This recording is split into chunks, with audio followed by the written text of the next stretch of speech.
1. Cheyenne Mountain, Colorado. Ted McInnes was ready for a break.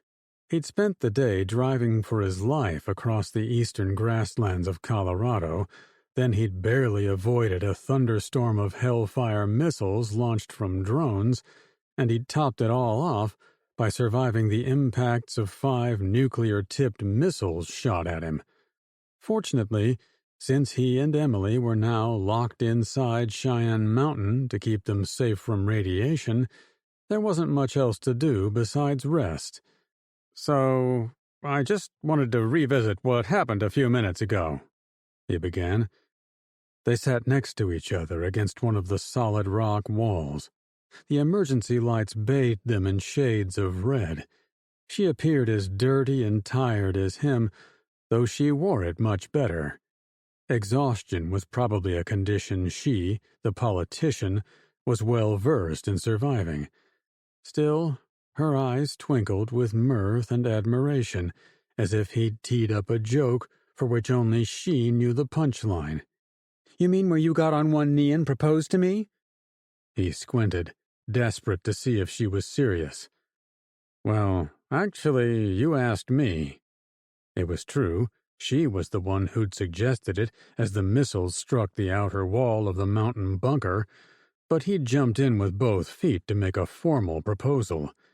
In his heart, he had no doubt he'd fallen for her, but he was wary of strong, confident women in high-tension situations.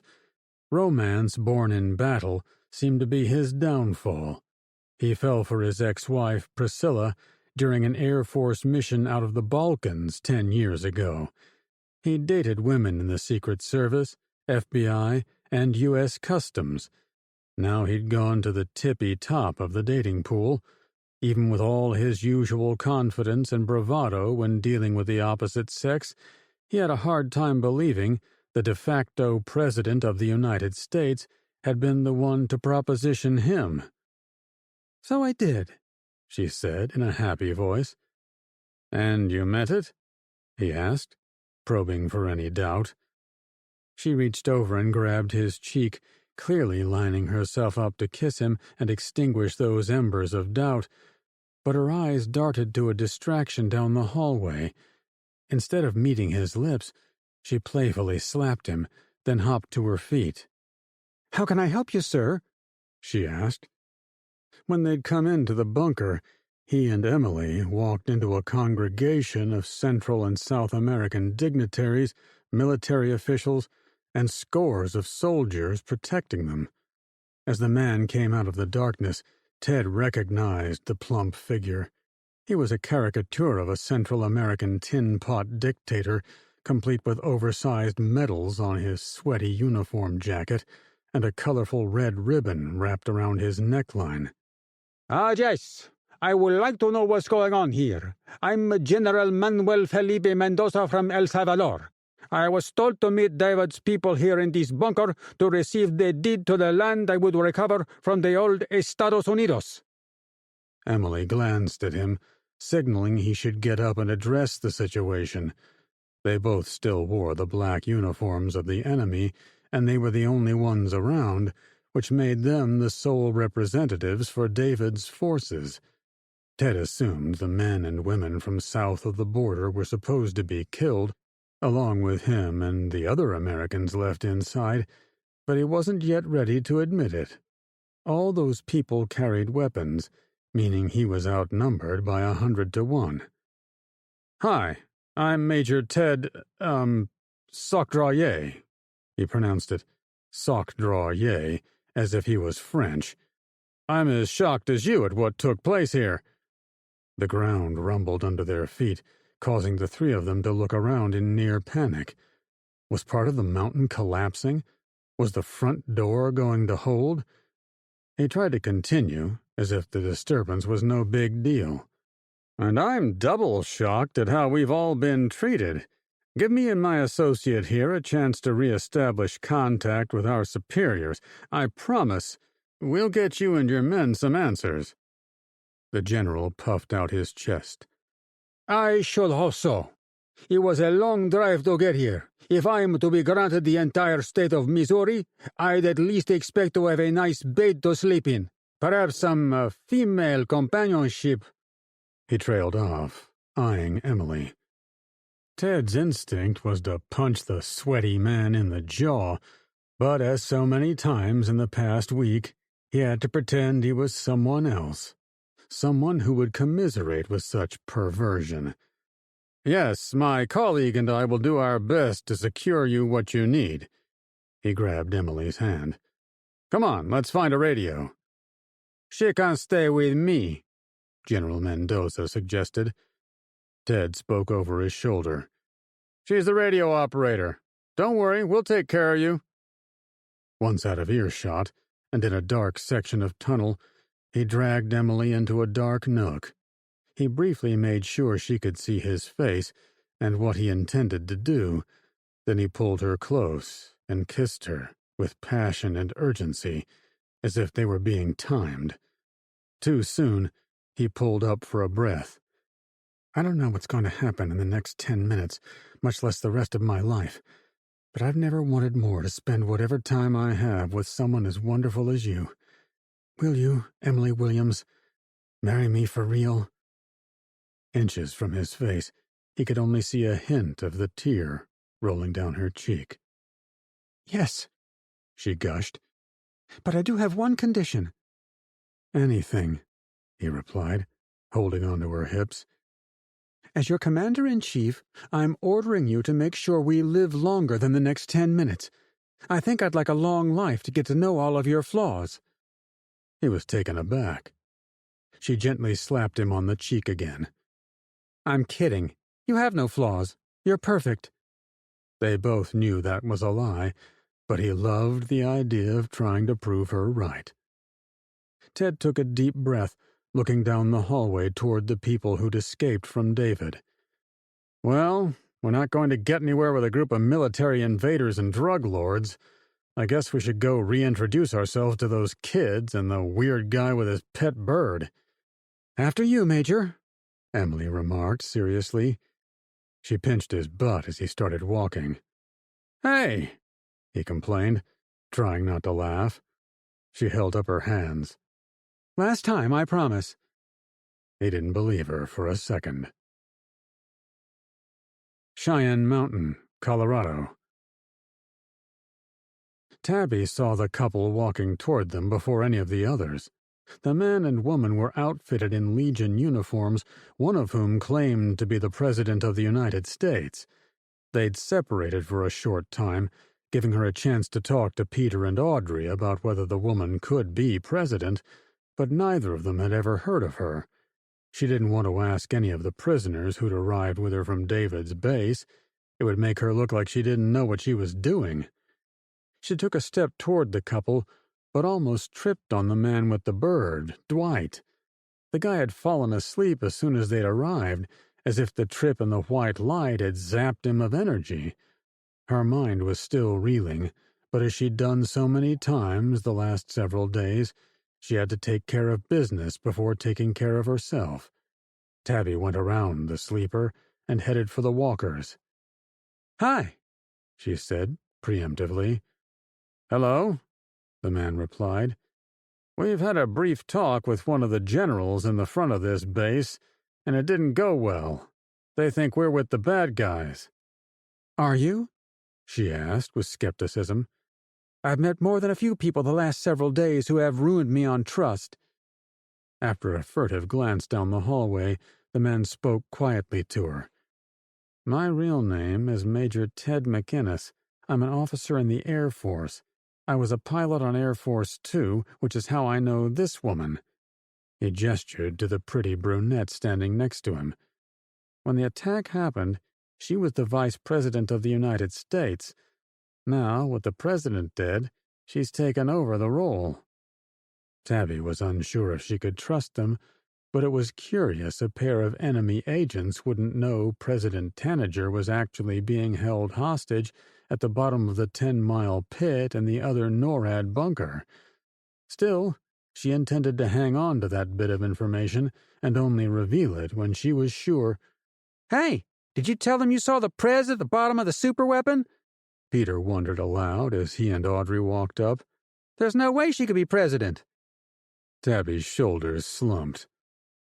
Ted smiled at her in a way suggesting he shared her pain, but he also seemed interested in her story. You really saw him?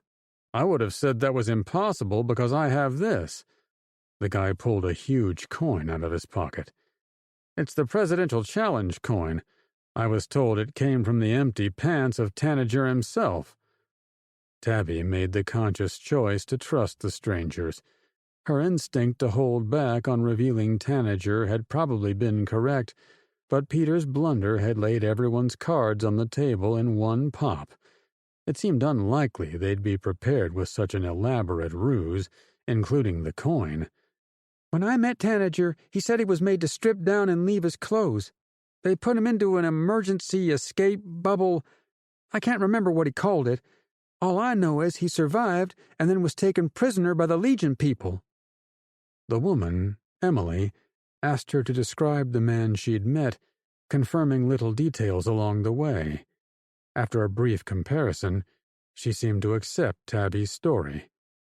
Well, I guess that means I'm not really the president after all, Emily confided to her partner. Ted glanced around. We don't know what's going on out there. If Tanager is really a prisoner, it means he's no longer able to discharge his duties as the leader of the nation. You're here, Emily, alive, with the resistance. Tabby took note of the fact the couple held hands.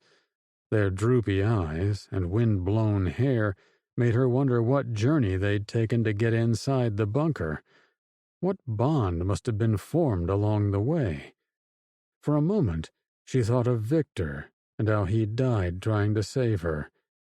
Tabby wasn't one to ever need a boyfriend, but clasping hands with someone she cared about would have really hit the spot right then. The man's voice pulled her back to the conversation. Will you and your friends be able to help us? I can't tell you what we're going to do, but we can't let this bunker be controlled by the warlords down the hall. Do you have weapons? Ted gave her a quick once-over, perhaps realizing that his question was pretty stupid, at least in her case. Her form-hugging blue jumpsuit left no doubt she wasn't carrying a gun. Even a slip of paper would create a mark in her outfit. He stumbled for words. I mean, do any of the others? She shared a wry smile with Emily at the man's discomfort. We were all prisoners of David. He let us go, I guess expecting us to die when the nukes hit. I believe we're more thankful to be alive than planning a fight. Do you think those soldiers knew they'd be bombed as well? Aren't we all in the same boat? Ted cast her an appraising look. I haven't told them because they think Emily and I are their contacts here. They drove up from Mexico and the nations to the south, thinking they would be rewarded with American land, but it's pretty clear they were supposed to die in the explosion, same as us. A double cross, Peter said excitedly. Emily nodded, but also shushed him. Please don't tell anyone else. We have to think of a way to turn this to our advantage. Ted stifled a yawn, which immediately made Tabby yawn in return. You kids tired? Ted asked kindly. She shrugged, figuring out Dwight had been onto something. I've been tired since I led these two out of a mine in Bonne Terre, Missouri. This gal saved our bacon, Audrey said with pride, putting her arm around Tabby's shoulders. Her ill-fitting white jumpsuit had an orange stripe down the side, like most of the others. It contrasted with Tabby's blue. Yep, and she's kept us alive ever since, Peter added, also putting his arm over her shoulder from the other side. Emily stepped forward. Well, it sounds like you three have been through some challenges. I'm afraid we're going to have to ask you to go through one more. We've got to get out of here. Major McInnes and I need to stop David from destroying the rest of the world with his superweapon. Tabby had much to consider. Was there a way out of the bunker? Could they make their way back to the place with the doomsday weapon? The strange room with the 10-mile pit she'd seen with her own eyes. Did she even want to go there? The president seemed to read her mind, at least on the most pressing issue. Emily pointed to an underground office building. Before we do anything, we need to get some sleep. Mind if we catch some Z's in there while we watch each other's backs? Tabby exhaled with relief. It was best to nap before saving the world. It would be our honor, Madam President. Chapter 2. Hoover Dam, Nevada. Kyla woke up with a headache that seemed to be rooted in the deepest recesses of her skull. The harsh, artificial light of the room almost made her pass out with new waves of brilliant, white-hot agony. However, after managing to get her eyes opened enough to see where she was, the attractive man looking down at her almost made the pain go away. I think I died, went to heaven, and got signed up for the Take Home an Angel subscription package. You're neato, she said with wonderment. The man's brown eyes gazed upon her with what she took as an equal amount of affection, at least until he opened his mouth. I'm sorry, ma'am, this isn't heaven. We're in Nevada, and I appreciate the angel comment, but all my past girlfriends would tell you I'm more of a devil, actually. Kyla sank 10 feet into her pillow. Pillow? Nevada? Did I really say what I just said? She blinked away the embarrassment. I was in Colorado with Meacham, looking for my uncle. The nuke! She tried to sit up and was rewarded with a pain so sharp she could have cut through hardened steel with it. Oh my! When she opened her eyes next, the angel had become a soldier. A handsome guy, yeah, but the same terrestrial human male she'd met with Avery's men. Whatever had become of her after jumping in the creek, she'd ended up with him. What's the last thing you remember? Said the guy with Lambert sewed onto his name badge. We drove down the mountain in the van. I warned my uncle on the phone. Then we saw the nuclear missiles go over our head. Meacham got me to stop next to a creek. Then we jumped in before the blast hit. In her mind's eye, she saw most of it as if the highlights were etched into her memory, while the details were blotted out by her still throbbing brain. You two almost drowned in there.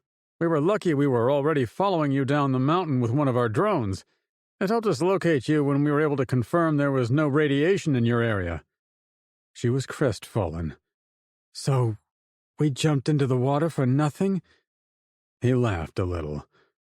Not for nothing. There was still a shock wave. Lots of debris shot out from the impact zone. Based on how we found you on the shore, you were struck by some of it. Without touching her, he drew attention to the bandage wrapped around her head. Oh. It suddenly made sense. And your friend was worse off than you, Lambert said, as if impressed either of them were still alive. Meacham? Is she here? She fought off the tears of pain and sat up on her elbows to look around the room. She wasn't in a hospital ward as she might have thought at first, but she was on a small, clean bed. She was, he replied. We patched her up, sure enough, but as soon as the stitches were in, she insisted on taking a sentry shift. The boss tried to tell her no, but it didn't work. Kyla laughed. Nope, Lambert replied, standing up. Am I free to go? She wasn't going to do nothing while Meacham showed her up. She threw her legs over the side and sat up, doing her best to ignore the whistles and pops interfering with her thought process. Of course. I'd take it slow at first, but you should be fine in no time. Am I still bleeding? Can I take this off? She didn't want a big honking bandage wrapped around her forehead. No, it was only a bump. We wrapped you as a precaution. Lambert didn't seem excited to help her remove it, but thankfully, he did as she requested. Once she had the wrapping removed, she felt the welt on the side of her head. Ouch, she said reflexively. Yeah, it's going to be tender. I can take it, she deadpanned, pretending she was a Marine like her friend. "I have to get to my uncle. You guys were watching it all unfold. Did my uncle get into the NORAD base? Is he all right?"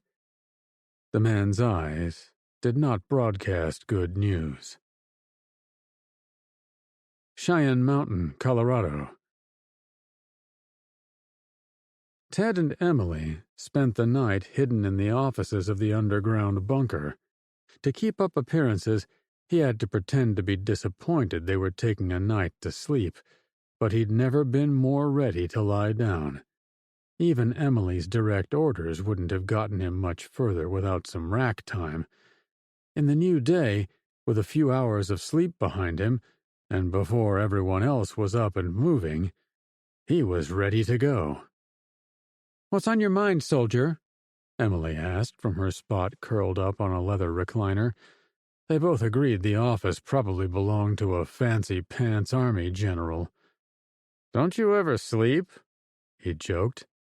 "No, not anymore, and I won't until we finish what we came here to do." He shook his head, glad, in a strange way, she was more keyed up to execute their mission than he was. "Well, I've been thinking about that. The girl in the blue outfit said they came from a secretive NORAD base in eastern Colorado. Lamar, right?" She nodded. He was glad Emily had been there the previous night. Even in the short time he'd spoken with the girl and her friends, he'd forgotten their names and where they were from. She was his backup recorder. "We have to get out of this place and go there. David and his band of merry assholes will be waiting for us, but we'll take them out, disable their futuristic ray gun, go into the deepest part of their mine shaft and grab Tanager from his jail cell, then escape and link up with the world. Tell them no one has to kick Americans out of their country. Bing, bang, bong. Easy as pie." Emily whipped her hair over her shoulder before looking at him. "Is that all you want to do? Aren't you forgetting something critically important? What about finding Kyla and Meacham?" He gritted his teeth. Of course he hadn't forgotten about her, but it was too painful to think she'd been outside Cheyenne Mountain when the nukes went off. The chances of anyone surviving, even miles into the mountains, was remote. "Let's take one problem at a time." Carefully, he added, "I'm praying she's out there." Emily reached out to him, offering her hand. "I'm so sorry." He took it. "Thanks. But let's not dig the grave yet. The very first thing we have to do today is figure out how to deal with David's former allies in the other part of the bunker." After a brief moment of hand-holding, he let her go. "Do you have any suggestions, Madam President?" Ted expected her to wave off the designation, but she accepted it. "How many do you think there are? Can we lock them up?" He scratched his growing beard. "I was thinking of pushing them out the front door." "Killing them?" she asked with surprise. "What else? They're the enemy. We can't very well lock them up in here. If we're going to survive for any length of time in this tomb, we have to consider our food supply, water, air, etc. Sharing those things with the Banana Republic Guard is not my idea of a good deal." "Still," she pressed, "could you really push them out the front door, into the radiation? Is such a thing even possible?" "Nah, but I guarantee they'll starve before we do." He thought about it for a few seconds, then hopped up off the ground into a guarded crouch. "In fact, it surprises me they haven't already tried to get the jump on us." They looked at each other with concern. He voiced what her eyes reflected at him. "Who says they haven't?" Cheyenne Mountain, Colorado. Dwight woke up with his own bout of confusion inside the huge office. The tiny face staring back at him looked a lot like Poppy, but it wasn't exactly the same. However, it was a macaw, and it did seem to like being around him. The bird was on top of a lampshade about 5 feet away. "Poppy? Is it really you? How did you get here?" His thought process was as clear as it had been in years. David had made him suffer with numerous diseases after going into the White Cube, but all of that had been fixed, he thought, when he traveled to the new bunker last night. Poppy squawked once, as if she understood him. "Of course I recognize your voice," he said to himself in a hush. Looking around, he hit another patch of confusion. He'd slept on a comfortable couch and got the best sleep he'd had in years. However, sitting up, it looked like he was inside the Oval Office at the White House. A huge logo had been placed on the carpet in front of a large wooden desk, and TV cameras sat nearby, pointing to the empty chair behind it. Was he still dreaming? "Wake up, Dwight," he insisted, pinching himself on the leg. "Yow!" he complained. "I'm already awake." He stood up and headed for the glass doors at the front of the room. It was then he remembered he wasn't in Washington, D.C., but was instead still in Colorado. The NORAD bunker looked the same out the doors. In fact, it was the long, 3-story office building where he and the others had gone last night. His fellow prisoners were scattered around the lobby. All of them, he thought. It was as if most wanted to remain together throughout the night instead of finding branching offices done up like the Oval Office. He and Poppy had gone into the big office by accident, not to get away from the people, but to make sure his bird companion didn't abandon him. Done sleeping, he simply walked out the door into the lighted lobby. "You awake?" a girl asked him. "Yes," he said glumly. "I slept like a president, though I don't know how." "What do you mean?" a young girl with long brunette hair replied. She was dressed like him, in his white and orange jumpsuit. He turned to her, then scanned some of the others. The girl in blue was there, as was the heavy kid who obviously liked the girl who'd asked if he was awake. Jacob was curled up in a ball close by, though stirring. For reasons he couldn't explain, the lack of activity rubbed him the wrong way. "Are you all crazy?" he snapped. "Do any of you even know what happened to us?"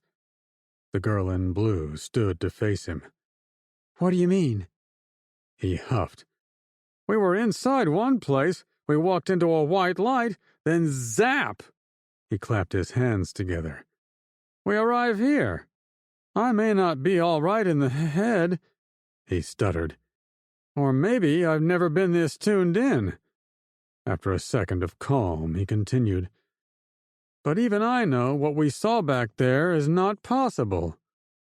Dwight stood up straight. His back had never felt as good as it did right then. Not since he was a teenager, at least. The realization made him confident to keep talking. "We're lucky as hell to still be alive. If we are—" He trailed off for a second. "But the technology of that place.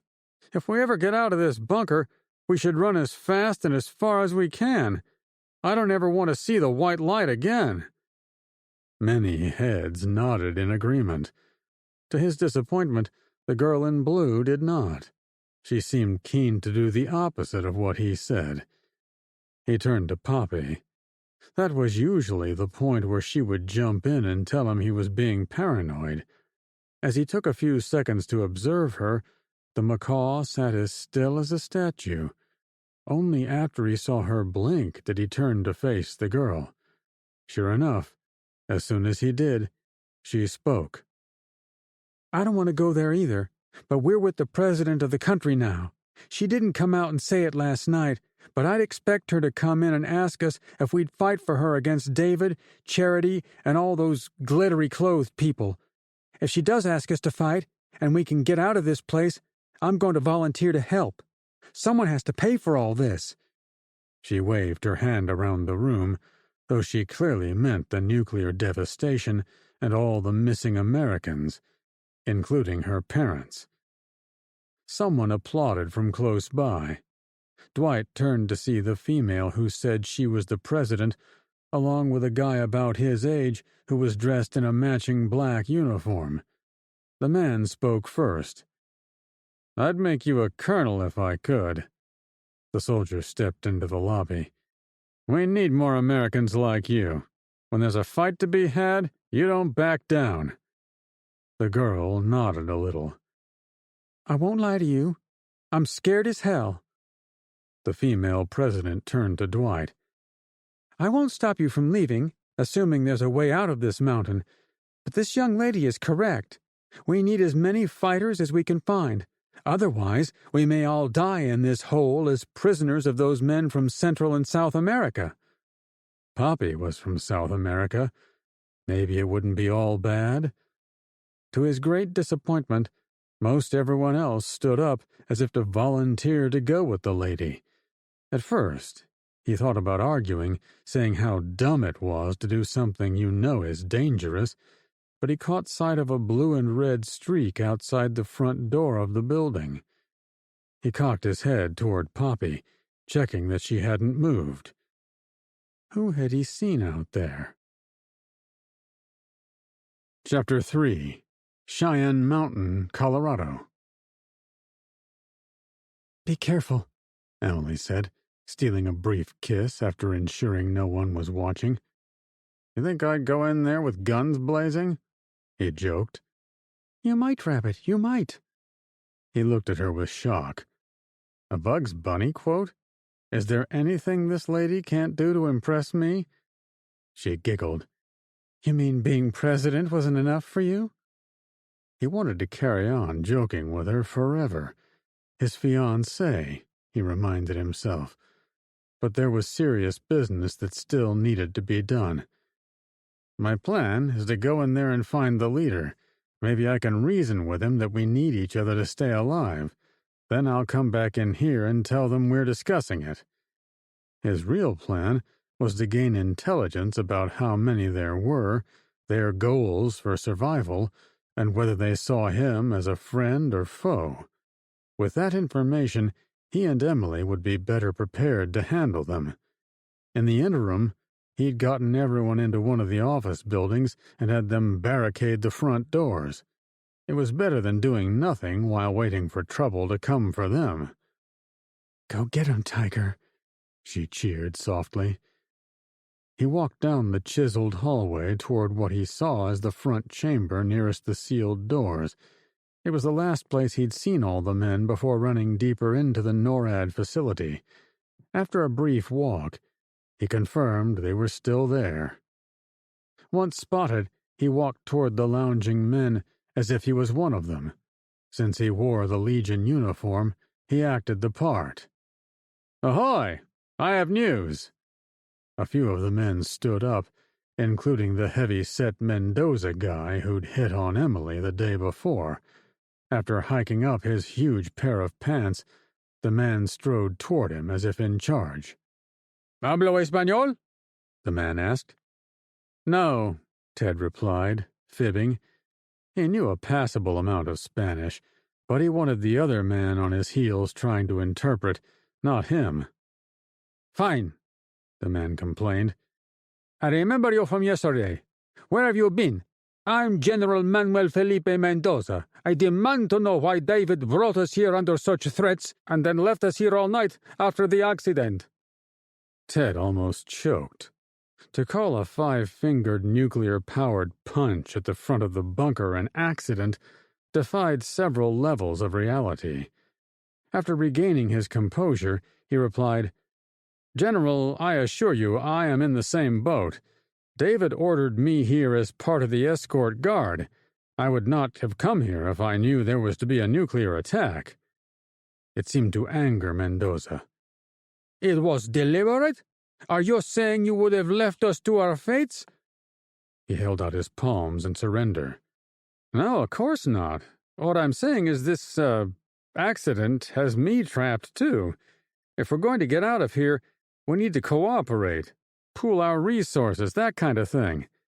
He pointed back the way he'd come. "I have some civilians with me too. They've agreed to help you." "Of course they will," Mendoza said matter-of-factly. We are here as honored guests, conquerors of the failed Imperial American Empire. We are representatives of the new people who will soon populate this abandoned land." Ted wondered if they knew David was even now tearing down the old United States right to the foundation. It was a risk to play dumb, but he had to know more about the reasons the men had come to NORAD in the first place. He was almost certain the men had been betrayed by David, though he'd never tell them such a tale. It wouldn't reflect well on him. "I'm sorry, I was under the impression the old stuff from America was to be destroyed. David ordered towns be burned, cities be leveled, power plants be scrapped. He's in a place named Lamar, Colorado right this very minute, doing all those things." Mendoza, and a plain-dressed man wearing aviator glasses standing close by, both frowned heavily. The round general untangled his red neckerchief from his neck and slapped it against his hip. "Destroying the country? No, you have it backward. We are here to resettle our population, taking the place of those citizens who were, turned off." It was a clinical description for the effects of the mass-murdering superweapon David had used to unload America of her rightful citizens. It burned his insides to ignore the implications of the statement, but he was playing the part of asshole extraordinaire, a guard for David's legion. As such, he merely bowed, as if apologetic. "I may have misheard my supervisor." "Of course you did," Mendoza crowed. The other man behind the bigger guy barely changed his expression during the entire discussion. Ted wondered who he was and how he fit into the enemy camp, but he didn't dare try to go around the self-important general. He did nod to the guy, however, which was returned immediately. "Now," Mendoza said dryly, "we've been eating the dog food we carried with us through the front door, but our trucks were parked outside. They're gone. We are ready for the milk and honey of this land. Bring us the steaks, bring us the booze, and—" he pointedly looked behind Ted. "I would very much like to see your partner again." Ted clamped his jaw shut. "What?" Mendoza said with interest. "Did you hear what I said?" He bowed a little, staring at the guy's spit-shined boots, before letting out, "I did." The general dismissed him. "Then see it gets done. Me and my men may be trapped inside this dump, but it's not an excuse to avoid celebration. This is America, amigo. It belongs to us. Why not treat it like we own it?" The huge man yanked out a pistol, firing it 3 times in quick succession. The act surprised Ted completely, leaving him flat-footed and slack-jawed. Where the bullets went after striking the surrounding stone was anyone's guess. The men by the trucks snapped to attention. Guns were drawn. Threats were analyzed. Ted put up his hands out of instinct. He'd made a choice to leave his weapon with Emily and the others, figuring if the men took him prisoner, at least his friends would have an additional firearm. But General Mendoza stood there laughing at what he'd done. He motioned toward the wall where a large rat laid in a pool of his own blood. "That's what I do to the first American I find out there." Ted was impressed at the dexterity of the overweight general. He was less impressed with the dead animal on the floor. There was going to come a time when that could be someone's meal. Ted excused himself, having clarity about the need for escape. Cheyenne Mountain, Colorado. While the guy named Ted went to the front of the bunker, Tabby took some time to search other rooms in the office building. Audrey and Peter went with her, and she thought the guy with the bird was looking around too. The first thing of note she turned up was a small candy bar. "Hey, Audrey, how are you feeling? You know, since you're diabetic and all?" The girl emphatically shrugged her shoulders. "I've never felt better. Hungry, yeah, so I'd love that chocolate bar, but that's about it. I think they fixed me when I was put in the white light the last time. Tabby didn't trust such sketchy science. Well, watch yourself. Tell me if you get lightheaded or need to rest. She tossed the bar to her young friend. I will, the girl said, as if becoming non-diabetic was ho-hum. I will too, Peter added, before walking into another room. She followed, not sure how to take their indifference. Health concerns perhaps didn't rank well after being shot across the state in a futuristic piece of technology. Hey, these are pretty cool. Peter pointed to a large wooden display case hanging on the wall of an office. There were 6 rows of large coins displayed inside, each more colorful than the one next to it. They have the name of military bases on them. I see the Pentagon, an aircraft carrier, Mount Weather, all kinds of stuff. Tabby wasn't interested in coins, but she knew what they were. They're challenge coins, like the one that man Ted showed us. You think anyone would care if I took one? Peter asked. There's one here for NORAD. I might start collecting these for places I've been. You think they have one for the other base we were taken to? Tabby cracked up, glad to have the goofy boy back in her life. No, they won't have a coin for a secret bunker. You were in the Sears Tower, though. Look for it in the set. She knew they wouldn't have it, but it gave her time to search a small cabinet in the back of the room. Once open, she knew she was onto something. Jackpot! New clothes! The office might have belonged to a well-traveled military person, but she was also a woman.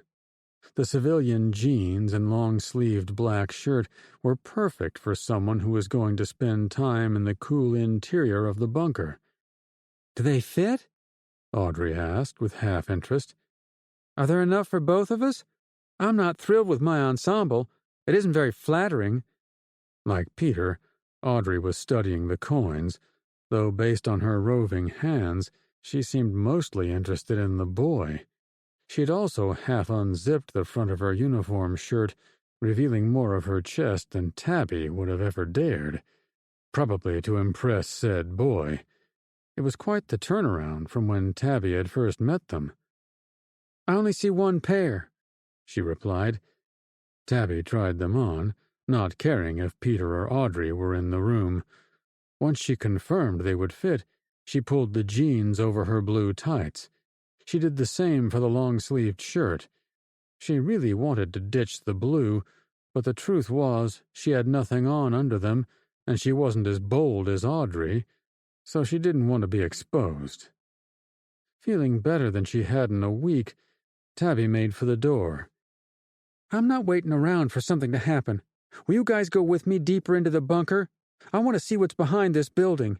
Maybe we can find blueprints or whatever, showing another way out. Another adventure? Peter said with immediate interest.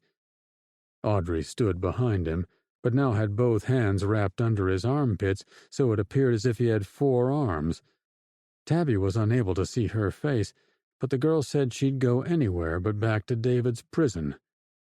Well? She pointed them out the door. The group used a set of stairs in the rear half of the building. This allowed them to go around the other prisoners and avoid being seen. They stepped outside the back door, which was still inside the bunker, so it was a weird feeling. Shouldn't we tell someone? Peter asked, as if he'd forgotten an important rule. Audrey grabbed his hand, pulling him forward. Where the heck are they going to go? We're all trapped in this place. We can't go far. Tabby was inclined to go back and tell someone they were heading off to poke around, but Audrey was right. There was nowhere they could go to escape. If by some miracle they found one, she and her friends would look like the veteran travelers they were. It would obviously impress the hell out of the first woman president. It was a feeling she found appealing. Screw it. We'll go look around and then come right back. No need to worry anyone. It wouldn't fly with her father back in the mines of Bonne Terre, but she thought it was the right call for their situation. It turned out there were several office buildings lined up one behind the other. Any of them might have an office or department with schematics of the military base, but the red lights going off into the distance behind the last building immediately caught her eye. "You think that goes somewhere?" she asked with an appraising tone. "At least it has lights," Peter said, now dragging Audrey by the hand. "I'd rather be outside than go snooping in another one of these cramped buildings." Audrey let herself be pulled. Laughing, she added, "You know we're not outside, right? Those buildings are not outside either. Everything is inside in this place." Tabby experienced a momentary pang of longing for Victor. It would be nice to have someone to hold hands with down the dark tunnel, even if he wasn't the best person in the world. "Hold up, guys. We've got to stick together." Chapter 4. Hoover Dam, Nevada. "Meacham!" Kyla blurted the instant she saw her friend. "Hey, glad to see you're okay. You should have got me up with you," she chided gently. The Marine laughed a little. "I was afraid you'd try to keep me in my bed. I needed to get up and move around." "So you picked up a rifle?" Kyla motioned to the weapon on the woman's back. Meacham shrugged. "It was either this or read technical books about how to run this dam. You know Marines can't read." Kyla hesitated, waiting for the punchline. When it didn't arrive, she assumed Meacham was being silly. "Well, can you direct me to someone with a radio? I want to try to contact Uncle Ted. I have to know if he made it inside NORAD in time." The other woman pointed down the hallway toward a control room, but grabbed Kyla's arm before letting her walk away. "Don't freak out, but we're about 500 miles from your uncle. We're in Nevada. Hoover Dam." Her lungs deflated. "Are you sure?" "Yep. You'll see the turbines when you go in there." She pointed again to the control room down the marble-like hallway. "Okay, thanks," she said sadly, leaving her friend to guard her post. When she arrived, it was more impressive than she expected. The control room itself was basically a bunch of dials and knobs on some computers. However, the back wall was clear glass, giving her a view of the real show. "Damn!" she gushed. "That's a monster dam!" The chamber could have been a mile long. It was hollowed out of concrete and seemed to be 200 feet tall from floor to ceiling.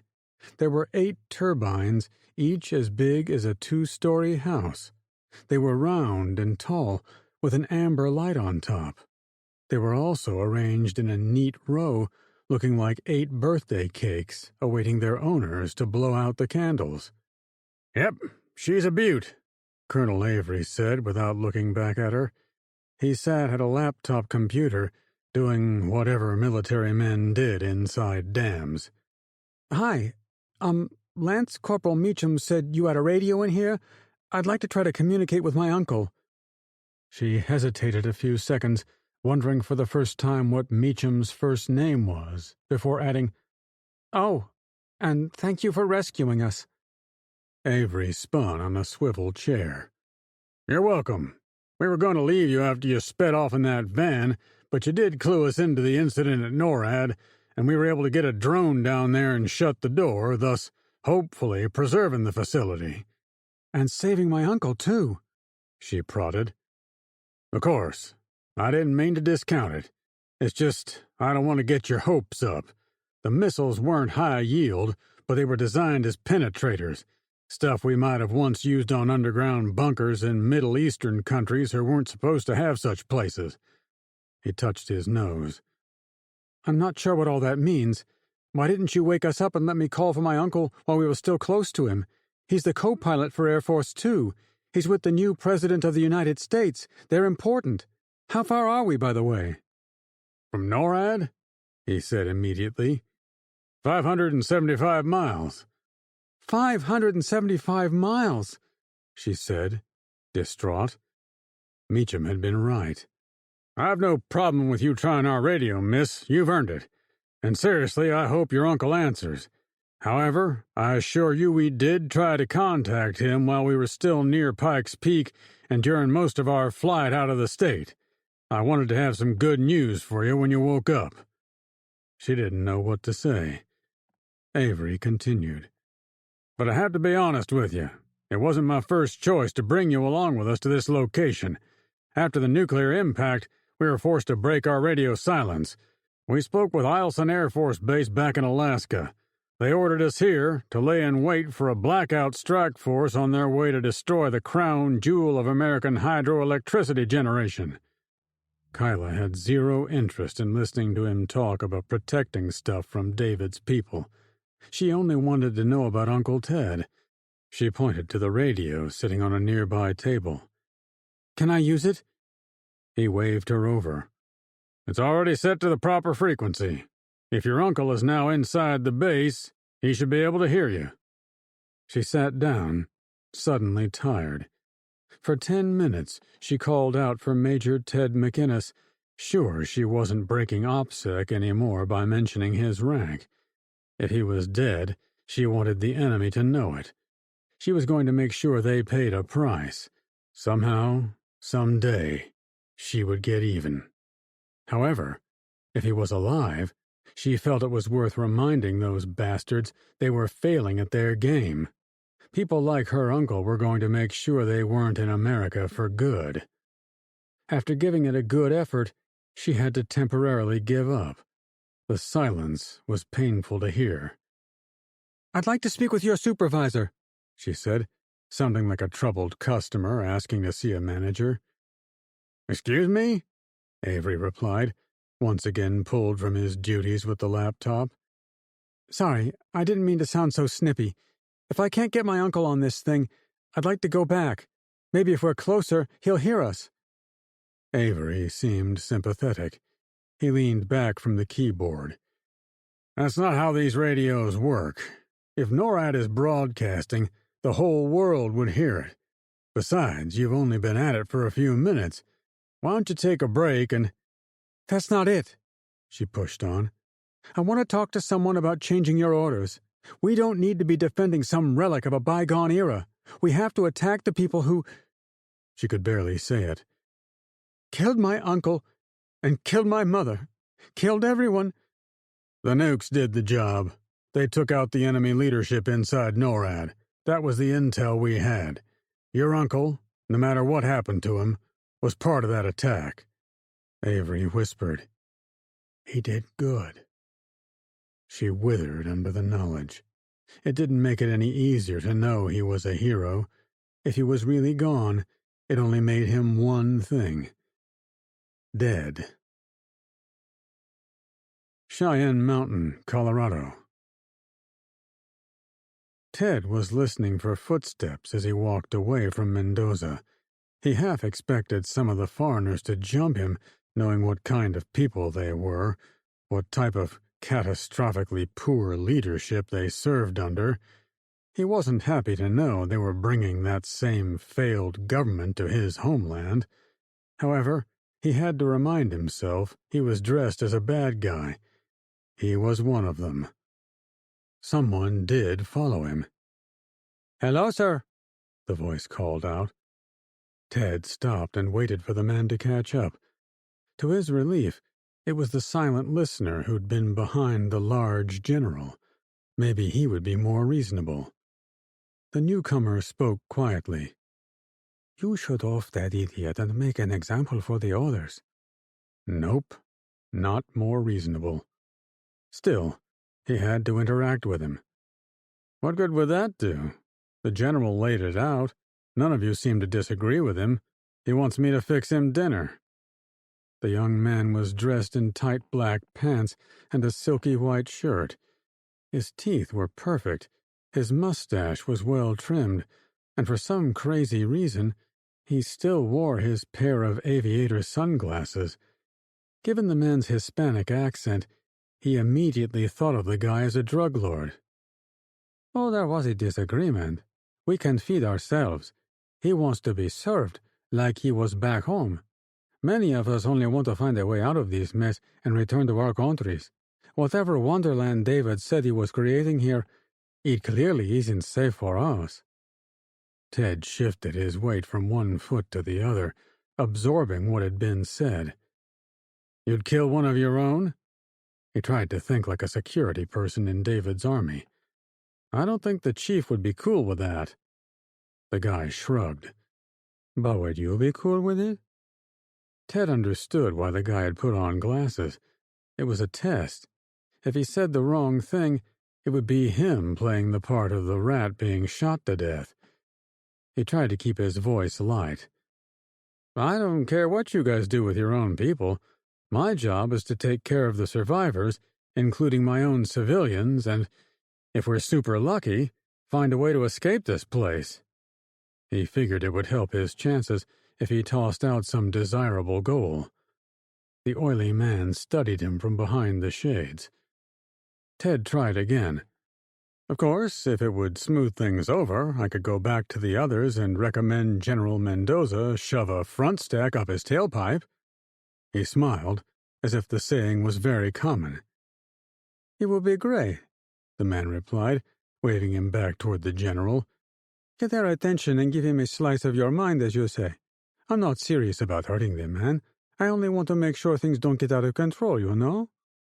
For a second, Ted considered making a run for the office building down the hallway. Emily and the others were waiting for him, armed, but they were too far away. He was on his own. "Sure thing," he added, not sure at all. He walked in the direction indicated, but wished he'd brought a pistol with him. He had no idea what decision the guy had made about him. That was why he tossed in the option to really piss off the general. He hoped it would put him squarely in the correct camp, though he had no way to know. Each step toward the general felt like his last. Fairford, England. Priscilla Claremont stared at the message typed out on her phone. It was destined for her ex-husband, Ted McInnes. His name sat at the top of her phone while she thought about hitting send. She'd been perfectly happy to not communicate with him over the past 5 years, but the terror attack had changed something inside her. That was why she'd tried to communicate with him on day 1. Now, 7 days later, she still hadn't heard from him. No matter their past, she had to believe he'd at least let her know he was still alive. Hell, he'd probably want to rub it in. "Attention. All Americans left in England, Wales, and Scotland must depart in the next 18 hours. This is your hourly courtesy warning." The computerized voice rang out on the television screen as part of the British government's efforts to chase out every American on their soil to comply with David's demands. If they didn't leave, the Brits would suffer the same fate. They would be erased. With all the people still left in country, she would be shocked if they could beat the deadline. "Weak," she replied to the screen. It was fitting the Brits used a computer to do their dirty work. It was well known the British people did not want to chase their American allies onto boats and planes to kick them out, but no one had a better idea. The computer voice at least saved one real Brit from having to be the voice of the betrayal. After looking at her message to Ted, she shifted screens to the one for her new husband, Kincaid. After it rang a few times, his voice greeted her cheerfully. "Please tell me you're on the flight out." Her chest was tight with the pressure of the evacuation, but she tried to sound as cheerful as Kincaid. "I'm walking out the door of our apartment right now." The one nice thing about being kicked out of the country on short notice was she didn't have to worry about her things. Command said she would be reimbursed for the crap she left in her apartment, but that was a lie everyone accepted to keep the evac moving along. Money was no longer even a thing. The U.S. dollar hadn't only collapsed, it had disappeared. Her bank account back in the States was worthless. "Good," Kincaid replied, sounding relieved. "We're settling up here in Germany, too. Only ones left are pilots, it seems. I love you. Gotta go." "I love you more," she droned. hanging up the phone. Aviation was her job, too. She was about to hop the last bus to the U.S. Air Base and get flown to France. From there, she'd catch a boat to a fleet of American warships and cruise liners floating in the Bay of Biscay. That was where tens of thousands of her fellow citizens would be waiting for her. It was where Europe was sending Americans to get them off their soil. It was either that or be killed. No nation stood up to the bully with the big gun. She flicked her phone's screen back to where she'd started. "Ted would never have stood for this," she said, looking at his avatar. Chapter 5. Cheyenne Mountain, Colorado. Ted strode toward the general with all the confidence he could summon. When the big man caught sight of him, he seemed disappointed. "You do not have our food," he complained. Without answering directly, Ted put his hands up and waved them. "Attention!" The men of the convoy stopped whatever boredom they were doing and watched Ted arrive. The guy behind the mirror shades wanted him to get everyone's eyes on him, but he hoped it wasn't going to result in his death. "Look, I can assure you—" Ted started to say. The pop-pop of a small-caliber pistol cracked from close by. "Shit!" Instinctively, he fell to the ground and rolled forward.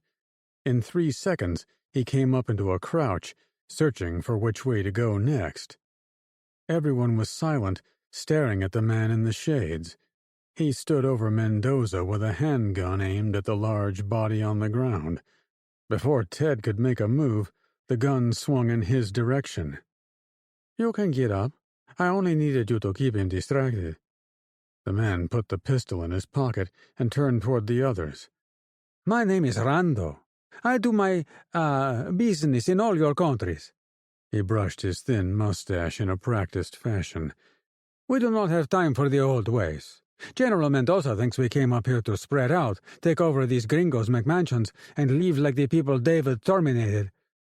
Ted stood up while Rando spoke, but he had a terrible feeling he'd just watched a revolution.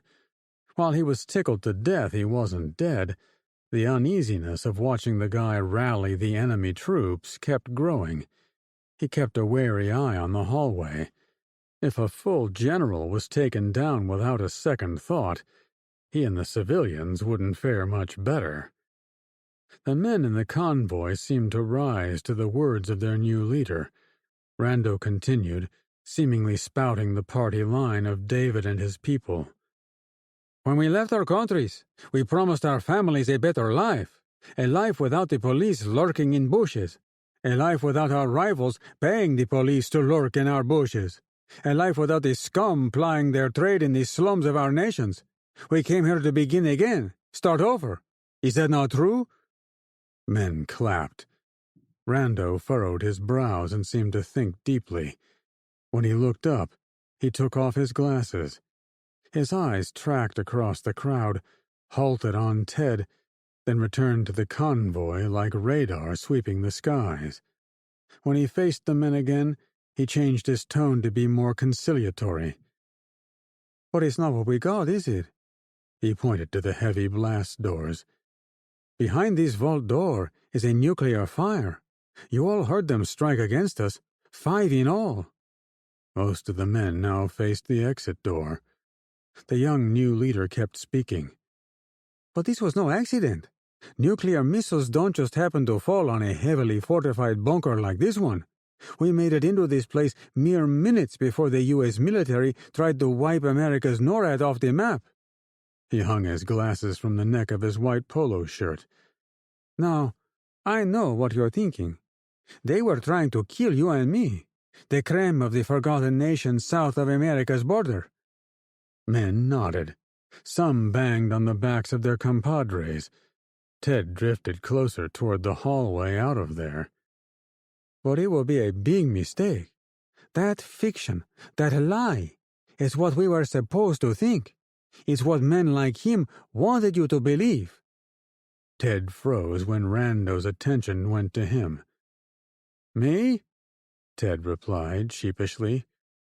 Come here, please, Rando suggested, in a much too friendly way. The hallway was so close. If he ran... But he'd never make it. Worse, he'd instantly put his people at odds with the entire contingent of banana boys. It would be 100-to-1 odds for Emily. So trying not to sweat through his shirt, he walked towards Rando. The man waited for him to arrive, and then put his arm around Ted as if they were old buddies. "The Legion," Rando said in a thick Hispanic accent, almost ignoring the letter G. "This man is with the Legion, the group we signed up with." Rando took a long, hard look at Ted. He didn't turn to meet his eyes, for fear he'd get into a battle of wills with the oily drug lord. If it was the two of them in a dark alley, he'd be happy to take him on. There, in the spacious cavern, with all those guns close by, it would be suicide. Instead, he smiled dumbly at the men in the crowd. Finally, after seemingly giving him a sunburn from the hard stare, Rando looked away. "But he is not our enemy." Ted let out the breath he'd been holding. "This man," Rando slapped him on the chest with his free hand, "is our new savior." A smattering of applause came out of the gathered crowd. "Yes, this man would have died with you, my brothers, if he had not come inside this bunker and shut the outer blast door. He instructed us to get inside, take cover, close the inner door too." Now the men were clapping more vigorously to honor Ted. It didn't make him feel proud for saving them, though he allowed himself to pretend to be happy. He did, after all, save Emily and his new friends, too. "But this man is the key. If he had not shown up to save us, I never would have figured out what this was all about." Ted gulped in another breath and held it. Rando was unpredictable. After a dramatic pause, the man continued. "We were meant to die here. The doors were open for us to come inside. There was no one here guarding the gate. No one inside to greet us properly. David, in his infinite wisdom, decided great men like us were as disposable as this man." He motioned for Ted to give up his name. "Ted Sacdraye," he said quietly, using the same name he'd given Mendoza. "Theodore!" Rando belted out. More cheers. "And I don't know about you, but when I'm double-crossed, I feel obligated, no, compelled, to pay back the compliment. This man, Theodore, is with us. He was betrayed too. We're going to use him to get out of this tin can, go find David in his cushy Lamar, Colorado headquarters, and then—" Rando removed his arm from Ted's shoulder, then rubbed the palms of his hands together as if grinding rocks into a fine powder. "We kill him." Everyone broke into applause. To keep up his fictional character, Ted did the same, but he remained vigilant. General Mendoza had been shot in the back of the head. It was done to capture power, but it also served as a warning to the others. Rando wasn't a powerful drug kingpin because he taught kindergarten. He was a master killer. Cheyenne Mountain Tunnels, Colorado. "This all looks familiar," Audrey said, sounding worried. "How so?" Tabby asked. Peter chuffed with laughter. "Come on, Tabby. Don't you see it? We're back in a dank tunnel. It's like you planned for us to be here with you." "Well, be glad I didn't make you go down to the bottom of the last bunker. I found tunnels 10 miles deep. That's where David's superweapon is located, in case I didn't mention it." "You did, several times," Audrey replied. It was true. They'd talked about their adventures from when they were separated by David's guards. For Tabby, she was ecstatic to learn they were still alive, so she was excited to share what she'd done. She'd been shown around by David, met the trapped president, and was almost paired up with a handsome pioneer boy.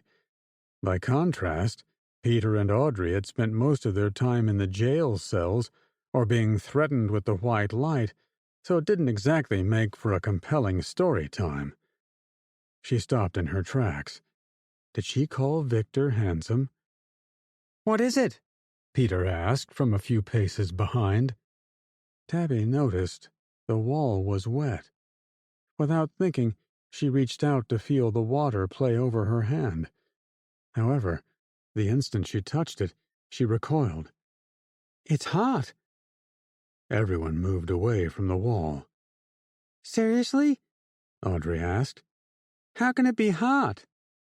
Tabby diligently wiped a palm on her jeans. She'd never experienced warm water seeping through the cracks at Bon Terre. It was always colder than the surrounding rock, as if it had come from a refrigerator. For it to be hot. "Nuke water," Peter declared. She and Audrey looked at him. "Yeah," he continued. "the nuke went off close by. It probably superheated the underground water table between us and the outside. Maybe it superheated the liquid like those geysers at Yellowstone Park." Tabby's eyes sprung open in surprise at what he'd said. "What?" Peter replied to her shocked demeanor. "I do pay attention in school on occasion.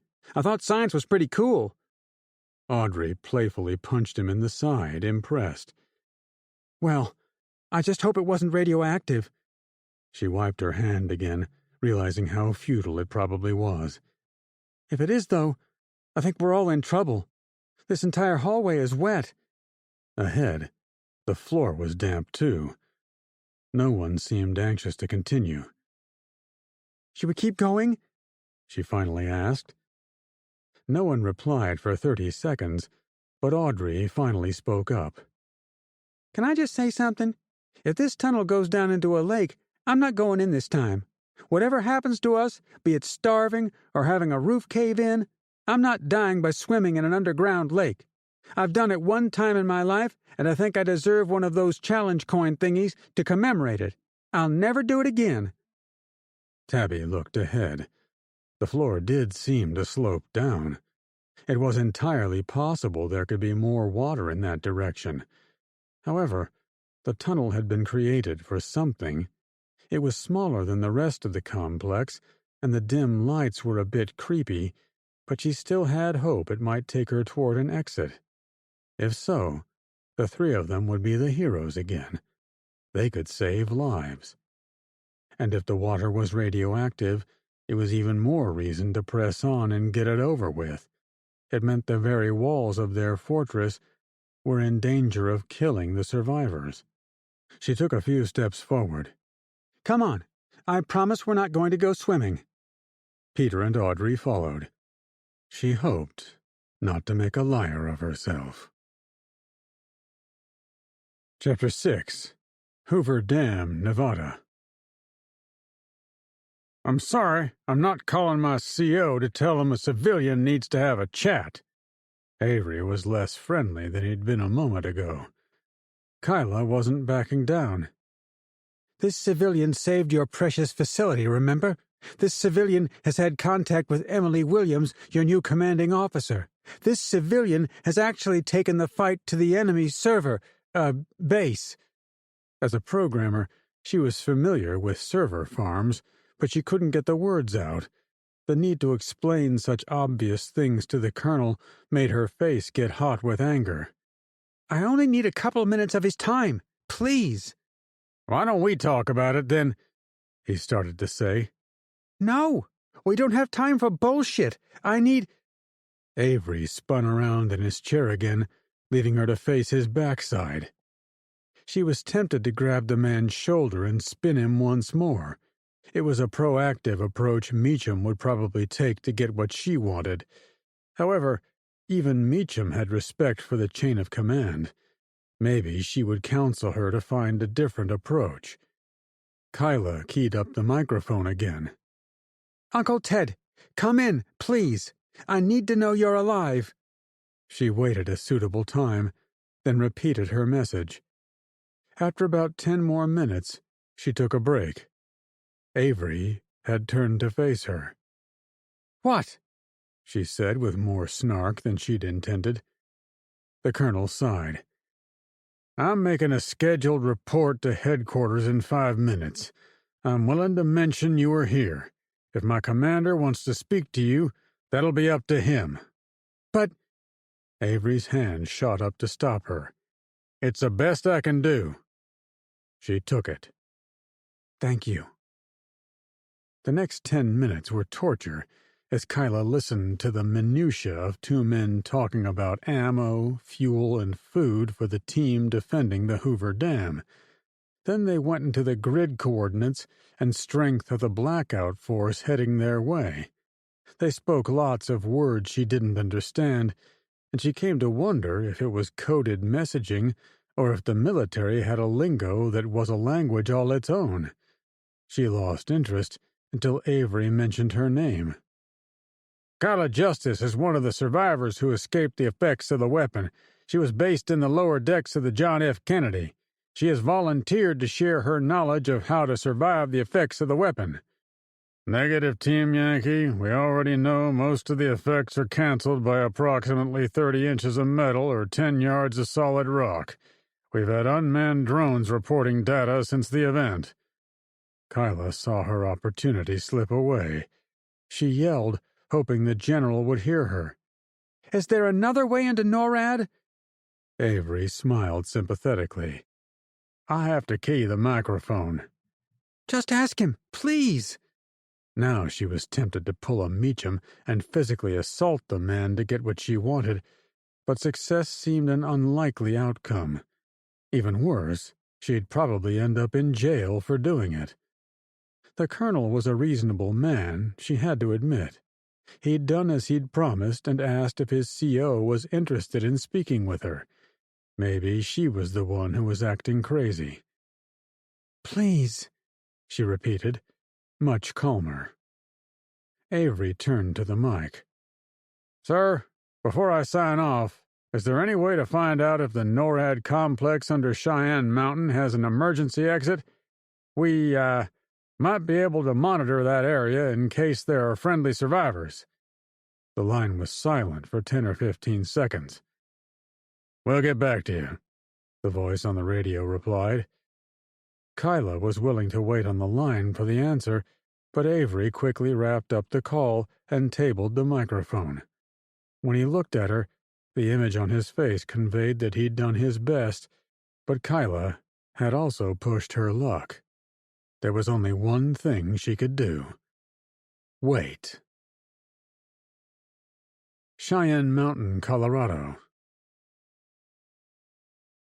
Ted walked away from Rando and his posse, feeling like a hero, not only because he'd survived a nuclear blast and went 10 rounds with Rando's life-or-death speech, but also because he'd protected those he cared about.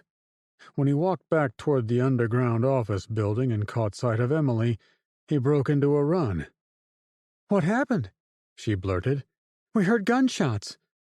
One of the white-clad prisoners held Ted's rifle, but offered it up as soon as he arrived. The man who held it nodded and said his name was Jacob. "Thanks, Jacob," he said, returning his focus immediately to Emily. "You aren't going to believe this, but the whole convoy of bad guys from down south came to the conclusion David brought them here to kill them. They want, more than anything else, to get out of here, hunt him down, and get their revenge." Emily seemed surprised. "It's exactly what you said. Did you convince them to think your way?" She smiled, as if proud of his skills at playing the part of the bad guys. "I wish I could say it was all me, but I actually thought they were going to kill me for being with David. A man called Rando shot that fat general, then took over. All I did was nod my head in agreement with whatever he said. It was an odd feeling, being at the mercy of a madman." "What about us?" Jacob asked sensibly.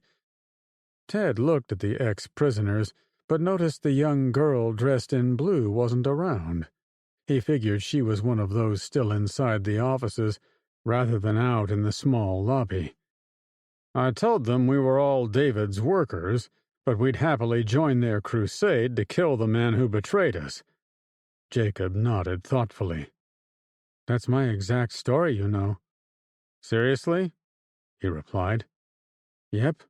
I was an organizer in San Francisco. I brought the men out of the shipping containers, got them dressed, fed, put them on motorbikes, and so forth. But I made the mistake of letting some of you Americans into my outfit. For that, David sent me to die with you. Ted eyed him warily. Are you going to be a problem? Jacob raised his arms in mock surrender. I just gave you the rifle back. As I said, many of you are pretending David betrayed you.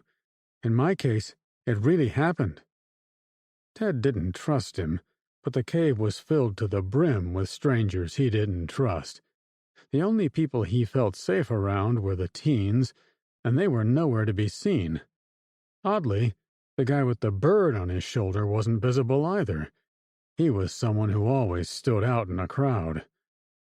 Back on task, Ted tried to rally his troops by leaning purposefully against the rock. Look, we're literally against the wall here. We have the trust of those men for now, but if we don't make something happen, this giant cavern is going to shrink for us. The men from the convoy brought some of their own food, but most of it was still in their trucks, which are somewhere between the inner and outer doors. We have to come up with a plan.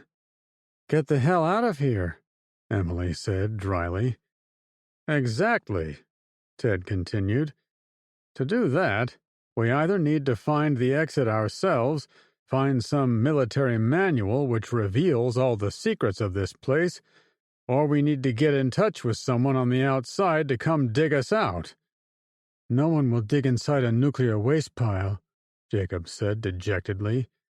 If we could get a hold of a person in an overseas military base, I'm sure we could find people who know a thing or two about this mountain. There are probably thousands of men and women with elevated clearance who spent time inside this place, know where the skeletons are kept. She laughed, obviously trying to keep people from freaking out. He snapped his fingers. And they'll know a thing or two about the other base in Lamar. So, all we have to do is find the radio room. How hard can it be?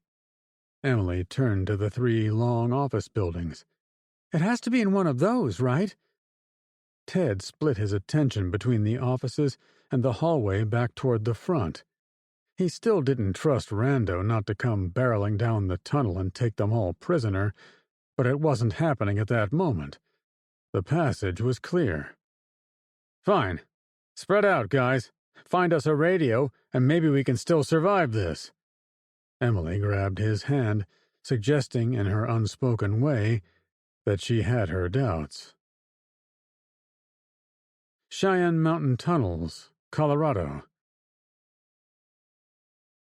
He'd followed Blue Girl and her 2 friends when they'd tried to sneak out of the offices. At first, he was curious to see where they went, figuring they might lead him to a supply of food.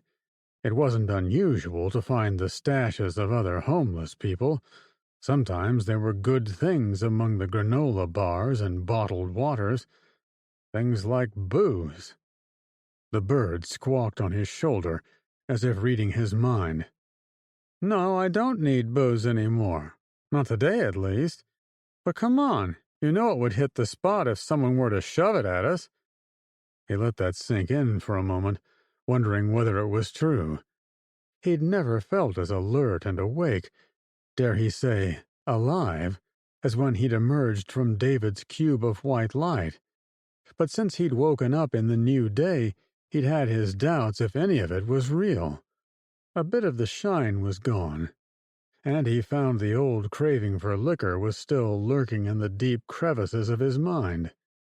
Dwight was thrilled to find the water pouring out of the walls. It wasn't the good stuff, but he was thirsty from sweating his grapes off in the hot tunnel. He stuck his face under one of the rivulets pouring from the ceiling and took a deep pull. He gulped water down for a 10 count. His bird, unwilling to sit in the stream, flew down to the ground to wait for him. "Oh yeah, Kool-Aid," he declared, thinking of the TV commercial from his childhood. Dwight was tempted to remove his clothes and take an impromptu shower, as he had no recollection of the last time he'd cleaned up. The water even had a little warmth to it, which he figured would have been 1,000,000,000 times better than the cold punches of hydrant water which used to pass for showers back on San Francisco's streets. The kids kept him moving. Once they'd gone down the long, red-lit tunnel, his passive desire to cash in on what they found morphed into real concern that they'd get themselves in trouble. Poppy insisted he follow them to make sure they stayed safe.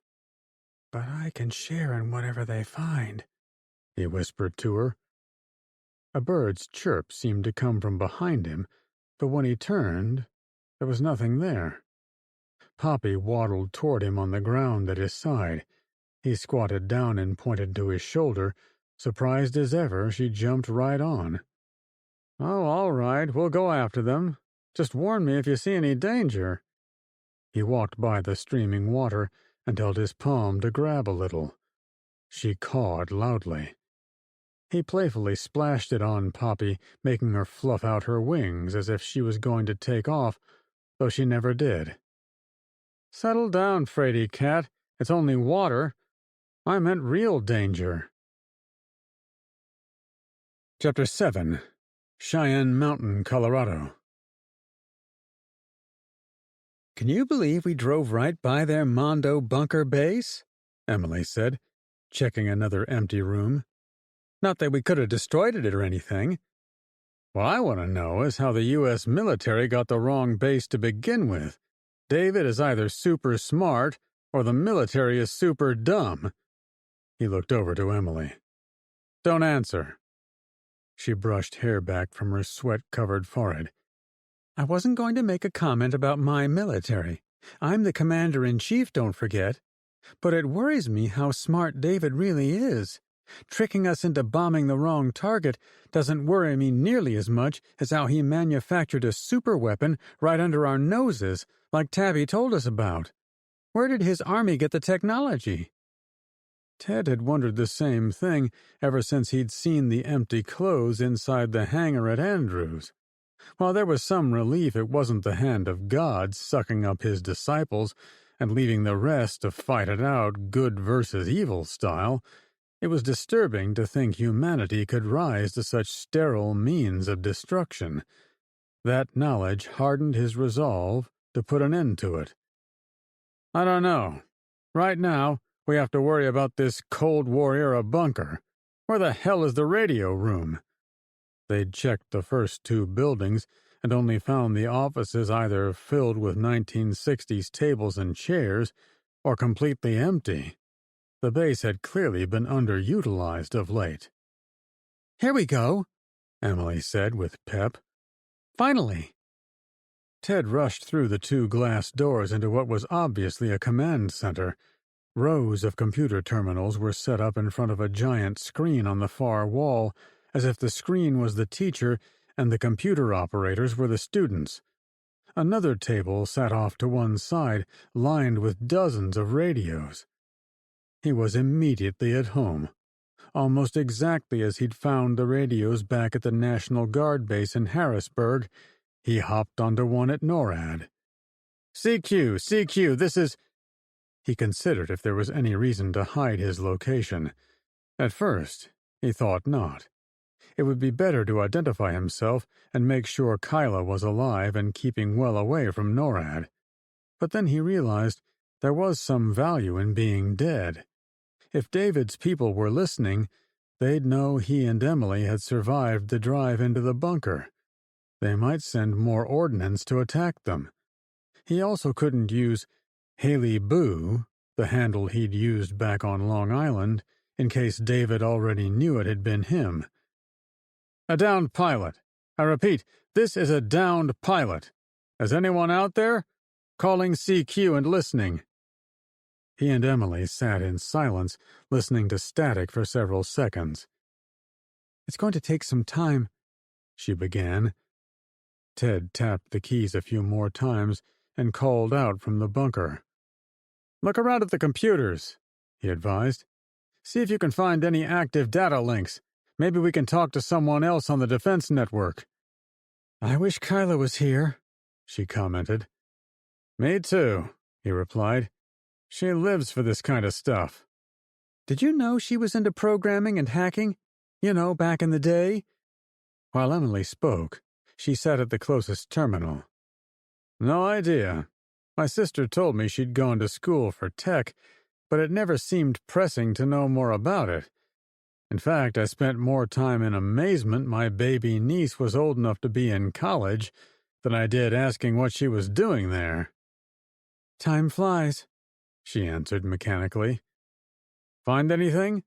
He asked after a few minutes of mutual silence. Nope, she said, hopping to the next terminal. He kept at the radio, calling out for a few minutes, then resting for a few. During one of his pauses, he figured he'd ask a personal question. Did you ever want kids? She looked over to him. Don't get into politics. Once you do, there's never a time when you aren't in a campaign or putting out a fire or being invited to speak at some cocktail party, which is a more pleasant name for a campaign stop. Such a world wasn't something I dreamed of as a little girl, but once I was inside the tornado, there was no way I'd bring a little one into that. You didn't answer my question, he said, smiling. Her chestnut eyes seemed to search for hidden meaning, though he had none. It wasn't meant to make her reevaluate her entire life. Finally, she answered, I'm 45. That ship has sailed. I think you'd be one of the youngest presidents in U.S. history. I'm sure you could figure out a way to fit a child into your schedule, no matter what age you are. She turned skeptical.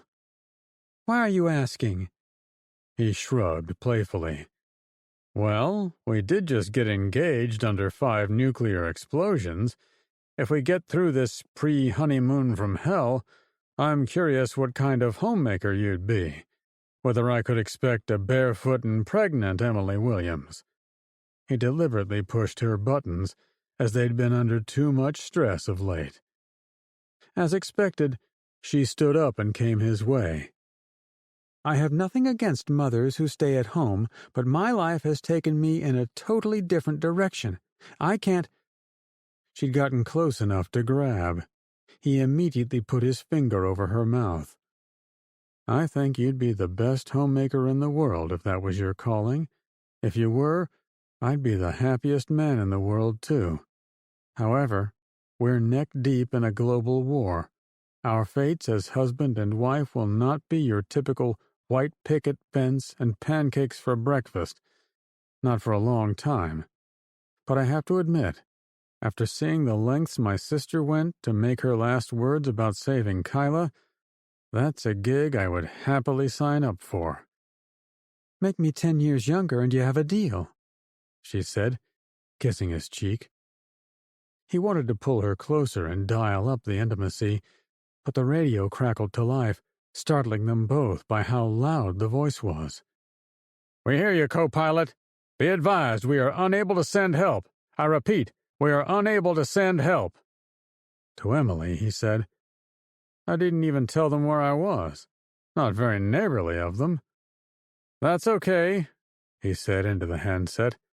I only wanted someone to know I was still alive. Cheyenne Mountain Tunnels, Colorado. The tunnel kept getting smaller as they walked. Instead of a wide tunnel with red lights on each side, there was now one red light on the right side, and it was spaced out about every 50 feet. If she and Audrey held hands, they could each touch the outer walls. And while they weren't going down into a swimming pool, there was an inch of water on the walkway. A tremor rumbled the walls. If this water is radioactive, we'll have to ditch our shoes when we get done with this walk. Tabby said it while once again brushing her hand on her jeans. She had absolutely no knowledge of how radiation worked, but her brain made it feel as if that hand was buzzing with energy. Are you sure we need to go on? Peter asked. I won't lie, the shaking has me worried. This has to lead somewhere, she replied, hoping the logic made sense. Why would anyone build the tunnel if it only went to a dead end? Unless the men who made it never finished. There were more than a few of those dead ends back in Bonne Terre. To prove she wasn't afraid, she kept walking, but carefully placed each foot to avoid splashing the dry parts of her shoes. Soon the others followed, using her method. "The walls are soaked," Peter commented a few minutes later. "Just keep walking," she advised, channeling her inner tour guide. As they went on, one of the lights was out up ahead. In the shadows, the walls glistened. A trickle of water came from ahead. "Okay, you guys wait here. I'll go on and see if there's anything there." She could tell by the looks on their faces that Peter and Audrey were thinking about accepting her offer. However, when the couple glanced at each other, they seemed to bolster themselves. Audrey spoke for them both. "We'll follow you until the end. We don't know if it's radioactive water, right? We'll go real fast before it can get on us too much." Peter nodded. She prayed Audrey was right about the radiation. She imagined the water lapping at her feet was warm, but so far it hadn't soaked into her sneakers. It helped maintain the illusion she was going to be fine. "All right, stick close. We're going to move as fast as we can and end this." Minutes later, after a few sharp turns in the passageway, the walls had closed in so she could touch both sides at the same time. If it kept getting narrower, none of them would even fit. Whatever the designers had planned by shrinking it, she figured they were reaching the end of the line. The water was also now deep enough for both feet to be soaked. To her relief, the water was chilled rather than hot, but it didn't bring much comfort. The tricks and nightmares in her mind convinced her the mountain above was molten magma laced with radiation. Everything around her was now infected with those murderous particles. A short time later, as she was about to break into a run to get it over with that much faster, the tube punched her into a 20 by 20 square room with bare concrete walls and a dozen or more circular grates, as if it was a prison for beach balls. To her shock, the air was fresh. "This is it," she declared, pointing to one of the grates near the base of the wall on the far side. "How can you tell?" Audrey replied, sucking in the fresh air. She pointed. "Because I can see green trees in sunlight down this one." They all scurried over. To her surprise, the metal grate swung inward without any issues. "It looks like they didn't expect visitors," she said, looking into the long tube. "Where do you think we are?" Peter asked. "Is it radioactive outside?" Audrey added. To her eyes, it seemed as if the trees and sunlight were real. It wasn't the light of a nuclear fire, at least not one on the ground, and the trees seemed intact. It gave her hope they'd found a real escape route. "There's only one way to find out." She climbed into the next tunnel. The light beckoned her. Chapter 8. Hoover Dam, Nevada. "That didn't go well," Kyla said to Meacham. "What did you expect? The colonel was simply going to hand over the microphone and let you talk to his boss? There's no one in the military who would allow it." She felt a bit defensive. "He did ask his boss if he wanted to speak with me, so that was a bonus." The Marine put her hand on her hip. "And did he?" Kyla couldn't help sounding like a wet cat coming in from the rain. "No." Sounds like Avery is at least open to what you have to say. It's probably because he responds to the damsel in distress scenario you represent. I, however, wouldn't succumb to such things. I would have told you to get lost." She snickered, but Kyla didn't perk up, which made her switch gears. "Forget all that. Just go back in there and get to know the men a little. Show some interest in what they're doing. As long as you keep out of their way and don't act like a stalker, they're going to keep giving you the benefit of the doubt. When the time comes to help your uncle, the good colonel may be more inclined to do so." She couldn't believe what Meacham was suggesting. "I should go in there and put on an act?" Meacham smiled brightly. "Put your body to work, girl." Kyla was immediately shy about her looks, and it must have showed. I'm kidding, Dudette. You know me. I'm messing with you. But seriously, what else do you have to do? Hang out in there, not back in that miserable closet where it looks like you were heading. She'd been heading that way, in fact. After not hearing any good news on the radio, there didn't seem to be a point to sticking around. The soldiers were preparing for war. She figured she'd go somewhere out of the way. But Meacham was right. If she wanted to contribute to their situation, she needed to be where the action was. The realization made her eye the Marine with an undercurrent of suspicion. Why are you out here instead of in there? Meacham smiled, beckoning her closer. I'm searching for a way out of this place. Not the dam. I already know how to get out. As I sweep the perimeter, I'm searching for a working vehicle so we can drive back to Colorado should I find a way to, misinterpret my orders. I should never have doubted you, she said dryly. You doubted me? Meacham said with surprise. After all we've been through? They shared a quick laugh, then the Marine stepped back. I'll be in the command room if you need me, Kyla said a little too loud. Meacham nodded, then resumed her walk down the hallway. On the short jaunt back to the Hoover Dam control room, she wondered how she could re-enter without looking like she wanted something. The men weren't idiots. They'd immediately suspect she was there for a reason. She needed an excuse of some kind. Kyla halted outside the door, desperate for something smooth to say to the colonel. Maybe ask him about family, or discuss helicopters. Whatever it took. It was harder than she thought. As the seconds ticked by, her time standing there was bordering on psychotic. She hadn't felt that way since a blind date a long time ago. She'd gone into a bathroom to get away from the guy and dreaded opening the door to go out and see him again. Now her problem was going in the door. CQ, this is a downed pilot. I repeat, this is a downed pilot. Is anyone out there? Calling CQ and listening. Kyla stormed into the room, all thoughts of subtlety blown away. That's my effing uncle. I'd know him anywhere. Kyla headed for the radio, but Avery was somehow prepared for her. Secure her, he said calmly to Lambert, who sat in a nearby computer terminal. The man reached out and grabbed her arm, not with violence, but with enough force to capture her. She'd made it close to Avery. He was at the terminal, as if lost in thought. You have to tell him we know it's him. We know he's alive. And then you have to ask him where he is, how he survived, and then... Avery lifted a hand toward her. Please, be quiet. I need to think this through. She bucked a bit in Lambert's grasp, but didn't actively fight the soldier who had helped her. She needed allies, not enemies. That, at least, she remembered from Meacham's advice. Sir, I swear it's him. It means we can go back. The colonel finally keyed the microphone. We hear you, co-pilot.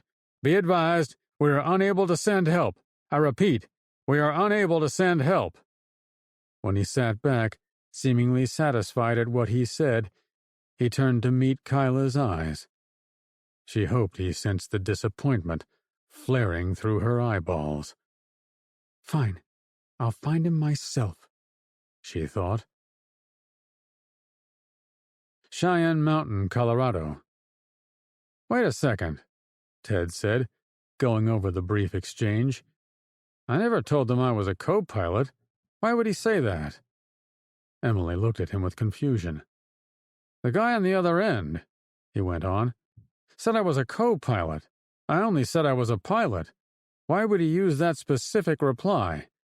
She shrugged, but seemed ready to guess. Because... She rolled her hand, asking him to save her. Because he somehow knows me, he speculated. Emily became animated. The good guy's coming to rescue us?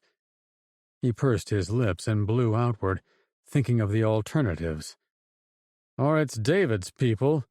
If they know we're still here... She shook her head. No way.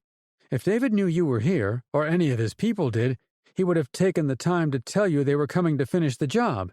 You know, stuff asshole villains do. So, an ally? He suggested. Maybe if I got on? She stepped closer to the microphone. Be my guest, Madam President. Just remember we can't give anything away. Even I know that. She poked back at him. In a few seconds, she lit up the microphone. This is Glendo the Friendly Witch. I've fallen off my broom and want to get out of this house which has fallen on top of me. Would anyone out there know how we might do that? The static hissed for almost a full minute. He was ready to take the microphone back, and Emily appeared willing to surrender it. A female voice responded. This is Deanna Tower of the Flying Monkey Platoon. Our wings are clipped, but we will try to find how to escape the house by consulting the wizard. That is all I am allowed to say, other than me and a certain lioness are safe. Yes!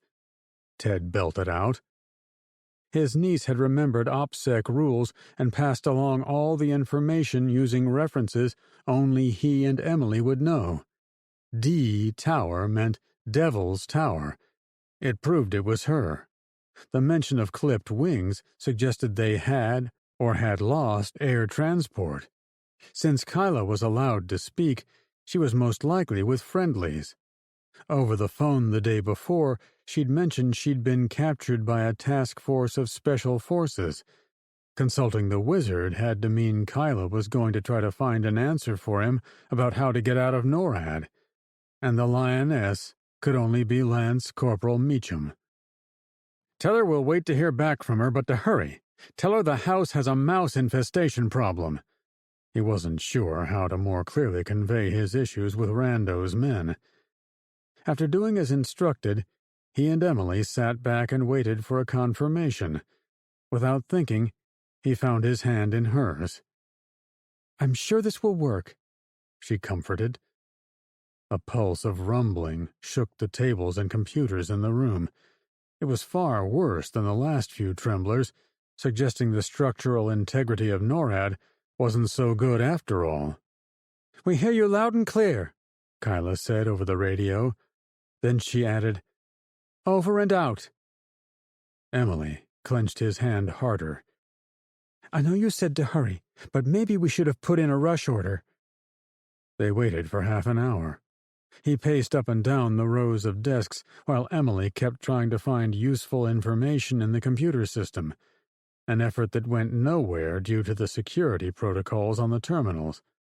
Unlike the rest of America, there were no empty sets of clothing at the desks. They were too far underground. If there had been people in this room when the weapon went off, they logged off their stations properly and kept their data secure. A female voice shouted in the hallway, We found a way out! He and Emily had enough time to look at each other with surprise before the young woman named Tabby came storming in. She and her two friends were drenched with sweat as if they'd run for miles. The girl pointed behind her. We have to hurry! Fairford, England. Miss Priscilla Claremont? A man asked from the blackness of the hangar. That's me, she replied unevenly. She'd been picked up by a U.S. Air Force school bus, along with a few others who were left in the housing complex next to the airfield. It was where all the Americans of the overseas base lived, so it made it easy to gather the stragglers. The others had all been dumped off next to a commercial airliner, which must have been brought in at the last second. However, when she tried to get off the bus, the driver insisted she stay aboard. He drove her all the way out past the hangars and into the edge of the woods at the farthest edge of the property. For a moment, she worried she was going to be shot and killed in the remote area, but the driver spoke up. Ma'am, I'm Airman Gregors. I only had clearance from the Brits to meet the civilian plane. They're going to be looking for me, which is why we're here in the sticks. I've been tasked with getting you onto that non-civilian aircraft. He nudged his head toward a C-5M Super Galaxy peeking out from the far side of the closest hangar building. The plane was far too large to fit inside. Okay, let's go, she said, still not sure what was up, but glad to be told she was leaving the woods. As long as she got off British soil with everyone else, it didn't matter what airframe was under her. The cloak and dagger seemed over the top. Whatever you do, don't stop walking. Do you understand? The driver pulled out a Heckler & Koch MP5 submachine gun. Whoa! What's this? Just follow, Gregors insisted, hopping down the steps. They walked across the field of long grass at the edge of the airport's paved apron. Mosquitoes nipped at her ankles, though she was far more concerned with the sound of jet turbines cycling through pre-flight checks. They're getting ready to leave, right? Yes, he agreed, before shushing her. As they approached the back side of the hangar, a group of men came out a door near the far end. It was too dark to see more than flashlights waving about, but some of the men had their hands up. She was sure of that. Why? She tried to whisper, before realizing Gregors had sped up. Priscilla followed as instructed, still feeling like a lost sheep.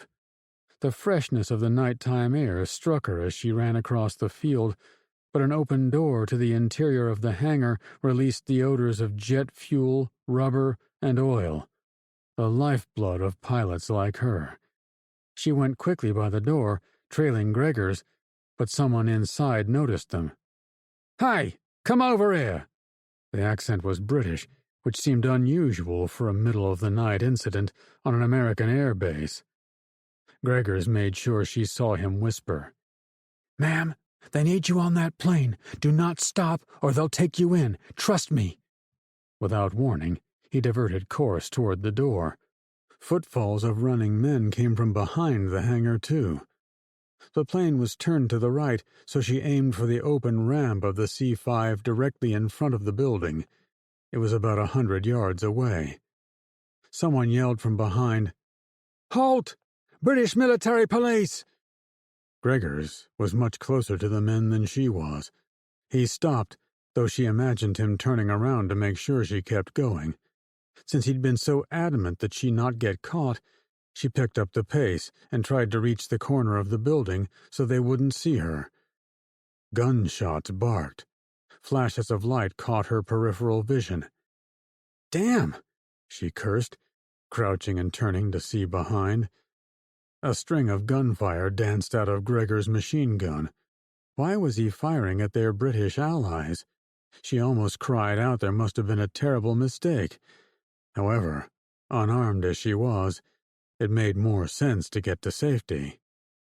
The small group of British men returned fire, truly lighting up the darkened side of the hangar as if it was the 4th of July. She took in about 2 seconds of the light show before making it to the corner. Then she sprinted toward the giant ramp. She made it across the pavement as if driven by a whip. The last stretch to the ramp was almost in total darkness. When she approached and didn't see any lights inside the plane, she halted, afraid she might be shot.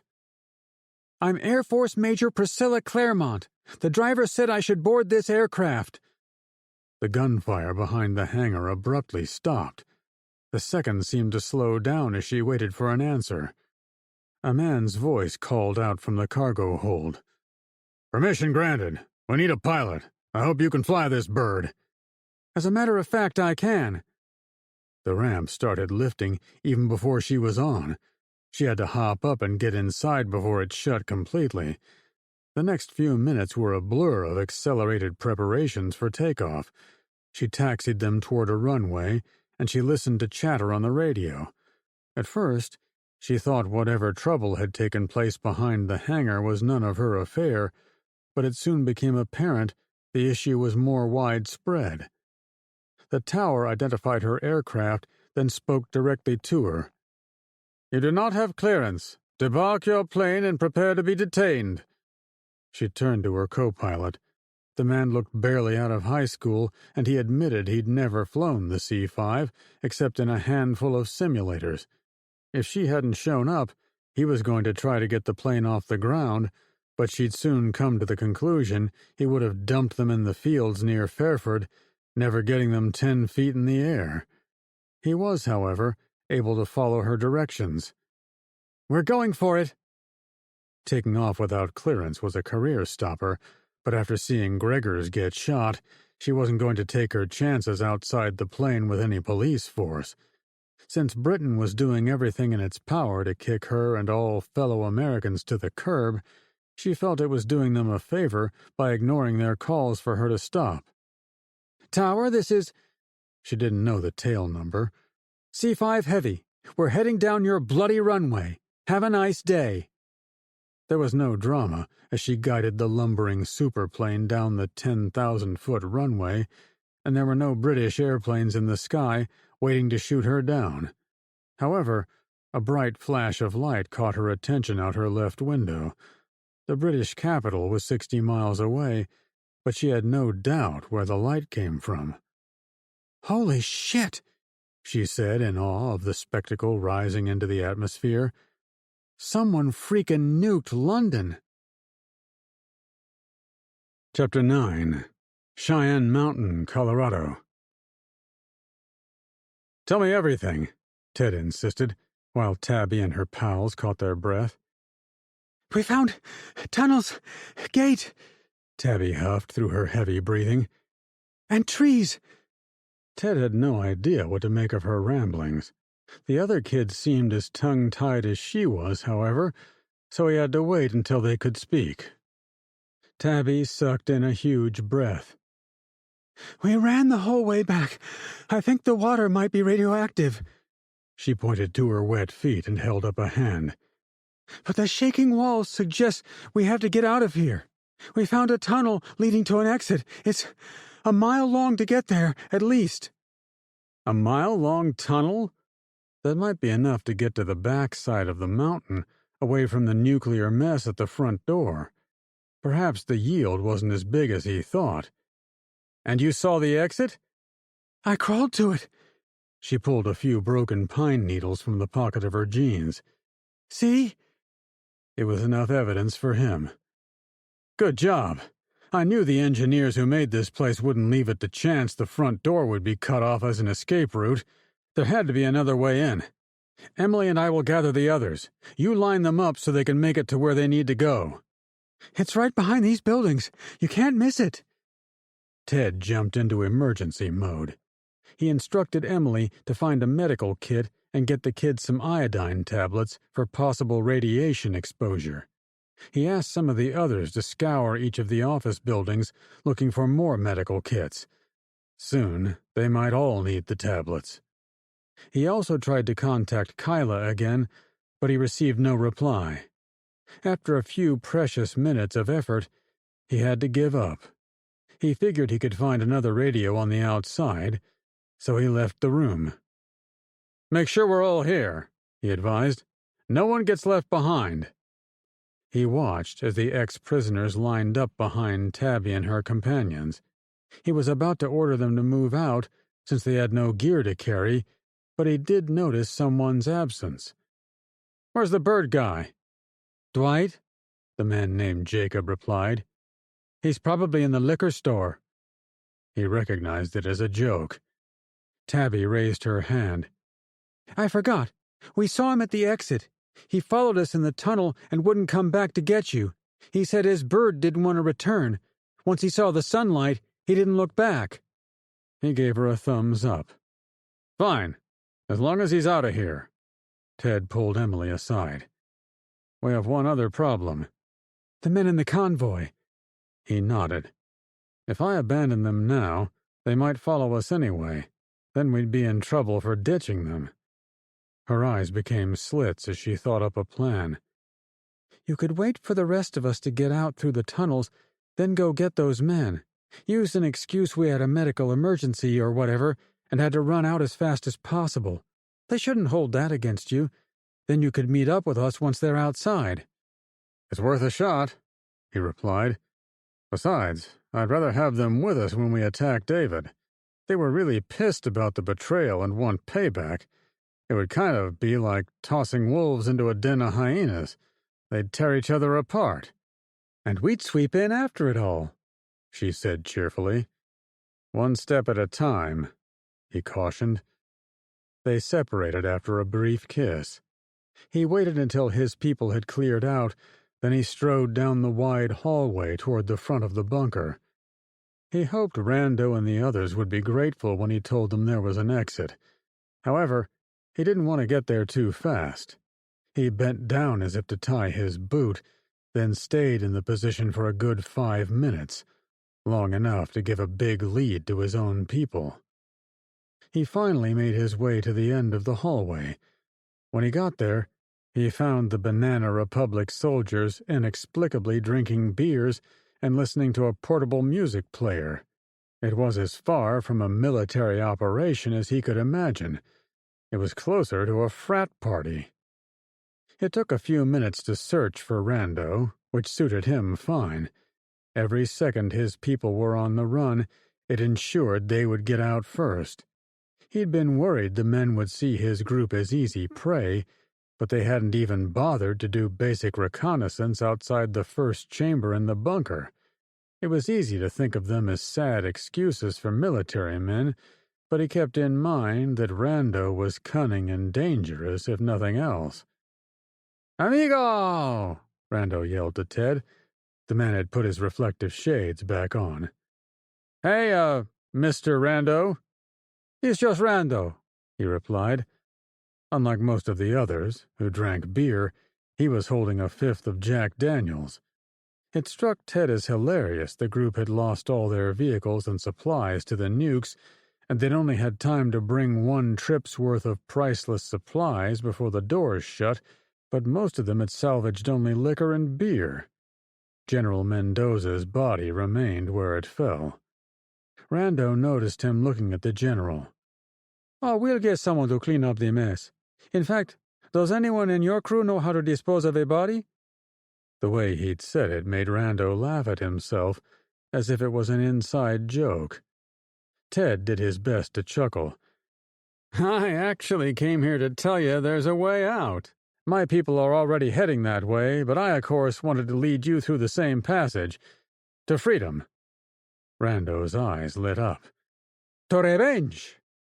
He expected Rando to round up his men and immediately go for the exit, especially as there had been a bad quake minutes before, but he didn't seem to be in a hurry.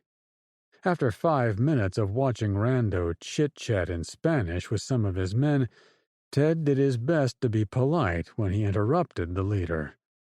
"Sir, we should really be going." "No, this is a celebration, a benefit of my glorious leadership. I party to prepare for all the bad shit we're going to do to David when we use your exit." He wanted to suggest the guy take his party outside, but the man obviously had a plan. He couldn't have missed the tremors and chunks of falling roof. Fist-sized pieces dotted the floor near the general's corpse. "Do you mind if I go and check on my people?" Ted suggested politely. "Your people?" Rando shot back, suddenly not so happy. "Our people?" Ted rephrased as delicately as possible.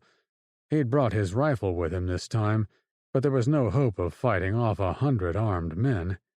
"Ah, Jace, they are all our people. Viva la resistance!" "Viva!" he said with fake enthusiasm. He decided, after having ample time to walk the halls, and after watching Rando chug at the bottle, he would have been better off leaving them. Cheyenne Mountain Western Exit, Colorado. Tabby crawled out of the drain pipe for the second time. It was mostly sunny skies above, with rays of light coming down through the tall pines. There were no landmarks in sight, which was probably how the base designers wanted it. "Come on out," she called to the others. Audrey and Peter agreed to stay at the end of the line to ensure all the ex-prisoners got out through the proper drain pipe. Though they'd only opened one of them, she'd learned through hard trial and error as a tour leader there was no limit to how far a person would go to get lost in her mine. She wasn't about to make assumptions with the new group. While checking out the surroundings, she caught sight of Dwight and his red and blue macaw. "Hey!" The man was perhaps 100 feet away, talking to someone she couldn't see. It might have piqued her interest if she didn't already know him. He was undoubtedly talking to his bird. Behind her, a few men had already come out, their white jumpsuits filthy from rubbing the dirt caked inside the pipe. It would take a while for the others to make it. It gave her a little time to trek over to Dwight and see what he was up to. If nothing else, she wanted him to know everyone was coming outside and he shouldn't go off on his own. She spoke to some saplings as she went toward Dwight. "Tour guide coming through."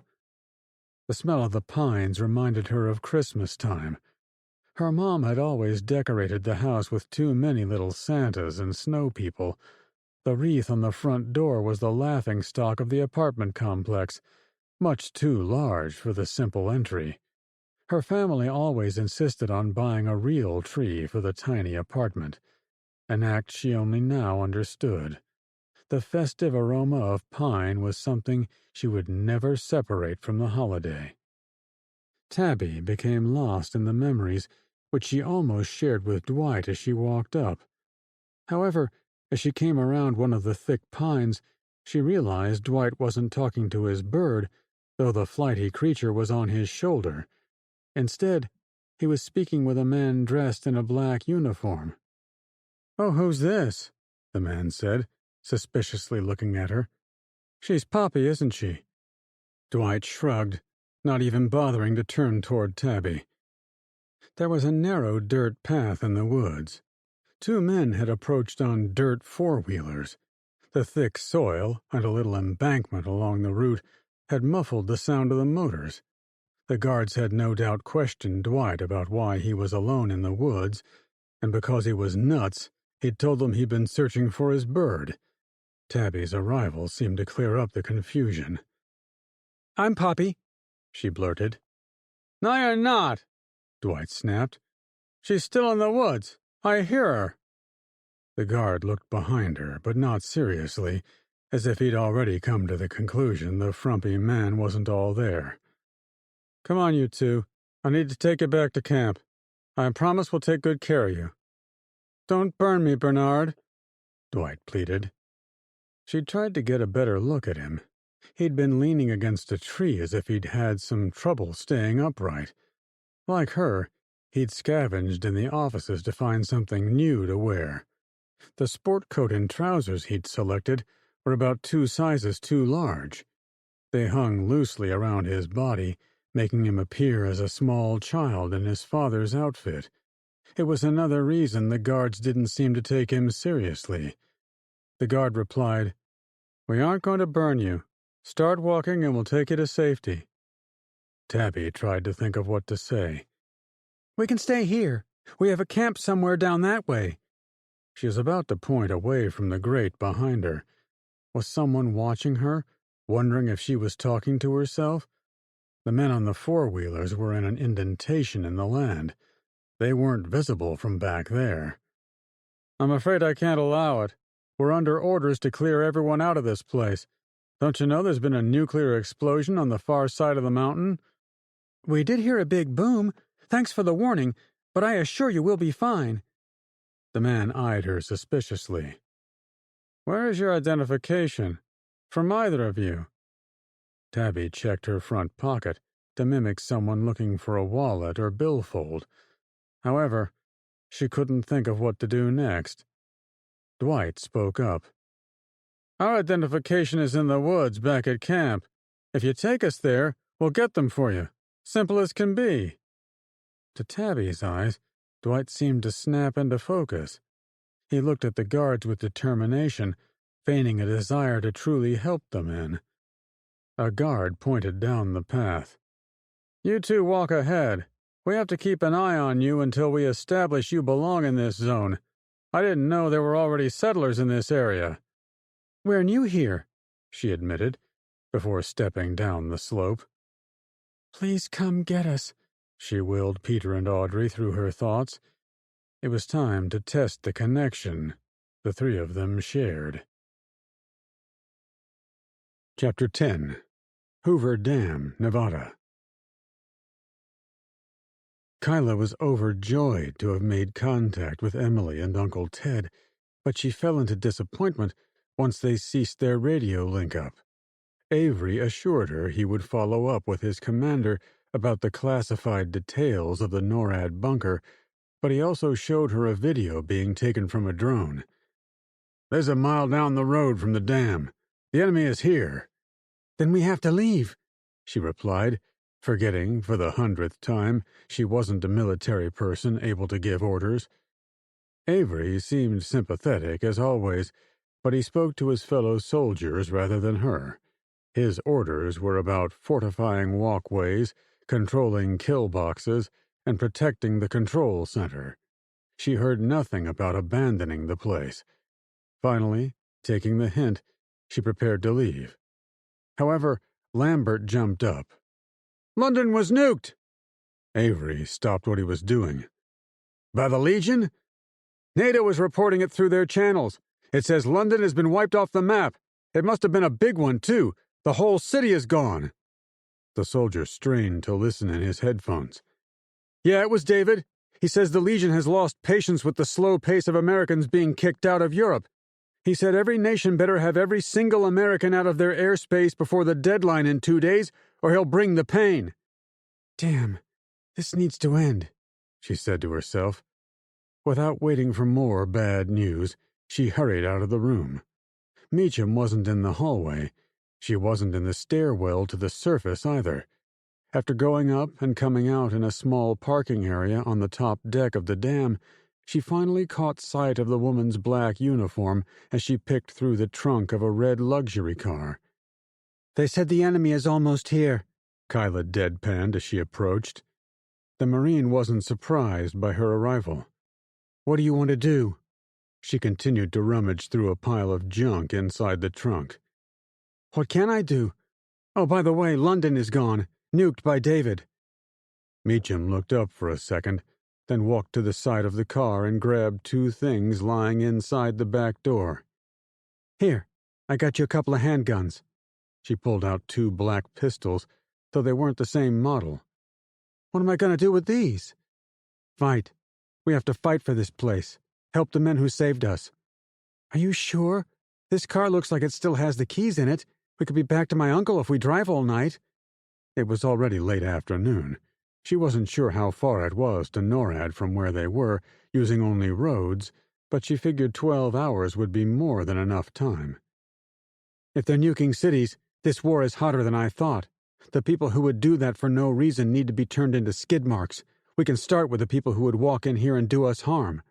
She gestured toward the nearby roadway, which passed the tiny parking lot and went across the dam.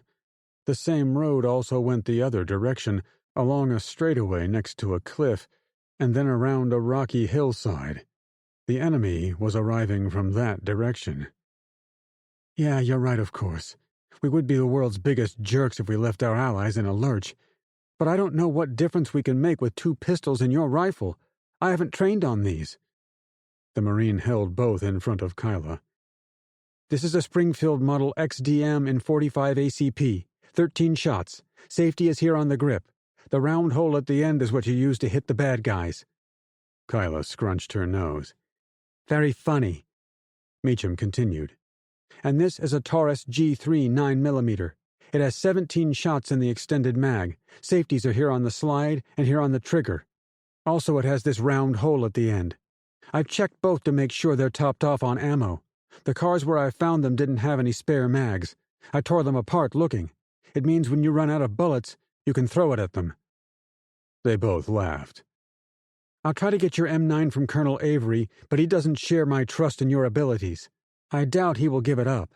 It's why I'm giving these to you. A young woman should never be unarmed in hostile territory, you know?" Kyla admired her friend. Though she wore numerous stitches on her forehead and still looked like she'd been dug up from a coffin, the woman seemed ready to fight for a random bit of land in the middle of the desert. Kyla, by comparison, could only think of the next battle, of finding her uncle. But the more she thought about it, the more she knew Meacham was talking sense. Running away wasn't the way of the dudette. She took the offered weapons. "Tell me where to go," Cheyenne Mountain Tunnels, Colorado. When Ted and Rando reached a room with 20 or so tubes connecting to it, and he saw the light through one of them, he took a stab at explaining the design. "This is definitely a ventilation system. These hatches all lead to different areas of the bunker, and I bet some of them exit the mountain, too. They couldn't afford to have all of them cut off by enemies, so they spread them out." Ted wasn't remotely sure what he said was true, but talking steadied his jittery nerves. He still worried the unpredictable man might decide to shoot him once he'd gotten them to freedom. Rando seemed uninterested. He carried a pistol at the ready as he neared the open grate. "You go last. If your people try anything, I will yell down this tunnel, and my friends will shoot you." Ted pretended to be surprised by the accusation.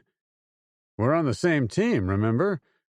"I hope so, but a man in my position always needs to be wary, no? I'm sure you understand."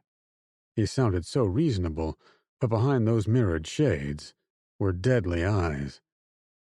Ted stepped away from the exit to allow Rando to proceed inside. After a bit of pause, perhaps wondering if Ted was going to call down the tunnel to cancel an ambush, the man put his gun in his waistband holster and slid into the large pipe. Man after man followed their leader, and Ted figured it was the perfect time to inventory the enemy. Some were dressed like Rando and were probably related to the drug trade, too. He counted 20 of them. There were also a lot of thin men who wore ill-fitting army uniforms with patches sewed on crooked. If he had to assign them a role, it might be as expendable bodyguards. There were 45. A smaller group wore ornamental uniforms, or serious uniforms, that looked like they were official. Ted figured they were the designated envoys of the militaries in their respective countries. There were only 25 of them. The last group, which he almost missed, were men dressed similar to the drug lords, but weren't quite as in-your-face about themselves. After thinking about it, he figured they were what passed as the civilian leadership representatives of the non-banana republics down south. There were 6 of them. A cartel man was the last person in the line. He motioned for Ted to go in before him, which he was happy to do. "See you on the other side," Ted snarked. The man, a tall, dark figure, dressed in a tailored suit, wasn't one to joke around. He knew it by looking at him, though Ted didn't let it stop him from trying. His other choice was to be intimidated, which he chose to skip. The crawl through the tunnel gave him the opportunity to reevaluate aligning with David's old pals in the first place. His instinct said he'd made a mistake going back for them, especially after they displayed such mistrust in him. However, he tried to keep in mind they'd be betrayed and left for dead by the people who were supposed to be his bosses. They had a right to wonder about his motives. Still, as he approached the light, he prayed having some extra muscle would make a difference when they finally made it to David's other bunker. And if he was thinking like a true criminal mastermind, he had to warn the others to constantly be wary of a second double cross.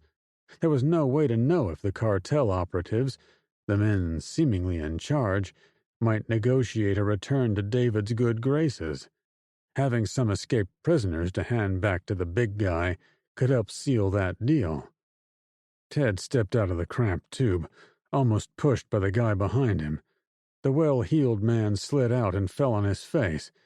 He rolled and hopped to his feet with skill, looked at the tunnel exit as if it had tried to bite him, then moved quickly away.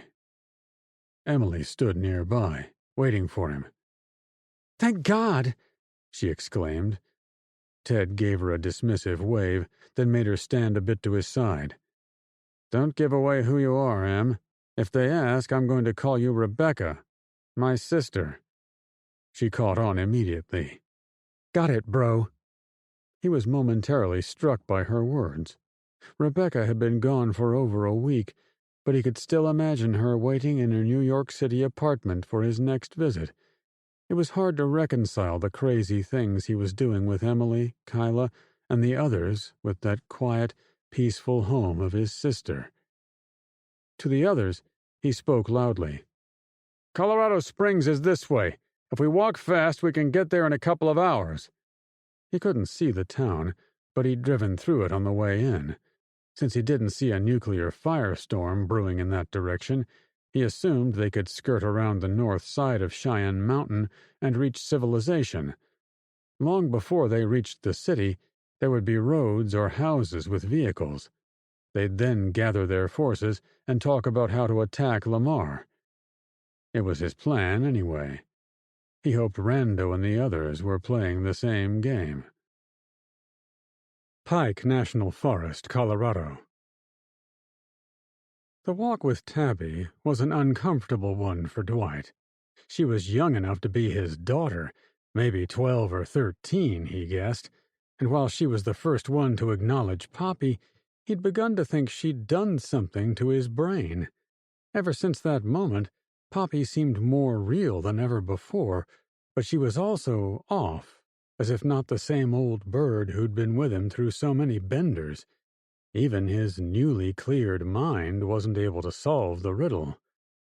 "We have to escape these guys," Tabby said at some point. "I can't risk it. They might hurt Poppy." The bird preened herself on his right shoulder, ignoring the exchange. "They might take us somewhere with a nice bed." "They might take us somewhere with a nice white light. Did you ever think of that?" He hadn't. "Stay sharp. If we get away from them, we have to remember this dirt path. It will take us back to our friends." "Jacob isn't my friend." Tabby seemed to get frustrated. "Then our acquaintances. We have to get back to people who can protect us."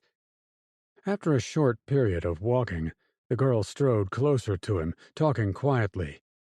"If I create a distraction, will you run back to our friends, please?" He didn't like the idea of going back to where Jacob was, and he wasn't going back in the dark pipe again, but he couldn't say no to the little girl. A noble man might have offered to make the disturbance so she could get away, but he didn't think she'd be fast enough. He, however, could easily do it. Plus, he thought to himself, his muscles were back to their old selves. He almost felt as good as he did after his stint in boot camp when he was 18. David's white light had rejuvenated him, body and mind, and he had to make good on the gift while he could. On the other hand, Dwight also noted the oddities going on with Poppy, a disturbing inability to remember everything in his short-term memory, and a realization everyone looked at him funny. The white light was probably still doing its magic inside his head. Until it was completely done, the smart play for him and the child was to remain safe and together on the path. "I would do it, but I'm not sure you'd be safe here alone, Tabby. Poppy and I will watch over you until your mother can come find you." The girl slapped her face in frustration. "I'm sorry, that was stupid," he added, thinking he knew what had upset her. "I know your mother isn't coming. We'll wait until your father arrives." She stepped back over to her side of the trail. An hour later, they arrived at a parking lot. 2 black pickup trucks were waiting for the ATVs, each with ramps leading into their cargo beds. Several men stood around talking until he and the girl walked up. "What did you guys find? Are these Americans?" The man talking was easy to understand, but he had an accent, though Dwight wasn't sure where he was from. It sounded Middle Eastern, or perhaps he was from India. An AT driver hopped off his ride. "We found them wandering the roads. Said they were camping." "Did you see a campsite?" Indian man asked. "Nothing is out there." "Let's get rid of them," Indian man said, in an emotionless tone. "Thank you," Dwight said immediately. "We'll be on our way. Come on, little girl." He reached for Tabby's hand. The girl took it, but didn't look happy about it. Dwight got a few paces before he was stopped. "That's not what I meant," Indian dude replied. "Wait a second," Tabby said, pulling from Dwight. "We're very important people. I'm one of David's prized pioneer girls. I'm here to, rebuild this country for David." To everyone's surprise, Tabby unbuttoned her shirt and revealed the tight-fitting blue top she'd been wearing back in prison. The Indian guy seemed to change his outlook. Instead of an emotionless call to murder them, he stepped closer to Tabby. "Well, it looks like you've lost your companion. I would eat my hat if this man is your homesteading betrothed. Perhaps I can interest you?" Dwight had seen enough. "She's 13, man. What's wrong with you?" Tabby became defensive.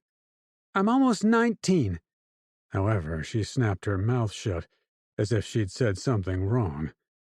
Indian guy seemed bemused. "Change of plans, boys. We'll put them in the truck and take them with us. If she's telling the truth, we'll be heroes for finding such a rare specimen out here. If she's lying, well, we'll see where things go from there." The men in black all laughed. Dwight suddenly heard Poppy whisper in his ear, "Protect the little girl." Chapter 11. Hoover Dam, Nevada. Kyla and Meacham had plenty of time to listen to Colonel Avery as he laid out the defenses for his Team Yankee, since the enemy force wasted a couple of hours covering the last mile before the dam. Avery suspected their drone had been spotted, tipping off the incoming force that someone was inside the dam. Since he only had 20 men, and he wanted to protect his trio of helicopters hidden in the nearby hills, his plan was to hold the western side of the dam as long as he could, then fall back toward the choppers on the eastern side. Much to Kyla's relief, he didn't intend to fight to the death for the national landmark. "This is impossible," Kyla remarked during the waiting.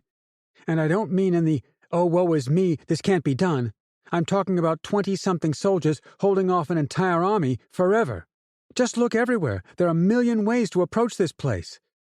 She waved around, alternately pointing to the canyon walls on each side of the dam's top deck, the highway bridge crossing the canyon downstream, which also seemed to float in the air above them, and the twisty roads winding their ways back down each side of the red-rocked canyon toward them.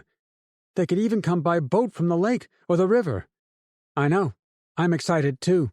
We're going to smack those bastards in the face, then retreat to fight another day. Is there anything better?"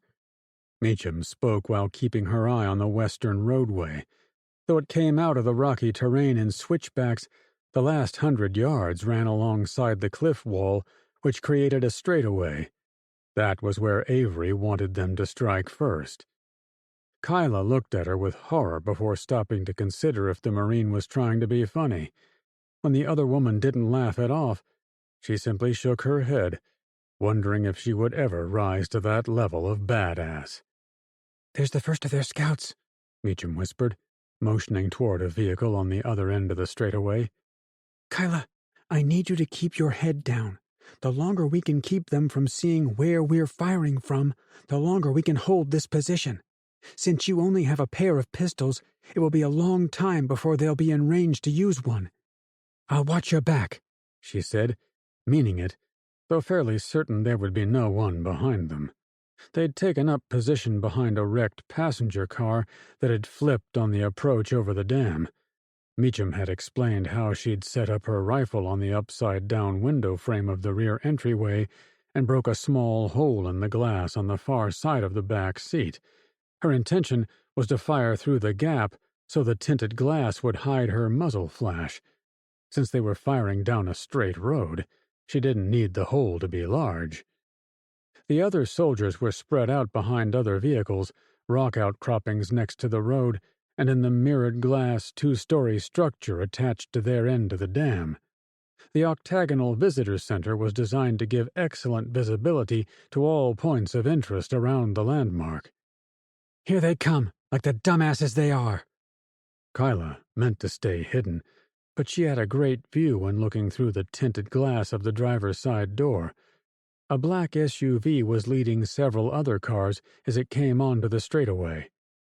"Hold your ears," Meacham advised. Meacham was the first to fire, and Kyla realized a second too late had taken up position so she was the closest to the enemy.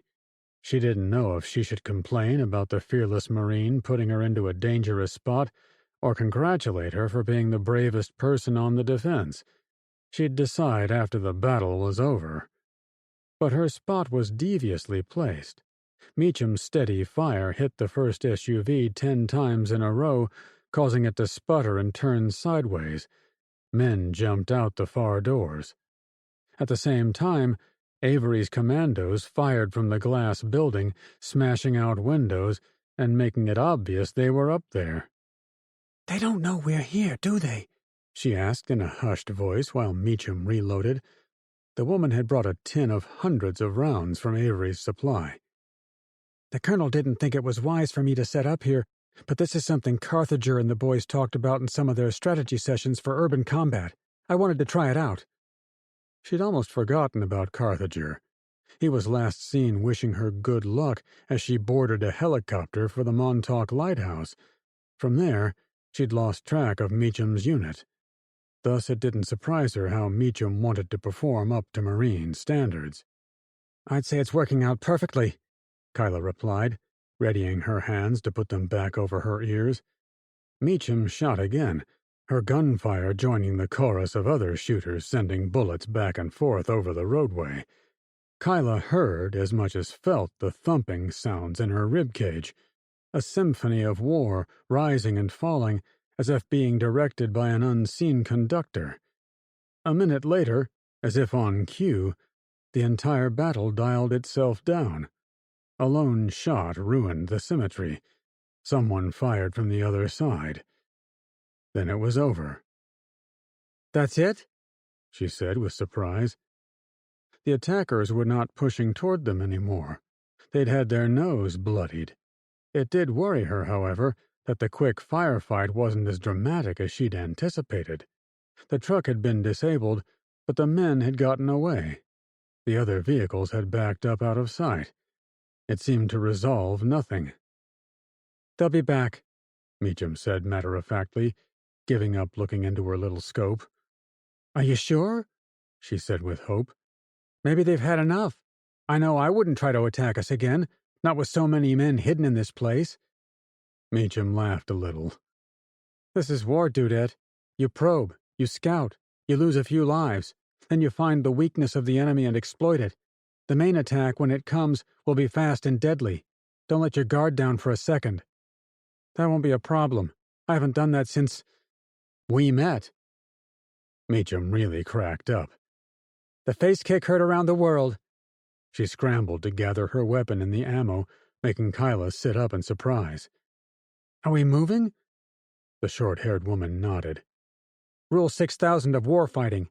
Never use the same ambush location twice. When they come back, they'll be looking to test every piece of hard cover they can see, including this one. We need to fall back." "Oh," Kyla said, not liking the giving up ground part, but not daring to dispute military tactics with a trained killer. Colorado Springs, Colorado.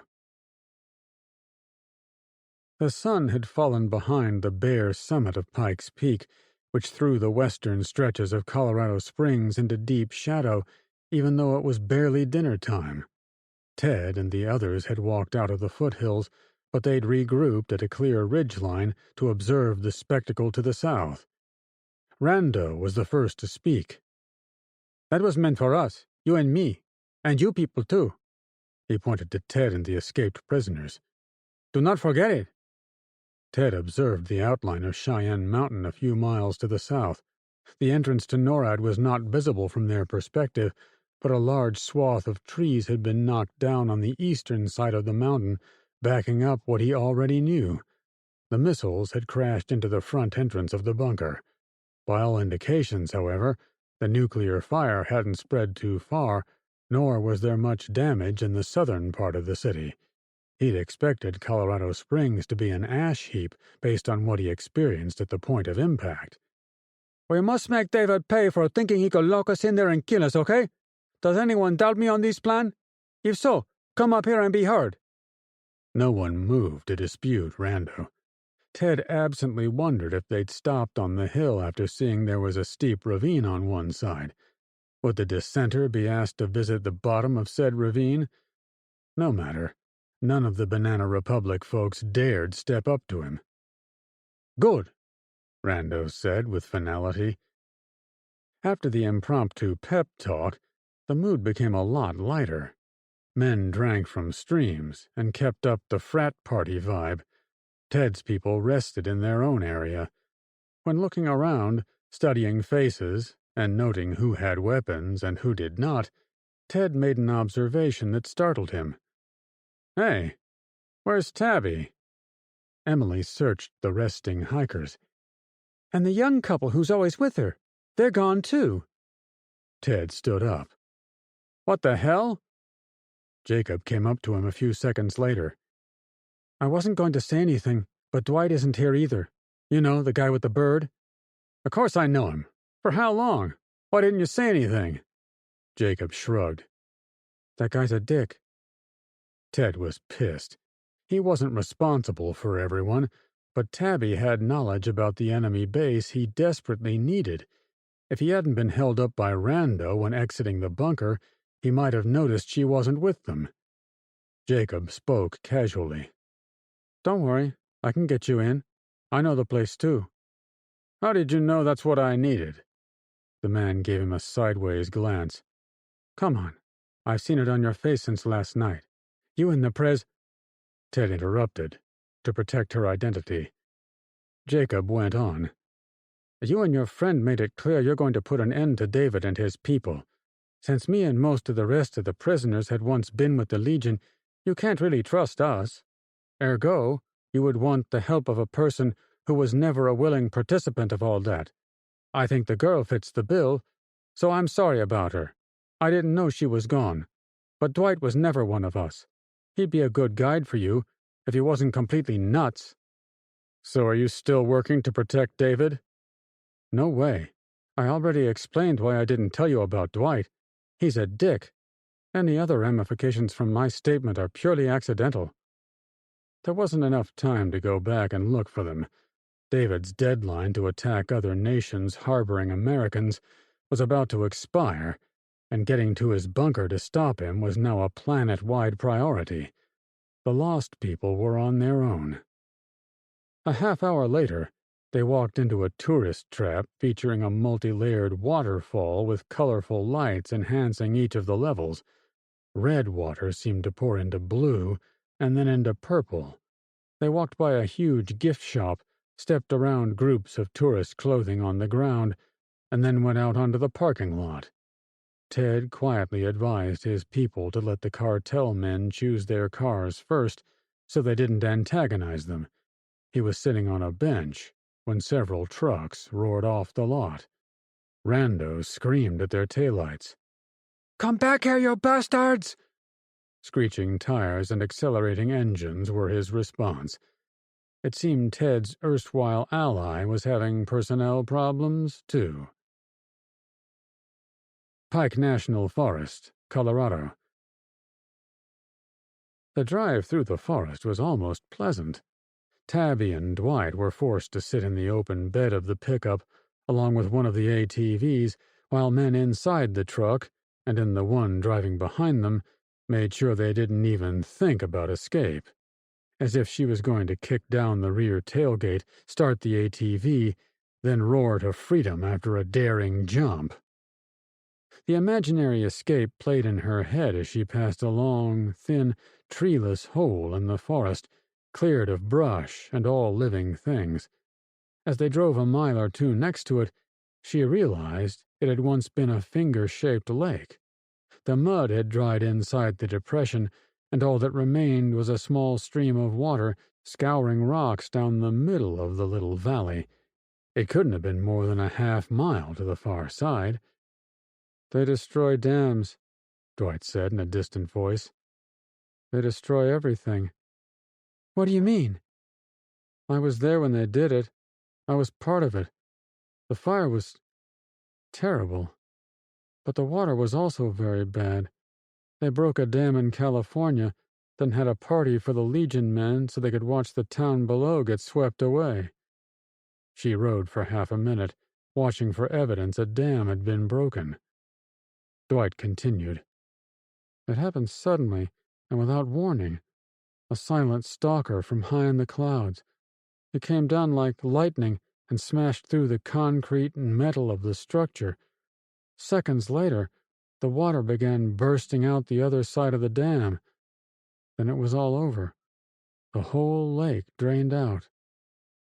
She wasn't sure the man was speaking the truth until they passed the end of the lake. Sure enough, the remnants of a dam waited for them at what would have been the deepest part of the basin. Now it was a muddy hole with 50-foot towers of concrete on each end. The middle had been blown out and washed downstream. Large pieces of the dam were spread out in the fields downriver. Nothing living was left standing. They do this everywhere? She wondered aloud. Why would they destroy a perfectly good dam? Don't they realize? He interrupted. They hate everything touched by America. I didn't see it at first, but I got my first taste when they killed those men on the bridge. They chanted, "Free America," as if we lived in a prison before. Yet I watched it and did nothing. Then I saw it again when people who I thought were my friends made me watch the big dam collapse. To celebrate, we took flamethrowers to the remainder of the town. That's when me and Poppy had enough. We fought back. How? The man had spouted nonsense time after time while in his cell, but the guy sitting next to her seemed to be a different person, one capable of reason and logic, one who could speak in full sentences. She also thought he might give her an idea how to fight the men around them. However, before Dwight could say anything, the truck bounced over some rough ground, forcing her to hold on to the side. That alerted her to their arrival at what looked like a busy summer campground. However, everyone was dressed in black. 24 tents and 50 men waited for them to pull up. There was also a big tractor-trailer loaded with horse drones. Time to pretend we belong, she said, inhaling the fresh air once more. Chapter 12. Hoover Dam, Nevada. Well, you were right again, Kyla said, watching the grenades rain down on the same car where she and Meacham had been a half-hour ago. The enemy was still at the end of the road, but they'd sent men to the top of the canyon wall and had gotten above the end of the dam. That allowed them to drop grenades near each of the abandoned cars, as well as into the lobby of the glass visitor center. Fortunately, Avery was as crafty in his defenses as Meacham. No one was in any of those danger zones. I'll ask you to tell that to my supervisor if we ever see Carthager again. I want to rub it in his face. I thought you liked him. The other woman had never mentioned anything bad about her squad leader. Oh, I do, but we screw around. One-upmanship is a way of life in the Corps. She snickered quietly. That and tearing guns down and putting them back together. Yeah, we like to give our weapons lots of love, Meacham replied dryly. Keep yourself ready. They'll make a push this time. The Hoover Dam was curved, so the outside face of the concrete structure faced the lake, and the inside part was where the water drained into the river. The way the water got from one side to the other was through 4 intake chutes, which were built like upright smokestacks on the lakeside. All 4 had small, round, concrete buildings on top of them where workers could service and monitor the input. 2 were attached to the top of the dam by a wide walkway on the western end. 2 others, and their walkway, were on the far side. Meacham explained they would again be able to shoot at the bad guys from a distance, but still retain the option to fall back if and when things got dicey. The blue water below was darkened by shadows. The lake itself seemed unimpressive as she looked out over the surface. It was trapped between the 2 sides of the canyon, and it looked like the level had dropped 50 feet or more over the years. A ring of bleached-out rocks contrasted with the rest of the red stones, making it appear a lot like a dirty bathtub. The grenade explosions abruptly stopped. Men appeared at the end of the roadway, essentially taking all the territory up to the remains of the overturned car where she'd previously been hiding. They'd snuck in while everyone had their heads down. "What are you waiting for?" she wondered quietly. "We want them to expose themselves. They'll have to do it if they want to get inside the dam." Sure enough, men charged from behind the protection of the flipped car and sprinted for the visitor center. That was when everyone on Kyla's side decided to open fire, except for Meacham. A few black-clad enemy men fell in the open ground, but several of them made it into the visitor center. Almost as an afterthought, a few smoke grenades kicked on, obscuring the end of the dam. Avery's crew kept pouring fire into the smoke. Still, Meacham didn't fire. "What are you waiting for?" Kyla asked.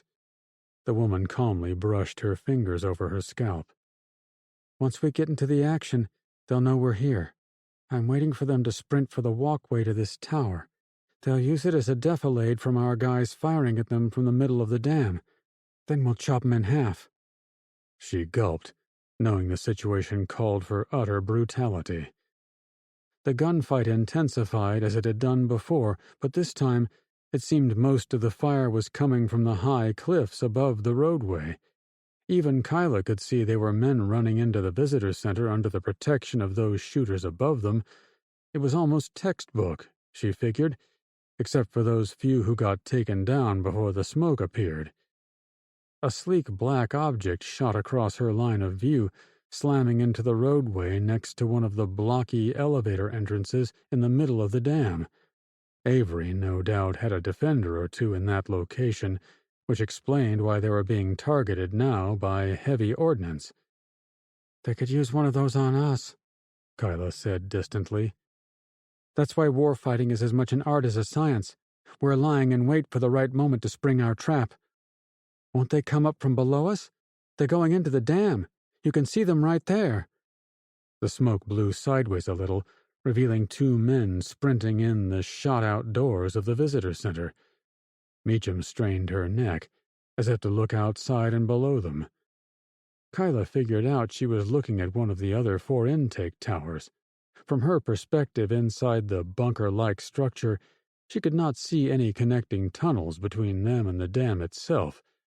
It was only the walkway at the top. Meacham seemed to arrive at her conclusion.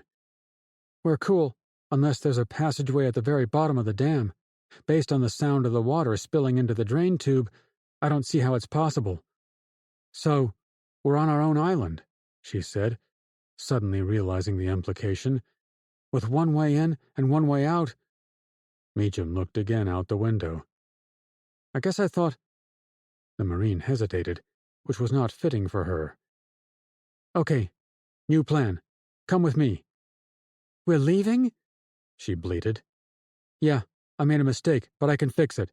We're going to crawl along the walkway and make a run for one of the cars still on the deck. We'll have plenty of cover to reach the middle of the dam and get into the elevator entrance, as long as we leave before the smoke clears." She followed the Marine out the door of the intake building and crouched low as they slinked along the side of the giant concrete bridge back to the dam. But she caught sight of a laser-like streak of red light coming through the wisps of smoke above them. "Meacham, I think they have a sniper or something up there. Look!" She pointed out the special effect. The warrior woman popped her head up, checked out the cliff, then looked to where the light was aimed. Finally, strangely, she glanced straight up. "This is bad, isn't it?" Kyla was an expert at reading Meacham's body language. "If it were one of ours, we'd use a laser to guide in some heavy munitions. A glide bomb like an AGM-154 is possible, or bigger yet, a bunker buster like a GBU-28. I have no idea what those guys might have stolen, but either would take out the concrete around the elevators, or even this concrete box we're in." Her heart skipped a few beats. "But they couldn't take out the dam, could they?" Meacham thought it over for a few seconds. It was another hesitation of hers, though not as long as before. "Nah, something this big could withstand all of that." So what do you recommend we do? We can't run across the dam to the elevator if they're going to blow it up. Meacham took a deep breath. For the record, I recognize my mistake, okay? But also for the record, if we hadn't been over here, we might not have noticed this new threat. So let's call it even? I trust you, Meech. Tell me what you need me to do. The sound of battle had died down. The smoke had almost cleared. Meacham pulled out her little radio. Colonel, the enemy is using laser guidance to target the middle of the dam. It's probably going to be something big to push you out of your strong point. Get your men out of there. Avery soon replied. Understood. You do the same. Out. After securing the radio, Meacham took a deep breath, as if she had something important to say. Kyla waited for a few seconds, but immediately became impatient. What is it? I have to tell you something. Based on the Marine's body language, it was going to be very bad news. Colorado Springs, Colorado. The town of Colorado Springs was a gold mine of resources. David's people seemed to have cleared out after the nuclear attack, not that Ted blamed them. It left them a whole city to plunder. Rando and his crew sacked a local mall because it was, as one petty dictator's aide claimed, filled with the riches of the capitalists. While distracted by the flashy trinkets of old America, he and his friends went to the local gun shop to get the real valuables. He and Emily still had possession of the rifles they'd taken from the gun dealer in Westby, Montana, although they'd lost all the others when they'd parked the Humvee in between the inner and outer doors of NORAD. Now was his chance to stock up on all the high-performance weaponry he could carry and put it in the new Jeep Wrangler he'd borrowed from the waterfall place. "What should we get here, boss?" one of Jacob's men asked him. He thought of his people in 3 groups. Him and Emily were his trusted circle. Tabby and her 2 friends, plus maybe the bird guy, were folks he could do business with. Jacob and the other people who had been David's prisoners were his C group. He didn't fully trust them, but they all shared a common goal. He glanced over, surprised to be called the boss. "I'd stick with AR platforms if possible. We're not likely to find many of the same exact model, but if we use the same platform, we can share ammo. That, to me, is the most important thing right now. What do you do if you get into a firefight inside enemy territory and need to ask your buddy for ammo? If you're carrying a giant sniper rifle using 50 cal cartridges, you can't expect anyone to have spares for you." The man looked at him as if he'd been speaking Chinese. "Here, get guns that look like this." He pulled a plain-looking AR-15 off the shelf and pointed to the box-like middle. "Note how the receiver looks like this. It will help you distinguish it from other types of rifles." The man brushed at his white and orange jumpsuit, prompting Ted to mention one other thing. "And you guys should find some new clothes. There's plenty of tactical pants and shirts here for sport shooting. Get something black so you'll blend in with David's people." He thought about what he'd said. "Blend in again, I mean." While his friends picked the place apart, he snooped around the showroom. There was the usual supply of paper targets, slings, and lockboxes, but there was also a lot of survival gear. He started to gather supplies in a camouflaged backpack when he spotted something useful to him at the moment. "Holy crap!" He grabbed the box and yanked out the device. "Em, check this out."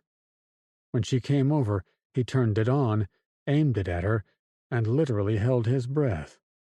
When the needle didn't move, he pointed the thing at himself, then exhaled loudly, as if he'd been told he had a few more years to live. The Geiger counter had stayed silent. "We're clean?" she asked. "Yes, it seems like it. I've been dreading this moment since we walked through the water back in the bunker. We're going to carry this with us wherever we go from now on." She patted him on the shoulder. "Good thinking. I'm assuming you got what you wanted for guns. What do you want me doing?" He motioned her over to the pistol counter. "Pick one of these that feels comfortable. I'd recommend a 9mm at least. While you do this, I'm going to keep an eye on the front of the store. I still don't trust Rando's people not to do something stupid, like trying to kill us." "I'll do my best," she assured him.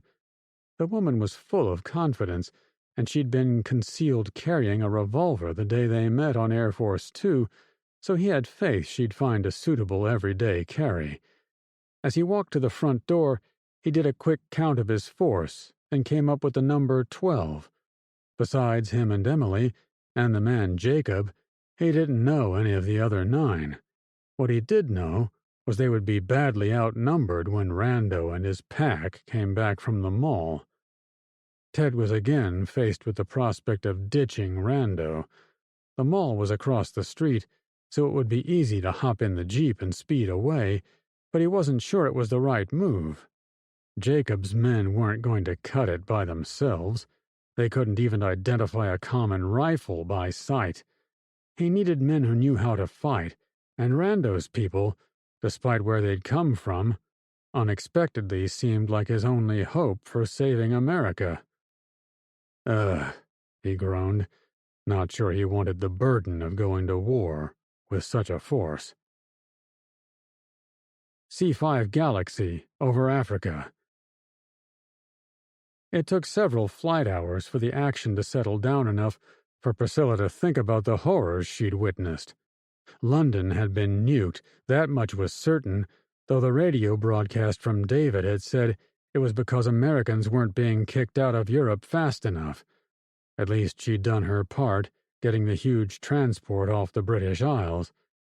Once they escaped from there, she'd had to hug the border between Germany and France, and then Switzerland and France, before finally making it over the Mediterranean.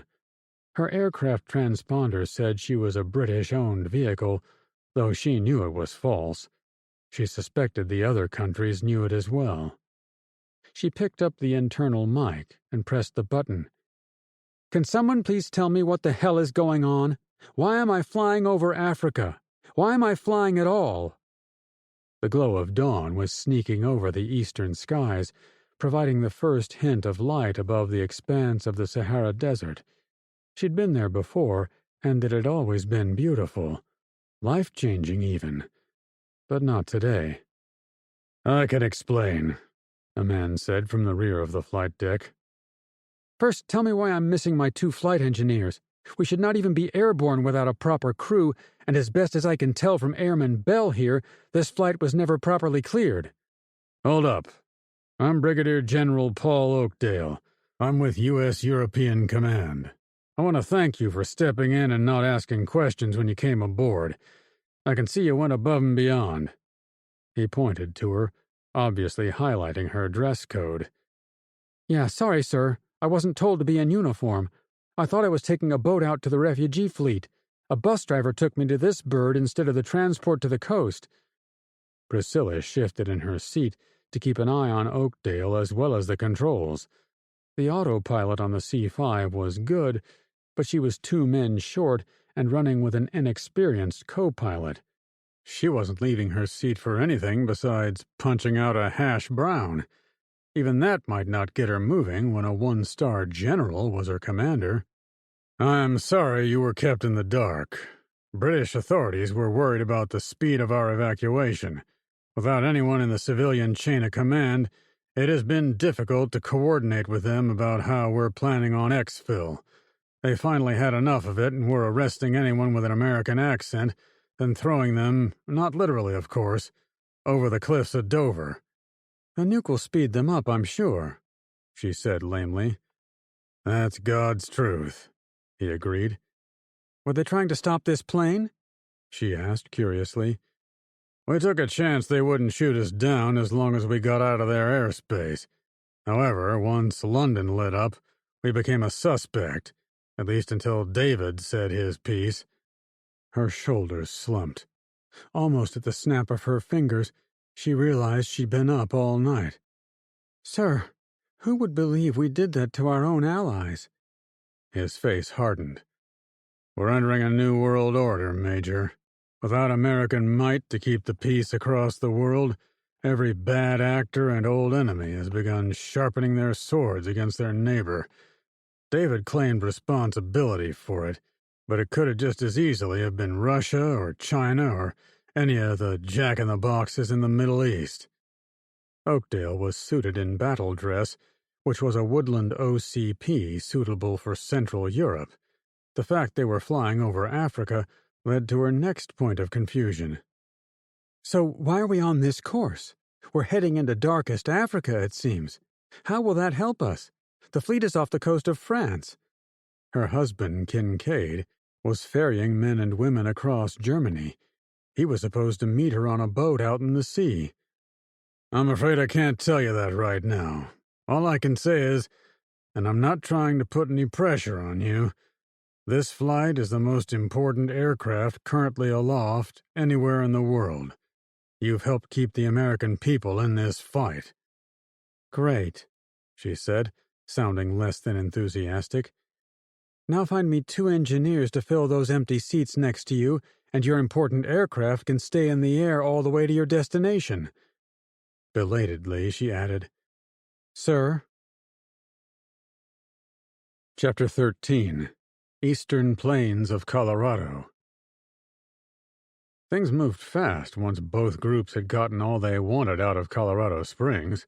For Ted and his small band, they'd focused on guns, ammo, and gear to make their assault on David's underground bunker a lot easier. For Rando and his men, they took a different set of supplies. He and Emily saw one of their vehicles fly by in a blur while driving out of the city. Emily pointed out the passenger side window of the Jeep. It looks like those guys are taking the attack seriously. The bright red pickup truck was lifted, with huge chrome wheels and massive tires. The Central American soldiers driving it had stacked about 20 female dummies in the rear bed. Their display clothing blew wild in the wind as the vehicle passed. I have no idea what they're doing. It does scare me to think these are the men who almost inherited our country. I wouldn't have thought it was possible to have lower IQs than the men and women we've seen working as David's soldiers, but I'd now wager these guys have them beat. She spoke quieter, even though they were alone. Do you think any of these men came from Allied countries? Are any of them Panamanian, Bolivian, Brazilian? I don't know. Their uniforms are all over the place. It makes it hard to identify them at a glance. I take it as a good sign. If we're being invaded by fake generals and cartel henchmen, then maybe our real allies stuck with us. I wish friendly countries would send backup. I'd give them a whole state if they helped us protect the other 49. It's the desperate reality we're facing now that all of our people are gone. Seems reasonable, except if David is threatening them with his weapon. Still, I wouldn't mind giving up some territory for them taking the risk. Just don't offer them Texas. Even without the citizens, I know enough not to mess with Texas. They shared a brief laugh, though he was immediately distracted by an approaching aircraft. There! He slammed on the brakes. What is it? Without waiting, he grabbed his rifle from the back seat of the Jeep, jumped out, and then set his weapon on the warm hood of the still-running vehicle. Other cars in the convoy passed him while he was on the shoulder, but he only had eyes for the approaching drone. Emily had shifted into the driver's seat.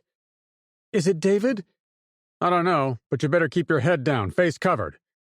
The surveillance drone was a lot like the one he'd spotted driving into NORAD, but he couldn't take a chance it wasn't. It approached his line of vehicles at an angle, and it would soon be about 200 yards in front of him. Can you take it down? She asked. I've got to try. He let his vision adjust to the small red dot scope and aimed for the front of the black quad-rotor drone. It was about 3 feet long and flew about 20 feet off the ground and maybe 30 miles an hour. When he was ready, he gently squeezed the trigger and sent a round out. The drone tipped a little, signifying a hit, but it flew on. I got it, he declared, immediately lining up a second shot. The drone remained on its original course, heading for the highway. I bet those idiots in the red truck are looking up and smiling for the camera, he complained to himself. Emily heard him. I've got my shirt over my face. He squeezed off the next one and tapped the drone, which caused it to lose about 5 feet of altitude. Without waiting, he took several more shots, alternately hitting and missing the target. He had to stop when the drone went directly over the line of vehicles, as he didn't accidentally hit his friends, or Rando. Once it crossed the road and presumably got good pictures of everyone below it, the little device seemed to give up. It fell to the ground, smacking itself into pieces. In a hurry, he got back into his Wrangler. Emily hopped out of his way. "We've got trouble," he said simply. Before he started moving, he picked up the CB radio. Every vehicle didn't have one, but he made sure both he and Rando had them. Without telling the cartel boss, he'd made sure the drivers in Jacob's group also had them, with orders to stay on a different channel. "Rose, this is Blanche. Rose, this is Blanche. Come in." He stole a look at Emily. "What?" she asked. Who knew Central American cartel bosses loved the Golden Girls so much? She shrugged. "It's a strange world. If these idiots love our TV shows, at least our culture will live on." "Yeah, the radio replied with Rando's voice. "This is Rose. Go ahead."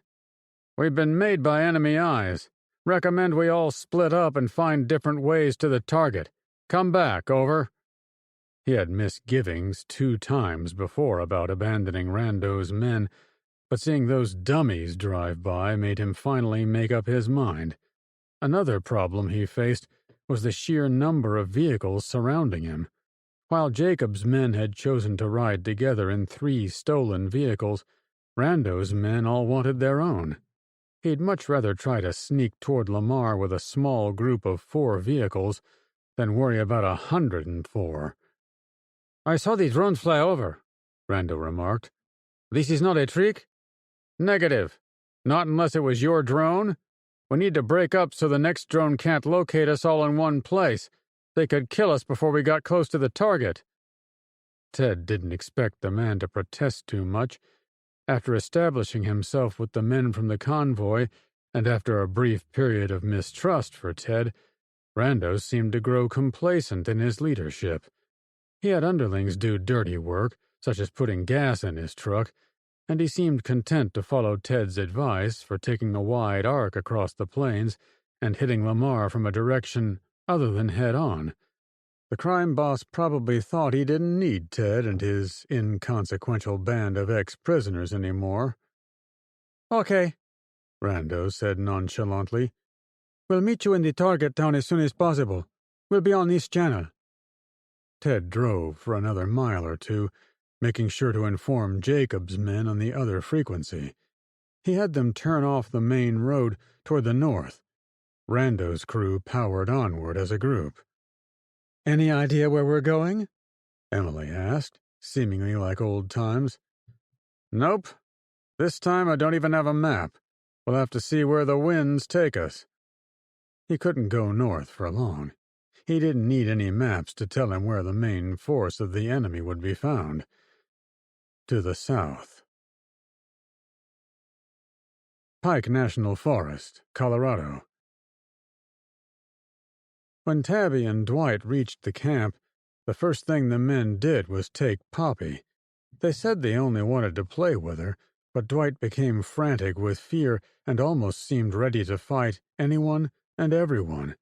He almost hit Tabby in the face when he was pushed against a tree by one of the men. "Sorry," Dwight said, not even looking. "They're going to hurt her." "I don't think they will. No one would be so heartless they'd hurt an innocent little bird." She wouldn't take that bet if money was riding on it, but if it helped Dwight feel better, she was willing to say it. The bird cawed repeatedly as the men carried her over to some picnic tables. Dwight tried to follow, but several of the Legion's soldiers had been placed in front of him as if they expected it. "Damn it, Poppy! How could you let yourself get caught?" She calmly stood by a tree, watching the action unfold. They were surrounded by forest, which offered endless hiding places if she could sneak away. However, Her first task was keeping Dwight from getting himself punched in the face. Unlike her, he repeatedly bumped into the guards, as if harassing them was going to get them to let him pass. "Dwight!" she called out, getting his attention. He turned around, red-faced. "Did you see that? They're trying to feed her hot dogs." "Come here for a second, please." Dwight considered her request for a moment before sidestepping his way to her. He kept one eye on his bird. "What do you want?" she whispered. "You have to stop for a second. There's nothing you can do for Poppy right now, but you can help us all. Just be quiet for a little bit. We might be able to grab your bird and escape, but only if you're quiet." It was a stretch, but the root of her statement was true. None of them could escape if he caused trouble and got them all locked up. As far as the men knew, she was one of them, a lost pioneer girl who needed the brave guards to rescue her. The fiction had value. He twitched his head as if he'd heard something. She tried to listen for what had his attention, but there was nothing there. Even the bird was quiet. The strange man in the baggy suit became calmer. "I'll try," he said. She leaned closer, unwilling to break the spell, but super interested to see if he'd snapped out of his emotional outburst. For a good 10 seconds, he calmed his breathing and dialed his feelings back down to a tempered level. All at once, the crowd of men cried out as if they'd seen something amazing. She and Dwight turned with the commotion. A flash of red flew into the air above the men. A large bird flapped its wings in a desperate search for altitude. "Holy shit!" Dwight screamed. "You said it would get better if I was quiet." The men who'd been playing with the bird pulled out all manner of weapons and aimed at the fleeing animal. 20 smoke plumes billowed up as the bullets sought the feathers of Poppy's colorful plumage. "No!" Dwight cried out again, hitting a guard on the back of the head with all the strength he had. The man went down, tossing his pistol. His attention, like that of the other guard, was on the scrum around the picnic tables. Dwight went for the second guard, which left her in a dilemma. If she kept out of it, she might solidify her position as one of David's pioneers. Her other option was... She sprang to action by picking up the pistol. Ignoring the scuffle between Dwight and the guard, she figured out the safety, then made it hot. The shooting continued in the front part of the campground. Men hooted and shouted as they tried to shoot the little shape flying higher into the tree canopy. She turned toward Dwight, intending to help him with the guard, but the man in the black uniform was slumped into a pile on the ground, so she didn't have to fire the gun. "I've got to save her!" he cried. She had to think fast. "Dwight, Poppy wants you to escape. I heard her say she's going to meet us out in the woods, but we have to leave right now." She kept her voice as steady as possible, so her ruse would have legitimacy. "You heard her?" he asked, taken aback. "Sure," she fibbed. "I can see her too, remember?" He cast a furtive glance back to the men hunting for his bird in the trees. It was a huge party now, with constant gunfire. If she didn't get Dwight out of there that instant, he was going to see his bird fall to the ground in a heap. "Okay, I'll follow you, as long as she said so." "She did," Tabby replied, picking up the rifle of the fallen guard. She tried to hand it to Dwight, but he couldn't be bothered with it. She decided to keep it and the pistol on the assumption she might need both. Then, while there was still a distraction, they ran into the forest. Chapter 14. Hoover Dam, Nevada. Kyla stood at the edge of the circular intake building, which stood on top of a concrete tower about 50 feet over the water of Lake Mead. Something was about to destroy the elevator exit, which was a position Avery's men had been defending in the middle of the dam. The attack would send shrapnel everywhere. Meacham had explained how they were going to get away from the danger. "You want me to jump down there?" she asked, incredulously. It was much higher than any jump she'd ever contemplated in her life. Even the high dive back at the community pool was higher than she felt comfortable doing. The water, which had previously struck her as beautiful and calm, was now distant and deadly. There was no way she could do it. It's just that I think, Meacham began. An object high in the sky caught the Marine's attention, making it possible for Kyla to spot it too. It might have been a jetliner that had decided to drop straight down, but it was long and straight, without wings. The black streak was heading toward the top of the dam, exactly where the red light was waiting. Was it a bomb? It wasn't like anything she'd ever seen before. I don't leave unless you do, Meacham said in a hurried voice. You'd stay here with me? She asked. The Marine spoke almost as fast as an auctioneer. Listen, sister, that thing isn't only going to destroy the elevator, it's going to take out the whole dam. It's a kinetic weapon designed to break through anything on the surface of the earth. I assure you, it's going to rip this dam a new one, and when it does, this tower is going to fall too. The streaking object moved faster than any jet plane. Meacham sat on the edge of the railing, ready to jump, watching it come down. Kyla had a good 2 or 3 seconds to think about it before the black lance seemed to move even faster, surprising her completely when it struck. A crack of thunder joined a shock wave that blew her against the hard railing of the walkway. A stinging spray of biting sand zapped her exposed skin, which she realized were bits of shattered concrete. Last chance, Dudette! Meacham yelled from afar. Her ears blared with repeats of the impact, as if it were echoing up and down the valley. Okay, she murmured, shuffling to the edge. On 3, Meacham said with assurance, but still sounding 1,000 miles away.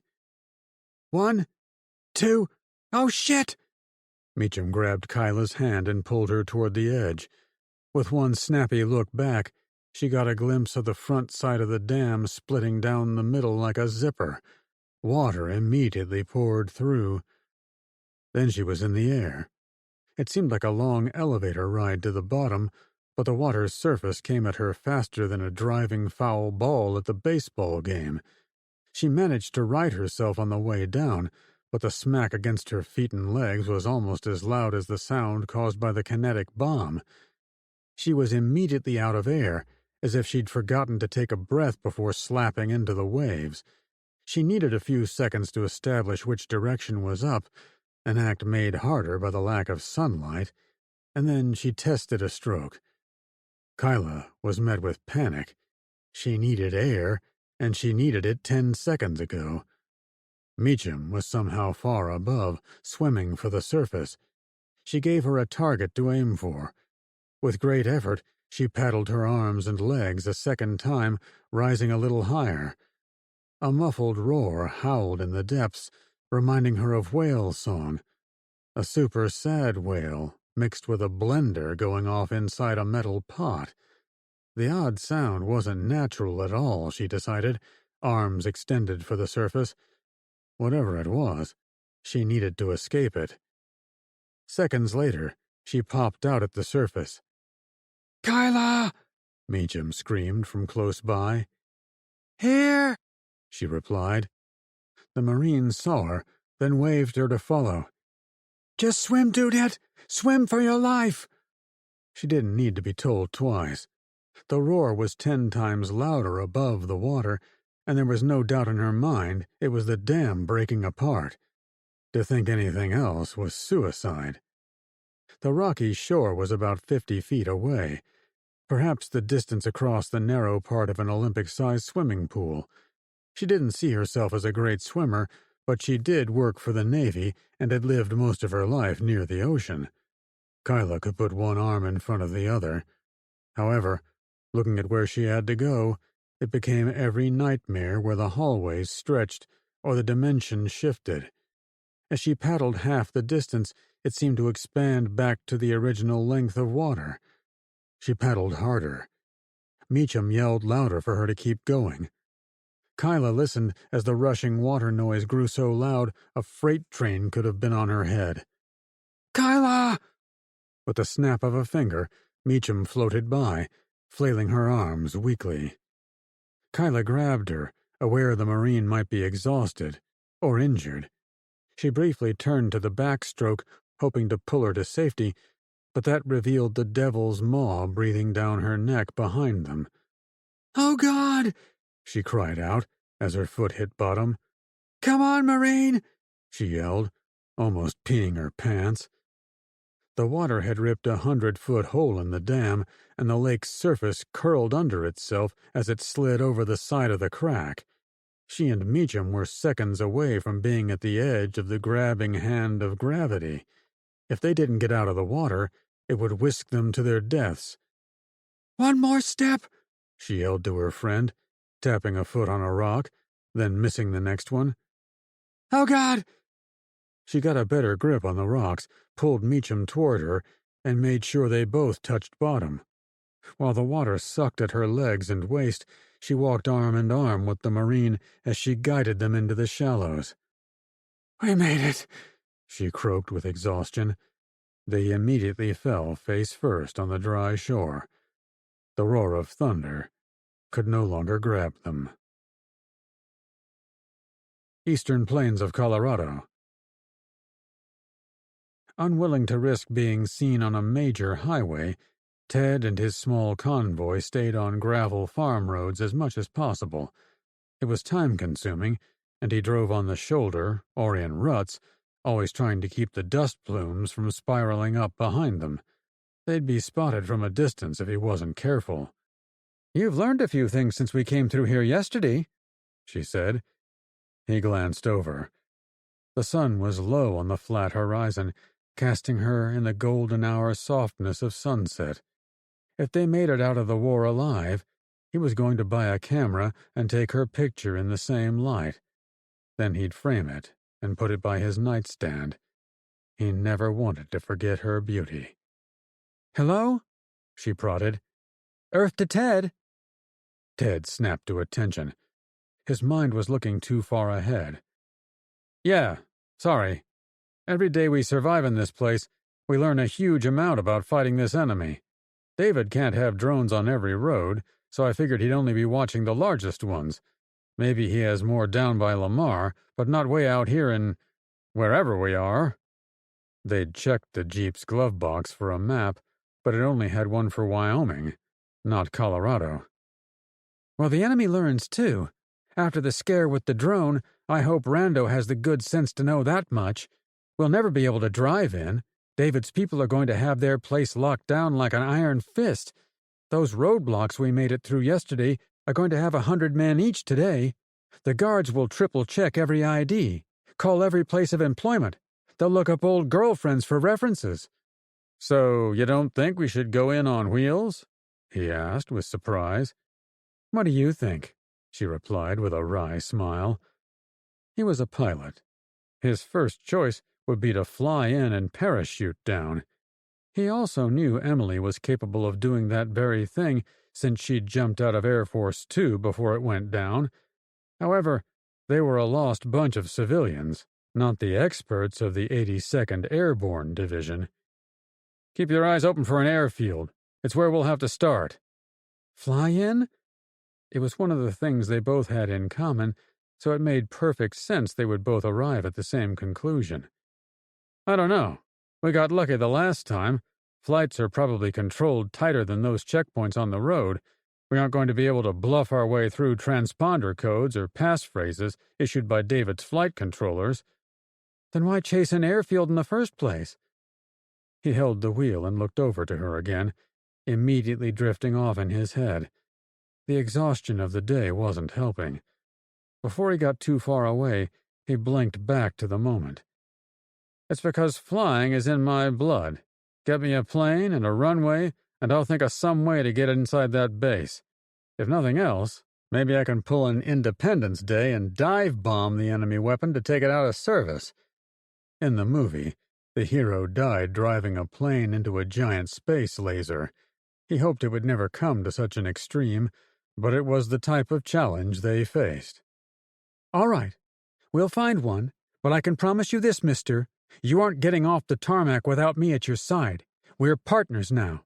Don't forget it. I won't, ma'am. A half-hour later, as darkness fell, they found a community airport. Jackpot! He whooped.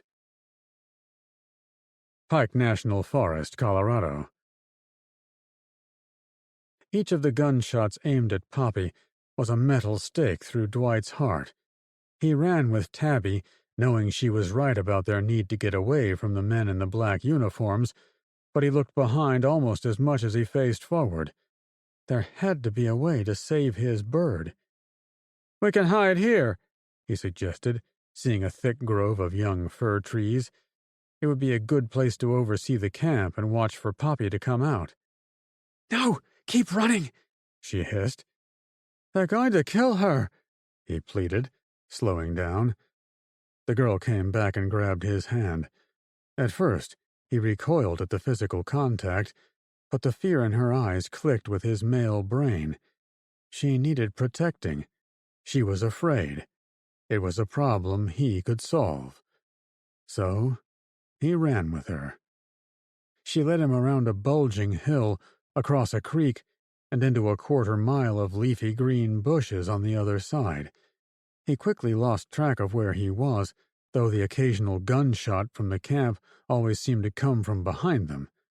That, he figured, was good. By the time Tabby stopped among some big boulders, he was spent. "This should be far enough for now," she said, breathing hard. Their eyes met, which prompted her to keep talking. "They're still firing their guns and stuff. I think it means your bird is still on the loose. That's good, right?" Her smile was kind, but weak. It was a look he knew well. It was pity. "If we're going to escape them, we should get above these rocks and see where we're going. It's something I learned when I was in the Army." "Seriously?" She brightened. "You were really in the Army? I never would have guessed." As soon as she'd said it, she acted like she'd said something wrong, but he dismissed it. "It's no big deal. No one knows I served in both Iraq and Afghanistan. I don't tell anyone, usually. But this time, I figured you'd want to know you could trust me when I say we need to get our bearings." Tabby glanced up the hill, seemingly considering his advice. He thought it would take a little route-finding to get around the large rocks at the base, but the hike up the nearest hill wouldn't be too technical. In his prime, he could have made it up there in 15 or 20 minutes. "I have a confession to make, though," he went on. "After spending 10 years on the streets of San Francisco and smoking like a chimney, I don't think I have any hope of making it up there. My reasoning for checking out the landscape is a bit selfish. I want to find the route with the fewest obstacles." He truly was embarrassed. "That's okay. You've got a good spot here in the rocks. Stay hunkered down and out of sight. There should be enough light for me to see the terrain up there before it gets totally dark. I'll go figure out the best way to get back to our friends, then I'll come down and get you. I promise I'll try to find a path where you don't have to do much climbing." She smiled, almost breaking his heart. The girl had grown on him since the jail cell. "I'll rest here." He sat in a small nook between two of the large boulders. Tabby listened for a moment, perhaps trying to decide if those sporadic gunshots were moving closer. She set a pistol on the ground by his feet. A gift. Then she waved at him, cinched the rifle on her back, and disappeared in the long shadows. "I hope you come back," he whispered. As nice as she was, he was not talking about the girl. Chapter 15. Wild Horse, Colorado. The tiny dirt airfield looked even smaller in the daylight of the morning. The town of Wild Horse was one of those typical high plains towns he'd been blowing through for the past several days. A couple of rows of weather-beaten homes, a single storefront for a food store, a one-room post office, maybe a grain silo. Wild Horse had all of them, minus the silo. Instead, it had the airport, which seemed to be a recent addition. "What are we going to do with these?" Emily said, stretching and pointing to the 3 crop-dusting two-seaters on the tarmac. No one had gotten much sleep the night before. They'd spent a few fitful hours trying to sleep in their vehicles, alternately keeping watch. Staying inside the vehicles seemed safer than trying to find a place to hole up in the town. He was now convinced much of the state was under surveillance of one kind or another.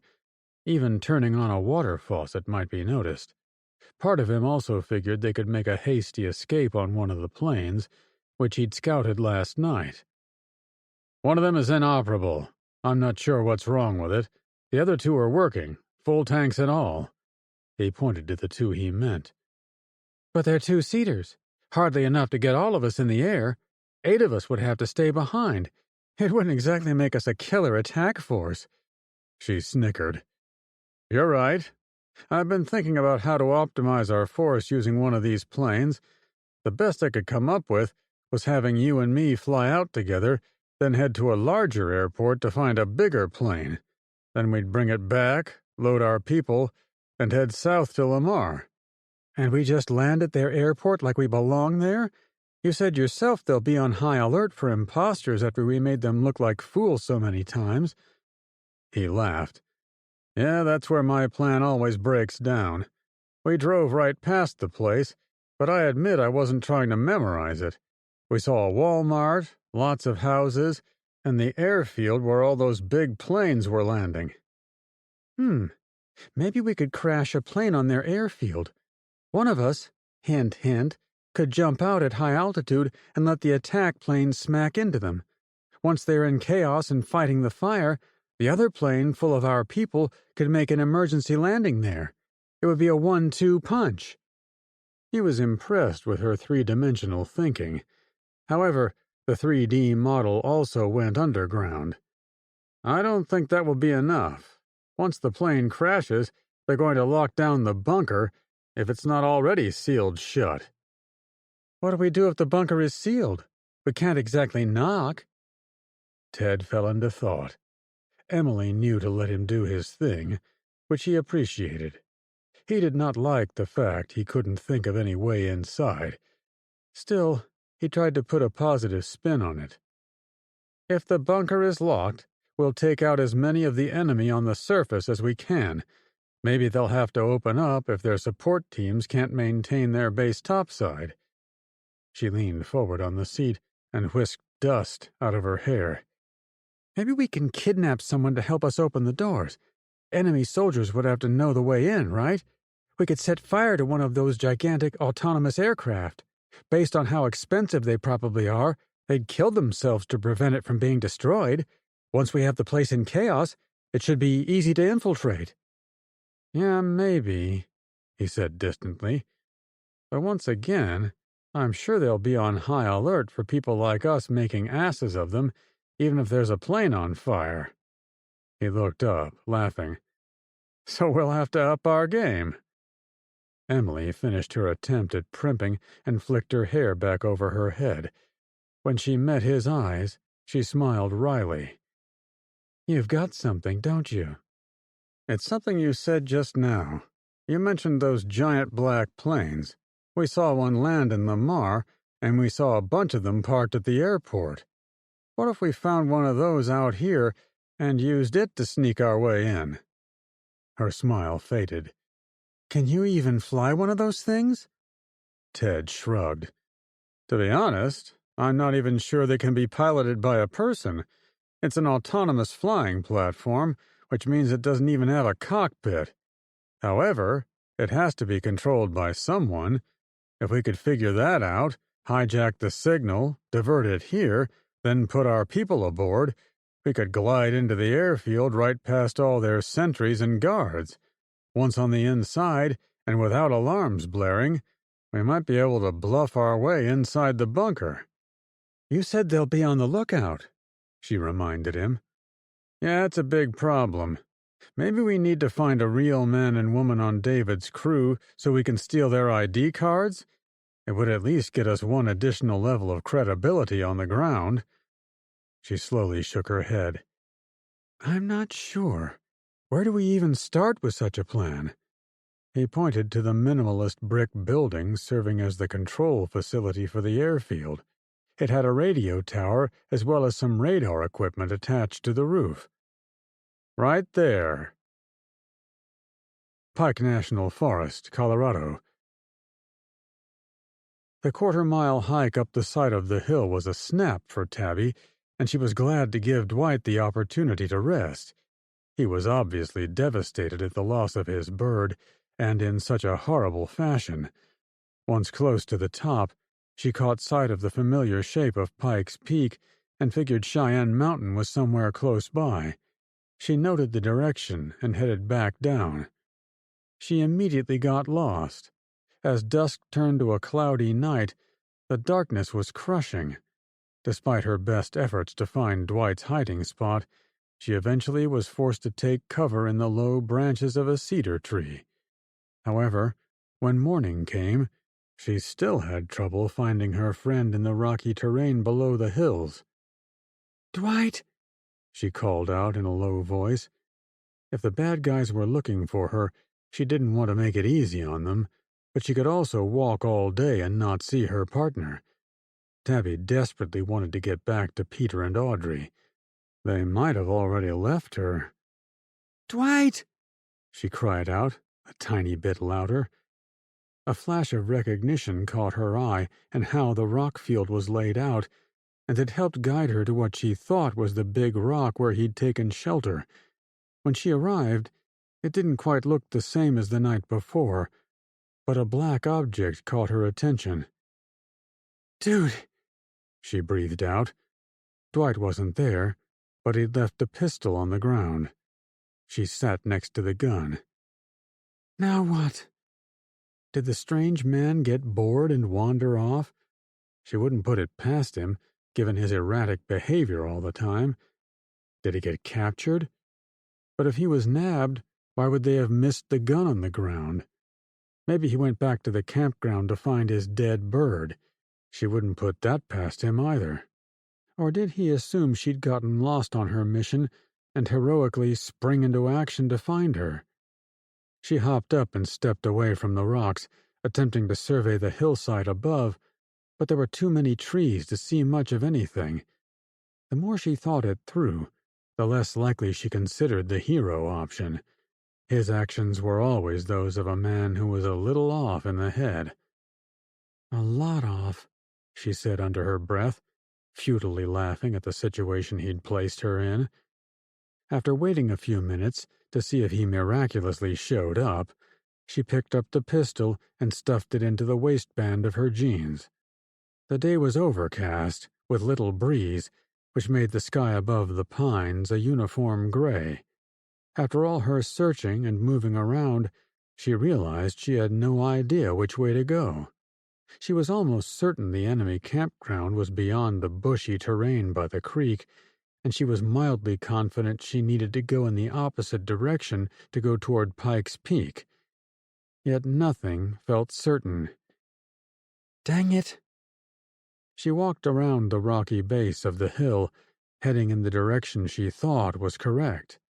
If Dwight and his bird showed up during her hike, she would happily let them follow, but she was done trying to keep tabs on him. If she would have let him go with the ATV guys, she'd probably be with Peter and Audrey and the rest of the group. She'd still be wondering where the guy had disappeared to, but at least she'd be with her friends. Her hike took her through the endless national forest, and there were no roads to be found in most of the valleys. A few times, she imagined hearing the mechanical clacking sounds of one of those horse robots she'd faced back at the TV station, but they faded as fast as they arrived. The thought of facing one of those things kept her walking fast. However, despite her vigilance, she accidentally stumbled onto a gravel road before she knew what it was. As soon as she whipped her head both ways, deer in headlights style, she ran to the far side to cross it. Once there, she realized she was near the destruction caused by the drained lake. "This figures," she exhaled, knowing she'd walked sideways rather than directly to her destination. Pike's Peak was out there, beyond the missing lake, the same distance away as when she was at the boulders. Most of the muddy terrain ahead of her had dried, leaving the carnage of twisted trees and scoured rocks her main obstacles, though the small stream also looked like a challenge. She chose to walk a short way next to the shoulder of the road until she arrived at the broken dam. Keeping to the road would eventually get her where she needed to go, but there would be a mile or two where she would be stuck next to the open field of the lake bottom. If the guards showed up, they would see her for miles. She needed to get across the field and back into the woods.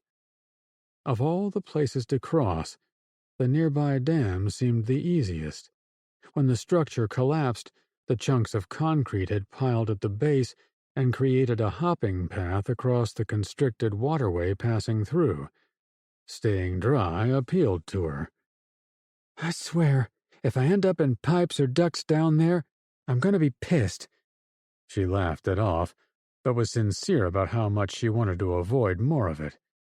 As she hopped down the incline toward the middle, she stayed vigilant for holes or tubes. When she neared the bottom and was about to jump on one of the giant chunks of concrete resting in the stream, she caught sight of movement. Something small had shifted position near the remaining piece of dam still standing on the left bank. She prayed it wasn't a man from the campground. Since she was already out in the open and already a hop away from crossing, she jumped into action. Tabby sprang from one foothold to the next, easily moving over the rocks. Her shoes gripped the dry cement, and her adrenaline carried her jumps over the water. When she finally reached the more solid bank of debris on the far side, she chanced to look back. Dwight? The man in the baggy suit stood like a zombie next to the 50-foot-tall structure. She wasn't sure he'd even seen or heard her running and hopping so close to him. He stood there looking at the wall as if he had no clue how to go around it. Dwight! She yelled louder, confident the burbling water would mask her voice from far away. He finally turned. "Oh, it's you again. Poppy told me to come down here, but that's impossible. Poppy was shot. I'm sure of it." Tabby didn't know what to say. Indulge the guy's fantasies, or tell him to suck it up and get moving. What would a proper tour guide do? She centered her breathing. They were hidden among the rocks and warped dam wreckage, but if someone came by on the road and happened to look in their direction, they'd be spotted. She needed the fastest method of convincing him to come. "Hey, mister, I think I saw your bird over this way." She pointed in the direction she was going, hoping it wouldn't lead him to ask how she could possibly see it in a place she hadn't yet gone. "Really?" he said with excitement. "I knew it!" She cringed, wondering what she'd tell him when he made it across the stream. Chapter 16. Hoover Dam, Nevada. Kyla spent the night somewhere with steep rock walls all around them after being picked up by Avery's helicopter. He and his men had rescued her from the shoreline after swimming and then running from the collapsed dam. An hour of flight passed before they landed in a place of refuge. She'd gotten off the chopper, glad to be alive, but Meacham passed out as soon as they'd been assigned a place to rest. Kyla was beat to hell and fell asleep soon after her friend. However, all she dreamed about was the harrowing escape from the dam. It was always the same. "Thanks," Meacham gurgled as she spit out water. In her dream, they'd barely made it out of the lake. "No problem," Kyla replied, from hands and knees, engrossed by the spectacle of the broken dam. She'd gotten her friend onto dry land and made sure she was alive, but then she had to see the once-in-a-lifetime sight. The rush of water chipped away at both sides of what was left of the curved structure. The surface of the lake was now tilted at an unnatural angle as more and more liquid was sucked into the breach. The speed of the current must have been incredible as it tugged at the 4 intake towers, already toppling one of those closest to them. "God, I feel like dog shit," Meacham said, complaining for the first time Kyla could remember. That, at least, got her to turn and check on her friend. "Are you all right?" The soaked woman looked up at her. "We have to move out. Get away from the dam. We have to do it while those shooters are distracted by the same thing you are." She pointed to the rush of water pouring out of the lake. The roar of the splashing water grew in intensity, striking at whatever was on the far side of the dam. The reminder of the larger battle made her look across what was left of their defensive position. The tear had reached almost to the far shore, as if the entire dam was in danger of being scrubbed off the walls of the canyon. However, tiny figures ran up the rocks over there. Avery's men, a few of them at least, were still alive. "Yeah, you're right," she replied after a little thought. "We've got to run. Stay alive," Meacham said with slurred speech. "Come on," she replied, ignoring the pain on the unbreakable woman's face. Kyla helped her friend to her feet, noting she actually allowed someone to help her. That didn't bode well. They jogged along the shore away from the dam, though she turned back as frequently as possible to watch the action. In a few minutes, most of the dam was gone, and 3 of the 4 towers had collapsed and been swept away. A smothering mist choked the downriver side of the breakpoint, making it impossible to see the bridge crossing the river to the south. "You did good," Meacham said, finally walking on her own.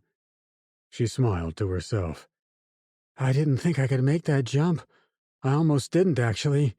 But looking at what's left, we couldn't have waited another second before going over the side. We would have been swept over the dam, no doubt. You're stronger than you know. Never forget it." Kyla was disturbed to hear Meacham speak as if she was dying. "Are you really okay?" she prodded. "You aren't sounding like yourself." Meacham glanced over. Her face was bloody from where her stitches had opened a little.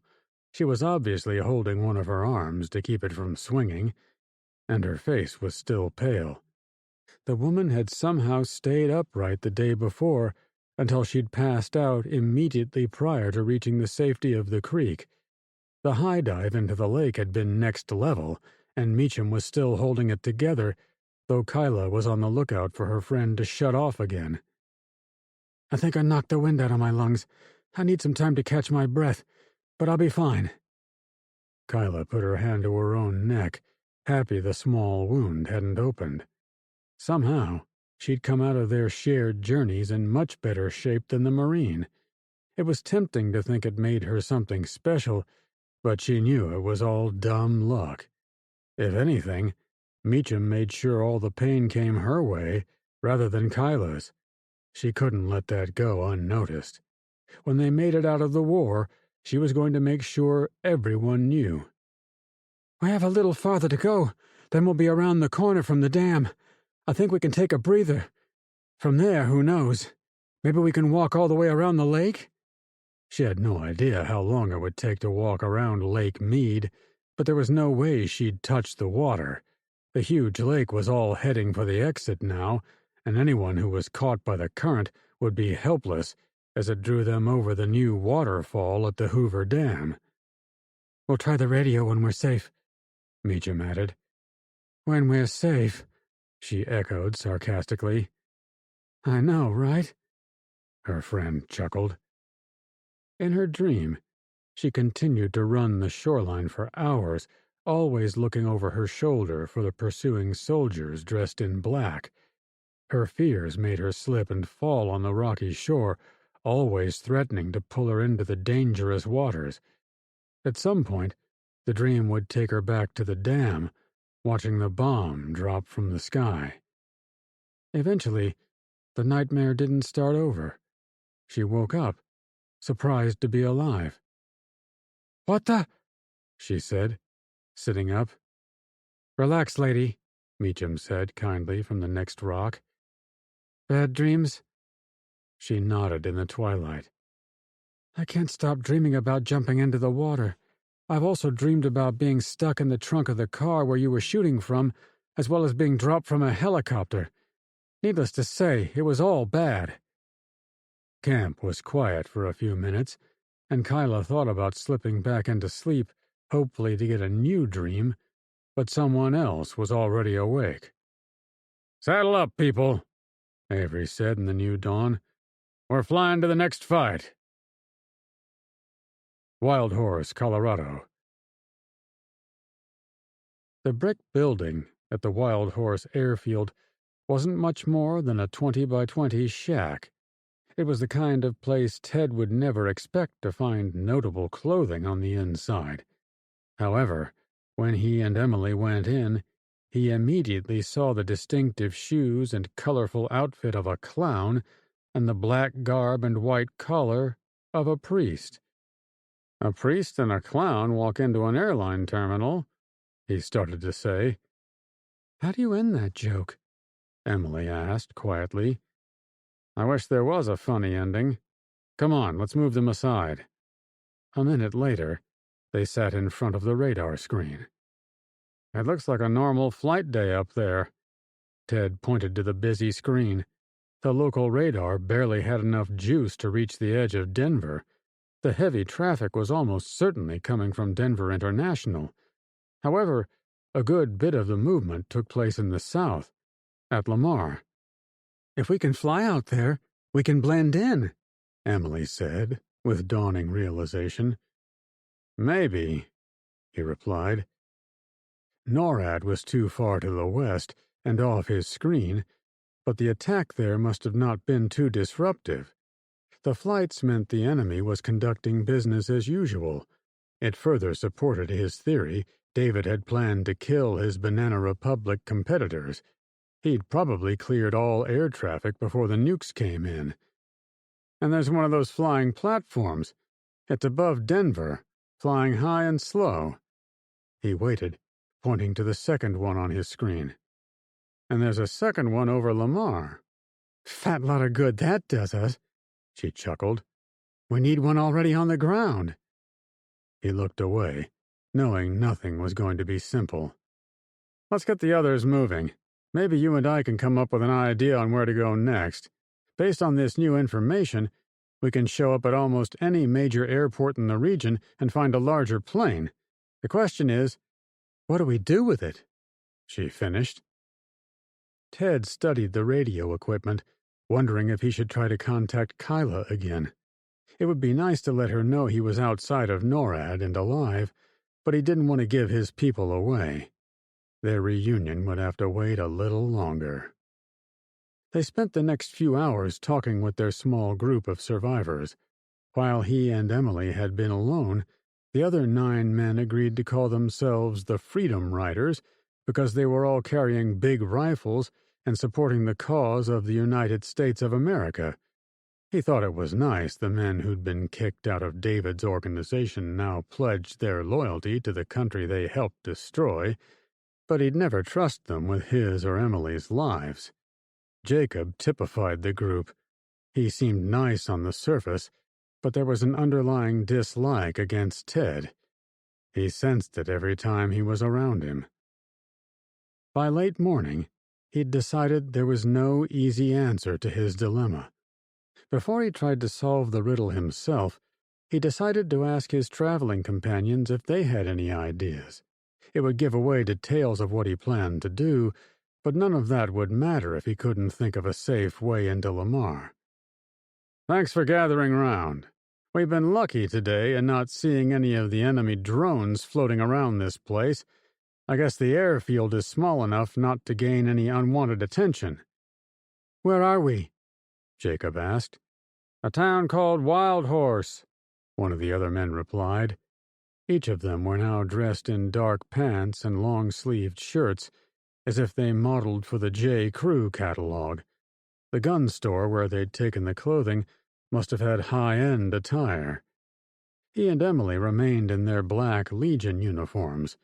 He wanted to keep the option of blending in with the enemy forces. Jacob addressed Ted. "The real fighters were in the group that split off. Do you really expect us to go with you to David's bunker? You realize most of us are just average Joes. I was essentially a caterer. We've also got a janitor, a psychologist, and a store... something. I was a grocery store manager, a short Hispanic man replied. Yeah, see? Jacob went on. We're hardly the people you want going with you toward my old boss. He'll kill us on sight if he sees us. A few of the men nodded agreement. Ted replied, Look, we're going to try to meet up with Rando's guys again. It wasn't safe to travel together. We'll never see them again, someone said from the back row. Ted wasn't sure the guy was wrong. Based on what he'd seen of Rando's men, they were probably heading for Lake Havasu or Padre Island for spring break, rather than into a dangerous fight. He tried to comfort them. I can't make you go with us. You've got vehicles, you can go anywhere. Believe me, I'd give up just about anything to ride off into the sunset with this woman. He gently pulled Emily to his side. And live off the grid in Montana. But you guys know better than anyone what David is going to do to the world. Once he is done cleaning house here in America, which I'd say is a near certainty, he'll turn his attention to Europe and the world beyond. The only way we're going to save the other 7 billion people is if we do something now. Jacob crossed his arms over his chest. It doesn't change what we are. We're not warriors.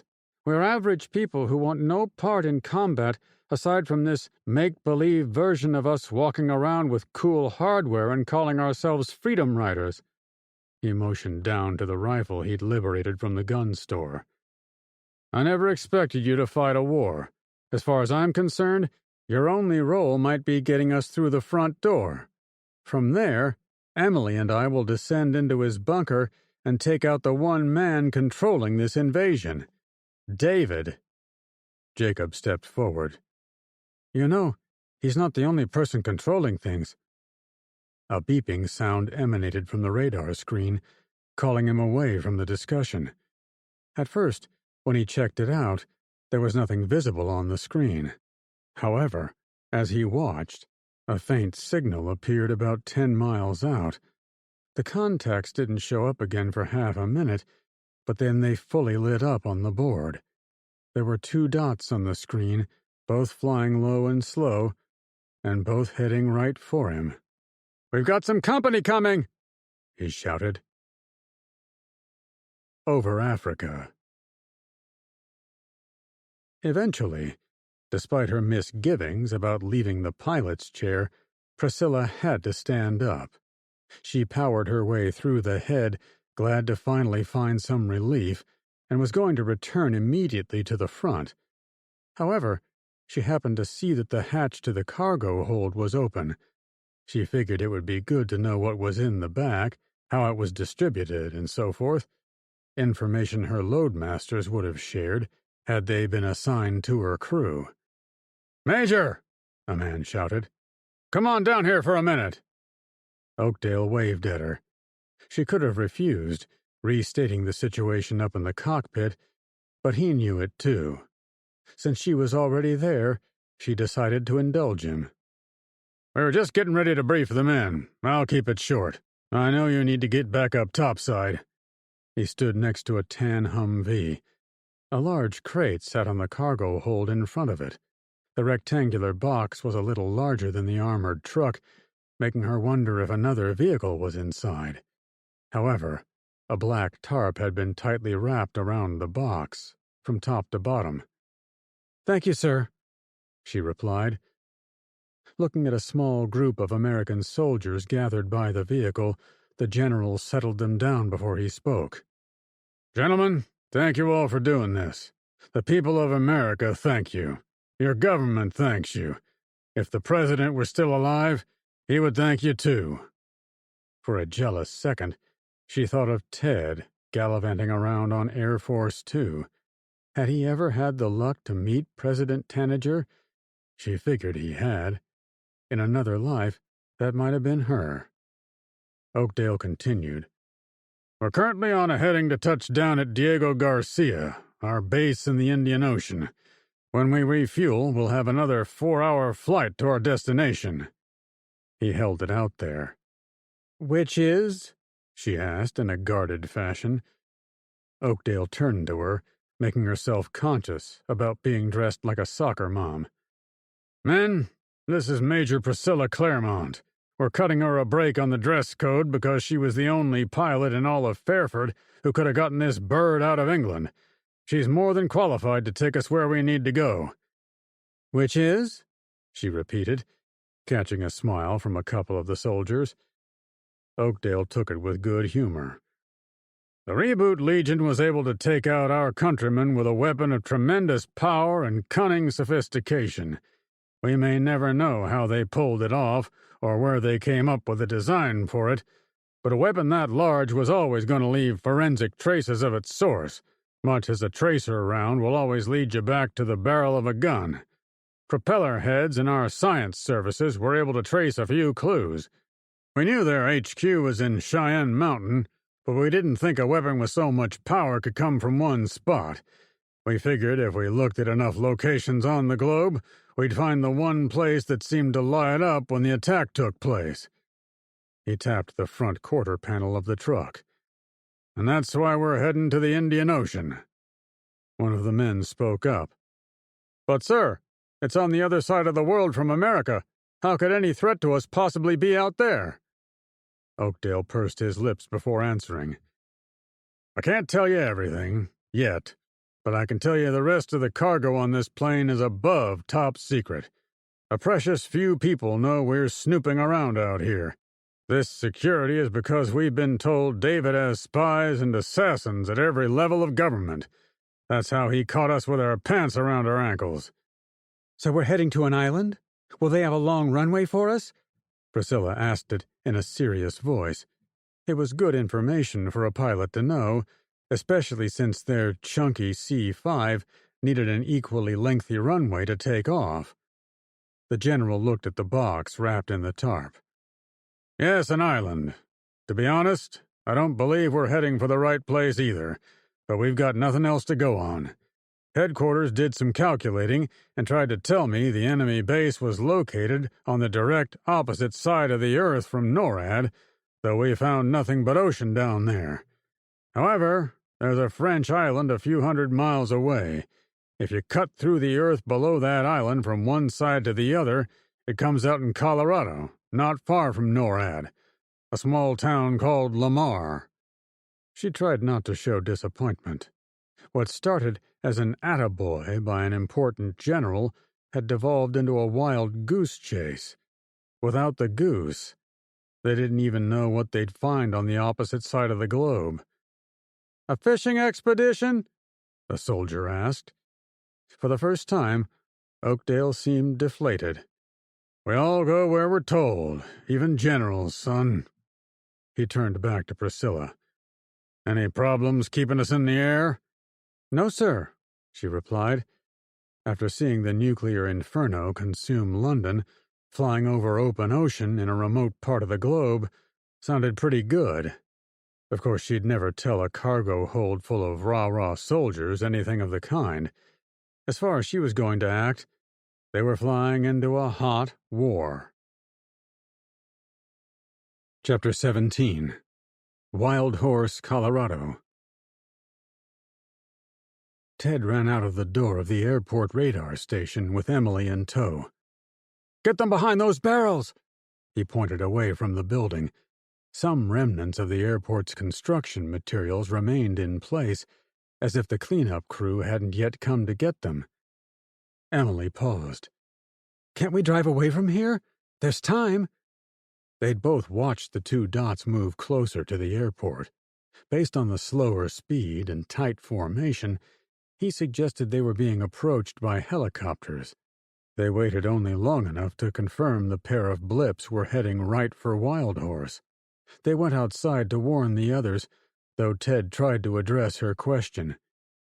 We probably can't drive away. If they're onto us, they'll have sent drones ahead. I don't think we'd get very far. Plus, they might have fancy optics up there. They might have eyes on us, even from the horizon. The truth was difficult to admit, but even with all his precautions, There'd always been a chance they'd be struck down by dumb luck. It appeared as if David's people had figured out where he was, perhaps as a result of flipping on the radar. It might have been that simple. He continued, "And tell them to grab their guns and all the ammo they can carry." It was a futile gesture, and he knew it right away. Not only were Jacob's men lacking in experience with firearms, but even experts could not realistically take on a pair of aircraft. His only hope was to get the helicopters to land by staying hidden. Once separated from their machines, the enemy would be vulnerable to his crew. "Roger," she replied. Emily directed everyone to the assigned positions. At the same time, Ted grabbed his own supplies from the Wrangler. While running with his pack, ammo, and rifle, he thought back to his own Jeep. Was it still sitting on that bridge full of dead cars in Harrisburg? Wouldn't it be nice to end the war and go collect it? He tossed his supplies and fell to the grass behind a small pile of metal girders. It looked as if the builders had intended to make a hangar. Maybe the construction crew had been heading to the job site the day David used his weapon. Their trucks could be somewhere out on the plains. He checked behind him. Like everywhere else in that part of Colorado, it was open grass fields and no trees in sight anywhere to the limit of his vision. Looking toward the west, where the helicopters were coming from, he saw mostly the same ground cover. A few farm fields were thrown in, creating a tapestry of different colors, but the one inescapable characteristic of the land was its general flatness. The helicopters soon appeared as two dark spots in the overcast sky, very close to the ground. "There!" he pointed, but then gave one last review of his people. Emily was by his side, of course. Jacob was 4 or 5 men to his left, on the end. A few were to his right, behind the empty 55-gallon barrels. Everyone would be hidden if the helicopters landed, though they would all be spotted if the choppers went wide around the airstrip. It was the risk they had to take. It took about a minute for the rotary aircraft to approach. By the time they'd gotten close, Ted was sure they were coming in for a landing. "Hold your fire until I tell you otherwise. Our best outcome is to let them come down and then drive off in our vehicles. Live to fight another day." If he was with a group of soldiers, he might have considered saying the exact opposite. Attack whenever the bad guys were on foot and in range. But they weren't soldiers. He knew some of them would die if they faced men with guns. The helicopters swept in and landed at the near end of the runway. As the rotors spun down, Ted realized they were a pair of MH-6 Little Birds. The men unstrapping from their exterior seating positions were all dressed in U.S. Army BDUs and looked like they knew what they were doing. They swept the radio room in 2-man maneuver elements, then did the same for the vehicles. "Shit," he whispered. The men with guns headed his way. Since there was nowhere else where a person could hide, it was natural the soldiers would want to clear the construction debris. He was faced with the choice of firing and praying he could surprise them, or... "Uncle Ted!" Kyla's voice called out from near the radio building. He couldn't see her, but the voice was certainly hers. "It's us," Meacham added. Now he saw the short-haired Marine. "Weapons down!" he called out to his people. Then to the approaching soldiers, "We surrender! We're not a threat!" The soldiers halted for a few seconds, but then proceeded to surround his motley band of resistance. He worried someone was going to end up shooting anyway, but his little team seemed more than anxious not to tangle horns with the cavalry. Kyla cut across the route of the soldiers, ran around the beams, and stood there looking at his crouching form as if he had risen from the dead. "Hey, Kai," he beamed. "You're still alive! We heard you on the radio and I couldn't believe it. Not until I'm seeing you in the flesh. This is amazing!" Kyla ran to give him a hug, which he hurriedly stood up to accept. "I'm so happy to see you, Unc." After a short embrace, they separated. He thought she was going to say something, but she flung herself at Emily. I hate you for taking him, but I love you for keeping him alive. This is all so incredible. They hugged like fast friends. When she was done with Emily, Kyla stood back. Meacham showed up a few seconds later. She looked terrible, but smiled anyway. Good to see you, Lance Corporal Meacham, Emily said in her serious voice. Meacham saluted. Good to see you too, Madam President. As if on cue, the other soldiers saluted her too. Now that's what I call a rescue, Ted blurted. Pike National Forest, Colorado.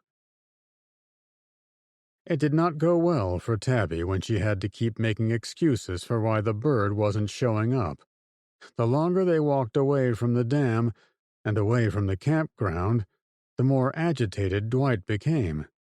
The one thing she wasn't going to tell him was the truth, that there was no way his bird was alive since the asshole shooters had made a macaw piñata out of it. I think I saw it flying over there by that hill. She tried to use distant objects as the places where the bird might appear. It gave Dwight a long distance to cover before she had to change her story, and it gave her a long way to walk herself closer to the back door of NORAD. She was now determined to get back to the other people. I have another confession to make, Dwight offered, as they walked in the pine forest. What? My brain is not acting right. Yesterday, I swear I could solve math equations in my head. I could name all 50 states and their capitals. I could even tell you something interesting about the states I'd been to. Starting last night, things have become muddled in my head, like I was back in San Francisco. I can't name hardly any state capitals. My recall of where I've traveled is whackadoo, and I swear I keep hearing Poppy cry out in pain from deep in the forest. You're probably just distraught from having your bird fly away.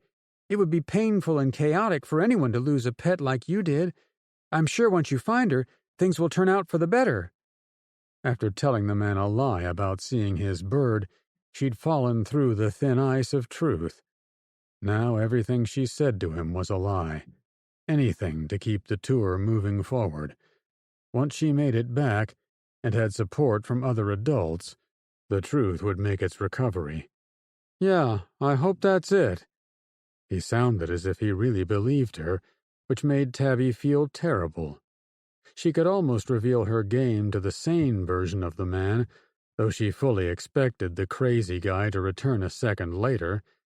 He'd said himself he wasn't acting right. After walking most of the way to the next landmark, they heard engines. While she wasn't an expert on ATVs, she did recognize the distinctive whine of the same motors they'd walked in front of the day before. Most likely, the same two guys who'd captured them were now looking to round them up. Come on, we have to make it to those trees, she said in a demanding voice, picking up speed. Dwight followed, and they made it to the grove of evergreens as a pair of all-terrain vehicles came over a nearby hilltop. Hold up, she said, not sure it needed to be stated. Is Poppy here? Dwight asked, looking around. You said she'd be here. Tabby wanted to scream at the guy and ask him if he could really be so dense. However, the search party was too close to have Dwight do something unpredictable, such as yelling at her, calling her a liar, then storming off in the direction of the campground. It wasn't what Dwight had done to her, but she'd seen 5-year-olds do that exact thing when they didn't get what they wanted back in Bon Terre Mine. Whenever a toddler would throw an epic tantrum, her father used to joke those outbursts were why he got into tourism in the first place. Hang out here for a second. I'll tell you in a minute. It seemed to calm him down. As the ATVs came close, and then started off into the forest again, she breathed in relief at their luck. As the motor noise left the scene, she knew Dwight was going to ask more questions. I'll tell you what I know, but you have to keep up with me. I'm running that way. She pointed in the direction she hoped was where Pike's Peak was located. It had been visible during some of their walk, so she'd kept it in front of them, but a couple of times she'd actually walked away from it. She admitted her sense of direction was a lot better inside the dark mine her parents ran, or she simply knew them so well she didn't need directions at all. She jogged from the thick trees into the pine-covered floor of the forest. As long as she only heard the chirping of birds and hiss of wind through the pine boughs, she figured she was doing all right. "This better be where she is. I can hear Poppy calling for me. You better tell me where she is." Of course, there was also the mad screaming of a raving lunatic. Chapter 18. Wild Horse, Colorado. Once safe from the broken dam, the helicopters had ferried Kyla and the surviving soldiers deep into the Grand Canyon for the night. The next morning, after she had awakened from her repeating nightmare about the dam, Avery informed her they were going back to NORAD. He'd told her his unit in Alaska had eyes on people who'd escaped out an exhaust port on the safe western side of the mountain. As they flew closer to the bunker, the satellite operators told them the escapees had made it to Colorado Springs and were heading east into the plains. When it was reported they were arriving at a small airport, she was convinced it was her uncle. She'd never been more relieved than when she saw Uncle Ted come out from behind that construction junk. Once together, it felt as if they'd never been separated. After a few much-needed hugs, they were all business. The enemy didn't take family reunion breaks, and neither could they. However, she did have one piece of personal intel he'd want to know about. "Unc, you should know. London got blown up by a nuclear bomb." He stopped cold. "Are you serious?" Emily closed ranks with him. She looked at Kyla. "Tell us everything." Kyla deflected to Avery. The colonel corroborated. "She's right. It came over the channel from our base up in Alaska. They picked it up from NATO. A big one was touched off over London because David thought countries weren't kicking out Americans fast enough." Uncle Ted looked at her. "I've got to check on Priscilla, but not right now." He rarely talked about his ex-wife. For Kyla, she had some fond memories of meeting her Aunt P, but it had been 5 years since she'd even thought of her. Emily seemed to understand. She motioned for the colonel to continue. Avery jumped in. "So what do we do now that we've joined forces?"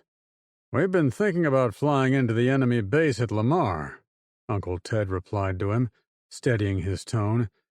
The new soldier seemed to outrank her uncle, though Emily outranked everyone.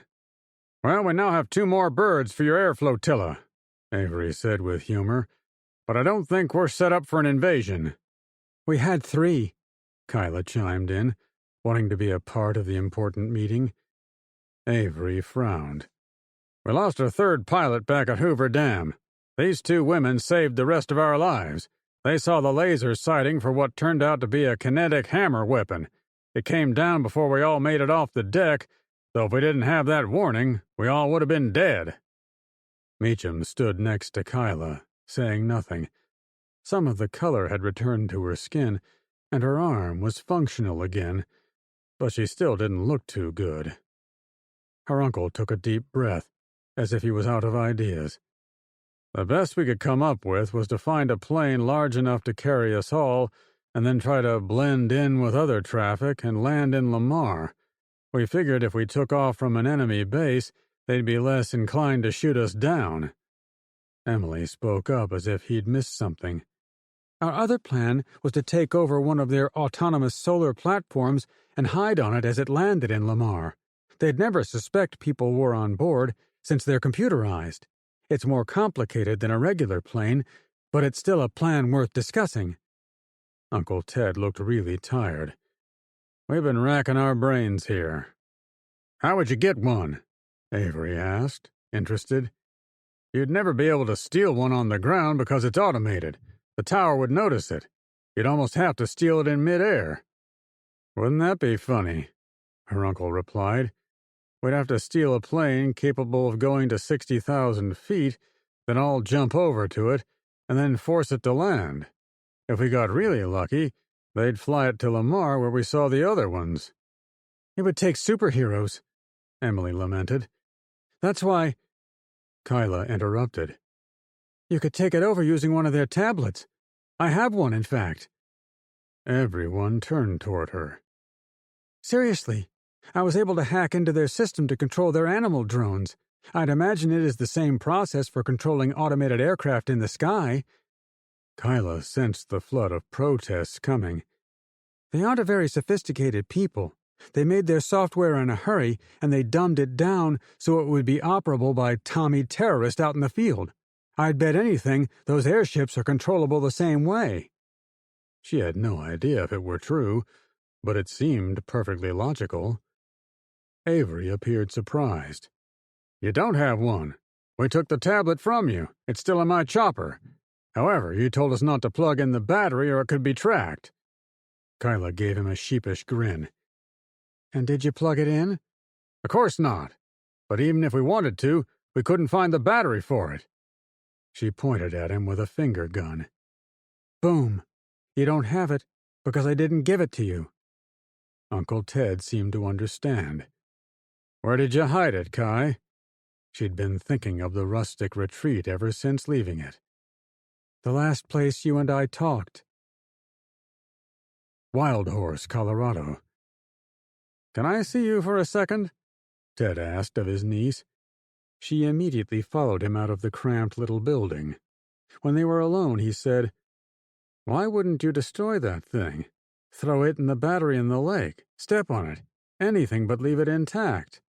I thought you were going to tell me you were getting the belt."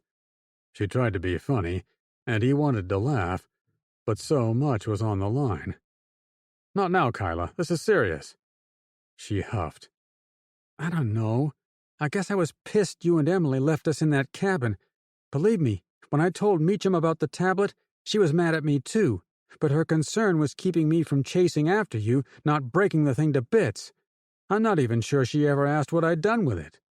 "You took it apart and left the battery there?" he asked, exasperated. "I knew the tablet would be inoperable without the battery. It was a custom design you don't simply pick up on the shelf of a Best Buy. I knew I couldn't endanger our mission anymore, so I essentially broke it in 2 pieces. If, as has just happened, I might remind you, we needed it again, I would know where to go. As long as the enemy didn't come snooping, the battery should still be where I left it." He rubbed the stubble on his neck, sweating with the humid heat of the overcast day. Going to the cabin would be a risk, no doubt about it, but so would any other encounter where they tried to get one. They only had 1 day left before the rest of the world ran out of time to kick out the Americans, and he wanted to avoid whatever bloodshed was going to result from that deadline. If he knew exactly where to find one close by, he might have tried for it. However, it was entirely possible the only people who carried those tablets were the nerd herders up in Minot, North Dakota. "Okay, let me see if Colonel Avery can get us back to the cabin." He was about to walk back in, but Kyla grabbed his arm. "Thank you for trusting me. I know I did a bad thing by keeping that tablet, twice, but I knew it was a valuable resource. I only wanted to be useful to you and the Prez, you know?" His mood softened for a few moments. "I know. And in the spirit of openness," he switched to a whisper, "Emily and I are engaged." Kyla squealed. "I knew it! I've been right from the get-go. You and her were an item for a long time before we met at the lighthouse." She stood back, breathing hard, as if already planning for the wedding. "This is amazing! I'm going to be related to the president! How cool is that? Will I be the first niece? What—" He cut her off. "Kai, stay with me." He chuckled. "You were right. I fell for her pretty much the first time we kissed, but—" "When? Tell me everything." Kyla acted as if she'd tuned into a soap opera and was about to get the recap of the last episode. "Not right now, okay? I'm supposed to be out here angrily yelling at you." "Sorry," she said, seemingly properly chided. You've given us a valuable leg up on David's people. Our focus right now has to be on getting your battery, then you'll have to wow your future aunt by controlling a plane and landing it." He suddenly turned toward the airstrip. "That will need a bigger landing field." It was the next challenge, not his current one. He kept talking. "So let's go back inside and get a flight plan lined up for Avery's helicopters." She held her breath for a few seconds, then released it. "I can do that." Ted was going to go back in, but he had one more item to add. "If it's all the same, I'd like to not make a big deal about Emily and I. We're trying to keep it under the radar, if you'll accept the terrible pun." Kyla's smile lit up her entire face, a Cheshire cat grin that spoke to her unpredictability.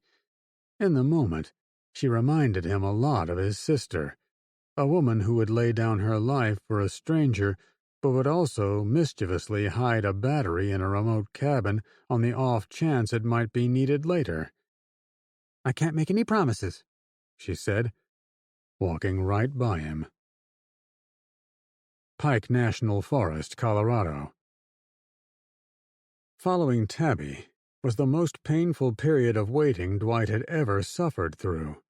On one level, he knew she was lying to him each time she said his bird was over the next hill or around the next bend, but there was also a part of him who wished with all his might she was telling the truth, that one of those times Poppy would be there, waddling toward him as she'd done 1,000,000 times before.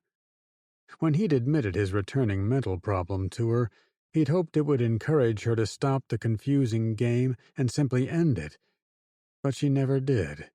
She kept running and promising, never letting him see his bird. Eventually, she took him alongside a well-traveled road. "This is where we had to walk in front of those ATVs yesterday. I can see our footprints in the dirt." She pointed to the road, which caused him to scurry ahead. She chased him. "We don't want to be seen, Dwight." "I have to see if Poppy went through here. You said footprints are in the dirt. Maybe she used those same prints to return to where we were found? It makes sense, doesn't it?" She called out from behind him. "Oh yeah, I guess you could be right. But please hurry. We have to get back in the woods." Dwight paced in the middle of the dirt track, pointing to footprints, but he didn't find the one he was looking for. After he'd searched for about a minute, the girl tapped his arm. "Come on, please. We have to get off this road before they see us." The sounds of engines weren't audible as he listened, but that wasn't the only way a search party could find them. There were dozens of men at the campground. They might have set out on foot to find them. Or, he realized, maybe some of them were going to use Poppy to lure him. "A few more seconds," he said, shaking his arm to push her away. It was critical he found Poppy first. "Fine," she said with finality. "If you won't listen, you can get captured. I think I hear them coming. I, however, will be at the bunker exit, which is just up the road a little way. It will give me some time to hang out with Poppy by myself." The girl didn't wait for a response. It truly surprised him to watch Tabby run into the pines. "Wait!" he cried out, giving chase. He figured out she'd been right. The sound of engines was growing. He stood and listened when he got to a small overlook next to the head of a ravine. In front of him, a large mountain rose. Was it Pike's Peak, which Tabby had mentioned was her North Star? Dwight went back into the woods, but soon spotted the girl.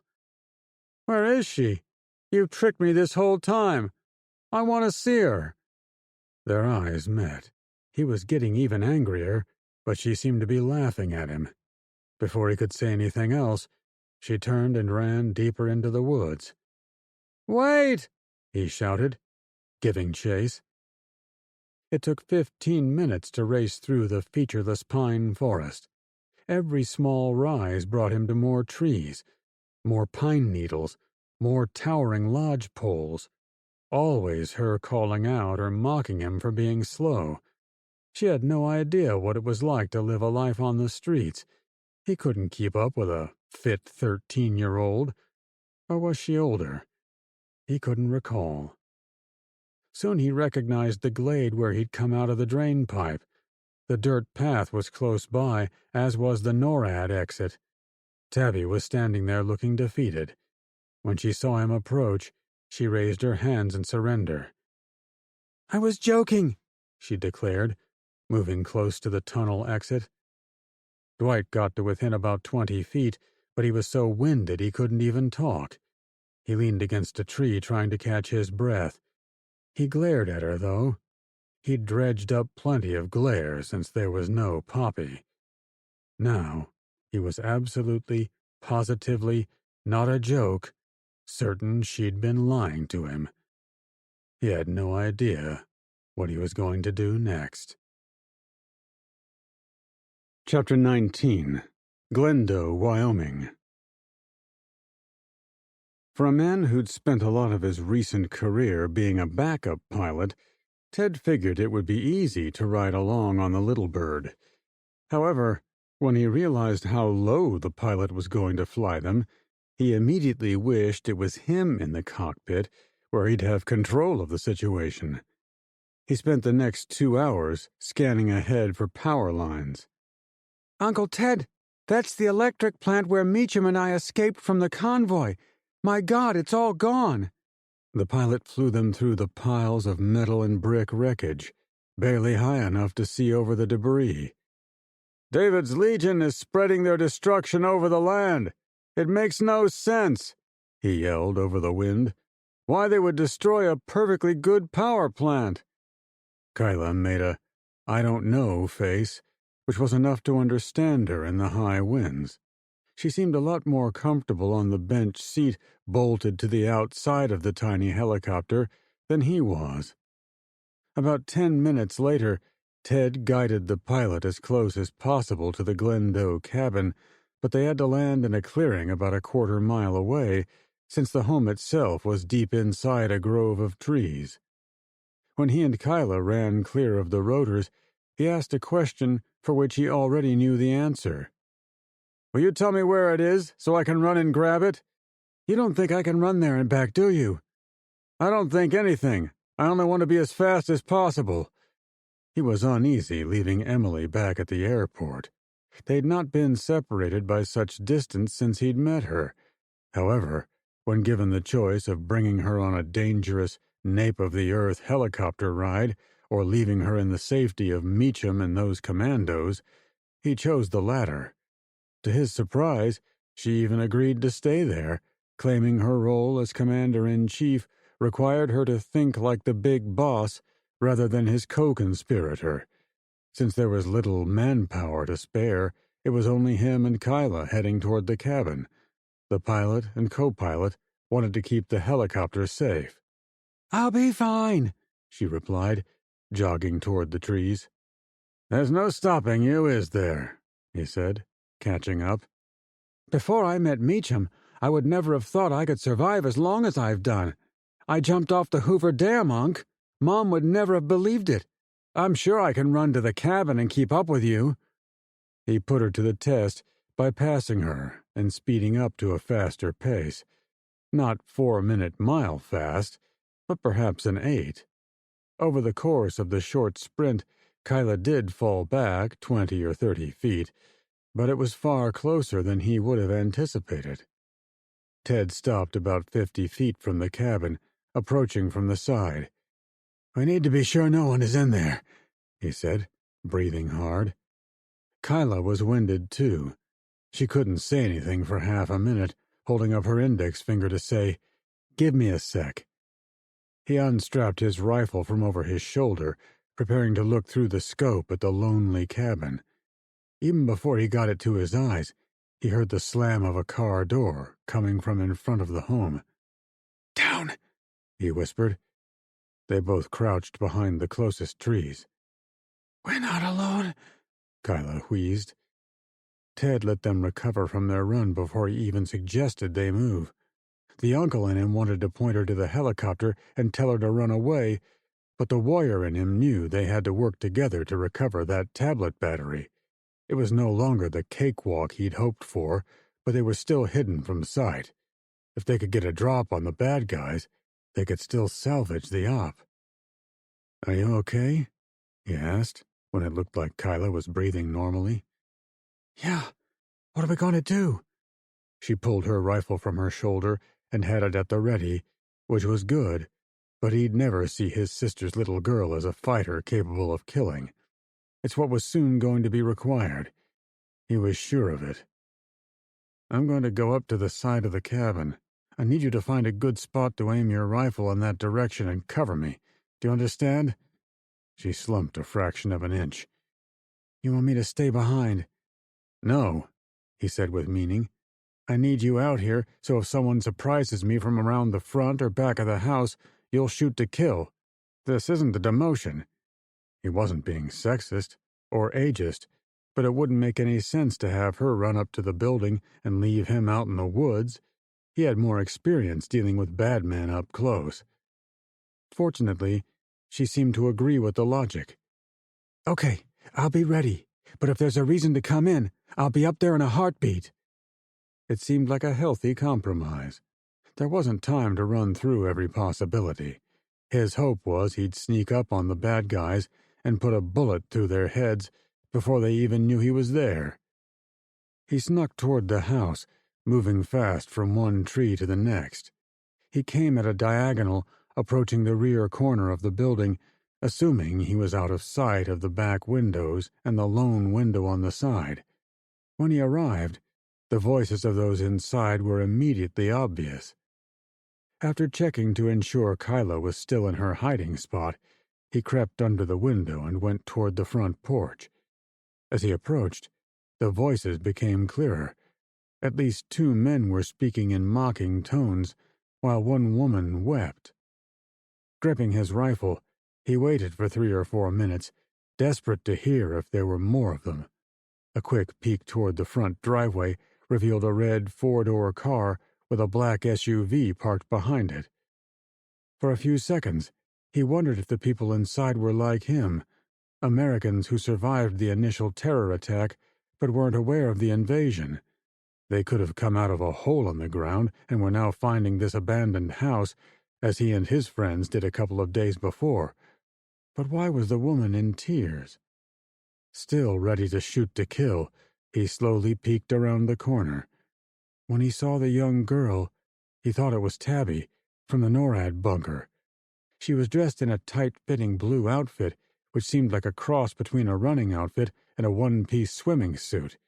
She had her hands over her face, apparently crying in fear from the men. 2 men, with their backs to him, were dressed in all black. No matter who they were, he had his golden opportunity. "Hands up!" he barked, revealing himself. Cheyenne Mountain Western Exit, Colorado. "I was joking," Tabby said mockingly. Dwight was beside himself with anger, but the run had taken every ounce of his strength. The white light had cured him of his mental problems and given him a taste of what it would be like to have a functional body, but the years of hard labor in the concrete labyrinths of downtown San Francisco hadn't gone away completely. He realized the irony of wanting to yell at the girl for trying to escape him while simultaneously being unable to talk.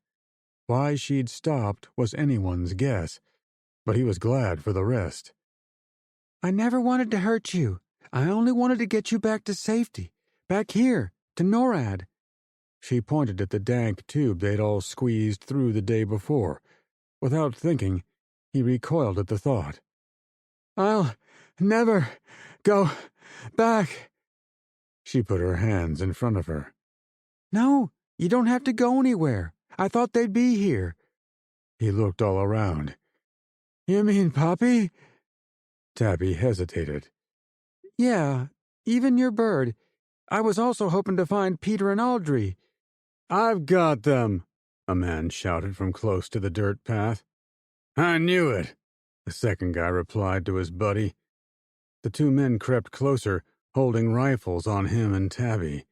He belatedly remembered the pistol sitting on the rock, left there by Tabby. While they approached, Tabby seemed unable to move. He used the opportunity to get closer to her, if only so he would be there when he asked her some more questions. Dwight figured they would be taken back to the campground, where he would find out the fate of his friend once and for all. "We can't stay here," Tabby whispered. "I don't have the pistol you left behind," he replied dryly. "I can't fight back." She sighed, putting her hands up. A man pushed a dirt bike on the path, adding a third man to the people surrounding them. They were dressed in black, though, signaling they were the same group who fired at Poppy. "Have you seen my bird?" he asked loudly. One of the men laughed. He was the same guy who'd driven the ATV the day before. "You're a one-hit wonder, aren't you? Everything is about that damn bird. Well, genius, did you ever think you might be the one in trouble?" "We surrender," Tabby said dejectedly. "I'm kind of tired of this guy myself." Dwight experienced a pang of rejection, not unlike much of his life on the streets. Many tourists openly mocked him, told him to get lost, or get a job, or 100 other things. He thought he'd be used to it, but the little girl's words smarted. The men came closer. There were 3 of them, as best he could tell. When they were all standing in the clearing, they ordered Tabby to take off her rifle and drop it on the ground. He almost asked her where she'd put her pistols, but he was less concerned about that than her rejection. "I'm tired of you, lady. I've asked you all this time where you saw my Poppy, and you've not told me a damn thing. My brain might be on the fritz, but I know a jerk when I see one." Suddenly, the girl was the one who appeared hurt. He came an inch away from saying he was a tiny bit sorry, but the air was split with the sound of a firecracker. "What the?" one of the invaders cried out. Dwight put his hands up, not sure what was going on. Tabby ran backwards. Another couple of cracks belted out of the woods from a direction he couldn't figure out. One of the men standing in front of him began bleeding from a hole in the side of his head. When he fell over sideways and slapped onto the pine needle ground, Dwight still wasn't sure what he was supposed to do. A squawk came in on the wind. "I should get down?" he said dreamily. He crouched, noticing Tabby had found a tree at the edge of the clearing. The next few moments fizzled by in freeze frames, as if his brain couldn't keep up with the action. The dead man on the ground stayed dead. A pool of blood gathered under his head. A second man fired in multiple directions, including at Dwight himself. While he ducked down, he had the sense it wasn't helping his chances of staying alive. However, before he could get up and move back toward the line of trees with Tabby, the man stopped moving. If a wind-up toy had finally run out of string, the slumping end would have looked exactly like the guy in black. The last guy almost made it to his own tree. Whoever was shooting at him took several more shots. He also saw Tabby use her pistol, creating more noise in Dwight's ears. Only when the popping turned off did his brain put his vision into its normal flow. Looking up, he swore he saw Poppy's blue and red feathers high up in the pine canopy, but he was distracted by Tabby and her 2 young friends. They hugged and hollered in celebration. It appeared as if he'd been rescued. So why wasn't he happy? Like them. Chapter 20. Glendo, Wyoming. "Hands up!" Ted yelled again. At first, the men were willing to comply and put their hands up. However, before they turned around to face him, the man closest to the front door of the house tried to dive inside. He wanted to fire, but the girl stood farther down the porch. She looked at his weapon with nothing but fear. The perspective allowed him to confirm it wasn't Tabby, yet he still didn't want to accidentally hit the innocent girl. "Get down!" he yelled at her. She was beside herself with tears. He recognized the terror and knew she wasn't going anywhere. The other man on the porch slowly turned around. Since he was about 6 feet from the front door, He must have made the calculation he was too far. However, he took a step backward, closer to the young woman. "Don't take another step!" Ted yelled, still standing at the edge of the low porch. The man stopped. He was clean-shaven, with a short haircut.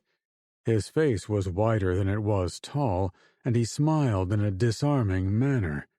But he also had a blotch of red on his cheek, a cut that was still bleeding freely. Looking at Ted, he calmly kept his hands near his head.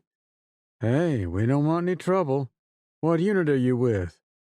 He remembered he was dressed like them. "I'm an American, actually. Excuse me for not being more hospitable, but you're standing on my property."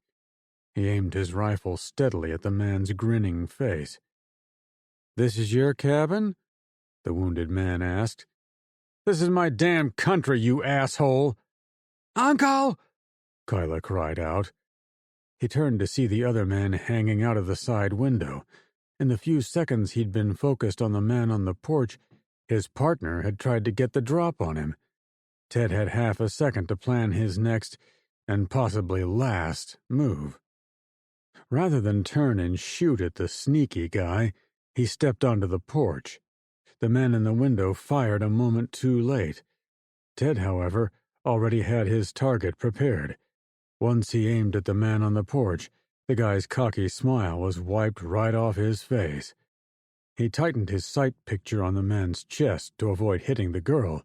Then he put a shot on the target. A second blast came out of the woods. Looking forward, and walking past the front window, he moved toward the now stumbling man and pumped several more rounds into his chest. The girl in the blue outfit screamed in terror. He had to ignore her. He ran next to the front door and paused. There were no more shots coming from the side of the house, so he wondered if Kyla had hit him. If the man was still alive, he could be lurking right inside the door. If he was dead, there would be no way to tell, except by peeking in. "Kyla, you okay?" he yelled, knowing it wouldn't give her away. She'd already shot, so the bad guy knew there were at least two of them. "Yeah," she snapped back. It was one less worry of his, but it placed him in a new dilemma. If he got himself killed, she would be by herself. The man would be none too happy his buddy was dead. Then again, the man in there might have a radio. If he was calling for help. He glanced at the girl. "Are you okay?" He smiled, trying to portray himself as a friend. A half-truth at best. I think so. They killed Tram." "A bus?" He looked around, not sure what she meant. "No, my betrothed. He's inside." She pointed through the door. "There are more of them inside?" It would change the calculus of war if he was outnumbered again. "No, it's just the one man. Tram is dead." He felt his blood pressure come out of the upper atmosphere. 1 was doable. 2 was trouble. "Stay out here. A small table crashed through the front window behind him. As Ted flinched to avoid the debris, the man in black hopped through the open gash. He held his pistol, firing it sideways like a gangster. One bullet cracked into the door jamb next to Ted's face. He was in the process of spinning around to meet the threat, but he decided to sidestep into the open front door. A few more shots belted out as broken glass splattered all over the front porch. Despite knowing precisely where the man was, he couldn't risk popping back out through the door. As the seconds ticked off, he retreated into the cabin, firing at the remaining glass of the front window in an effort to keep the man off balance. 3 shots cracked as the guy remained somewhere on the porch between the window and the open door. They'd essentially switched places. "Kyla!" he shouted, hoping he could hear her through the side window. He expected her to fire at the bad man, but there were no shots coming in from her position. For a frightful second, he imagined the man had somehow run over to her and taken her down, but that was impossible. He hadn't appeared in the window or door. The middle. he mumbled. He chanced moving to one side of the spacious front room of the cabin, which allowed him to see the man running straight out toward his SUV. He'd used the distraction of jumping and shooting to make a run for it.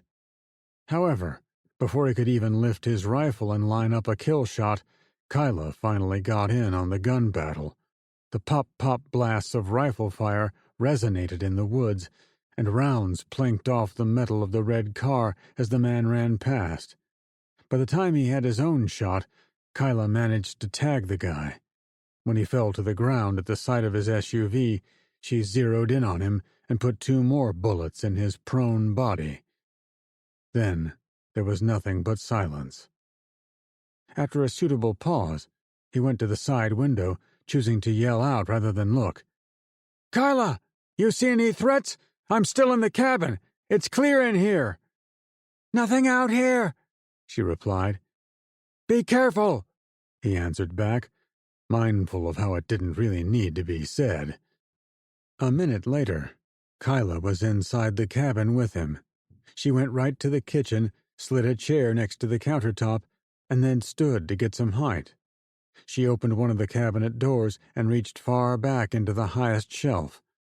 The tablet's battery was still there. "I told you this would work out," she gushed. "Yeah, thanks to you," he said, proud of her.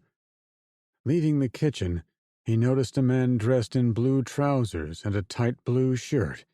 He remembered what the girl had said about her betrothed. The man had been shot in the head. "Oh, shit," he whispered. "I don't hear the girl."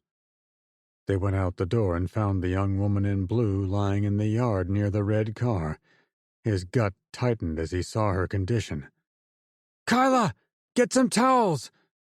She worked inside while he confirmed both shooters were dead in front of the house. By the time he circled back to the youngster, Kyla handed him a small pile of bath towels. He crouched next to the injured girl, but even as he placed a towel over her chest to staunch the bleeding, he knew it was futile. One glance at the bloody pool around her said she wasn't going to make it. It wasn't as if he had the option of dialing 911 either. "I'm sorry," he said, after locking eyes with the girl. "They killed him," she moaned. "David said we had to come out here and inherit his new Earth. He chased us out after the attack yesterday, said we were months ahead of schedule. But why did his own men kill my tram? Why did those same men wish to do me harm? This is not the way David taught us." He didn't know the correct way to respond. Part of him had the mind to say, "I told you so," since listening to the words of an imposter like David was guaranteed to end in failure. But part of him felt bad for the girl. She'd obviously lived a sheltered life, had no context for the evils of men like the 2 shooters, men who were also sent by David to do other forms of dirty work, such as destroying power plants. Those men didn't see a pair of pioneers setting out on an Adam and Eve quest to rebuild a society. They saw a pair of defenseless kids, one of whom had the misfortune of being a pretty girl. She would not understand what drove such men to evil. Even he couldn't say what did. So he said the only thing that might help. He held her hand, hoping to comfort her. "You close your eyes now. Imagine yourself holding Tram again. I'm sure he's waiting to hold you, too." The girl smiled through the pain. "I see him." It was the last thing she said. Cheyenne Mountain Western Exit, Colorado. Tabby was as surprised as she'd ever been in her life. Audrey and Peter had managed to knock down all 3 of the men who had come to take her and Dwight back to the campground. "Where were you guys?" she asked with shock. "Just a second," Peter cried out as he and Audrey jogged by. They held rifles at the ready as they went and checked the bodies. Only after making their rounds and looking toward the dirt path to see if anyone else was out there did they finally come back to her. What the heck happened to you two? Did I miss a training program? She was still surprised, even a minute later. Audrey reached her first, taking her into an insta-hug. We learned from you, the girl replied. She was surprised again, but the human interaction was wonderful. After spending so much time with the distant Dwight, it was nice to make contact with a person. Thank you for saving us, but where is everyone else? Gone, Peter said dryly. Like, all of them? She asked. Yep, Audrey said, stepping back from her. But he and I knew you'd come back, so we dumped everyone else when they hiked out of here. Peter took good care of me last night as we waited for you. It was hardly any trouble at all. He laughed a little. Actually, I don't know a thing about the outdoors. I made her sleep on some sticks and pine cones. We haven't eaten either. Audrey didn't seem upset. He tried. That's what matters most to me. The couple held hands, then got closer to her. Audrey whispered, while motioning toward Dwight. What's his deal? He looks like I did when I found out my parents were dead. Tabby sighed. That's not far from the truth. You saw him yesterday, right? He had his giant bird with him. Well, those guys who captured us thought it would be funny to use his bird as target practice. I'm surprised you didn't hear the gunfire. It was like a whole army shooting at the poor thing. Audrey still spoke quietly. We saw his bird, actually. The big red and blue thing, right? She turned to Peter, who nodded. It wasn't anywhere we could catch it, but it was definitely his bird. We saw it this morning going that way. Tabby didn't turn to see where she pointed. It was good news for sure, but not news she was sure she should share with Dwight. I've been lying to him for the past day about seeing his bird. If you really saw it, and I told him, he would only think we were bullshitting him some more. Plus, maybe it's for the best. I think he would go off looking for that thing on his own. I can't believe I'm even saying this, but the man needs our supervision. He's not right in the head. Peter gave a quick glance toward Dwight, then returned to her. What do you want us to do? Should we go back into NORAD? We'd at least have some food and water. I think everyone else left. It would be ours for as long as we needed shelter from this war.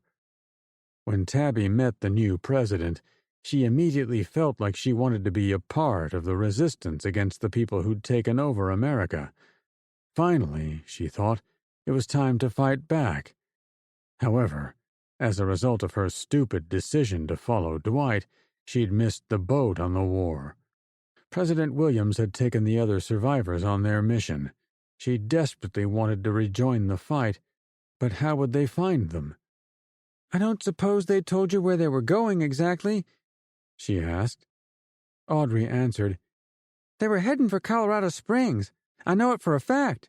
But that was yesterday. They might be 2 states over by now, especially if they found vehicles. Transportation was the main reason they headed to the Springs. She let out a big breath.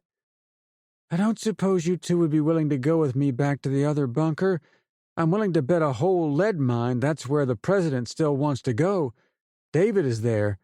Plus, based on what I just saw, I think you two could take on the entire enemy army by yourselves. As long as we don't have to fight robots, Peter joked. She scanned the woods, suddenly remembering those horse robots on the flatbed back in the campground. Were they out in the woods, endlessly searching for her? Would they track her forever, even after the war was over? Tabby shivered, letting her imagination get the best of her. If we leave now, I don't think you will. Well then, let's get out of here. Peter pointed to the dirt path. We do have 2 dirt bikes and an ATV. I've got nothing else going on, Audrey said in a serious voice.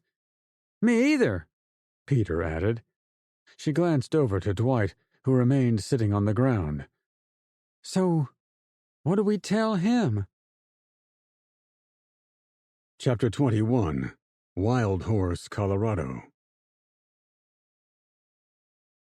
The flight back to Wild Horse was a numb blur for Ted. He and Kyla barely spoke. The pilots didn't bother them.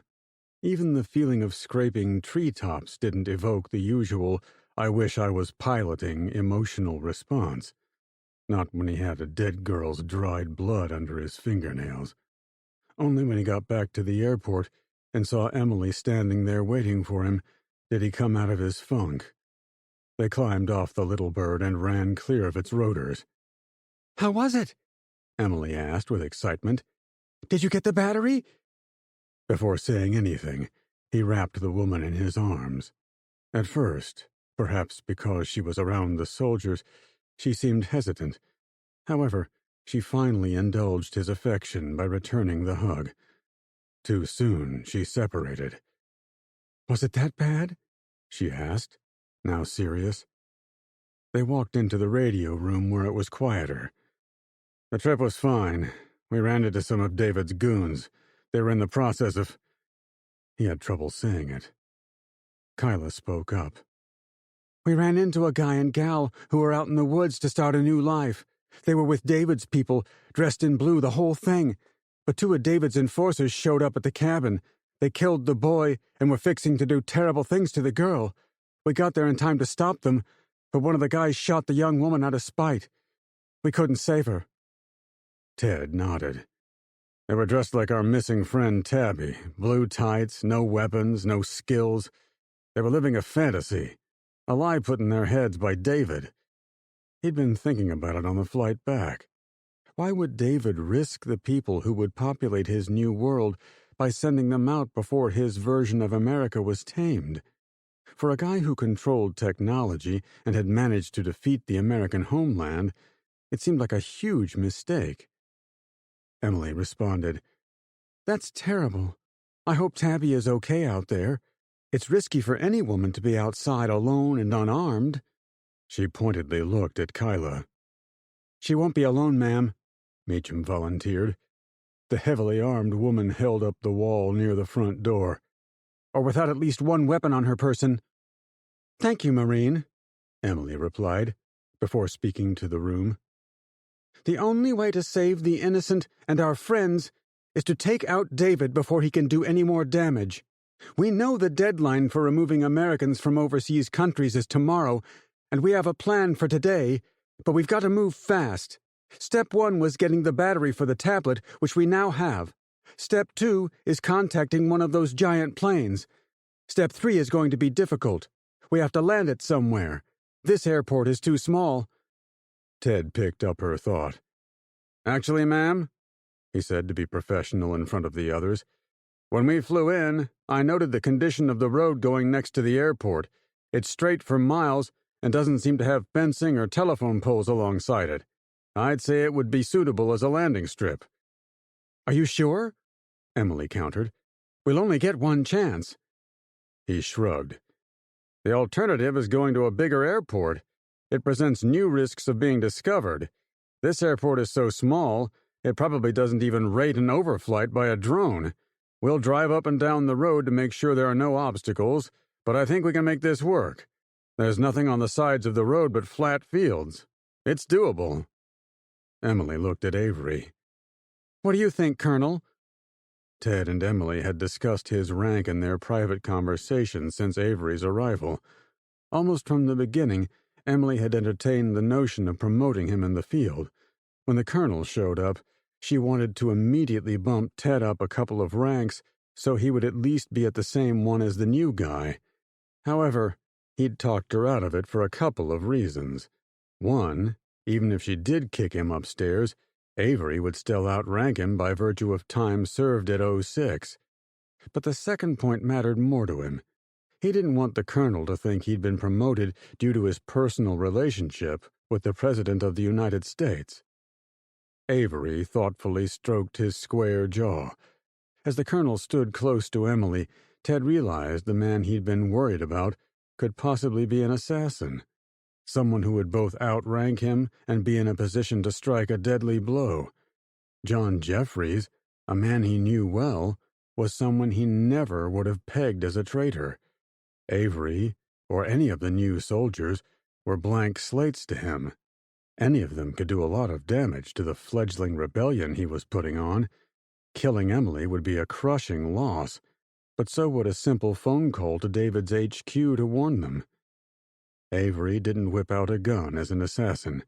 He spoke while looking at Ted. "Emily and I chatted at length while you guys were gone to the cabin. She explained where the real Legion HQ is located and why we have to attack it as soon as possible. What you're proposing is a little over my pay grade, to be honest. I don't like the idea of taking more civilians into battle, including whoever they are." He pointed to Jacob's men, who stood around outside the room. "But my Team Yankee is below half strength now, and we were only sent here to do recon. Using our small copters to punch into a major fortified stronghold is too risky. The truth is, none of us can hope to press an attack on the enemy base frontally." The colonel sighed. "So, I'd say if Kyla can take control of the aircraft, and there's enough room to land it, then maybe this can work. My men can climb aboard the wings, we can take off from here, and then we can glide into the enemy base like you've suggested. Surprise would be worth it. It seems crazy, but given the poor alternatives against a superior enemy force, it might be worth a try." It wasn't a ringing endorsement, but it was close enough. There was no military training that would have anticipated doing what they planned to do. They had to make it up as they went along. "Then let's get started," Emily concluded. Wild Horse, Colorado. After Avery returned the tablet housing, Kyla carefully placed the battery inside.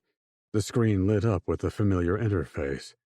Her previous session came up as if it had been saved in memory. She quickly shut down any references to the Minot Air Base and found her way through the system to Air Assets. "I have this terminal spoofed, so I'll show up as a different address. Hopefully, it will make this tablet appear as a different piece of hardware and located far away. I have it set to a base in Newark, New Jersey at this point. If they're looking for our real location, we should be safe." "Should be," Avery replied. "Yeah, I've done this before and we were fine. Mostly." It would take too long to explain the nuances of the statement. She needed to focus on the screen. Her first attempt to find the right aircraft led her to a fleet of airborne drones. If the data flashing in front of her was correct, there were hundreds of drones flying in eastern Colorado. Many were swarming in a circle around the Denver airport like a hurricane of airborne surveillance protecting it. A good deal of the rest of the drones flew a similar circuit around Lamar. A small number flew over the wide open spaces of the farmland. "Not what I need," she said to the screen. The next thing she tried was looking for vehicles with names referencing solar power, assuming that would lead her to the name of the big platforms. She had to scroll through pages of other types of solar-powered robotic equipment, including models of self-driving big rigs, surveillance aircraft, and even autonomous boats. However, after furiously going page after page into the list, she found the one labeled as an autonomous flying platform. "Got it," she said to herself. 5 minutes later, she had a world map showing the flight patterns of the giant aircraft. "This is what they're seeing at the headquarters of Solar One, the TV company." She pointed to the screen. "Most of their huge aircraft are now over Europe." Emily chuckled. "You'd think David would want them here to give his people free cable service. Why the heck would he station them all in Europe?" "Not all of them," Kyla assured her. "There's one above Denver, one above Lamar, and 2 on the ground in Lamar. I see one over California, and one up by the North Pole. It also looks like a handful of others are making their way to or from Europe. You can see the line of them here." She pointed to the trail of 10 or 15 over the Atlantic Ocean, acting like a train of ants leading back to their hill in Lamar. "There's at least 100 of them," Avery commented. "We only need the one over Denver," Uncle Ted replied. "Can you access it?" "Why not the one over Lamar?" she asked pointedly. He shrugged. "Denver is closer?" "Works for me. Let me try to link up," she said, getting into the meat of the programming. To her delight, it was indeed a lot like taking over the land-based drones. Once she was inside the code for the plane, she was able to alter the infinity loop path of the flight. Instead of circling Denver, She sent the plane on a descent route to their airport. It took some fine-tuning at the end, since the software didn't recognize the two-lane highway as a legitimate airfield, but she made it work. "There we go," she said with pride. "It will be here in—" She did the math in her head.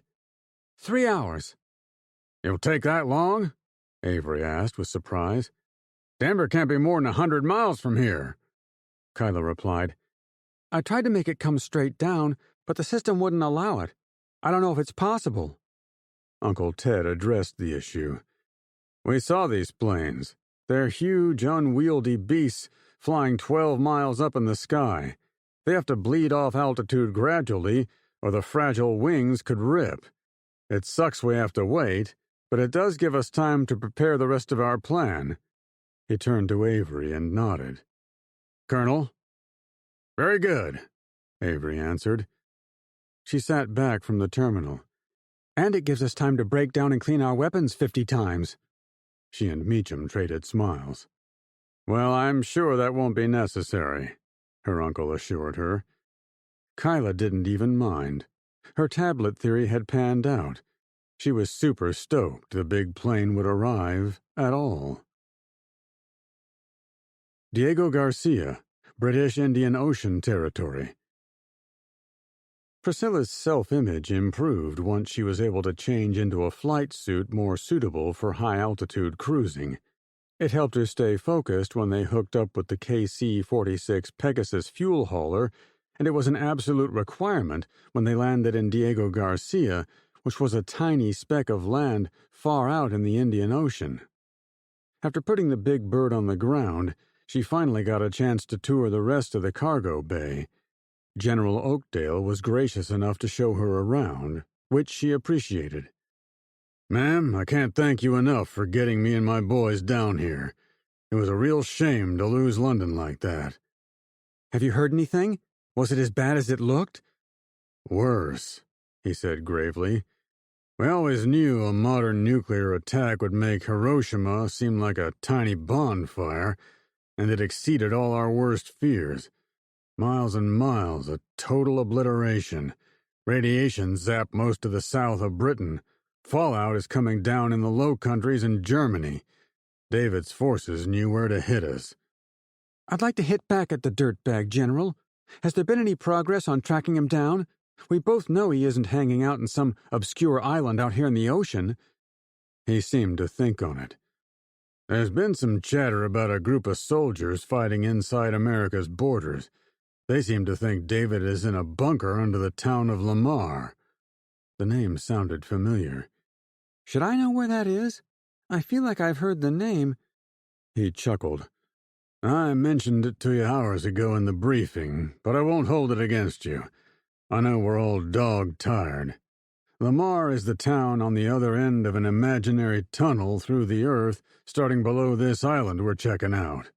He pulled out a folded piece of paper and looked at it. "Amsterdam Island." "It sounds exotic," she replied. "It's not. Intelligence says it's a volcanic island with 21 square miles of nothing except rocks, peat moss, and a few scraggy trees. The French have a research station there with 30 or 40 people living on site." "Not much different than this place." She waved her hand around, indicating the island of Diego Garcia, which she knew from prior visits was a nice place to refuel, but not much else. She wasn't a fan of the heat or the beach, so she was always anxious to get airborne again whenever she stopped there as part of her Air Force duties. The general became more formal. "Major Claremont, we're not going to stay here a second longer than it takes to refuel. Then we'll take our boys to the big show." He tilted his head toward what was already inside, which looked like a grouping of 4 Humvees and 2 M1126 Strikers, which were 8-wheeled armored personnel carriers with big guns on top. "And when we get to the island?" she asked dubiously. The C-5 was built to carry a giant payload, almost as long as half a football field, but it was not designed to deliver cargo directly into the enemy camp. She'd heard nothing about another strike force, which meant her plane was alone. There's an airfield the intel people said was built in the last few years by French contractors. It'll provide an easy place to put down. Our only job is to secure the small research station, poke around, make sure there isn't a Legion base on the grounds. We'll then radio back to HQ and ask where to go next. It was the longest any general had ever talked to her directly. You don't believe in this flight, do you? Oakdale pursed his lips. What I think doesn't matter. We have to clear this island because that's today's mission. If by some miracle there are bad guys who want to screw with us, he eyed the Humvees, but also the large container wrapped in the black tarp, we'll be ready. But eventually, we're going to run out of time. David is going to use his weapon on those of us Americans who are left. Who knows? Maybe we'll end up staying on New Amsterdam forever, an out-of-the-way place where even David won't think to look for us. She hoped he was right. Thank you, sir. The second we're topped off and clear our flight checks, I'll get you and your men to that island. You can count on me. He flashed her a curt salute, then walked off. Chapter 22. Wild Horse, Colorado. Kyla had programmed the stolen plane to descend from 60,000 feet and to land next to the airport, which it did without incident. But Ted had asked her to keep the 6 propellers spinning. It wasn't going to be on the ground for long. "We've captured a Saka," he declared to everyone gathered at the edge of the road. "A Southern Solar S1 autonomous communications array. The President and I, saw one of these up close when we drove by the enemy base at Lamar. However, even I didn't realize just what a monster it is up close. This is even bigger than the largest transport planes in the Air Force." Avery stood close by. "We're going to ride that into the enemy base?" Ted nodded proudly. "Can you imagine them even suspecting anyone would be clever enough to bareback one of these giants? What a total surprise." "If we can get there safely," Emily remarked. Ted turned to face her. "You don't think this is a good plan?" The President's hands were on her hips, wary, like a mother looking out the kitchen window and seeing 10 neighbor kids lying on the ground next to a bicycle ramp. What happened next depended entirely on convincing her it was safe. "We can't simply get on and hope this plan works. What if Kyla can't control it once we're all in the sky? We'd be at the mercy of wherever it wanted to go.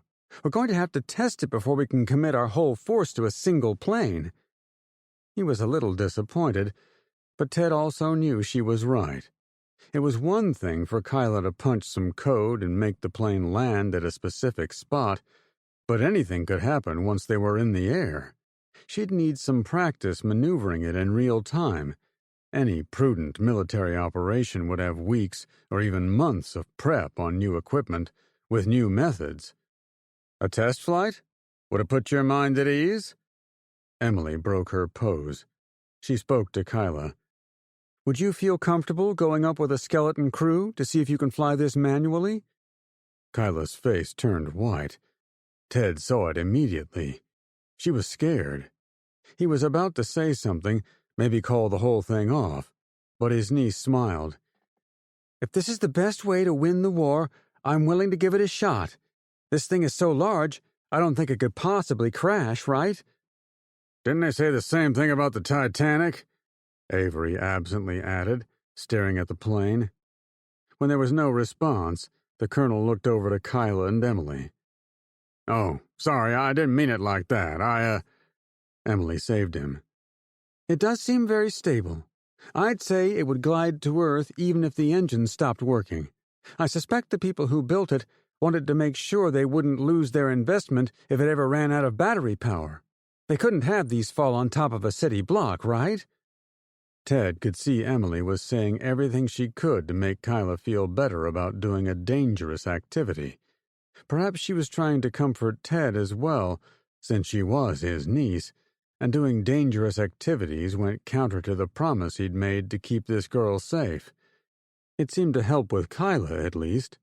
Her pale complexion had faded, and some excitement was in her voice.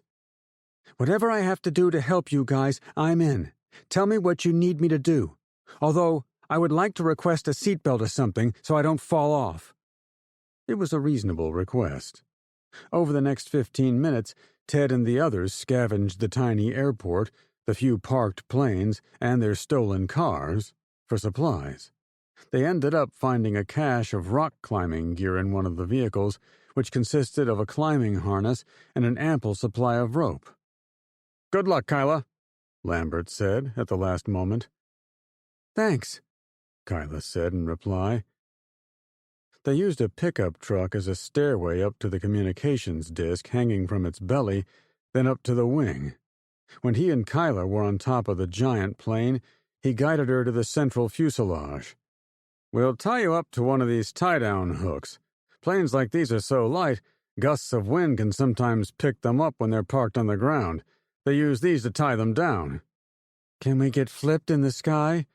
Kyla asked robotically, letting herself get clamped to the metal with a carabiner. There was a full length of rope, so Ted tied a loop to secure it. The plane's engines were in the front, so he didn't have to worry about having the rope get cut apart, but he didn't want 100 feet of cord smacking them during the flight. "It would take a tornado, sweetheart," he said, turning a bit mushy and feeling wrong again for putting his niece into such a predicament, but unable to think of a viable alternative. "These planes have sensors to anticipate wind shifts, and they have a lot of bend in these wings to help it absorb wind shear.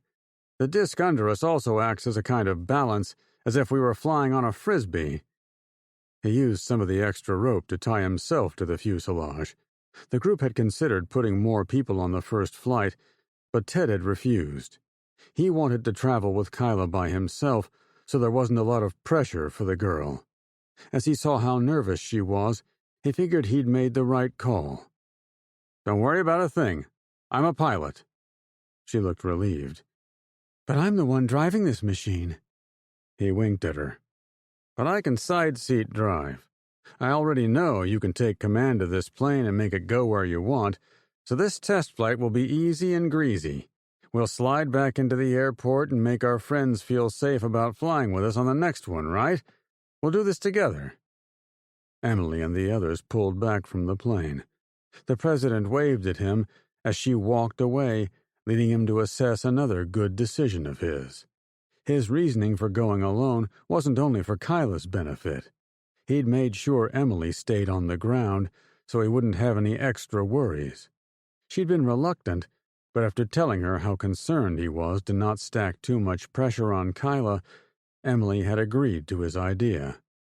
"I want you to command this plane to turn around, take off on the highway, make a low loop around the airport, then touch down again. We won't have to do anything more complicated than that when we go to Lamar. Got it?" She tapped the black tablet. "There's not much to it.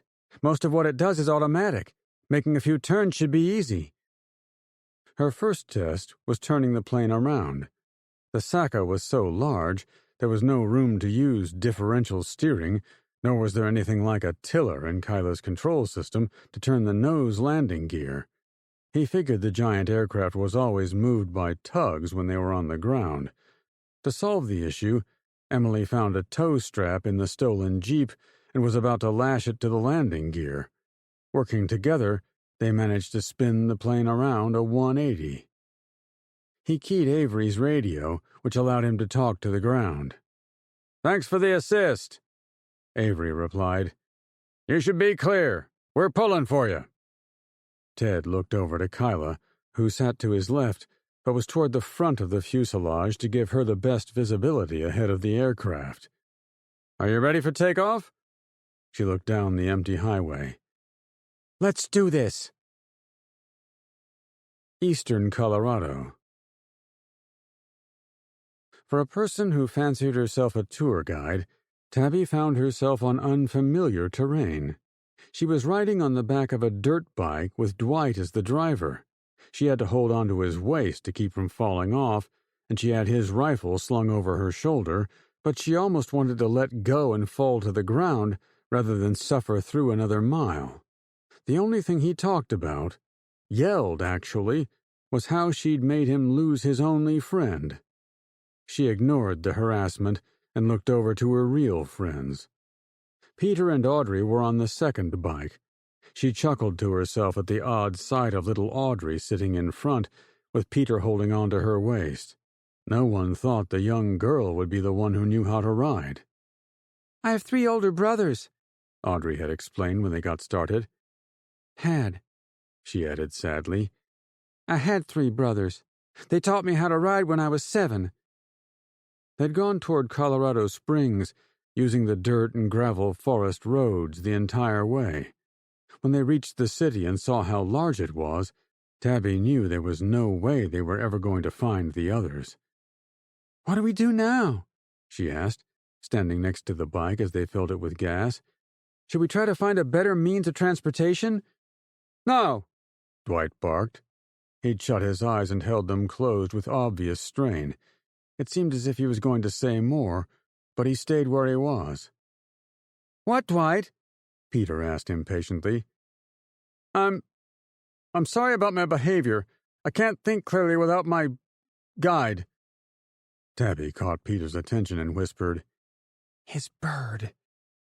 Dwight nodded in the affirmative. Yes, I miss her, but it isn't only her. I've had voices in my head my whole life. They weren't loud when I was in the army, at least at first, but they grew louder when I got out. It's what landed me on the streets. Booze and the struggle to stay alive kept me busy for the next 10 years. I can barely remember any of it. However, ever since I woke up in the empty city, the voices have been far worse. He opened his bloodshot eyes. In David's cube of white, the voices went silent. I could actually think again. I knew who I was. Quieter, he added, I knew what I'd done to Bernard. The fuel pump clicked off, signaling the dirt bike had a full tank of gas. It seemed to distract Dwight for a few seconds, as if the pump was talking to him. When he noticed the 3 of them looking, he seemed surprised. What? She forced herself to smile. You were saying about Bernard? A darkness passed across his eyes. I killed them. I killed them all. I lit them on fire and watched them burn.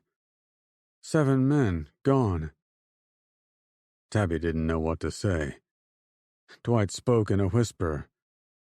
Poppy said it was the right thing to do, that they were bad men. But I grew up as a church-going boy. This means I'm going to hell. I'm going to burn with them. Poppy was right, Tabby spoke up, instantly unsure if it was right to talk about his bird, who was simultaneously real and not real. She'd witnessed him talking to the animal long before the real bird showed up in David's torture cube. She was? Peter said with surprise. Tabby shushed him. Yes, she went on. There are bad people in this world. You and I just survived a whole campground full of the bad ones. They were responsible for killing my parents. They killed everyone in your city. They were evil enough to wipe out our whole country. If you managed to off a few of them using whatever you had at your disposal, then Poppy was right.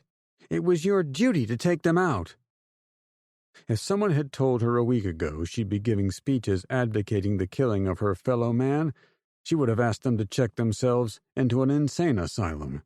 She was telling Dwight the world had changed and extreme measures had to be taken, but she was also reminding herself of the same fact.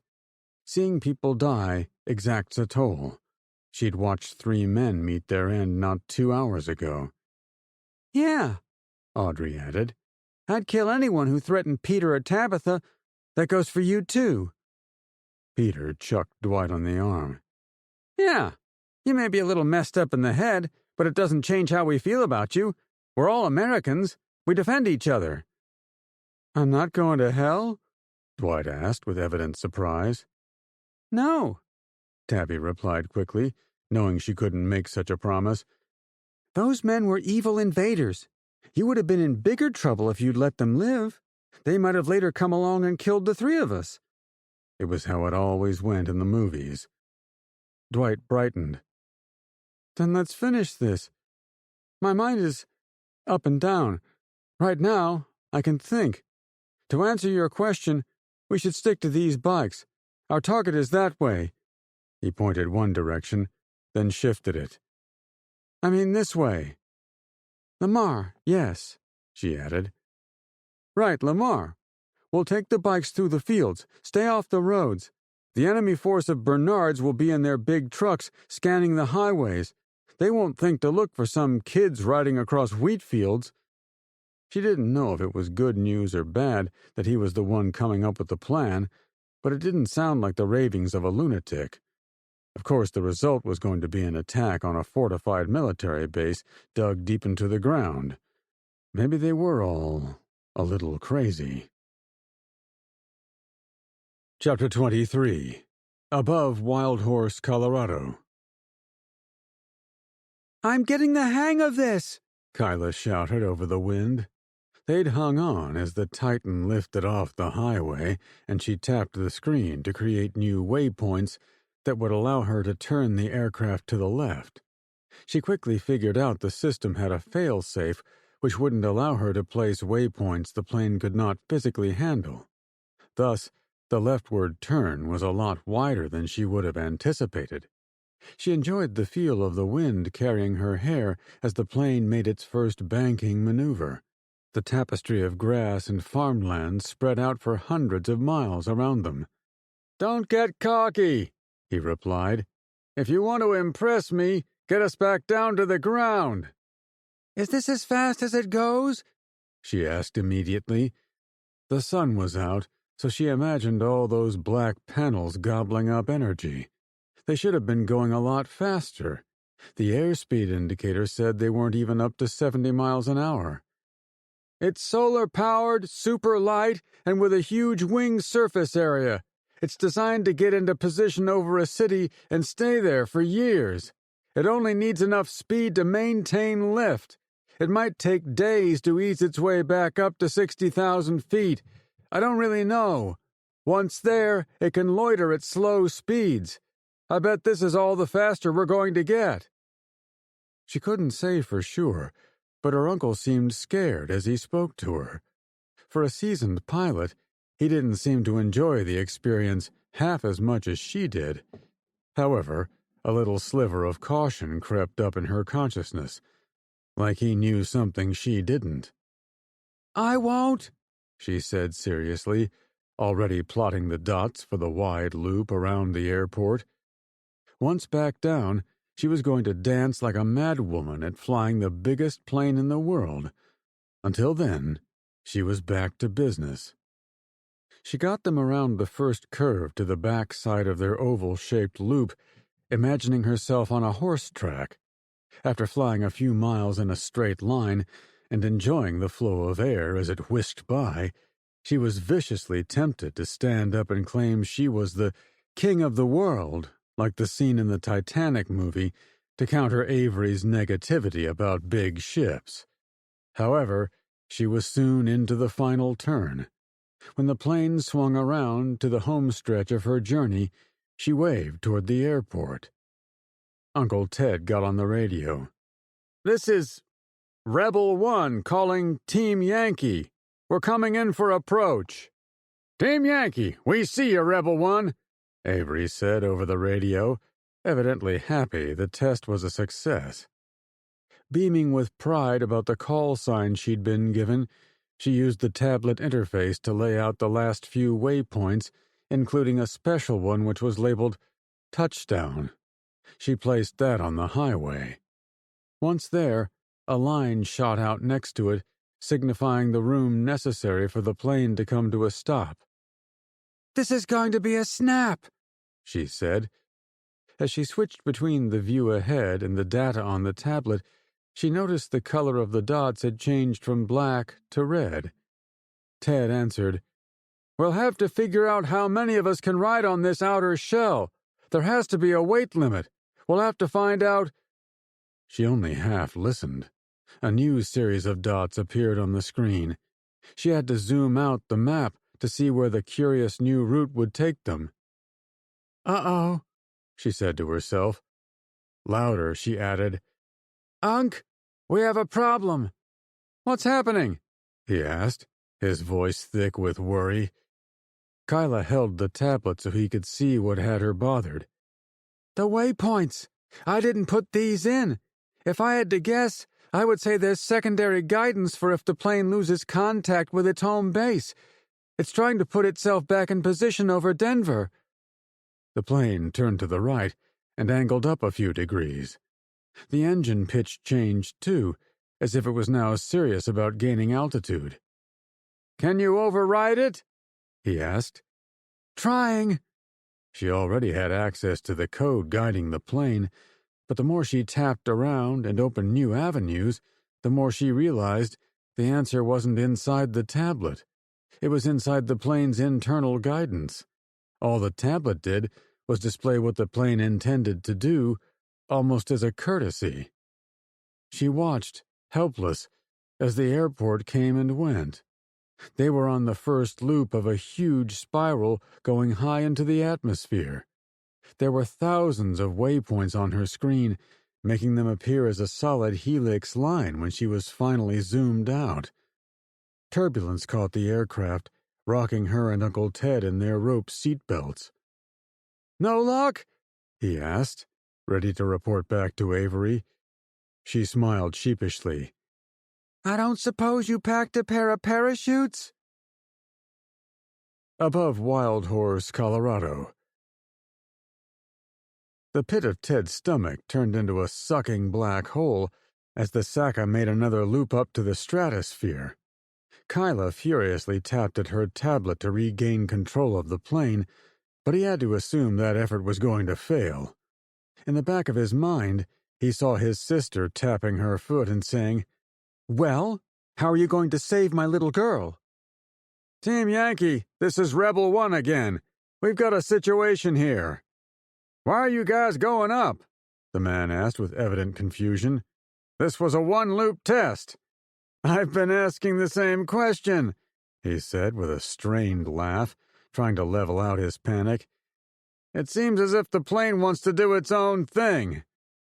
A short pause. Emily jumped on the line. "You have to bring it back down. There's no telling where it will go." His laughter sounded fatal. "Oh, we know where it's going. Back above Denver." "That's too high," she said sensibly. "We're working on it. Stand by." He looked to Kyla. "Hey, any progress?" A chill wind blew across the wing. He knew from spending time in high-altitude aircraft they were soon going to be cold and eventually freezing. They had to do something fast. "I'm not sure how much time we have. I might be able to grab one of the planes on the ground in Lamar and fly it up here to meet us. We could then try to jump from one to the other." He knew it was insane. Still, he tried to imagine if it could be done. They did have a long climbing rope. Maybe something was there. Or there were smaller planes on the little airway below them. Perhaps they could wait until the Saka was high enough, then jump and be caught by the other plane. He'd seen stunt jumpers do it. "No! I need you to work on this plane. Get it to release its autopilot function. We have to land this." He no longer cared about the attack on Lamar. They were on a bucking Bronco he would never trust again. "I'm trying," Kyla said, shivering for a second. She tapped the metal fuselage. "I might have better luck if I could get into this plane. Maybe there's an onboard computer I could hack, but it seems unlikely." He looked at one of the nearby engine pods. The rotor in front of it chugged away, doing its part to carry them above the clouds. "I could shoot the engines."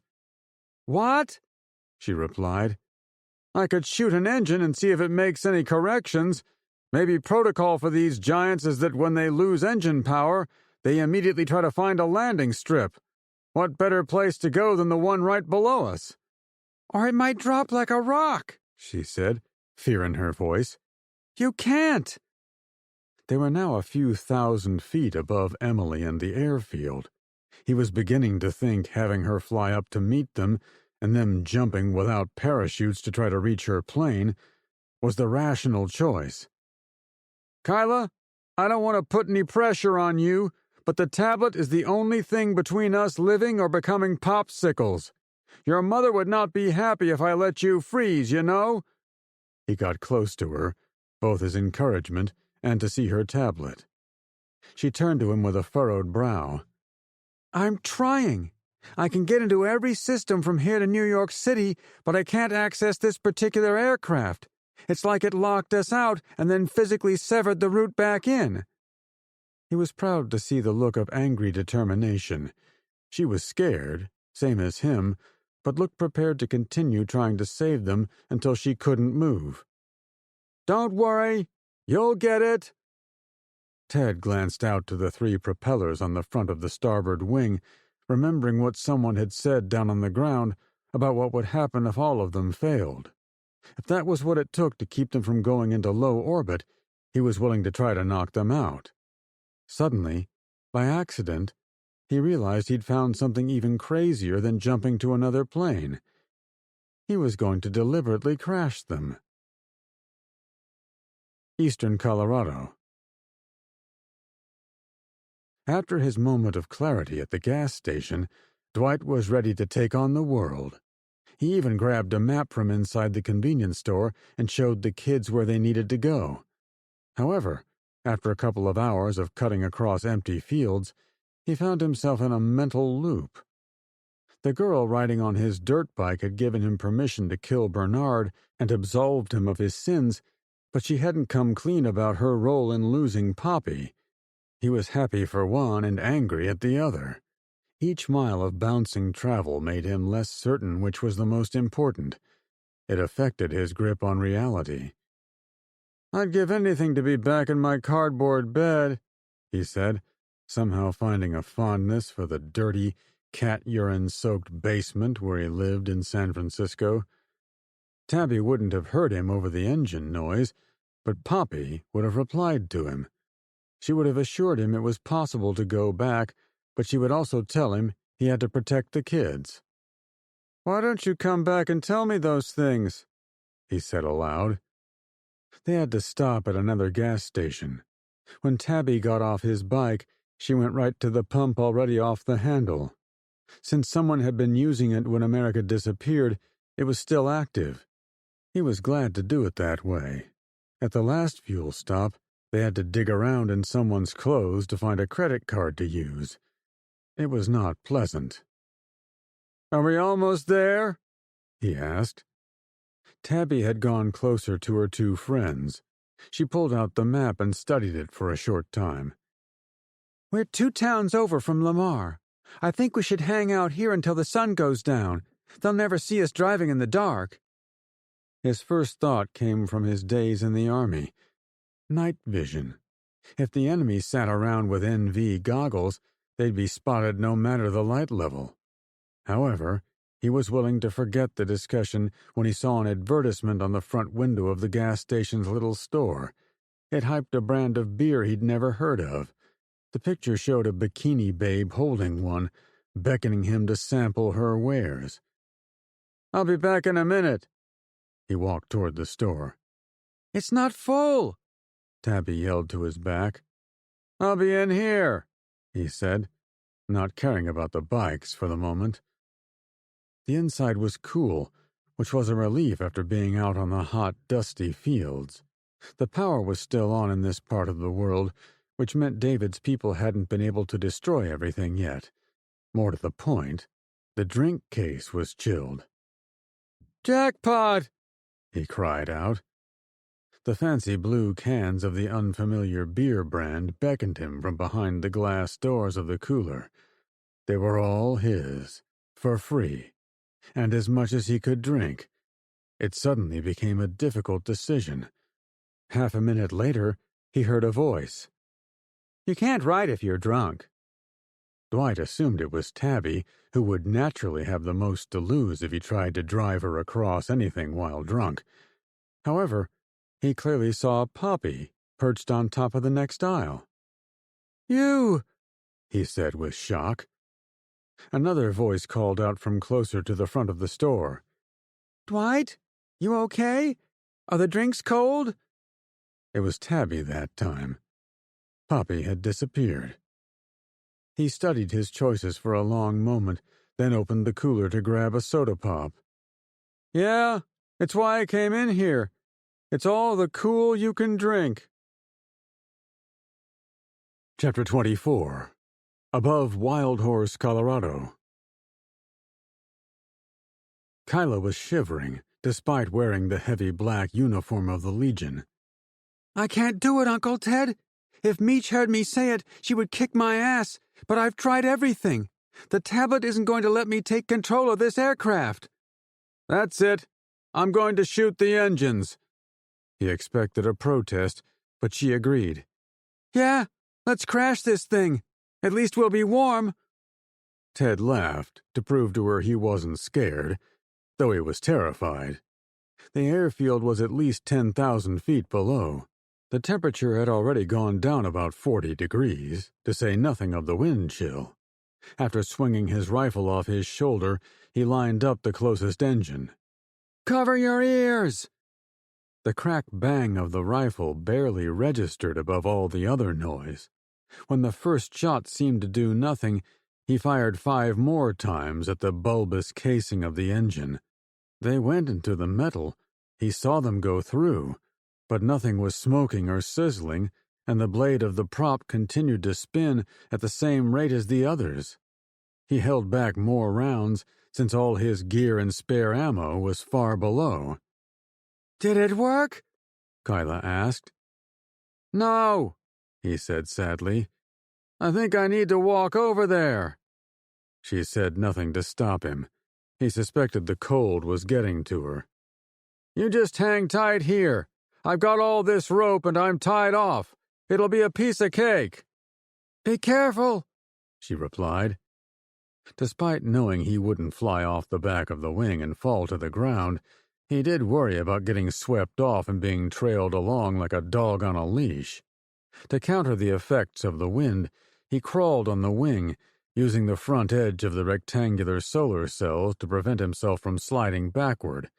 It took him about 2 minutes to reach the first engine. It's going to be fine, he told himself. The engine panels took some effort to swing open, but once he had access to the internal workings, he was able to piece together the most effective points of failure. Since the motor was driven by electricity from the solar panels, there were no fuel lines to cut or valves to close off. It took a bit of deduction, but he finally settled on a large metal box that seemed to be the link between the engine and the fuel cells. My kingdom for a shielded wire cutter, he said aloud. Left with no choice of tools, he clumsily aimed his rifle into the compartment. He held his breath while he fired into the box, expecting an explosion, or at least some sparks, but it did neither. The shot went into the device, he knew that much. He was about to fire again when the prop began to slow. That did it! He shouted. He sat there for a full minute as the rotor came to a stop. He expected the plane to switch directions, heading for an emergency landing as any live pilot would likely do. However, even after 3 or 4 minutes, the plane continued its ascent. Ted scurried along the edge of the solar panels until he returned to Kyla. She seemed happy to see him and the dead engine at his back. You have to knock out more, she shouted. I know. I'm going for the one on the far side of the fuselage. I want to knock them out in sequence instead of all on one wing, so the crippled plane can get down to the ground with us still on it. Knocking out 3 engines on one side might not send them crashing to the ground, but it would make maneuvering more difficult for the robot plane. He was sure of that. In order to give them the best odds, he was intent on being methodical. Be careful, she said, giggling. As if you were going to be dangerous about it. He laughed, careful to step around her. After making sure the climbing rope had enough slack, he went over the minimalist fuselage. Since there was no cockpit, the body of the plane was sleek and streamlined. There were undoubtedly computers and other gear inside the pencil-like body, but there was no time to divert from his efforts. Once on the far side, he repeated his balancing act along the front face of the solar panels, stopping only when he reached the engine pod. He found the same box inside, took the same shot, and watched the prop come to a halt. Come on, he yelled when the plane refused to divert. All right, fine. Let's try this again. Cinching his rope tighter, he struggled to get past the motor of the first propeller, then made his way to the number 2 engine. Fighting the chills in his fingers, he opened the hatch and targeted the critical piece of equipment. To his shock, he missed the first shot. Damn! He bolstered himself against the cold and purposefully lined up his target. The second round went in, immediately stopping the prop. Unlike when he disabled the first 2 engines, the plane immediately changed course when he knocked out the third. After a brief turn, they were faced south, toward the little airfield. Now, with Perk in his step, he returned to Kyla and crouched next to her. I did it! We're heading back! But not down, she complained. It was true. They were flying due south, but at a level altitude. We'll drop in a second. The airfield is right below us. We'll have to loop around. After saying it, he and Kyla watched as the plane continued its journey without making any effort to swerve or land. After a few minutes, he craned his neck to see over the back of the wing, admitting to himself they were heading away from their friends. He picked up the radio. Team Yankee, this is Rebel 1. I think we stopped it from going to Denver, but it isn't landing at your location. Copy. Can you see where it's heading? Ted tried to look ahead, but the endless flat fields gave no clue. However, he had a better way to find out. Kyla, what does it say on your tablet? She slowly pulled it out from under her arm. It probably gave off heat while operating, so he didn't blame her for using it as a warmer. After tapping the screen with shivering fingers, she tilted it so he could see the path. We're screwed, she said through chattering teeth. He took a moment to absorb the implications. The autopilot is taking us to our original target, he reported, pausing to think. He was unsure what to tell them. If the attack was on, they would be going in without a firm game plan. If the attack was off, they might never get another chance. I recommend we launch the attack, Team Yankee. We can't stop this thing, so we'll do whatever we can when we get there.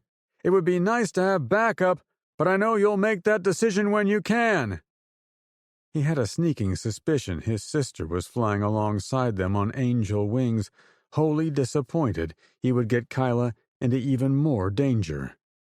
Sorry, sis, he said under his breath. Lamar, Colorado. Dwight steadily became less reliable as they got closer to Lamar. He guided them well out of Colorado Springs, but his direction had gotten worse as they neared the target.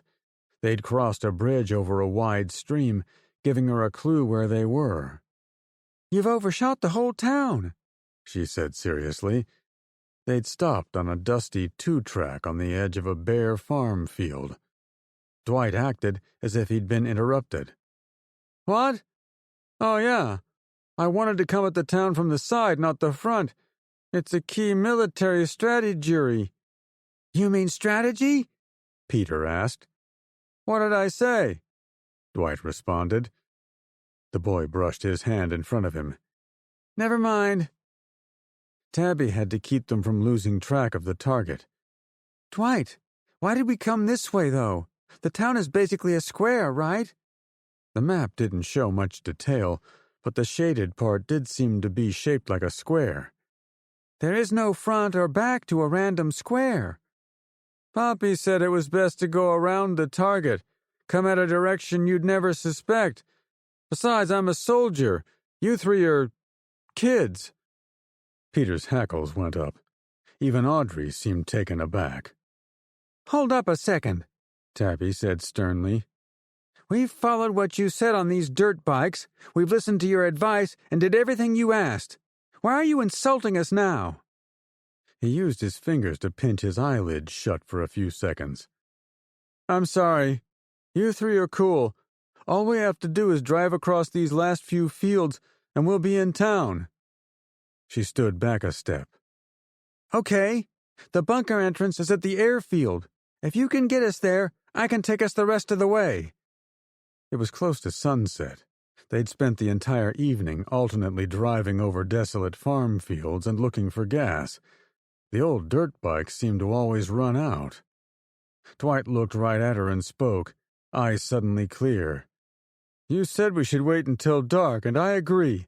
I'll take you the last little way. It's what she would have wanted." He left it hanging in an ominous tone. The she in that sentence was undoubtedly his missing bird, but his tone made it sound as if she wanted to get even with Tabby, not help her. Stepping away from the man, she pulled Audrey and Peter toward her and whispered, "What do you think? Should we walk the last couple of miles, or wait for dark with him?" Audrey bit her lip. "I would rather ride the dirt bike. If we get spotted, or are in danger of being caught, we're going to want something that can get us out in a hurry." She looked to Peter. He added, "Makes sense to me. I've already walked more than is healthy for someone my age during this apocalypse. Today has been bumpy, but also nice." He grabbed Audrey's hand. "Ooh, you guys," she kidded. She was glad the two had found each other, and despite their goopy romantic gestures, they'd been speaking the truth. It would be nice to have a way out if they were spotted. So, like so much of her life, she waited. First for the sun to set, then for it to get dark, and finally for Dwight to be ready. The three of them had been sitting in the grass, waiting, when she decided to walk over to where Dwight had hunkered down next to his bike. When she arrived, she was disappointed in his condition. "Oh, man, he's asleep," she whispered, before realizing that was unnecessary. Tabby gently kicked the sleeping man. "Hey, Dwight, wake up!" "Puppy?" he said in reaction. "No, Tabby, it's totally dark. We're ready to go." Her night vision was well tuned after being in the dark for at least an hour. Most of the horizon was blackened and dim, but the sky to the west was brighter. Lamar was close. After a huge yawn, Dwight stood up. "Do we have any food?" They'd munched on food each time they'd gone into gas stations, but they couldn't carry much in their pockets. She didn't have anything on her. "Eat when you're dead," she snapped, losing patience with him. "Ugh, I meant to say that you can eat something if you have it, but please hurry. I don't want to miss our friends." She put her hands on her hips, struggling to hold it together, and looked up at the sky. The sound of engines caught her ears. The twinkle of red and green lights captured her eyes. The recognizable whir of drone aircraft also came from above. There were several zipping through the night. Dwight cocked his head. "What was it, Poppy? Oh, right. It makes a lot of sense." He turned to her. "She wonders if you thought that your friends might attack you, thinking you are the enemy. You've been so anxious to get there. Did you consider whether it would be safe?" Without pausing, he pulled out a sleeve of crackers from his front pocket. They'd been smashed to crumbs, but he didn't seem the least bothered. He opened the plastic wrapping and inhaled the broken bits like it was a drink.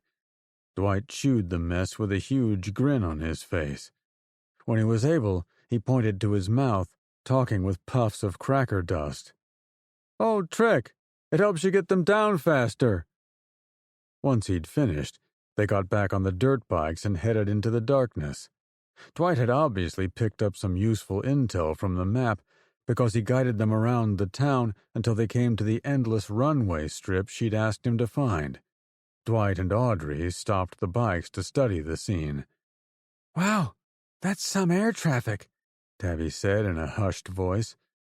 "I went to the St. Louis airport one time," Audrey added, "and it wasn't this busy." "Keep going," Dwight advised, hitting the gas to get them rolling. Plane after plane landed at the field, while others alternately took off.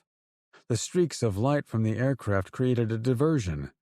The line of landing lights next to the runway were too dim to expose them, even as they drove the dirt bikes in the grass alongside the markers. "We're here," Dwight reported, stopping again. "Kill the engines! Let's push the bikes under one of those!" She pointed to the big airplanes parked next to the strip.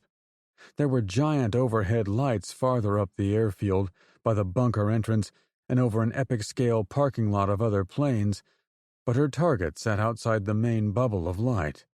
It would give them a place to take shelter and observe the bright end, with all its current activity.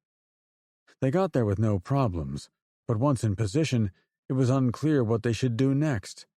Dwight had mentioned the danger of being at the enemy base before the expected assault took place, though she had no idea whether they were early or late. Her eyes grew heavy as the night wore on, but she was certain something would happen if she dared shut them. Overhead, the buzz of aircraft never stopped. It finally put her to sleep. She woke up when it was daylight again. Chapter 25. Lamar, Colorado. "That was the longest night of my life," Kyla said dryly. The sun waited on the bottom edge of the horizon to the east, somewhere over Kansas. From her position on the Saca, flying at a few thousand feet above the high plains, she had the perfect view for what would have otherwise been a beautiful sight. As it was, huddled together for warmth with her uncle, it was only noteworthy as a possible signal their torturous journey was almost over. "Mine too," Uncle Ted admitted.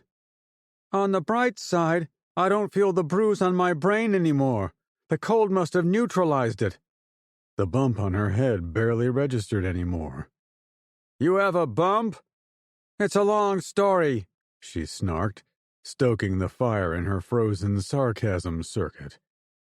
Once they'd left the area around the Wild Horse Airport the previous night, the three-engine platform had gradually descended as it headed south.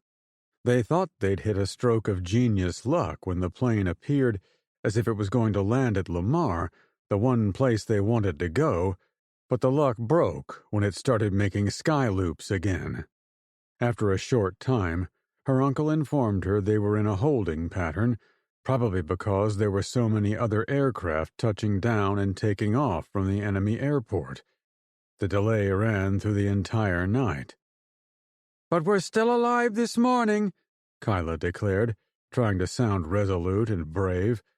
Those were two things she didn't really feel at the time, and she secretly admitted there were points the previous night where she would have surrendered willingly to the bad guys as long as they gave her a warm blanket on the way to the gallows. "Meacham taught you well. I'm going to recommend she becomes a trainer for our new military." "We'll see. I think she'll want to continue the fight at the front lines. That's my guess anyway. And I don't blame her. I want to fight too. The men and women who took over this nation have killed everyone I ever loved. Mom, of course, and our family, but there are others you don't think about. My school teachers, the mailman, every boy I ever dated." "Some are better off dead," her uncle joked, seemingly desperate to lighten the mood. She nudged him with her elbow. "I'm serious, Unc. Whatever we do next, you have to promise me we'll take it all back. We have to rebuild America in their honor, even for my ex-boyfriends." Without noticing it happen, the plane had straightened out, going away from Lamar. "We're out of the loop," her co-pilot declared. "I think we're swinging wide for an approach to the airport." "Finally," she said breathlessly. "Look down at the runway. We have to anticipate where we'll go when we get there." "I'll try." He pointed. "What the hell is that hole?" She craned her neck to see what he meant, and saw it right away. A round black opening was positioned next to the airfield on the busy end closest to town. Twin doors had swung open and lay on opposite sides, reminding her of a missile silo. An array of metal shields, a lot like mirrors, surrounded the hole for about 100 yards. Some of the flat surfaces reflected the earliest rays of the sun, calling attention to the industrial site. It reminded her of solar energy complexes she'd studied in school, Those usually had thousands of mirrors to direct sunlight to a central focal point, usually on a tower. The one below didn't have the middle tower, only the black pit. "We'll get a better look when we land," he said, still straining to watch the sight with her. "Did you see where we need to go when we get down there?" she asked, once they were far enough away. "Where are Emily and the others? How will they find us? We're not prepared to go down there." The plane tilted, drawing them ever closer to landing. She powered up the tablet again, wondering if they had any control over the plane yet, but it remained on autopilot. She did confirm they were on approach to the Lamar airfield, however. She'd been shivering all night, but her shaking got worse with the fear, even as the air warmed with their descent. Uncle Ted noticed her. How could he not? "Kai, listen to me. If they knew we were here, they would have already brought the plane down, or now that I'm thinking about it, they could have offed us by sending the plane into a lightning storm or by regaining 60,000 feet. The fact that we're still alive suggests we can still slip in unseen. All we have to do is lay low and hop off when we get the chance, right?" "I'll do whatever you say. You're the pilot, remember?" He smiled at her. "I do. Keep your tray tables and seat backs up, okay? We'll be down on the ground shortly." She held on to the rope, wondering how her uncle could seem so relaxed when the whole world was literally coming at them from below. Lamar, Colorado. Ted didn't have time to wonder about the strange missile silo once they'd flown beyond it. The plane was turning back toward the airfield, and they were bleeding off altitude as they headed in for a landing. And despite what he'd told Kyla about no one knowing they were there, he didn't dare take comfort in his words. He didn't want to become complacent or make assumptions about their safety. If a live operator had been watching the plane lose 3 of its engines in a sequence, he was positive they would want to survey the machine as soon as it touched down. "Kai, I've got a plan." "I'll do whatever," she assured him. Using the rope and harness, he had Kyla scoot to the rear of the fuselage where it met the back of the oversized wing. "When I say jump, you jump!" She didn't appear happy in the least, but she didn't argue. The plane glided in toward the airfield, and he sincerely appreciated whoever had constructed the 15,000-foot work of engineering. It was covered in black matting, which he assumed was either metal or some form of composite material. It was long enough that the big automated flying platforms could touch down and decelerate without needing brakes. Having so much room would make it easy to anticipate when it was safe to jump. "Almost there," he commented, looking ahead toward a 3-story tower at the most distant part of the runway. "We have to jump before they can get a good look on top of the aircraft, okay? So, while it's rolling?" "Yep," he said in a cheerful way, guiding her off the wing and onto the top of the communications disc held underneath the fuselage and wings. It got them even closer to the ground. Since they weren't moving that fast to begin with, the aircraft didn't need more than half the length before it set down and started decelerating. When they reached the parking area where the sister planes had been parked, his airframe diverted right and went on to the monster lot. It seemed they were moving slow enough to hop off. "Now!" he shouted, untying the rope. "Are you sure?" she asked, following him on hands and knees to the rear edge of the flat disc. They were still rolling along at 10 or 15 miles an hour, but it was only about 6 feet down to the ground. It wasn't any worse than falling off a bike. "Yes, now!" he ordered, always watching the tower. He didn't want to jump first in case she didn't come with him. Instead, he crouched next to her, quietly assuring it was going to be all right.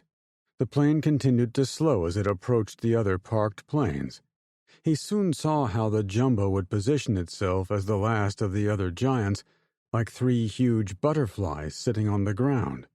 There were men moving around the airport near the tower, but none any closer. That didn't mean they weren't out there. It was hard to see everything from on top of the rolling wing. "Okay, here I go!" Kyla took a moment to steel herself, then she hopped.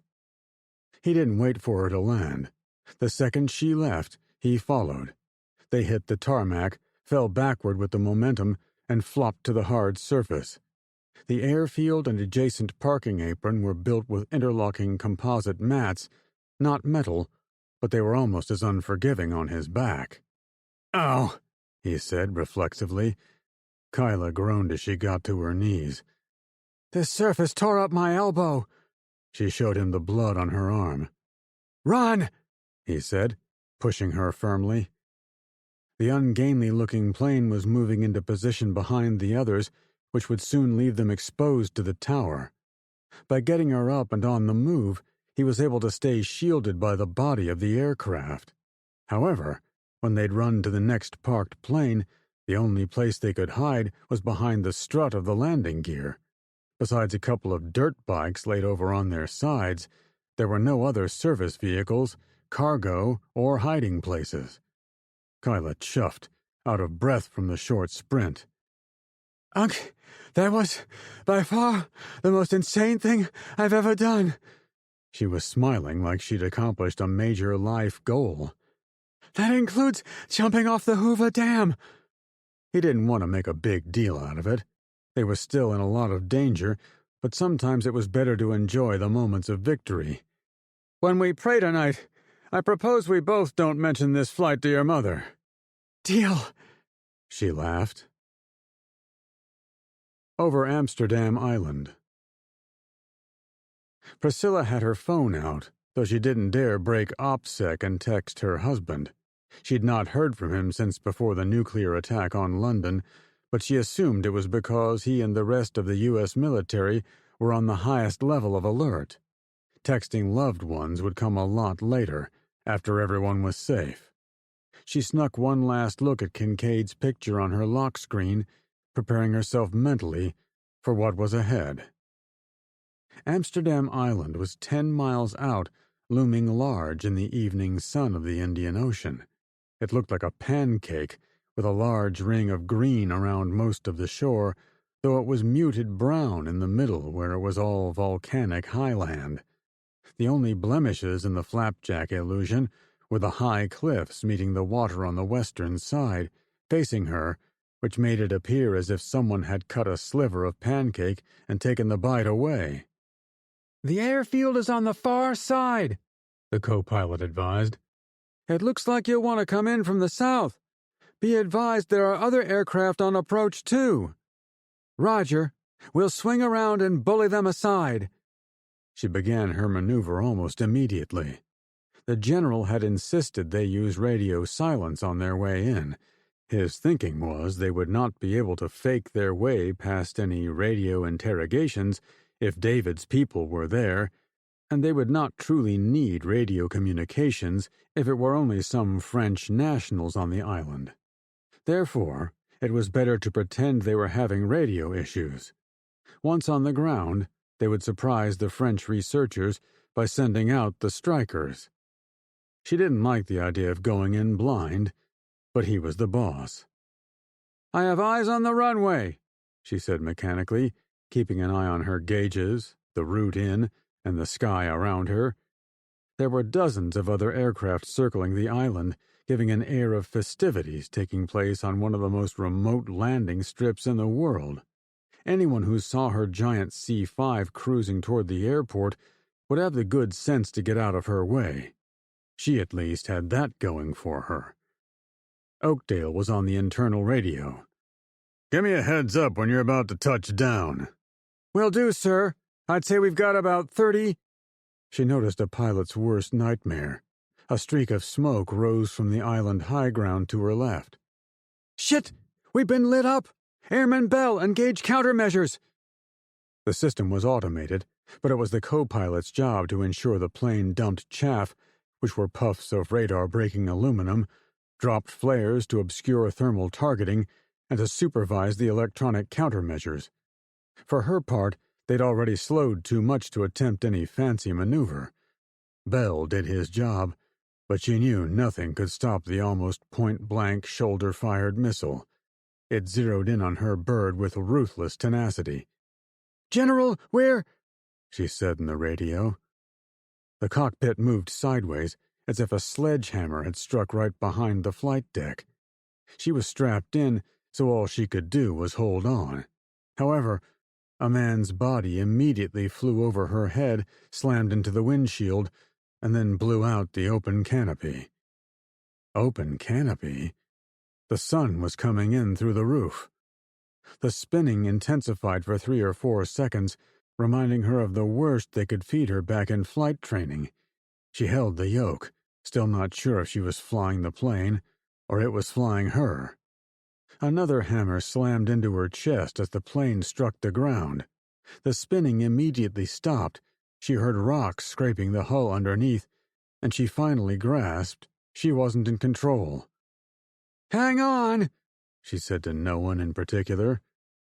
The roar of the engines grew louder for a second, then stopped, as if they'd been shut off.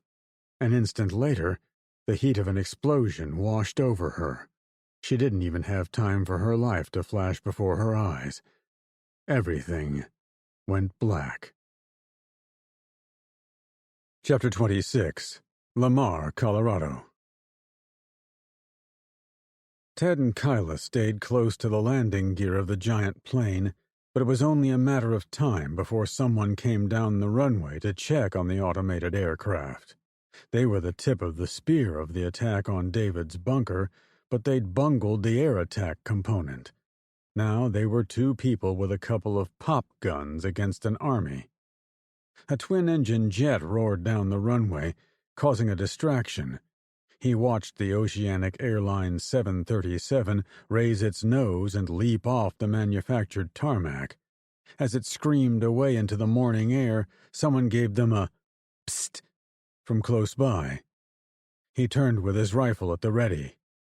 "Hey," a woman yelped. "it's me, Tabby Breeze." "Tabby?" he asked with shock. She'd been gone since they'd escaped NORAD. Why would she suddenly appear at the place she'd supposedly escaped? Unless— "Don't move," he called out. The girl leaned around the landing gear of the next plane in the line. It was close to the 2 dusty dirt bikes. "Who are you with?" She stayed where she was, but showed she had empty hands. "I'm with nobody. Well, I'm with America. Me and my 2 friends are here, Audrey and Peter." After a short delay, she added, "And Dwight." "The bird guy?" he asked as quietly as possible. "Yes," she answered. He glanced to Kyla. "What do you think?" His niece clenched her jaw for a few seconds before answering. "I guess we talked to them. You and I can't do this alone. There's no telling where the rest of our friends went, or if they'll get through to us." Ted turned back to Tabby and reasoned out the scenario. There was no way anyone could have known he'd be arriving the way he did. Tabby couldn't have planned the meetup, which meant she was probably telling the truth. If by some grand act of deception the girl meant to do them harm, he would be ready for it. "We're coming over," he finally replied to her. "Hurry," she pleaded. "We have to move." He whispered to Kyla. "Can you even move fast? My bones are still frozen." "I'll try. Maybe it will help to run around for a while." "That's the spirit," he answered. Before stepping off from the strut, he pulled out the handheld radio and tried to raise Avery. He assumed the strike team would continue for the bunker, even though they'd split up. Without a pre-assigned meeting time or place, there was no way to coordinate. Planning was another casualty of their premature flight. When no one answered, he put it away and took off. They ran under the giant wing of the first plane, came out of the shadows for a few seconds, then went underneath the second monster. He was wary as he came up to the landing gear, but instantly saw the other 3 people crouched behind the tires. Tabby waved them in the whole time and made no effort to take the rifle off her shoulder or the pistol out of her waistband. "Hey," he panted upon arrival. What the hell are you guys doing at the enemy's airport? Peter cracked up. We had a flight scheduled to go to Cancun, but our dad here wouldn't let them put his bird in a cage. The boy pointed to Dwight, the man in the ill-fitting suit. The surly guy was behind the others, as if he'd been looking to run the other way. He did not seem happy to be the butt of anyone's joke. Tabby spoke up. Dwight helped get us here, Peter. Let's remember that. Peter rolled his eyes, but they weren't visible to Dwight.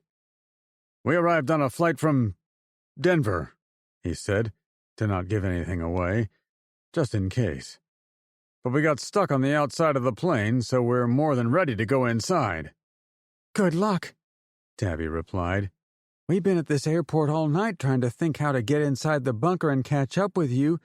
We figured after you left NORAD you were going to attack here, like you said. We didn't anticipate we'd beat you here. She laughed a little. When the sun started to rise, we thought about moving, but weren't sure where to go. Couldn't you find an entrance? He asked. She shrugged. We saw it, but couldn't get in on account of all the traffic. The door to the bunker is over there. The young girl pointed across the runway and toward the buildings near town. A mound of earth sat among the square structures. It had a huge door attached to the front. It looked like an earth revetment, where a plane would be protected from bombs while parked, but instead of one plane, there were a ton of people going in and out. Ted thought about it for a few seconds. We saw a giant hole, kind of like a silo, when we were airborne. It's over there by all that electrical equipment. Is it a second entrance? He pointed to the far end of the runway, but on his side of the landing strip.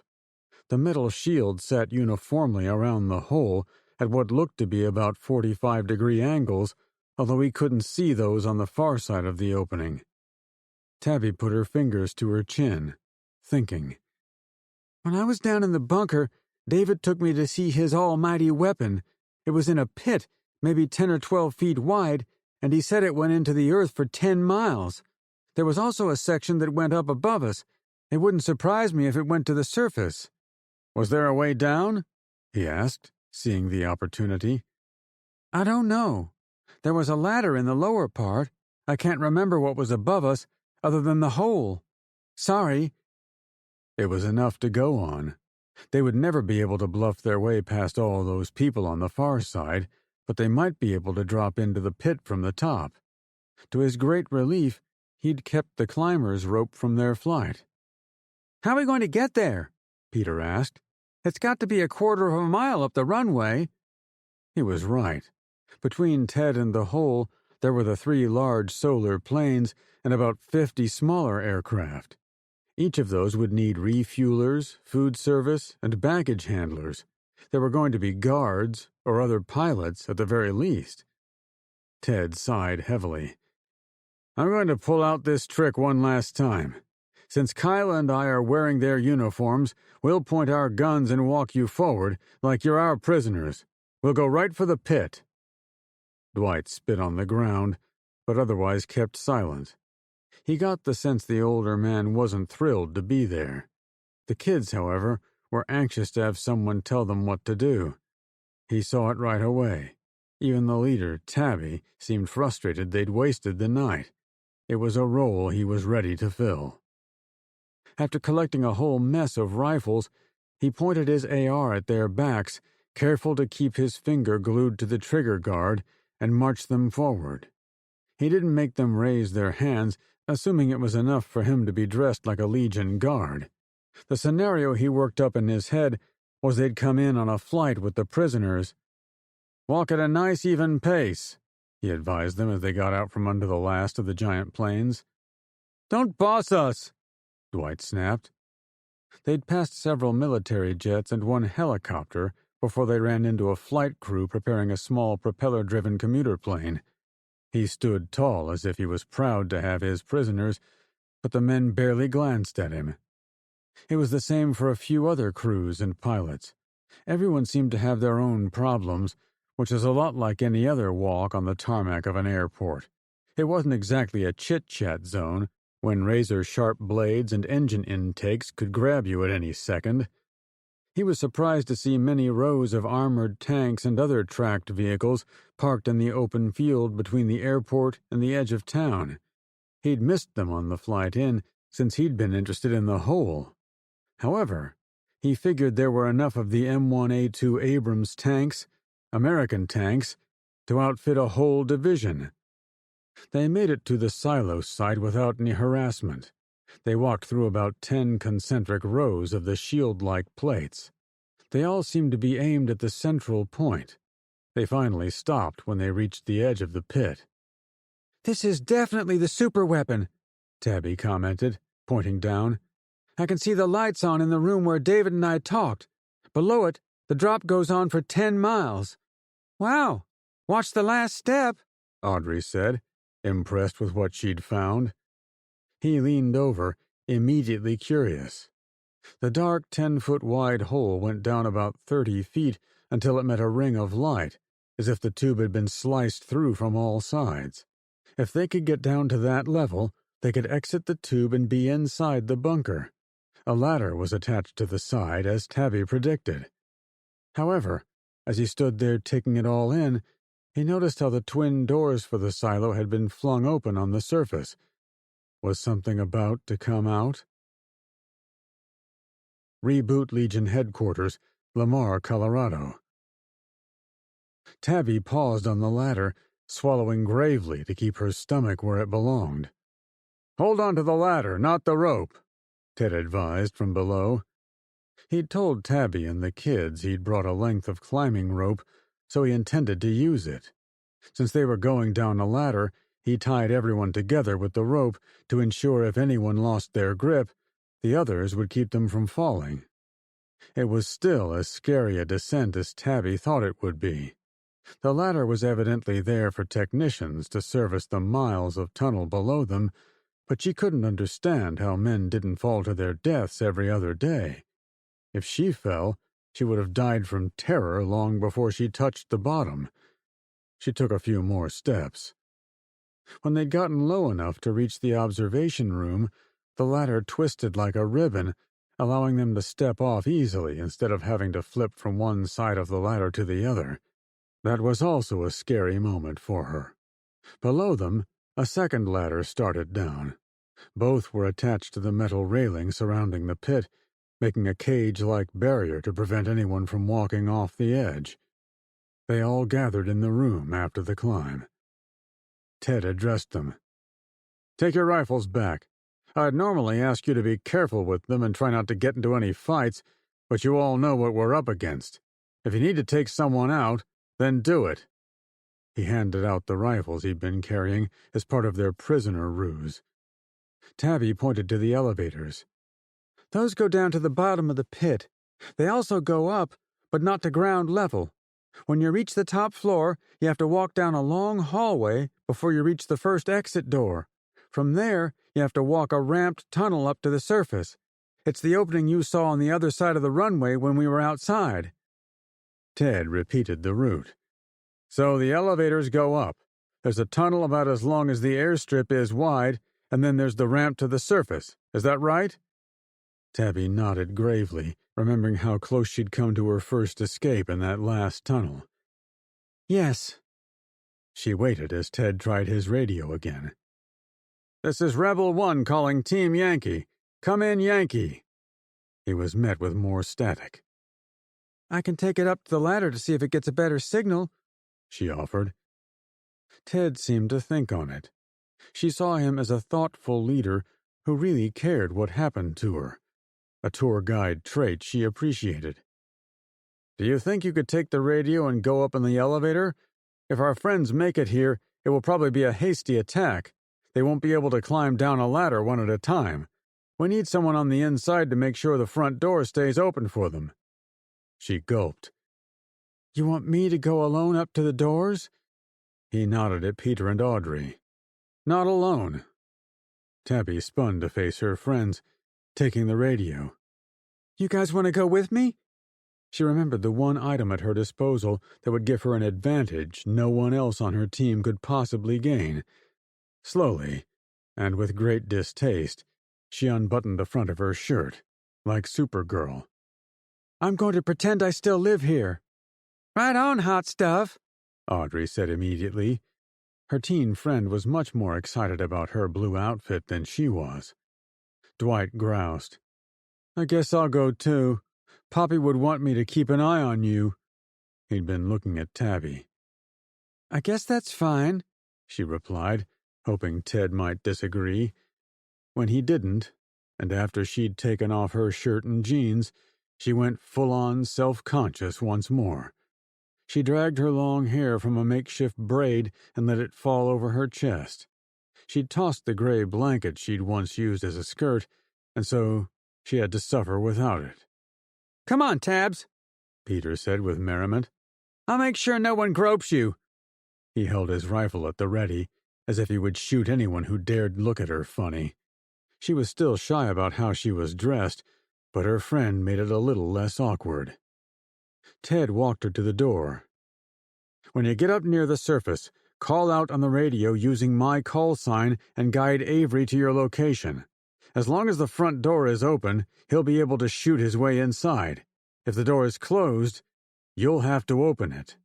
"Got it," she replied, glancing once at the radio to be sure it was obvious how to key the mic. Once completed, she stepped into the elevator. "Going up?" Peter announced, as Audrey and Dwight hurried in.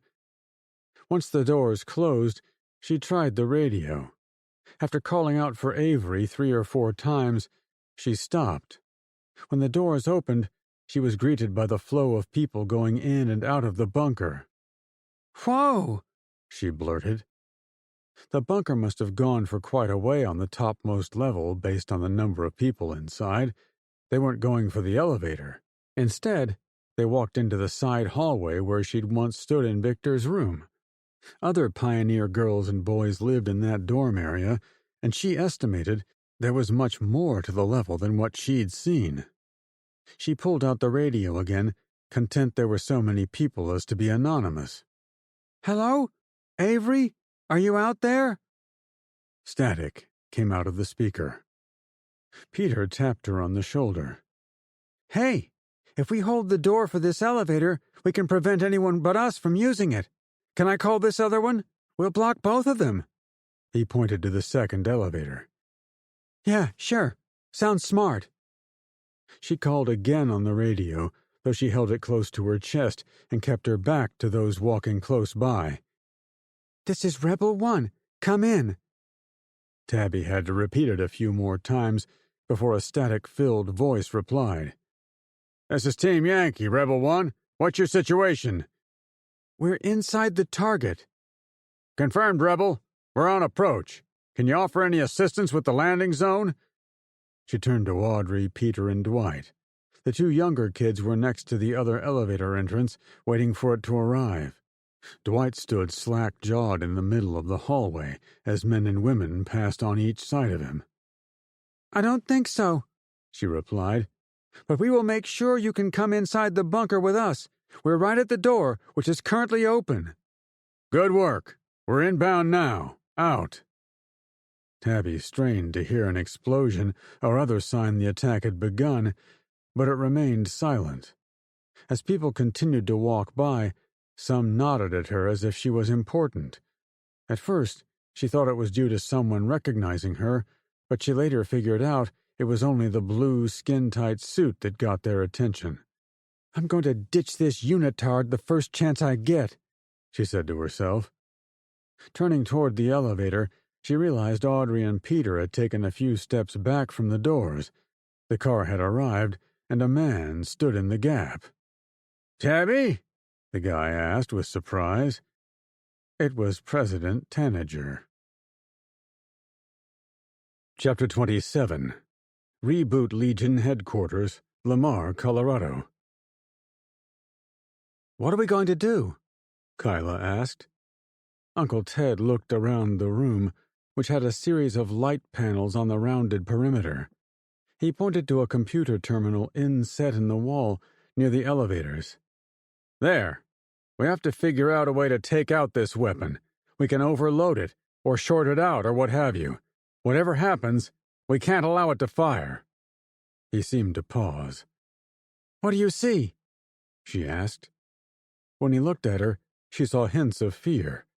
He put great care into each word. "We have no idea how this thing works. This chamber could be part of the firing sequence. We could be in some mega serious danger right now." She returned his gaze. "And?" He smiled. "And we have to be careful. If it looks like we're going to get hurt by it, I'll move us out the door."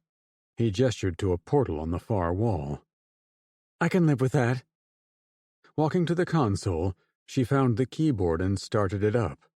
It took the machine a couple of seconds to turn on, and a few more to load into the software.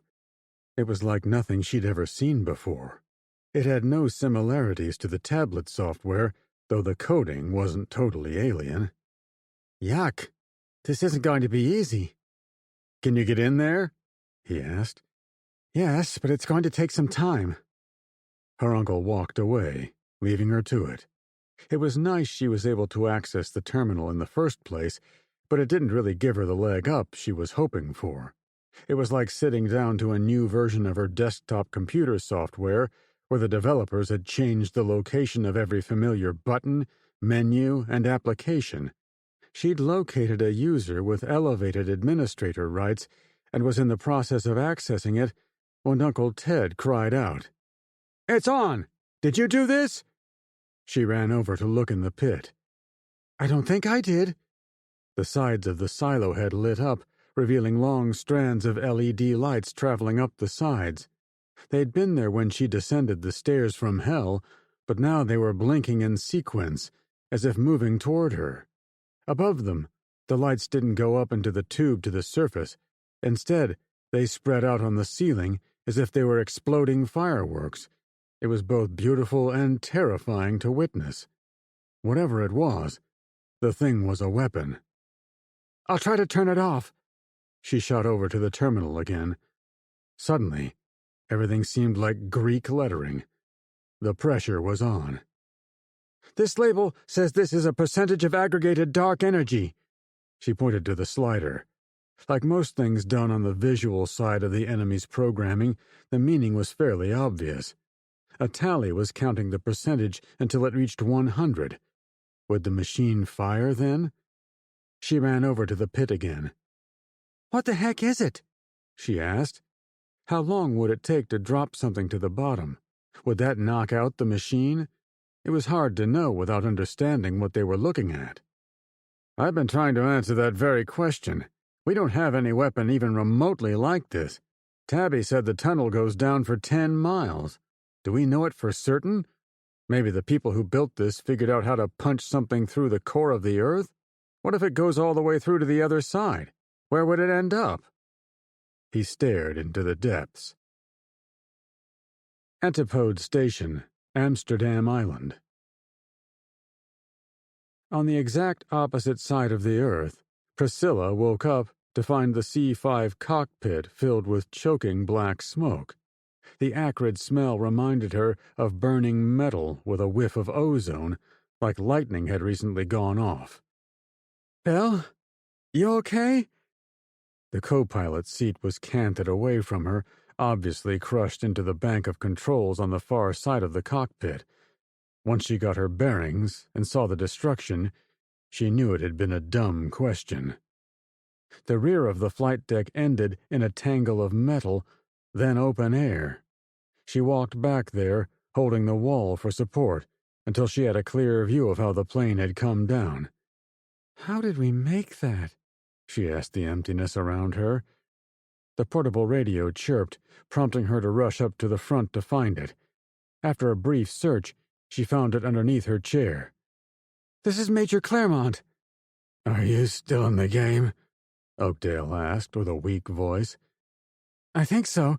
I'm bruised, yeah, but somehow I'm walking away from this. However, the rear of the plane is 200 yards away from me. The wings are gone. It's a total loss. Where are you, sir?" "I'm still in the Striker, but this thing broke its tether when we rolled. I was the only one who had already strapped in. The rest of these guys are..." She cursed whoever decided to take off without the loadmasters. "I understand, sir." Looking at the wreckage across the rocky terrain, she noticed the other striker. It had punched through the skin of the plane and split open like a tin can where it struck the earth. "Striker 2 is out of the game. I have eyes on it." "Listen to me," he said with urgency. "You have to get over here. Our mission can't stop because we were shot down. If you can make it, I'll tell you what needs to be done." There were men strapped to the jump seats and down the sides of the transport. If any of them made it, she was certain Oakdale would round them up and send them out for help. She assumed that was why he wanted her there. Collect everyone together, then send them as one cohesive unit. "I'm on my way." Before she hopped out of the cockpit wreckage, she opened a small, bent closet door and pulled out an M9 pistol. There was no question they were at war. Anyone who chanced upon her during her run across the rock field was going to taste her shooting skills.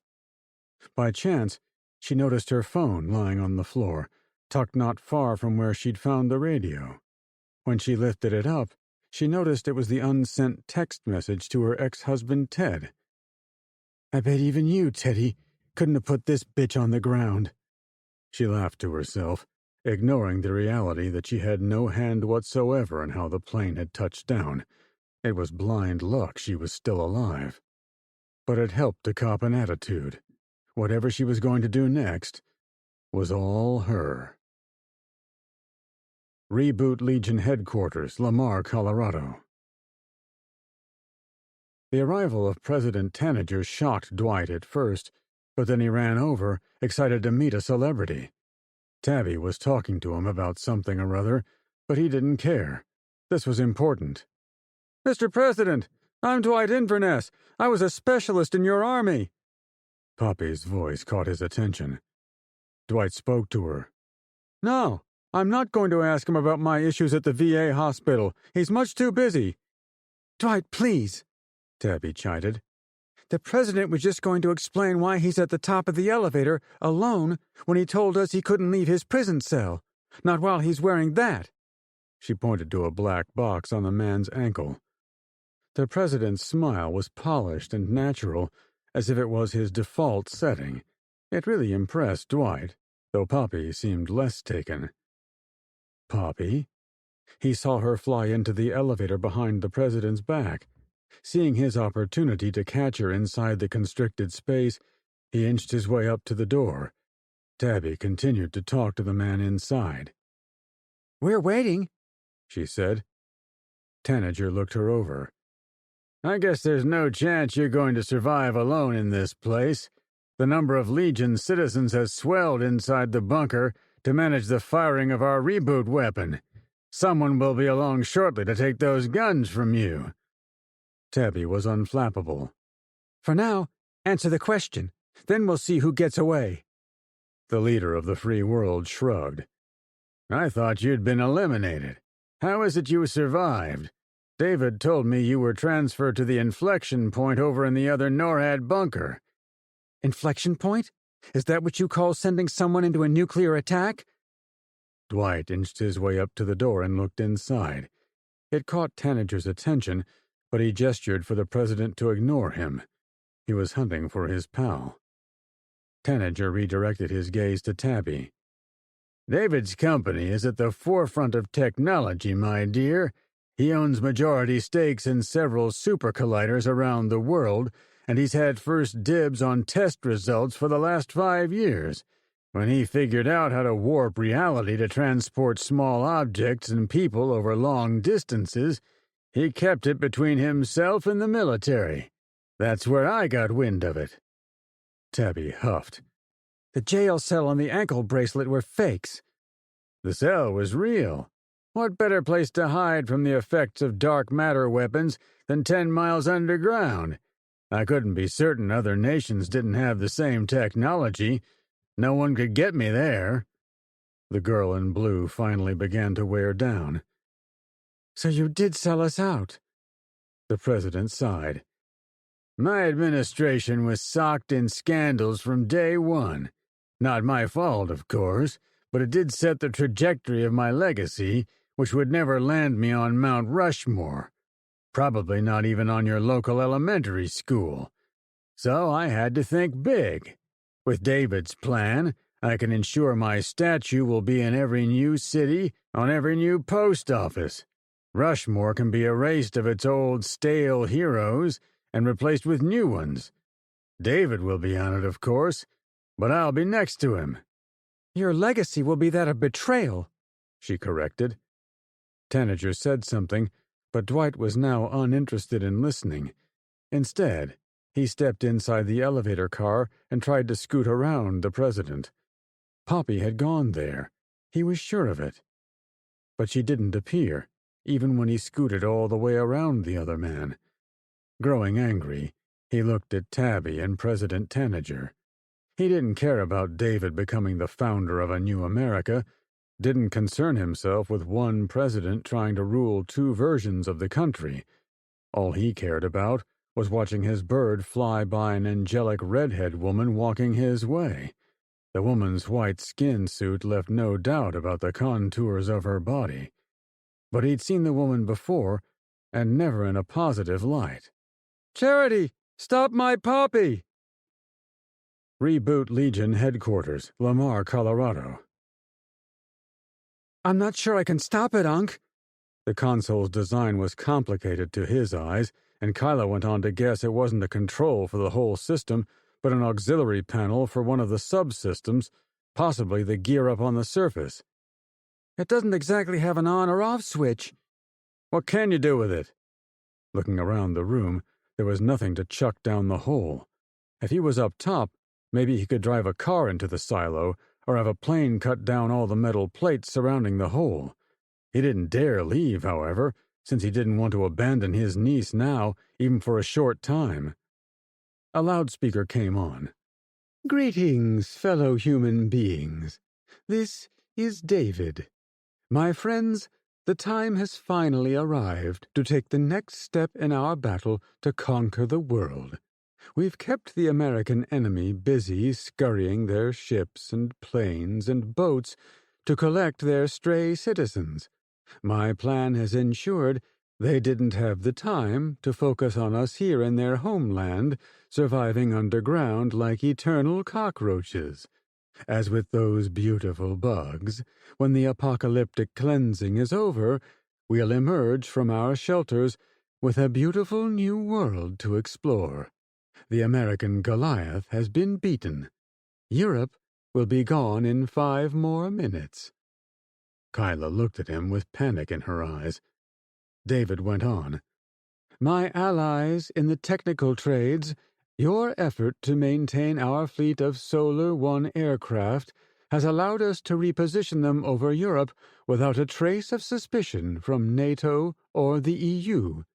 Now, when our glorious ray beam shoots out of the ground, it will jump from plane to plane and then drop dark matter on top of our enemies like pixie dust. From there, we will help our Chinese allies destroy all their enemies in Asia. Peace will soon reign over all the lands. A hum became audible from the tunnel into the Earth's mantle. Kyla furiously typed at her keyboard, presumably trying all her hacker skills to shut down the deadly weapon. I think I can do this, she said hopefully. The whir of the humming changed in pitch. Yes, she exclaimed, before seeming to listen. That did something, right? He prayed it did. Chapter 28. Reboot Legion Headquarters, Lamar, Colorado. Kyla ran to the edge to see if she was really making a difference. At first, the weird noises continued, but they came from above her, not below. Metallic clanging and scraping reminded her of screen doors slamming shut. It took her a few seconds to figure out what they were.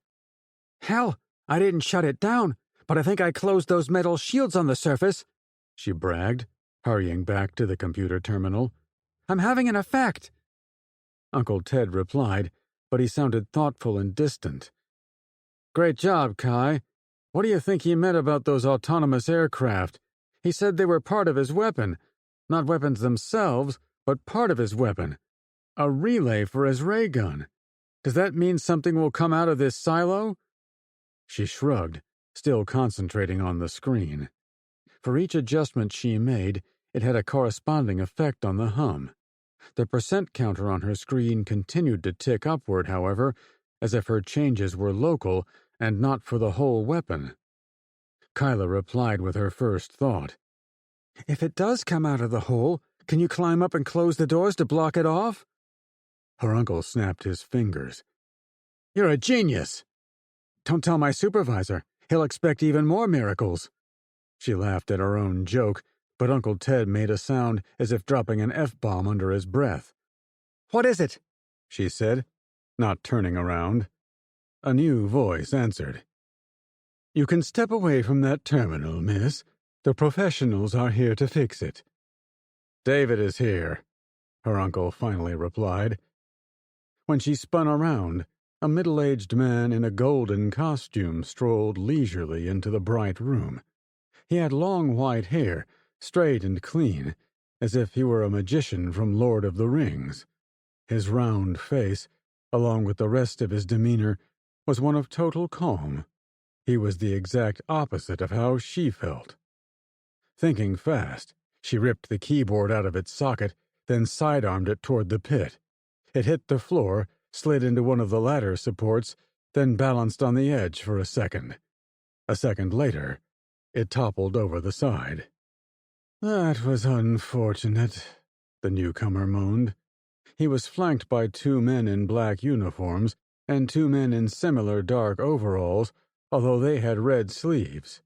One of the red shirt guys warily walked up to the console where she was working. The men in black had their rifles aimed at her. David spoke. We'll take those guns off your hands, if you don't mind. We do, actually, Uncle Ted replied, still holding his rifle at his side. He'd been caught off guard because he'd been about to climb the ladder. I'm still going to need you to turn it over.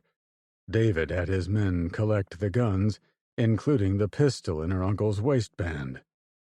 She had to step back from the equipment. As she watched, the technician surveyed the computer and the space for the missing keyboard, looked briefly to the pit, then stepped away again. Without asking permission from David, the man jogged out of the room, presumably to find a supply closet of keyboards. You can't destroy an entire continent again, Uncle Ted said slowly to the man in gold. I can, and I will. In case you hadn't noticed, I enjoy the art of distraction. It's how I was able to steal this magnificent technology right out from under the research team working on this quantum science stuff. I buttered up the science papers with talk of a God particle, and then I included it in the self-help publishing wing of my global empire. He made air quotes with his fingers. Conquer yourself by overcoming the quantum realm. David laughed. It was all pablum. It did nothing. The real work was here, in this pit, and on the far side of the earth, at my secret location. I built all this in record time, under budget. It's amazing what you can do when the government doesn't know it's helping you. They built your bunker, Uncle Ted deadpanned. Yep, he said with a childish grin. They even helped me install some of the electrical equipment for this baby. Sadly, they thought it was for an experimental straight-line particle accelerator. No one ever figured it out. She and her uncle closed ranks, standing near the ladder up to the surface. He nudged her sideways, making himself clear where he wanted her to go if the opportunity presented itself. Reboot Legion Headquarters, Lamar, Colorado. Ted chastised himself for letting Kyla get caught, but he'd positioned her near the one easy exit out of the room. Since he didn't know what the weapon in the hole was going to do, he needed to get her up and out as soon as possible. To that end, he tried to talk and inch closer to the weirdo in the golden tinfoil.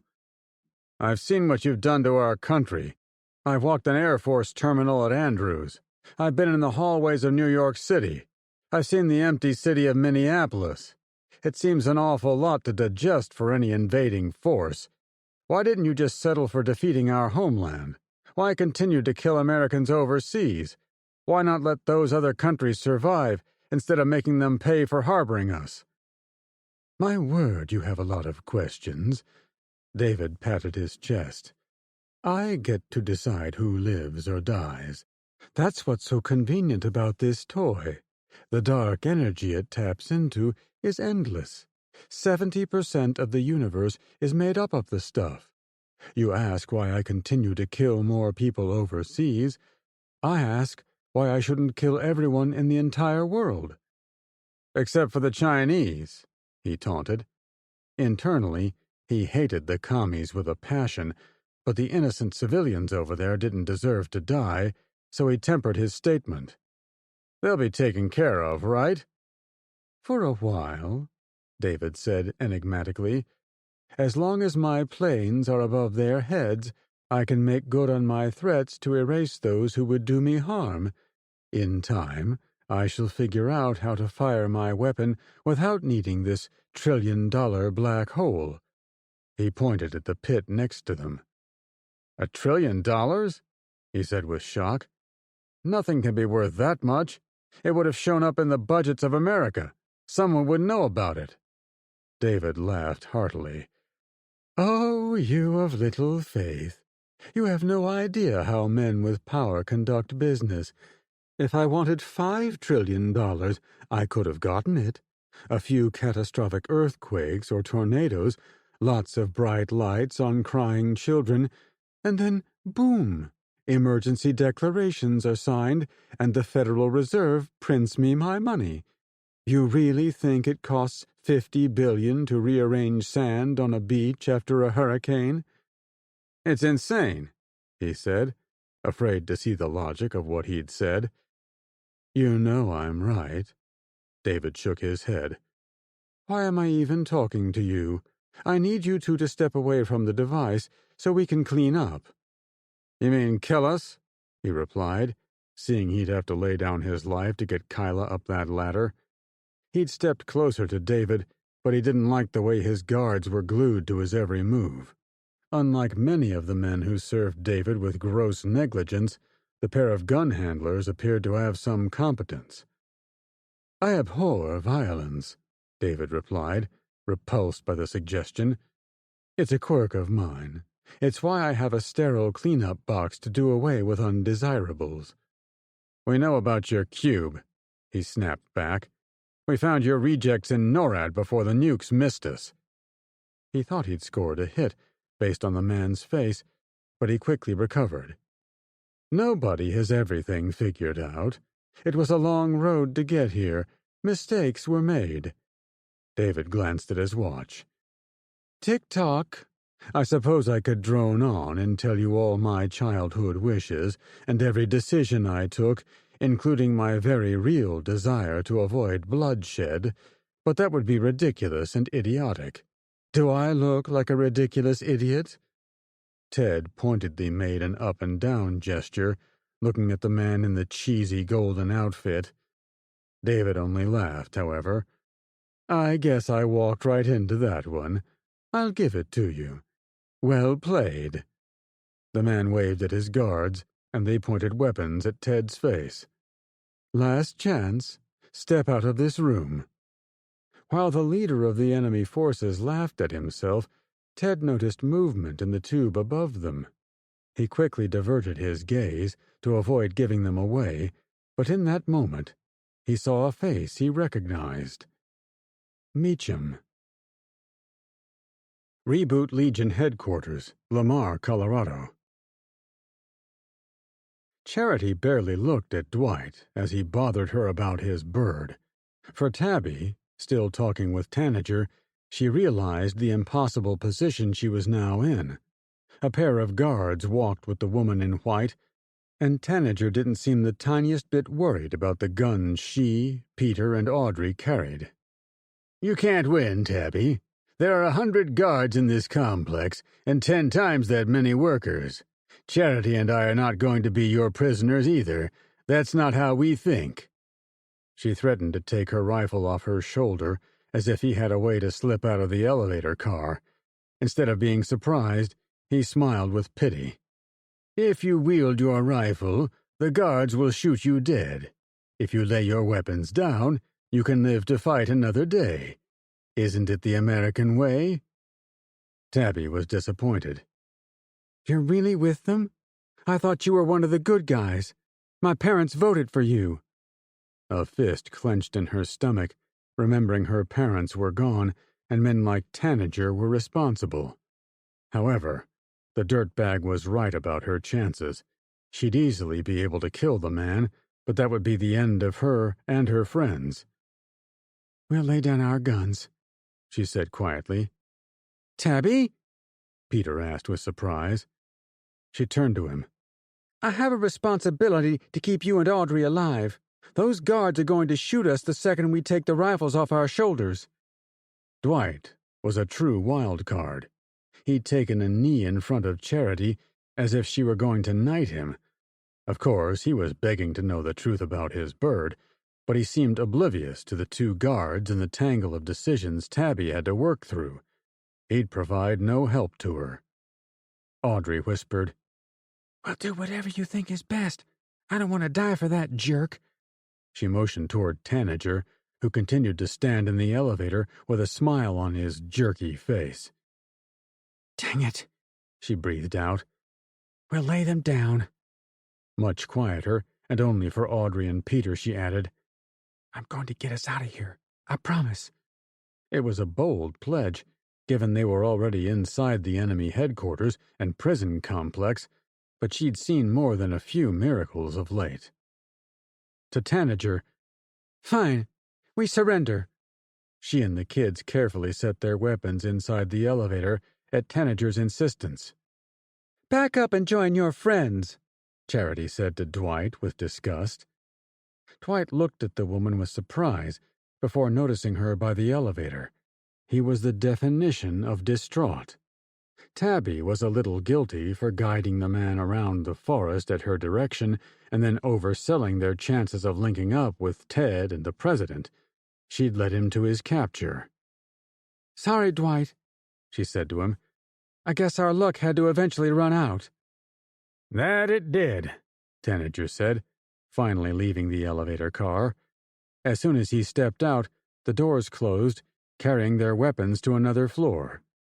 The two guards pointed sleek black rifles at them. Tanager motioned to the guards. "Call your unit commander. I want 10 men down here immediately." "Sir," the man replied. Tanager turned to Tabby. "Now let's see where you were coming from. Based on where you were when my door opened, I'd say you came from that direction." He pointed about 50 feet down the hallway to the room where Ted and Kyla were still working. "We came from outside." She gestured in the opposite direction. The president flashed a politician's golden smile. "You're a terrible liar." Charity approached Tanager, then hooked her arm in his. "Shall we go see David? He wanted to see the weapon fire.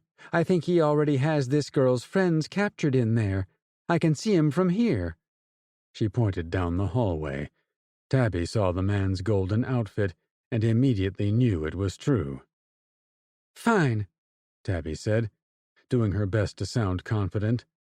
"But I wasn't lying when I said we came from outside. We rode our dirt bikes directly onto your runway this morning. We came from those doors." She pointed away from Ted and Kyla. The flow of men and women had dropped to a trickle after David made his speech about his weapon, but the door to the outside remained open with the odd person going in or out. Freedom was so close. But Tanager motioned for her to go the other way.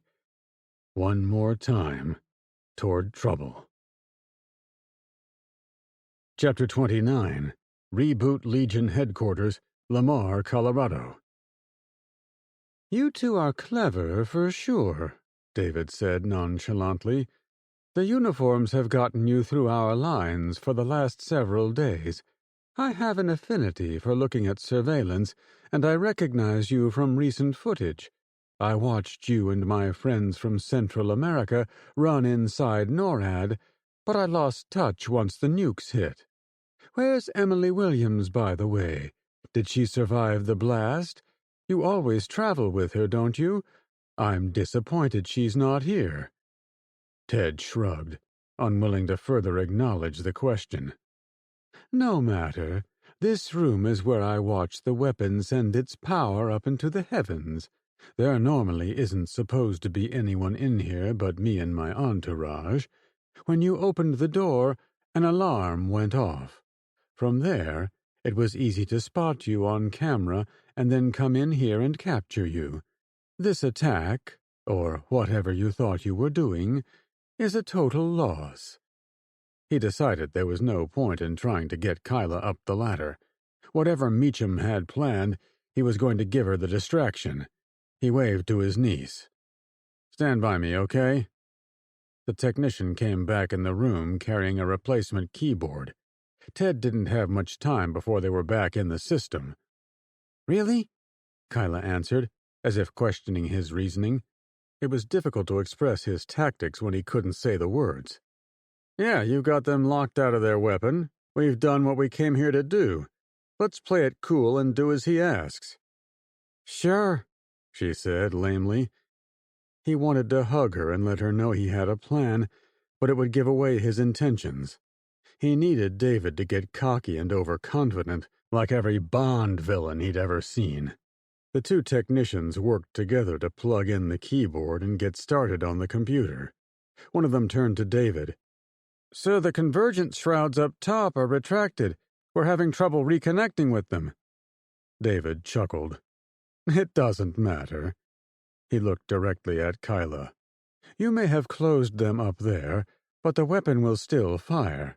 Those metal deflector plates are used to harness the flow of dark energy as it comes up through the hole.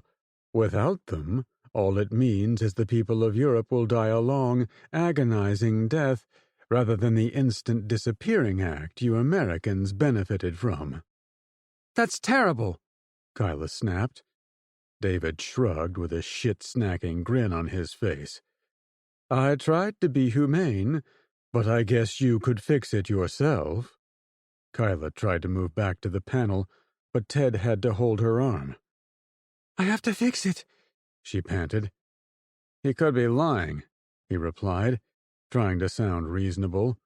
Every ounce of him wanted to pick up the bastard and toss him over the edge of the pit, Return of the Jedi style, but the man was obviously trying to goad them. It suggested David wasn't totally in control after all. Kyla struggled for a few seconds, then seemed to wilt. "I thought I was saving them." "I know. You did what you could. If they want to stop the suffering, they could simply pause the attack." He turned to David, hoping to evoke some sympathy from the guy. "You could close the doors. Surely you can do that, right? You're the boss."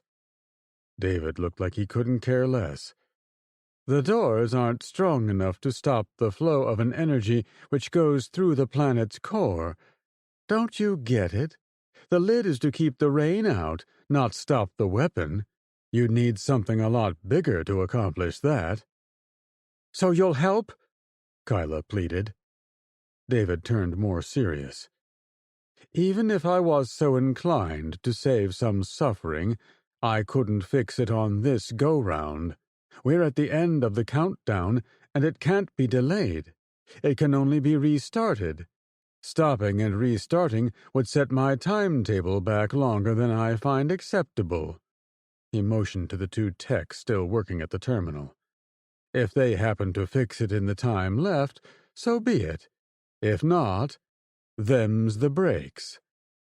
Tabby appeared in the doorway, sending his heartbeat soaring. It was exactly the distraction he needed. Time to bring Meacham down. He sucked in air, ready to call out for the Marine, but he saw an attractive redhead coming in the door behind Tabby. The woman wore a white outfit that could best be described as yoga pants contoured all the way up to her neckline. But behind her, and behind the teens and the guy with the missing bird, there were two more men with rifles. He did not yell for his backup. Ted let out his breath, sensing the moment get away from him. Reboot Legion headquarters, Lamar, Colorado. Tabby walked into the room first, as directed by Charity and Tanager. They were worried she wasn't alone, and they were right. What she didn't expect, however, was that Ted and Kyla had been captured by David himself. Her surprised look must have registered with the man in the golden suit. "Tabby, I have to say, I've never been as surprised in my whole life." She glared at him. "Give me a gun, and I'll make you even more surprised than this." He laughed, totally deflecting her verbal attack. "Ah, I see your journey to NORAD didn't take away your feistiness. I'm cursing my techs for not letting me see all the cameras inside NORAD. Tell me, how did you survive the nuclear attack? Ted here said he met people I sent to the inflection point, but I would have never guessed you were one of them.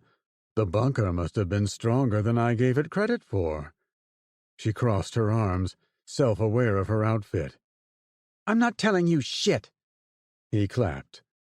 "Delightful. Truly." Tabby did have one card to play. "You should know your team isn't as solid as you think. There are men and women who are fighting your plans, helping our side. One of them was Victor, the man you thought would be my husband. He fought you." "Ah, yes. I remember it well. Before you were sent away. Do you know he killed 4 of my men and injured 4 others? I do wish he would have remained alive. I would have made his death a lot more painful than a few simple bullets." Nothing seemed to affect him. "You are a small man with small plans," she pouted. His cavalier attitude only got worse. "Small? This is the most significant action ever taken by one man in human history. Alexander the Great conquered most of his known world. Hitler mobilized millions to take over Europe. Mao eliminated millions of his own people to make way for a new China. The great men of history always make the hard decisions for the betterment of their nation. I, however, am making the hard decisions for those who no longer have viable nations. We are an army of refugees, political dissidents, and exiled nationals. I, and I alone, have mobilized these lost souls, eliminated millions who got in our way, and have made room for not only a new nation, but a new world." David motioned for her to step closer. "And you've seen the source of all of this." He gestured around the room. "The weapon?" she said, curious despite her anger. "That, and the technology behind what you see of my new army. The weapon, the aircraft, the drones, the tanks, the drilling equipment, all of it. You've seen its source." She stared at him, blank-faced. "The room with my trophies. You remember?" Tabby did.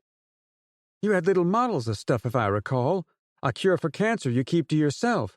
Everything in there was small, like you." The thrust did not land a blow. David kept talking calmly. "One of those objects was more valuable than the others. It was a piece of technology unearthed by one of the Chinese interests in Afghanistan who supplied rare earth minerals to my company. I was lucky to get it, I admit. I owned the foreman of the mine over there.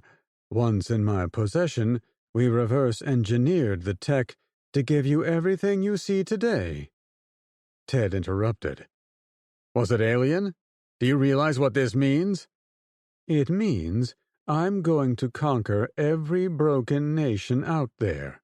I'm going to remake the whole planet in my image, with my people, my ideals, my rules. It's going to be—" "The end of our species," Ted replied matter-of-factly. That got David's attention. Ted continued. "What if you were meant to find it? A weapon of immense power handed to one man with a god complex and unleashed on a world unable to defend against it. Idiot guy wipes out all the militaries of the world, and the alien force sits by until it's all over. Then they kill Idiot Guy and his dupes. He pointedly looked at Charity, then seemed to notice Tanager. You? President Tanager? How are you involved in this? He's a traitor, Tabby informed him. He's in on it. Ted's shoulders slumped. David seemed to take it as a positive. That's a nice scenario, but a far-fetched one. The relic was not placed here for someone to find.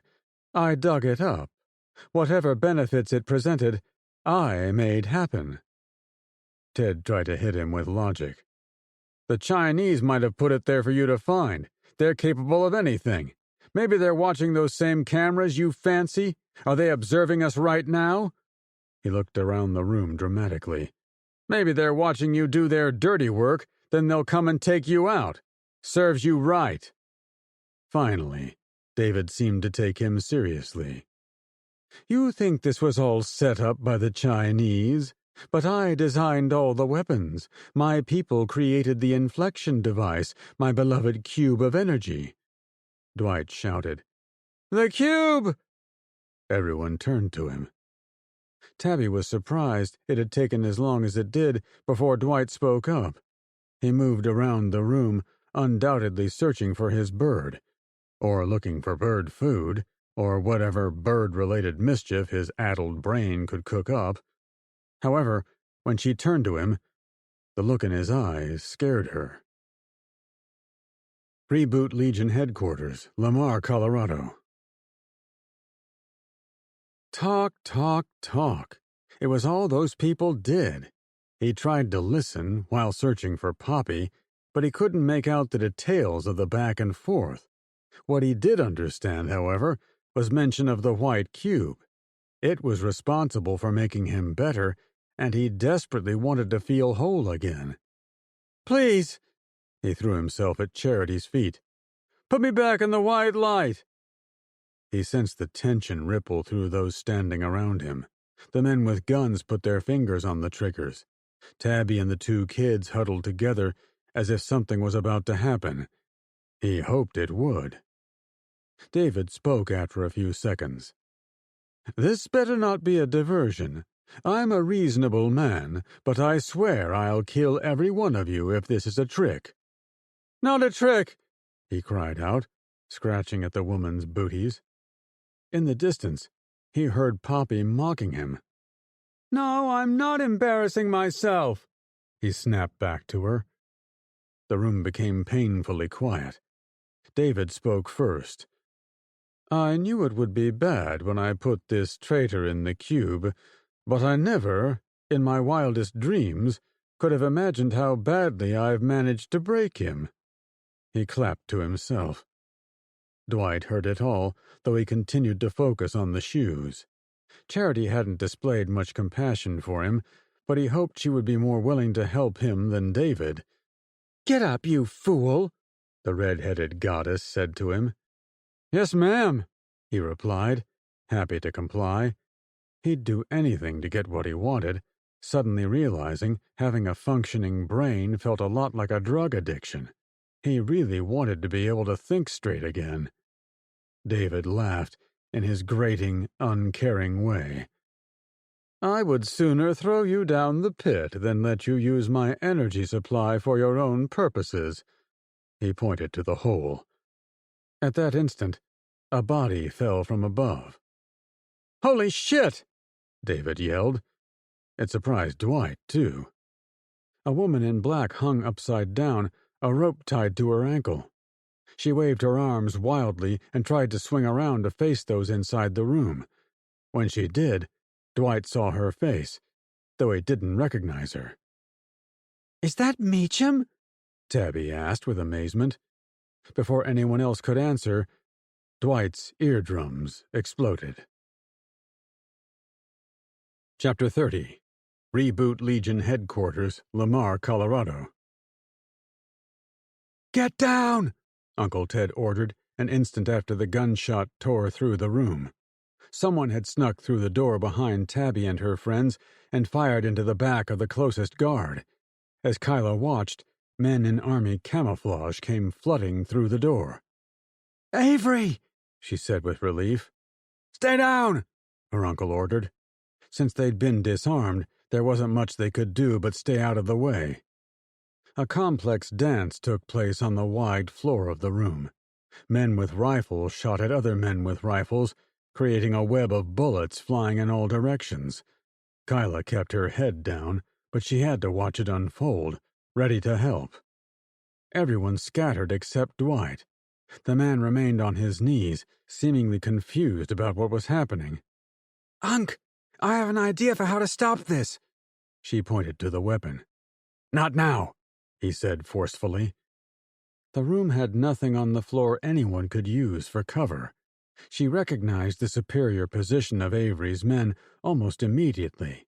They'd come in through the door to surprise David's guards, but two of the others stayed in the doorway, safely plugging away at the four men with guns. She tried to catch the eyes of one of the soldiers. If they mistook her or her uncle as bad guys, they might get shot for having the same black uniforms. "Avery!" she screamed. One of David's men lined up a shot on her, but he was cut down by a commando. David had run toward the two techs at the command console. He used their cowering bodies as his shield. One of Avery's men, Lambert, she thought, shouted from outside the door, "More blackouts are coming!" It was her cue. "I'm going for it," she said with determination. "Where?" he asked with shock. "Up the ladder. I'm going to get up there and find something to block the doors, like David said. If we can cover it up, maybe it will stop the beam from doing whatever it does. It's worth a try, isn't it?" "He said you'd need something big." She shook her head. "Nah, I know the exact thing. Trust me." Uncle Ted smiled grimly. "If it gets you out of this room, I think I'll allow it." The men at the door had stepped inside. David's guards were down, but more were out in the hallway. The sound of gunfire drew them in. "Go!" he yelled, patting her on the back. She hopped up, intent to run toward Meacham, who was still hung from her rope. The Marine struggled to pull herself up and even had her knife out, ready to cut at it. However, the woman hesitated, obviously afraid to fall down the abyss. "Hey, Judette," the woman remarked, almost calm. "Do you need some help?" she asked, stating the obvious. "I meant to do this," Meacham replied. "I was the diversion." "Uh-huh," she mocked. "I did," Meacham insisted. The two women reached for each other, allowing Kyla to pull her close. Once there, Meacham grabbed onto the ladder, gripping it for her life. The shooting from outside the room had never stopped. The inside guards were down, and Avery's men remained at the door, but one injured guy on the floor aimed a rifle at her uncle. "Watch out!" she yelled. Before Uncle Ted was able to do anything, the man with the gun had his face turned crimson with blood. A huge boom resonated from next to Kyla's head. Meacham had fired her semi-automatic M9 Beretta while upside down. Meacham traded glances with her uncle. "Nice shooting, Marine," he said, brushing his hair back as if it was a close one. "Help cut me down to get me in the fight," the Marine suggested to her. Kyla held Meacham so she could finally cut the rope holding her back. She also told her, "I'm going up top." "I'll cover you," Meacham replied, not bothering to ask her why she was going there.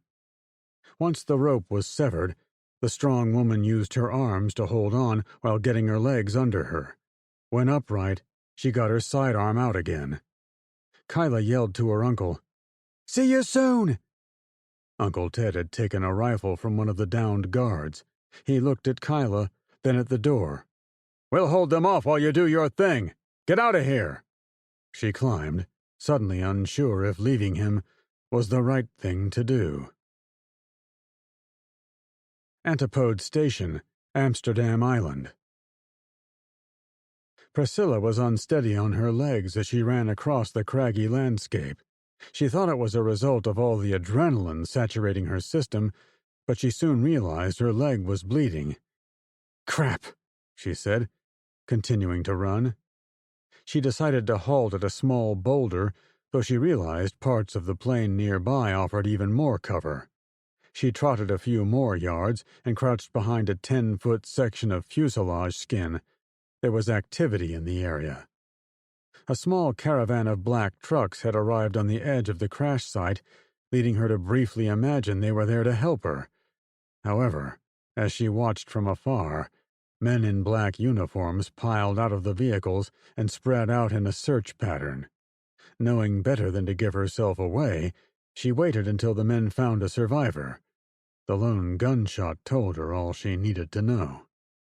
The air snapped with a zerp sound as a bullet whizzed close by. "Bastards!" she cursed. The metal would hide her from being seen, but she had no illusions it would keep her safe. The black uniformed men arriving to the scene of the disaster weren't there to assist the wounded. They were going to track her down and execute her, as they'd done for the first survivor. She guessed there was about 50 yards to go from her position to the rear section of the plane. Looking into the remains, the striker was still in there, but it had corkscrewed inside the closed tube, smashing the Humvees in the process. Suddenly, she remembered where the men had been strapped to their jump seats. "Oh my God," she said to herself. A bullet slammed into the metal next to her. She was losing time. She sprinted from the relative safety of the piece of wreckage, noting out the side of her eye how there were bodies still fastened to 3 of the seats. There was no reason to stop and check for survivors there, however. The bodies were blackened. Her stomach wanted to throw itself up, but she used that feeling to push it all back down, deep. She steeled herself for what she knew was going to be a horrific sight inside the rear of the plane. Priscilla aimed in the direction of the men and fired 3 shots from her M9, hoping to keep some heads down. She dodged and changed speeds as bullets came back at her, as they taught her in survival school, but speed was her only true friend while crossing the rocks. An eternity later, she hopped onto the bent metal of the end of the fuselage. As expected, it looked like a bloody drain gutter from hell itself. However, she turned it all off, instead choosing to pull out her radio and continue her mission. "Oakdale, I'm here!" The radio didn't reply for 10 or 15 seconds. When the general came on, she knew he was injured by the hoarseness of his voice. "Good. We don't have much time. I can hear the enemy approaching. Do you have the ability to access the crate positioned between my truck and the Humvees?" She looked to the spot. "Sir, your vehicle smashed the Humvees. I don't see a crate in front of you, but there is an open container behind your position. It's the one that had the tarp around it." The smooth metal casing stuck out of one end of a wooden box. She was trained to recognize and protect herself from flight mishaps involving nuclear weapons, but she'd never taken one into a training mission, to say nothing of actual battle. Even so, she knew what it was. "Is it intact?" Oakdale pressed. Ignoring everything, including the men shooting at her from the edge of the crash site, she walked up the canted flight deck, around the smashed trucks and the upside-down striker, and found the container. To the best of her knowledge, the casing of the device seemed intact. "I think it survived the abuse, sir." "Good." He cleared his throat. "I'm sorry you had to come along on this mission, Major, but you have a chance to end this war. This is clearly an important enemy facility, like the eggheads thought. I don't have time to tell you all the theories they told me in my briefing, but it may play a major role in the superweapon's effectiveness. Take this place out, and we stop it from erasing Europe. It's that simple." She liked to think of herself as being as pretty as she was intelligent, but it didn't take any of her looks to know the general was asking her to lay down her life for the cause, and she immediately rose to the challenge. "Whatever you need, sir. I'm here to do a job." He chuckled. "I'd shake your hand if my back wasn't broken. We've already cleared it hot. All you have to do is use the keypad to activate the countdown. If the enemy was here, we were authorized to parachute it over this place to light it up. Now I guess we'll hit them from the ground." Priscilla found the keypad immediately. The broken wooden crate was more for show than holding anything together. He told her the code. She entered it. The timer said she had 10 minutes. "It's done," she deadpanned. After repeating herself, she looked at the radio to make sure it was on. A minute later, when Oakdale still hadn't replied, she keyed the mic. "Thanks for the invitation, General. I always wanted to die by myself on a remote island. Even picked up a leg wound. Can't wait to blast this place on vacationrating.com. Reboot Legion Headquarters, Lamar, Colorado. Tabby hugged the floor while the bullets blasted back and forth across the room. For a few seconds, she shared a humorous moment with Charity as they crouched next to each other, but the other woman soon scooted on her stomach toward David. She watched as Kyla helped the woman in black who'd fallen out of the tube, but then the pair climbed up and out of the room. Tabby intended to follow them and escape the carnage, but the shooting soon stopped, as if shut off at the spigot. "They've retreated down the hallway," a woman said with authority from near the door. She turned to see Emily Williams walk in. The president acknowledged Tabby and the kids, but strode directly over to Ted. Ted rose to meet her, and they hugged for a moment. "Ted, I can't believe you survived that flight. We heard you say you were coming here, but we couldn't get the helicopters in the air in time to catch you." "If you knew where to look for us, we were flying around this town all of last night. We landed less than an hour ago." Emily nodded seriously. "We've been infiltrating the town since it got dark last night. We saw someone go down this hole but had no idea it was you. We brought in the helicopters to strafe the runway while we snuck in here." "Ma'am," Tabby interrupted. "Sorry, but you should know President Tanager is right there." She pointed to the guy, though he was crouched behind David and Charity, who were in turn crouched behind the two unarmed technicians. The bodies of two guards were close by. "That's great," Emily gushed. "Thank you, Tabby. It's good to see you again." She waited for Ted to pick up his rifle, then they both walked toward the enemy leadership. "Wait!" Tabby cried. Emily stopped. "He's with them. I thought he was a prisoner, but he's actually helping them." The woman's face hardened. When she looked over to Tanager, the man seemed to shrink, even as he rose to meet her. Tanager went immediately to smiling. "I can explain. I'm not really with these people, but I had to pretend." "Really?" Emily asked, not sounding convinced at all. Tanager took a step to the side of David and Charity. He was near the twisted ladder and the pit. Gunfire roared on the surface, suggesting a terrible fight was taking place by the airfield. Tabby wondered if he was going to try to climb up and escape. It seemed like something an asshole like him would do. He kept talking.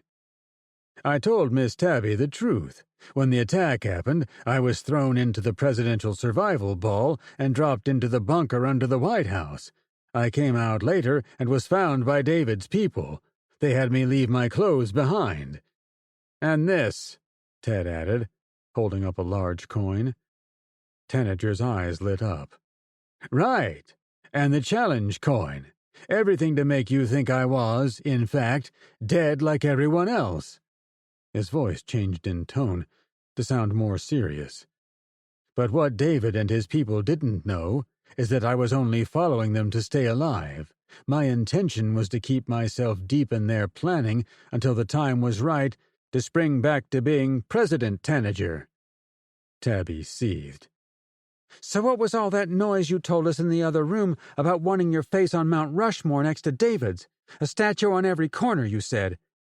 "I heard him say it," Dwight confessed. A flash of anger fluttered across Tanager's eyes, but he smiled it off. "I had to keep up appearances in front of Charity. She came in right away, remember? I couldn't tell you my real plan was to shut this down." He pointed to the console for the superweapon. Now David harumphed. "We're captured for 2 seconds, and you've told about 10 lies. I'm not sure why we ever kept you around. I should have left you to die in that super bunker under the White House. Tanager seemed torn about who to address. We'll have to straighten this out later, Emily replied matter-of-factly. If you really are on our side, tell us how to stop this machine. Tanager glanced at David, who remained almost uninterested in the discussion. You can't shut it off from here, but you can escape this bunker. If you climb up the ladder, I'm sure I can get you back to your plane. We could all get out of here. Tabby didn't trust the man. He was suggesting they go up into a continuous rattle of bullets. Staying wasn't an option either, however, as the men in the hallway were no doubt bringing in reinforcements. There was another way out, though she didn't know if it was still operational. We could use the white cube to get out of here. That's how I made it to NORAD from here. It only takes a moment to travel. Tanager appeared to think about it for a few seconds, then nodded vigorously. Yes, it would work. The power might be low because it's all going into this device, but David showed me how to work it. I think I can get us all to safety. Charity stepped forward. I can help, too. You'll need someone to operate the machine on this side. I'd be happy to do it in exchange for leniency. Tanager and the woman passed glances to each other, as if sizing up opponents of a duel to the death. However, they backed down a few seconds later, keeping their smiles on. She still didn't trust Tanager, and she would never trust Charity, but if they were willing to help them escape, Tabby was willing to let them. As Tanager seemed to warm up to the idea of helping her and her friends, Tabby noticed David sidle up to the man and say something. Tanager turned, as if horrified at what had been said. Without warning, David shoved the older man against the railing, lifted him with a grunt, and sent the President of the United States on a 10-mile trip to the bottom of the pit. Reboot Legion Headquarters, Lamar, Colorado. Ted was stunned by David's brazen action against Tanager. For a split second, he thought David was going to grab Charity and shove her over the side, too, but he seemed to realize Ted and the others had closed in, weapons in hand. Dwight leaned far over the railing, as if trying to see where the body went. David sneered at him. I would die before I helped you people escape this bunker. You may have me trapped in here for now, but there are 1,000 of me and 10 of you. I can wait you out. He was surprised by the count. Besides him and Emily, Tabby and her 3 friends had survived the shootout. There were only 4 of the commandos left. 3 of them were dead next to the door. Avery nodded grimly as he stood alert, peeking out the doorway. Ted had to know about their force size. Colonel, what about Jacob's men? Did you see them out there? What about some drug lords? See them either? Avery looked back. Jacob's men took care of the ground-based drones. Didn't you notice they weren't out there patrolling? It turns out that was the job of one of the men before he was put in the cube and exiled. He was able to make a mess of their systems all around Lamar. The others are protecting the first guy. And no drug lords? No Banana Republic soldiers? He shook his head. Nothing like that out there. What do we do now? Tabby asked, bringing him back to the people inside the room. My weapon will launch in less than 5 minutes. Nothing can stop it. If you let me and Charity go, I promise to let you get to the surface. Of course, I can't assure you much more than that, but at least I'll give you a head start to your own funeral. David laughed like a mortician excited about a host of new arrivals. Ted pulled Emily aside. I'm open to suggestions. Tabby stepped close too. I can take you to the cube thingy.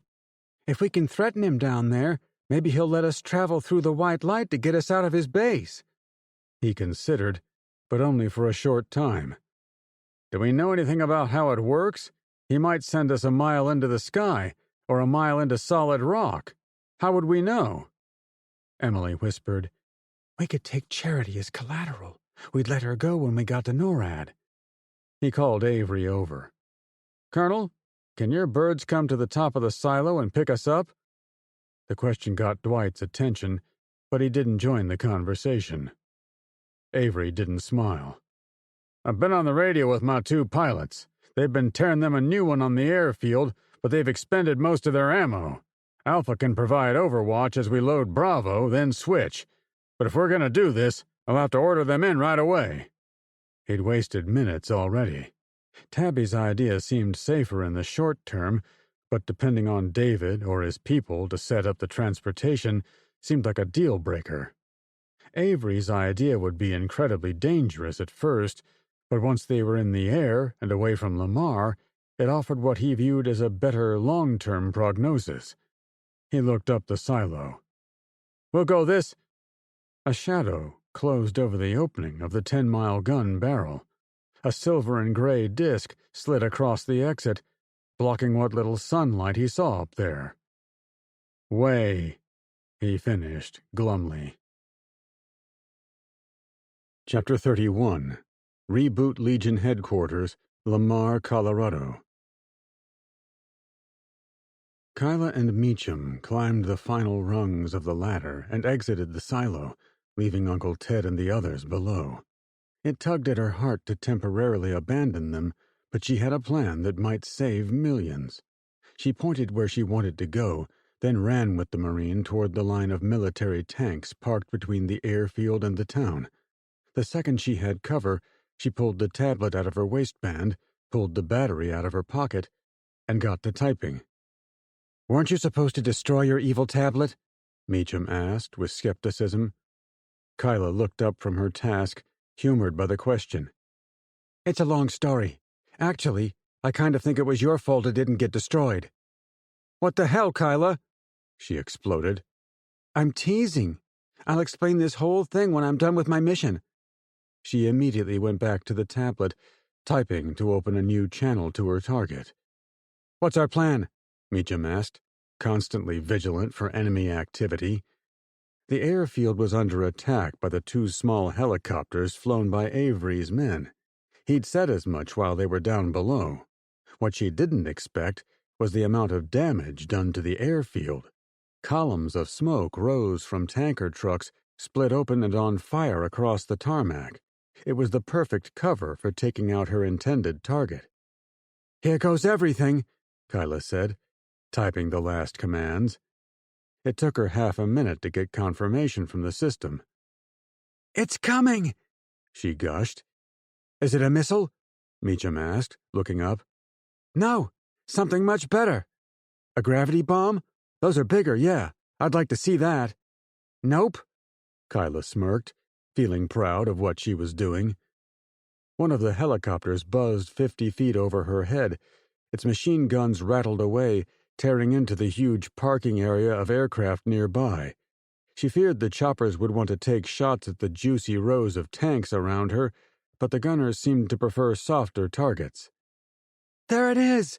Kyla whooped, pointing to the middle of the runway between the parked aircraft on one side and the burning tankers on the other. The ugly six-prop airplane rolled down the runway at what she was showing as 10 miles per hour. "I couldn't get the one we flew in on, but I grabbed the first one in the line." "You can grab any of those things right in their own den?" Meacham was wowed. "Girl, that's next-level shit right there." "Here comes the tricky part," she said solemnly, temporarily ignoring the greatest compliment she'd ever been given. The controls on the tablet weren't as granular as she'd like. It would have been ideal to have more of a video game interface, where she could make it speed up or slow down, as well as go left or right. She needed to get it into a difficult position. "Slower." She hit a waypoint where she thought it would approximate the area on the ground nearby. When the plane approached, she hit one more waypoint, let it adjust into a final shallow turn, and then killed the engines. "Easy, easy. There!" The plane rolled over the closed hatches for the metal deflector panels surrounding the weapon. She tried to be fancy and get the nose of the plane to roll along the side of the hole, then turn left, a bit like avoiding a pothole while driving. However, the clunky interface made her finesse impossible. Instead, the Saka's front landing gear fell into the pit, then the momentum of the plane tore it off, as the big aircraft kept rolling forward. When it finally came to a stop, the front was dipped down, but the dish on the belly was almost directly above the silo opening. "That's how you fly a plane from the ground," she bragged. Meacham scratched her head. "I don't get it. Why'd you park a plane over the top of the silo? Won't the weapon just shoot it apart?" "I have a theory about that." Kyla waved the woman to follow her back toward the ladder. She wasn't going to leave her uncle and the others down there.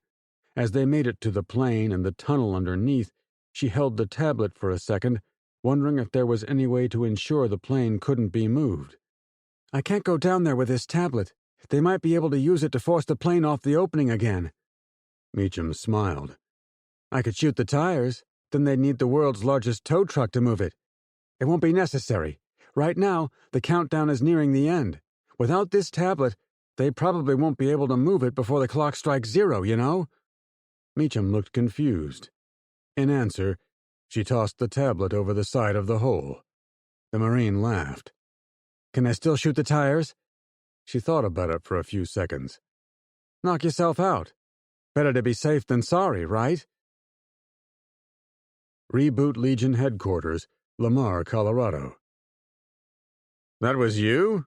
Ted said to his niece as she came down the ladder. "We saw a landing gear fly down the hole.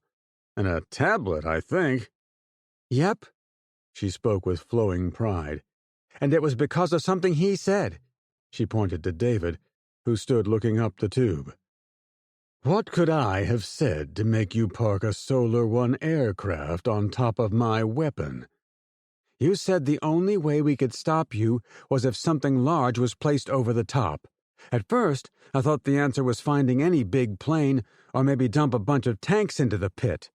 But then I remembered you also said the Saka plane sent the beam where you wanted it. I figured it had something to do with those dishes on the bottom. If they deflect or absorb your weapon's dark energy, it's going to do it right there at the exit door. I'm right, aren't I?" Kyla's smile was a mile-wide canyon of teeth. She knew she was correct. Everyone turned to David to see if the answer was right.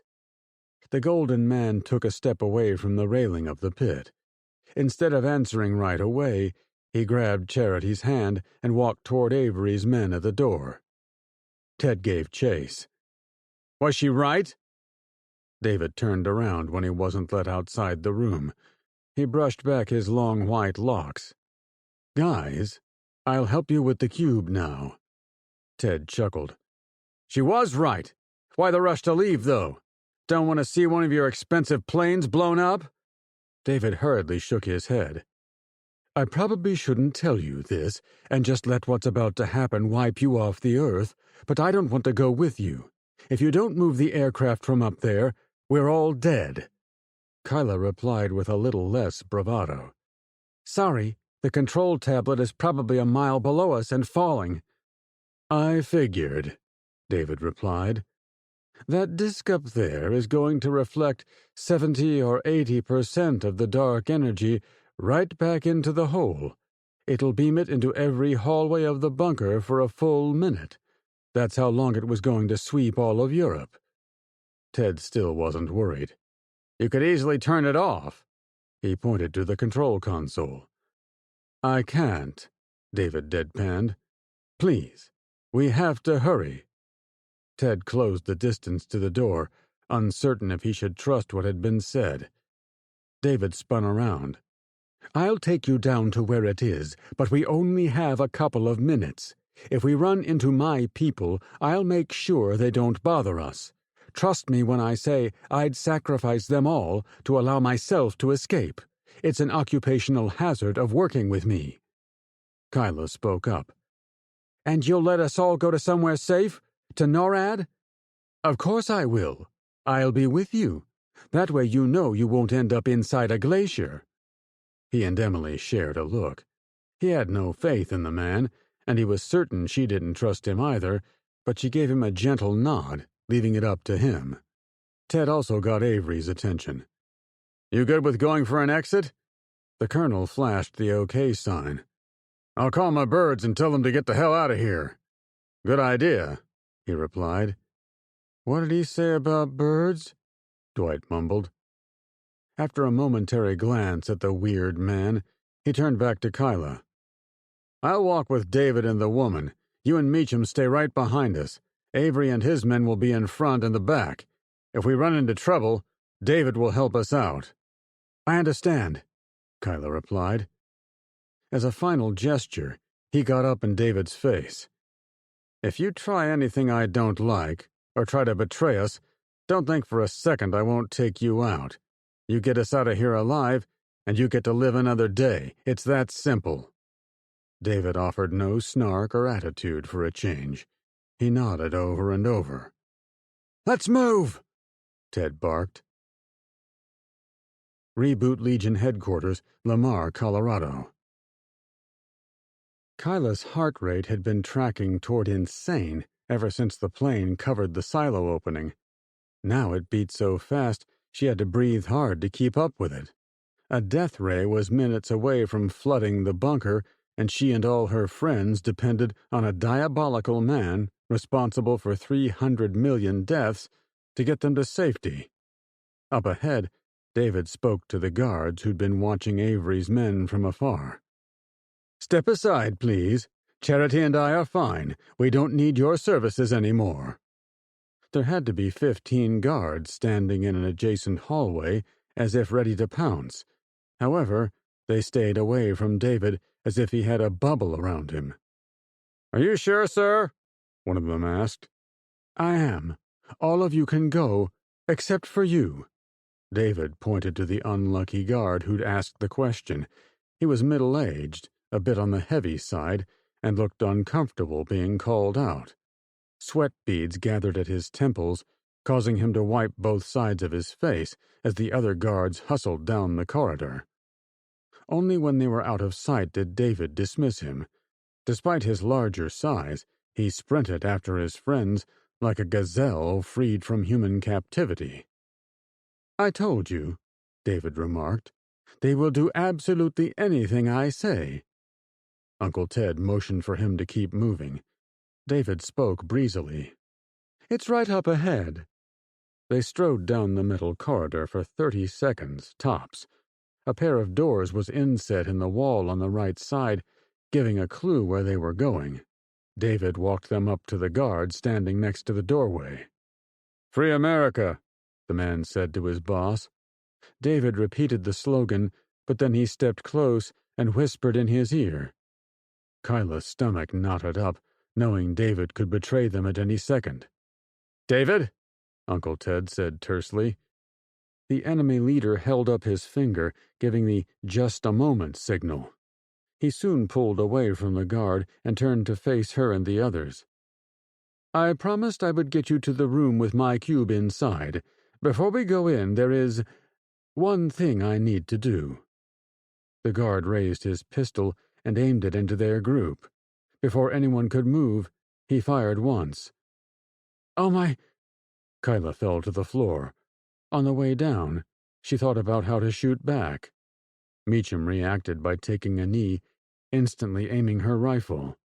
Bursts of gunfire from Avery's men returned to the guard, turning him into a rag doll. He fell backward into the wall and crumpled on the floor.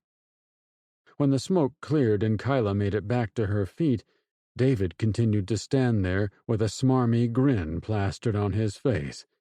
He glanced at Kyla and winked. Ted shoved him back. What the hell was that? Despite the intense moment, the man in gold appeared cool and in charge.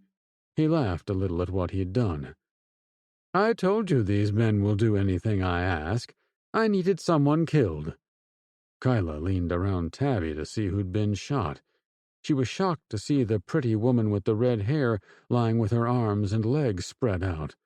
The pure white of her outfit was stained with a huge blotch of blood right over her heart. The woman's mouth was open in a silent scream. Why? Ted asked with shock in his voice. She was dead as soon as she sided with Tanager. She was willing to betray me to save her life. I also couldn't risk her volunteering to use the cube.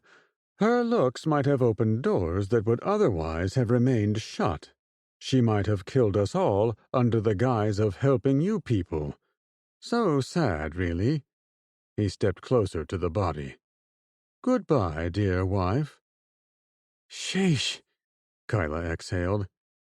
"Keep moving," Uncle Ted said, as he pushed the man along. When they went through the doors, they entered an auditorium with a wooden floor and a stage toward the front.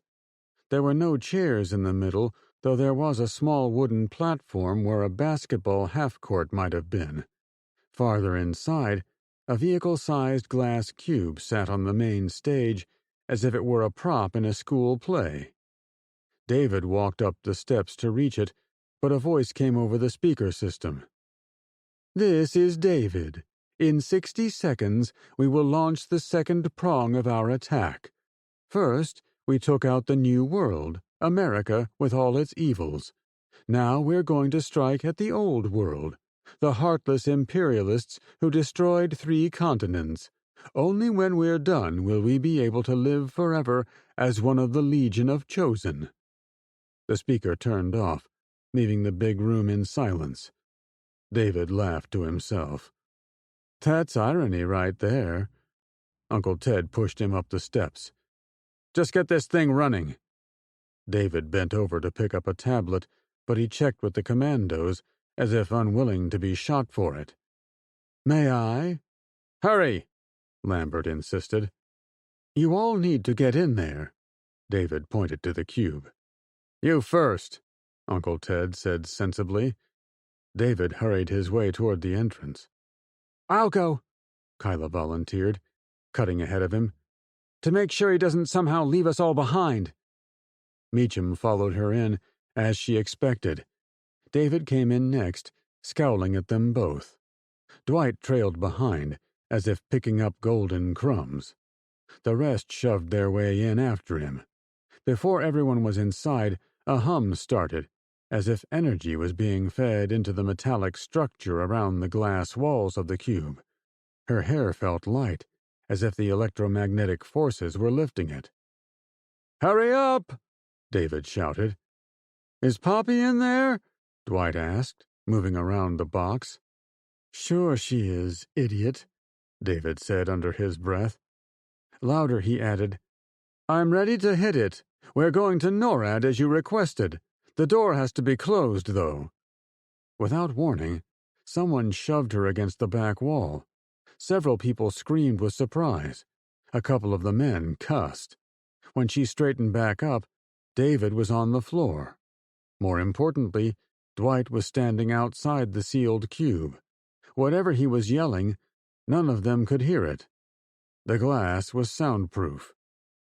"He took the tablet," David moaned. Kyla moved to the right side, using her smaller size to shove her way toward the front wall. It gave her a better look at Dwight, who was fiddling with the control tablet. He'd obviously taken it from David. But to what end? Reboot Legion Headquarters, Lamar, Colorado. "I have to fix myself," Dwight called out to the people he'd been walking with. He thought it was a little funny how they were all crammed into the glass box like too many clowns in a car. However, he tried to remind himself he stole the control tablet for a very serious purpose. As soon as he sent them into the light like they wanted, he was going to heal himself in there. He looked down at the tablet. A huge green button was labeled with the word "Execute" in block letters. It seemed appropriate for turning on the box, so he made as if he was going to hit it. Poppy squawked at him. He looked up in surprise, finding her perched on top of the cube. He blinked several times, waiting for her to disappear, but she remained even after his attempts. The people inside the cube were yelling and pointing at him, but he ignored them. "No, Poppy, you can't be right. Execute only means it will send them to the other dark place, the bunker with the buildings and hallways filled with dripping water. I don't want to go back there. I want to fix my melon." He tapped his temple. Now the people inside were frantic. They all seemed to be searching for his attention. By the looks of it, they were pointing behind him. Dwight turned around. "Who are you guys?" he asked, dumbfounded. It looked as if a small army was storming the bunker outside. Dozens of men ran by the door. Shots were being fired somewhere close out there. About 6 soldiers stood a little inside the entrance, with one man dressed in a tailored suit standing even closer. Dwight could vaguely recall being back in NORAD and hearing people who were worried about some Central American drug lords. The man looked like a drug lord for sure, with his mustache and greasy hair, but they couldn't be the same people. The suited guy strode forward, confidently carrying an AK-47. My name is Rando.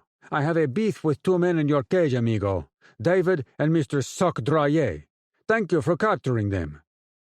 Dwight looked over his shoulder, confused. Both David and Ted were pointing and yelling, though he had no idea what they wanted from him. The floor vibrated for about 10 seconds, like a plane hitting slight turbulence. The army men seemed alarmed, but the drug lord kept coming his way. What do you have in your hands? Rando asked in a blasé fashion. Dwight recognized the tone. Police would often pretend to be disinterested in his betting and booze collection until they got up close. Then they'd jump on him to confiscate his possessions and rip his bed to shreds. He instinctively stepped back. Rando halted. Behind the men, a reddish hue appeared in the hallway, as if someone had turned on an emergency light. One of the soldiers wavered in his position, checking out the door rather than keeping his gun trained on Dwight. Rando pointed his rifle. I'll only ask one more time. What are you holding? Is it the key for the fancy prison? It isn't a prison, Dwight said distantly. Was the man trying to take the tablet? Was he going to stop him from fixing his brain? Why couldn't he wait until he was done with it? Now the lights in the hallway were multicolored, as if a kaleidoscope was being spun out there, revealing a host of colors. Some of the color bled inside the room, casting him in a rainbow of light. His stomach gurgled. That was also an old friend from his time on the street. Always hungry, always thirsty, endlessly searching for the next score of food. With a right-thinking brain, he'd be smart, successful, and could pay for his own food. He desperately wanted to clear the cube so he could get inside. He turned all the way around to face the box. "I'm sorry I stole this," he shouted to David. Then he pressed the button. Someone shoved him from behind, and he fell face forward toward the floor. However, he strangely became lighter on the way down. The amped-up colors in the auditorium swirled for a second, then they became overwhelming, as if he was inside a disco ball. Poppy clawed at his back, he was certain, to keep him from striking the floor. His last thought in that embrace of light energy was clear and coherent, or so he imagined. "Thanks, Poppy. You're a lifesaver." Antipode Station, Amsterdam Island. Priscilla had little to do but watch the timer count down. The radio was quiet. The gun battle had ended. Her people were dead. She figured there would be little drama at the end, but the sense of ticking doom made her once again pull out her phone. "I guess I don't have to worry about OPSEC now." She glanced at the ticking nuclear bomb. Looking at her phone, she typed a new message to Kincaid. "Mission a success. Sorry I won't be on the boat, but you'll live. I love you." She hit send, willing it to get off her plate. She didn't want to break down in sobs, reminiscing about the good times and lamenting what would never be. That wasn't how she wanted to go out. Priscilla called up the message she'd been holding for her ex-husband. "Teddy, I guess you're dead. I never heard back from you. I can finally tell you I'm sorry as hell at how things went down between us. I can admit I was wrong." A zap of electricity coursed through her body.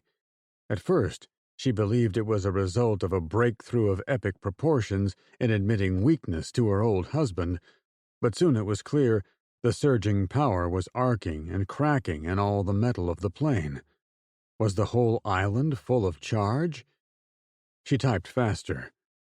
I'm almost out of time. I think you would be proud of this one. I'm sitting next to a nuke which is going to blow up David's base in the Indian Ocean. When you read about it in the papers, you'll know it was me. I tried to do right by Ted McGinnis. I hope you found peace. P. She hit send, then stole a glance at the countdown clock. Coming up on 60 seconds, she said aloud.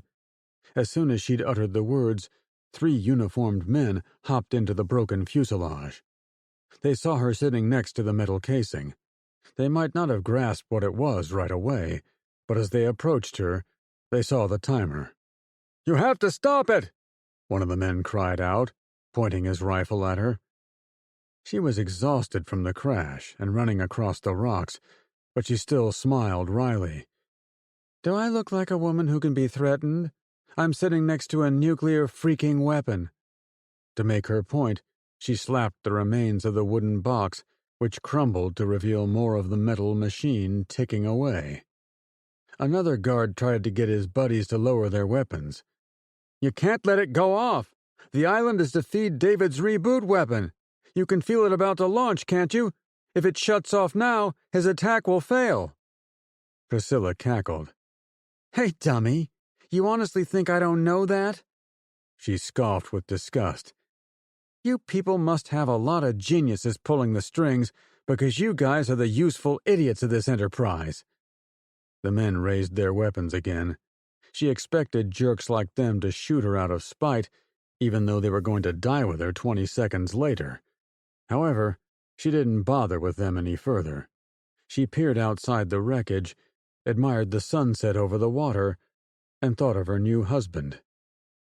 Kincaid, I hope you survive this war. I did love you. She sighed, holding her phone. To her shock, it vibrated with an incoming message. Her eyes danced over the words. I'm alive. David is my prisoner. We are destroying his weapon in Colorado. He's pissed you are nuking him, so good work. I might not make it out, but thanks for closing the loop on the personal side. We're good now. T. Priscilla laughed. You always did have to one-up me. This time, his gamesmanship didn't offend her or send her running out of a marriage. It was simply the way he was. He'd also given her confirmation that her death would mean something. He'd given her purpose. She stood up to meet her fate. The 3 men had begun the run back to their trucks. Don't bother running. You'll only die tired. She laughed, remembering the old sniper joke. Seconds later, she and David's secret island base went up into the heavens. Chapter 32. Reboot Legion Headquarters, Lamar, Colorado. He's not going to turn it on, Ted commented, as if watching a dramatic sporting event. It won't matter, David said glumly. He'll get out of here. We won't. What are you talking about? He asked the man in gold. David had gotten up off the floor and shuffled next to Ted as they both watched the action outside the glass cube. Dwight stood there looking like a lost child. He held the tablet, but couldn't seem to decide whether to hit the button or not. Whenever the man in the loose-fitting suit looked up at them, everyone in the box would wave, alternately shouting for him to hit the button or come inside with them. Tabby seemed most distraught the man was on the outside. David faced him. I guess I should come clean. The tablet has a thumbprint override built into it, and I activated it the moment I touched it to ensure my own safety. If I was ever forced into this machine, I wanted to make sure it couldn't be used on me. He smiled brightly, but not in the eyes. You may not know this, but as a very rich man, I always assume someone is out to get me. Ted was shocked. But you know your weapon is about to go off. The white-haired man let out a fatalistic chuckle. Ironic, isn't it? I'd planned to shut the door before you all could get in the cube, then unlock the override and travel to safety, but Kyla here ruined my plan by beating me to the entrance. Sorry, not sorry, Kyla sassed. David went on. And then I was going to actually take you away once I knew I was stuck in here, but then that jackass used his street skills to steal the tablet and escape the closing door. So what's going to happen when he hits the button? Tabby asked. Can he still climb back in? Nothing's going to happen. We aren't going to be magically whisked away. You aren't going to continue your fight against me.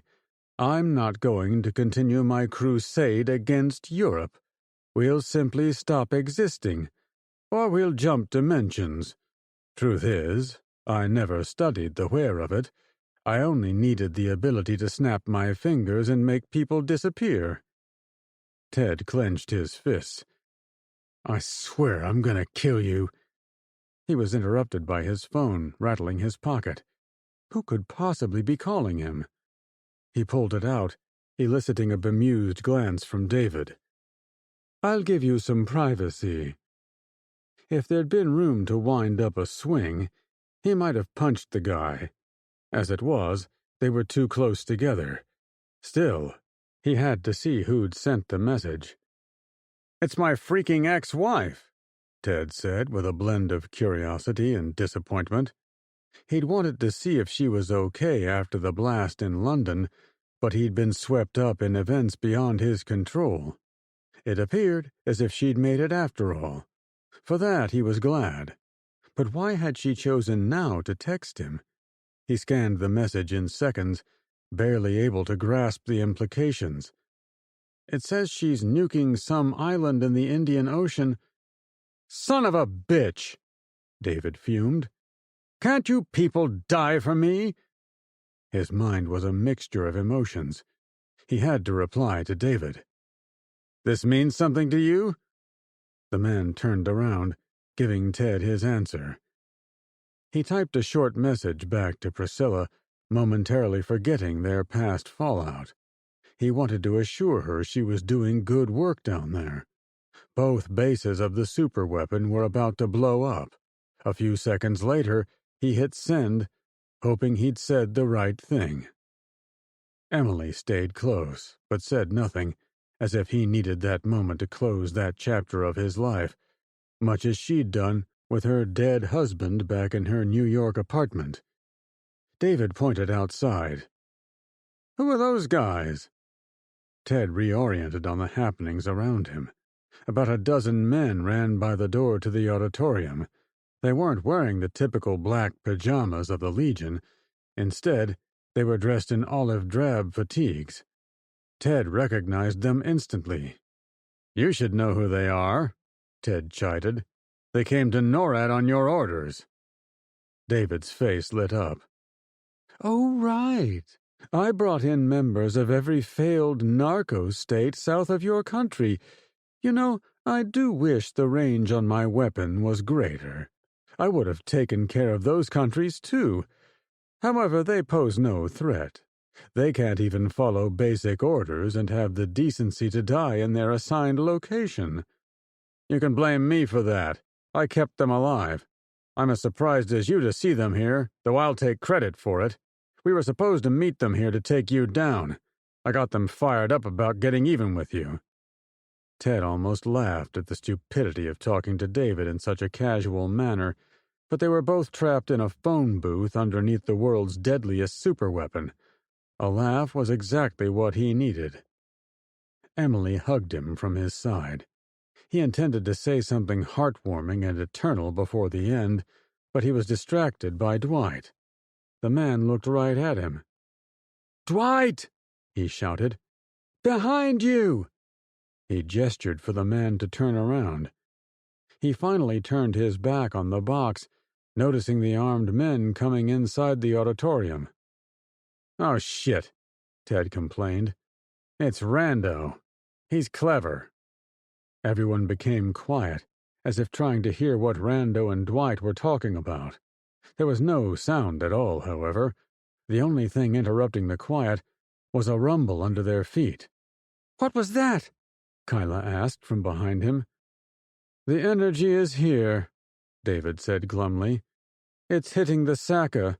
It's coming back down on us. You can see it out there." Ted saw the hallway turn red. "Shit!" David raged. "We need the bum to come in here." Over the next few seconds, Rando had closed the distance toward Dwight. It put the man in the loose suit on the defensive, and he stepped back several paces. Rando pointed his weapon at Dwight, which for some reason made him turn to face the box and shout something. The red lights in the hallway flooded into the large auditorium and was soon joined by a giant crayon box of every color imaginable. The walls, high ceiling, and floor seemed to glow, as if they were bright floodlights. "This is it!" David yelled, seemingly bracing for death. Emily squeezed Ted's waist. He pulled her close and met her eyes. Kyla put her hand on his shoulder. He still couldn't think of anything profound to say. The kid, Peter, seemed to have no such problems. "I love you, Audrey!" Tabby sobbed a little, but for some reason it sounded happy. The lights overwhelmed his vision, so he had to close his eyes. Even shut, the dancing lights pierced his optic nerve. For a few magical seconds, he saw alternating waves of color. It seemed like he was going to be beamed up into the skies with the rest of his friends in America. He was ready for it, with his new love and best friend at his side. While he'd failed to keep Kyla safe, he took comfort in the fact that she would soon see her mother again. Then the lights went back to normal. The door of the cube popped open. "What the?" David croaked. Reboot Legion Headquarters, Lamar, Colorado. Kyla reveled in the rush of air coming through the door of the cube. It was wonderful to feel anything at all, given she'd expected to die in there. She patted Uncle Ted on the back, then let go of him. He looked over his shoulder and smiled at her. Lambert also smiled at her on his way out. Everyone seemed glad to be alive, except David. He moaned. "You guys really did it. You killed all my people here." Ted pushed out the door with Emily close behind. When Kyla filed out, she'd expected to see bodies, but was instead met with piles of clothing. She walked directly to Dwight's suit, which had fallen in a long trail. She picked up the tablet a second before David could get to it. Meacham grabbed the man and yanked him back. "Good catch, Dudette," she remarked. The tablet was still active, but she powered it down. It saddened her Dwight had been on the outside when the light came through, but she silently thanked the man for being brave enough to steal it. Had he not done it, David might have gotten away to harm more Americans. That was hero stuff for sure. "What do we do now?" she asked the room. Ted spoke to David. "Well, are we safe? How did we survive inside that thing?" David seemed confused.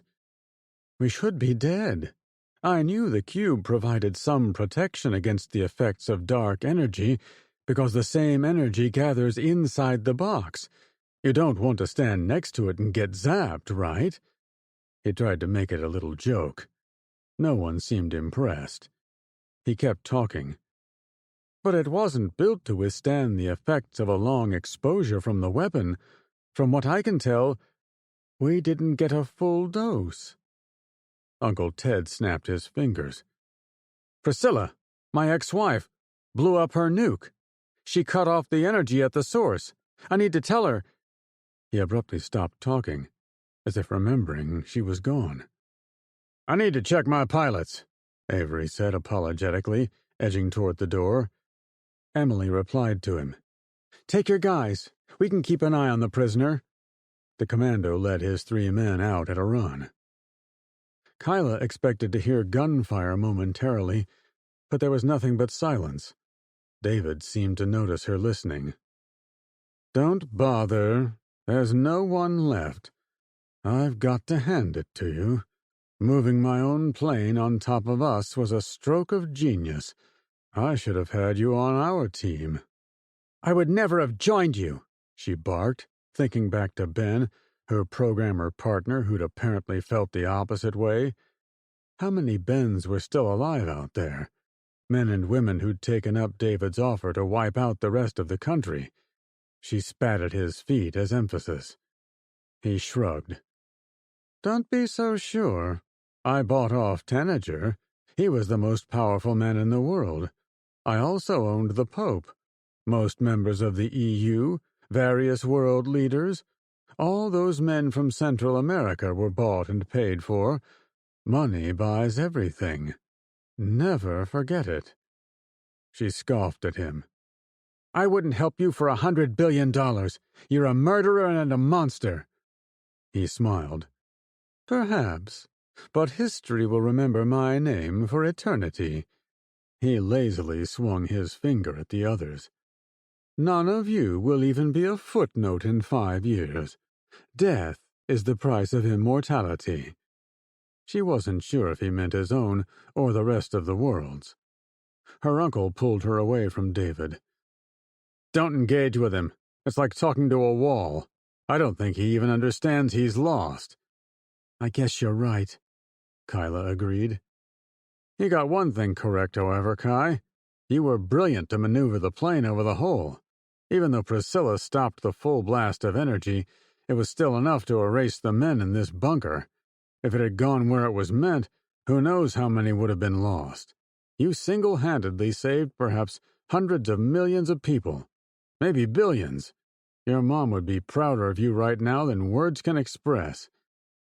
Emily stepped next to her, putting an arm over Kyla's shoulder. "And that jackass is wrong about something else. People might remember his name for a time, but they'll never forget yours. When we rebuild the country, don't be surprised if there are some things named in your honor. We'll make sure history gets it correct." "Thanks, guys, but I'm not worried about being famous. I have a family again. Not many of us can say that.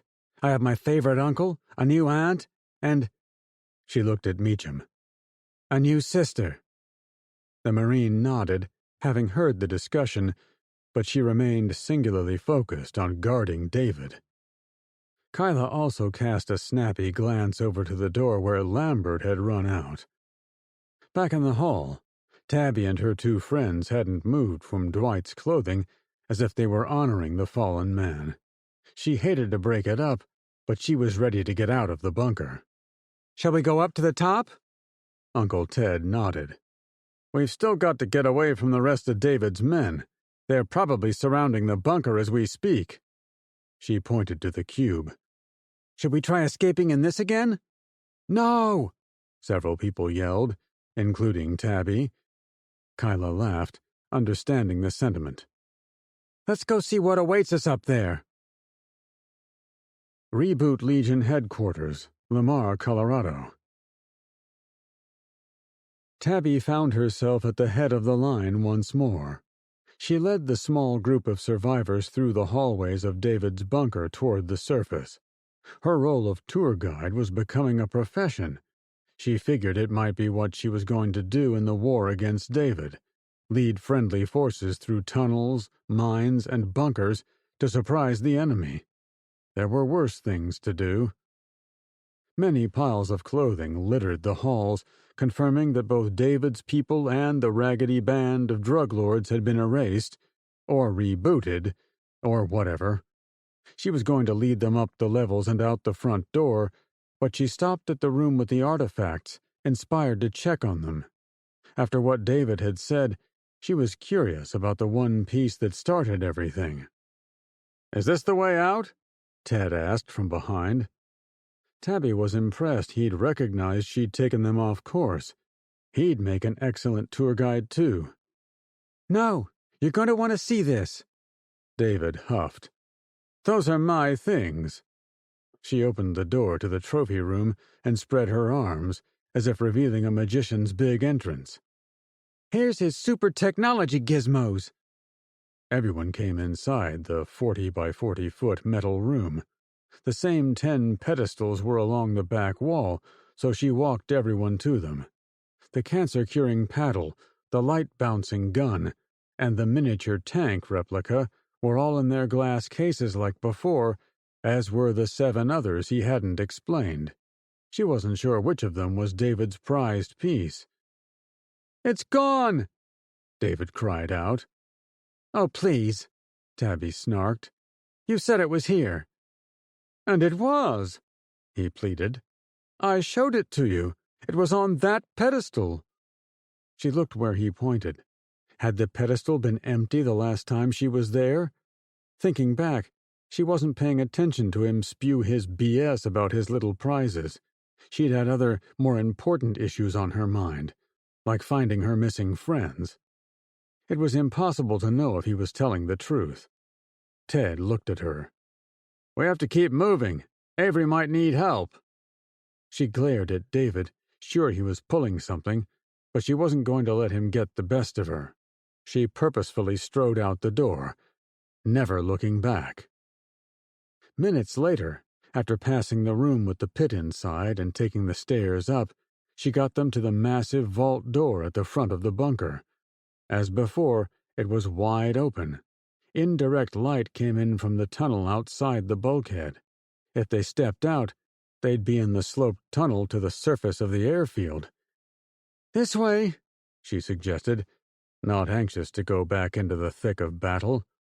She held a rifle, but it was almost part of her now. She didn't feel like she was playing soldier or merely pretending to be able to shoot it. If the enemy showed up once they were out in the sunshine, it was game on. Her mom and dad would be super proud of how she'd taken care of the last members of her tour group. They would forgive her for losing Donovan. She was sure of it. Ted asked her to hold up before she made it to the end of the tunnel, but she'd already gone farther than he'd wanted. She had a clear view of the entire airport. Guys, you might want to see this." She waved everyone to stand by her. Ted ran up. "Stay down!" She laughed. "There's no one there, just our guys." Tabby pointed to Avery and his 3 men. They came trotting over immediately. "Status?" Ted asked. "We lost both helicopters, I'm afraid. Probably Jacob's force, too. However, as you can see, we lost all the blackouts in this base, too." He pointed toward the busier part of the airfield. Lines of black uniforms lay on the ground like scattered graves of the people who'd been wearing them. "No, this can't be," David complained. "They were going to rescue me." "Did the weapon take out the men above ground, too?" Tabby asked with wonder. Everyone turned to David. He seemed utterly deflated. "The Solar One dish is built to redirect the energy in an arc of about 183 degrees when struck from below. It was necessary so the aircraft could bounce the signal sideways to the next one, as well as sending it down to the targets. Damn you, bitch," he said, glaring at Kyla. "You've killed everyone at my central base of operations." Kyla took a moment, then laughed out loud. "Boom! That's how you end a war!" Tabby laughed too, reveling in the look of abject defeat on David's face, but she couldn't get deep into any celebrating yet. She turned back to the empty airfield. "What are you thinking about?" Audrey asked. "My parents. If the war is truly over, I want to go back to see them." Audrey was about to say something, but she kept talking. "I know they're gone, but I'd like to put up a marker for them, a reminder to those who call this land their home that there were good people here. We can do the same for your parents, for Peter's parents, for Donovan." Audrey wrapped her arm around Tabby's waist in camaraderie. Peter shuffled up and held onto Audrey's other side. "To Donovan," Peter said to the wind. "To Donovan," she answered. "To all of them." Ted and Emily came up beside her group. Emily made sure Tabby was done speaking before saying, "This war is far from over. David has more soldiers than those we destroyed here in Colorado, but without the threat of his superweapon, they'll be fighting on our terms. Our people will return home. Victory will be ours." The president leaned over, looking down the line toward Tabby. "But today, at this moment, I want to salute heroes like you. Average citizens doing amazingly above-average acts of bravery to survive that first day. To answer the call to arms, to fight this terrorist group in their lair. I'll make sure the whole world knows your names." Tabby smiled. "I'd call it even for a ride back home." Everyone laughed. The sun rose higher in the sky. America would see another day thanks to the people willing to stand up for her. Series Epilogue. Lamar, Colorado, 1 week later. "I'm excited to be flying again," Ted remarked, as Emily sat in the chair next to him. They were part of the official presidential entourage, reviewing the American troops now marching across the tarmac of Inverness Airfield, which had previously belonged to David and his Legion. A giant 4-engine Boeing 747 was parked behind the soldiers, facing the stand. A dozen military aircraft flanked the commercial plane, ready for use again by their rightful American owners. "I am too, Colonel," Emily replied, her voice filled with mischief. "Colonel, huh? That's where we are today?" He gulped up her good mood, which had been in short supply for a long time. After he and his allies exited David's bunker a week ago, it had cleared the way for the U.S. military, led by Colonel Avery's scouts, to flood back into the American homeland. The 101st Airborne Division was the first to arrive in Colorado. Their sole mission was to protect Emily and the office of the President, since she represented the only cog in the line of succession to the old America. And in the first 5 minutes of that week-long operation, she'd threatened to bump Ted up to a 5-star general so he could lead the counterattack on David's remaining troops. He had no intention of allowing such a brazen rank grab, for reasons she knew quite well. There were many decorated generals serving overseas, and most were heading back to the mainland. He couldn't allow himself to hop over any of them. So each day, he'd been able to refuse and whittle down her offer, dropping from 5-star all the way to a single-star brigadier general. That had been yesterday, when he'd refused her yet again. Today, she was testing him on colonel. "Yep, I'll see if I can make this one stick on you. It's only 2 ranks above major. What's the big deal?" She was teasing him. She knew what a big deal it was. Kyla tapped him from the seat on his other side. "Just take the stupid thing. Who cares if it ruffles some feathers?" She spoke quieter and in a conspiratorial way. "I don't know if you know this, but you're dating the president. She's like Willy Wonka. She can make all your dreams come true." "She's not Willy Wonka, Kai," he lectured. "And the American military was built on tradition, on rules. I've explained it 1,000,000 times. His niece cut him off. "Fine.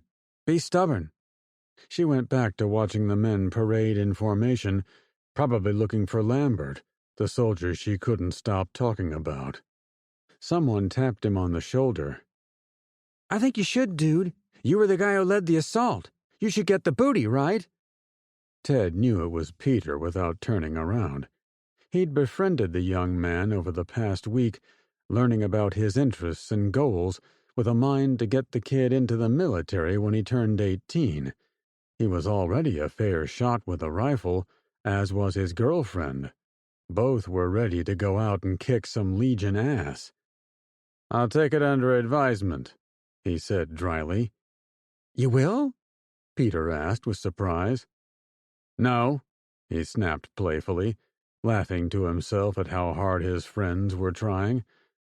The men of the 101st came to a halt, presenting a fledgling group of 3 understrength battalions in front of him, perhaps 1,500 men. They were the advanced guard of the entire division, which was still making its way to them from around the world. Also out on the tarmac were a much smaller group consisting of Avery's Team Yankee. They'd gotten reinforcements from Alaska, too, but not nearly as many. He had 50 men at most. That was where Kyla's attention was drawn. "Are you ready for this?" Emily asked with uncharacteristic formality. They were about to be forward-facing, as she liked to say, which meant they had to act the part of President and Air Force Major. "I am," he declared dutifully. "Knock 'em dead," Tabby whispered from the second row. He smiled briefly, then got back into character. He allowed President Williams to walk to the podium while he trailed behind. The men out on the runway all saluted. "Good morning," Emily said into the mic. She wore black flats, a pair of black slacks, and a white cotton long-sleeve shirt. Her hair was washed and tethered inside a bun-like ball on the back of her head. She tried to find the same type of pencil skirt she'd worn back when they'd met, but the town of Lamar had been lacking in business attire. The last piece of her ensemble was a .357 Ruger LCR in a hip holster, which was the exact model revolver she'd used to save his life on Air Force Two. She looked more like a politician from small-town Middle America rather than Washington, D.C., which he found incredibly attractive. She turned to him momentarily, a streak of nervousness evident. He nodded, supporting her first official speech since landing the job as leader of the free world. "You got this," he mouthed. Emily faced the troops, put her hand over her heart, and began the Pledge of Allegiance. He saluted the flag, which fluttered in the wind on a makeshift flagpole set up between the podium and the troops. When done, she said, "At ease." After a pause, she continued, "Ladies and gentlemen, before I start, I want to take a moment to recognize my predecessor, Kirby Tanager. It will be difficult for historians to piece together what happened in those fateful seconds when millions of our friends, neighbors, and family disappeared, but in a quirk of fate, I met President Tanager after the attack." Some gasps rose up. "It's true. He survived the attack thanks to the quick action of his security detail in the White House. However, David's people captured him and imprisoned him in their bunker, perhaps intending to use him as a hostage to get what they wanted from our overseas citizens. Since David and all his men in this base are now gone, we'll never know for sure what negotiations were struck.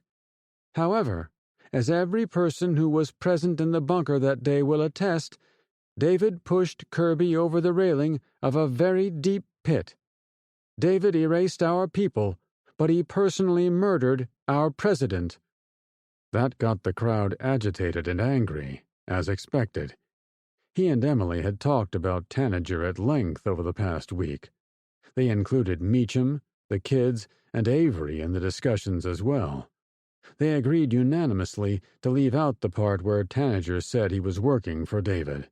Since the man wasn't alive, they couldn't properly interrogate him to learn the truth. But even beyond that, the consensus fell toward making a clean break with Tanager's administration. It would do no one any good to have Emily become president with everyone wondering if she was going to betray the country next. "That is how I came to hold this office as your president. However, that's all I want to say about me. This is about you and our nation. I never dreamed this day would come for our homeland, the United States of America. Over the past 2 weeks, we've seen her kicked, punched, and dragged into the darkness. Evil men with dark intentions made it their purpose to erase the American spirit from the world, intending to reboot her with their own warped vision of equality and ownership.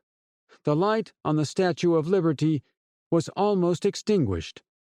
She let the words settle into the gathered crowd.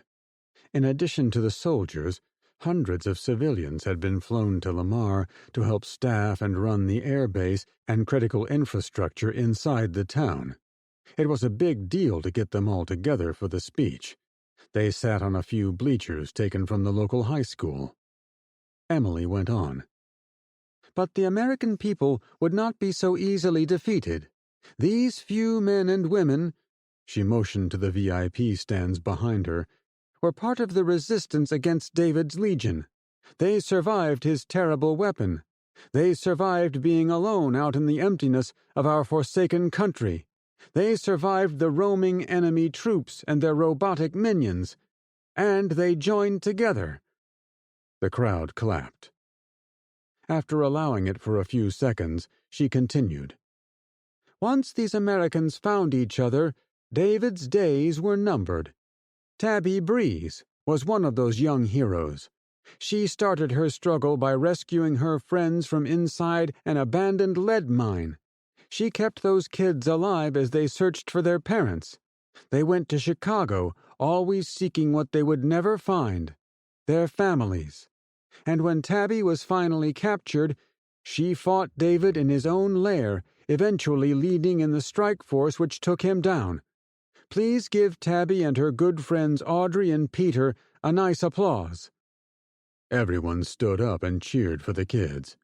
He turned to see Peter yelling and screaming, probably louder than anyone else.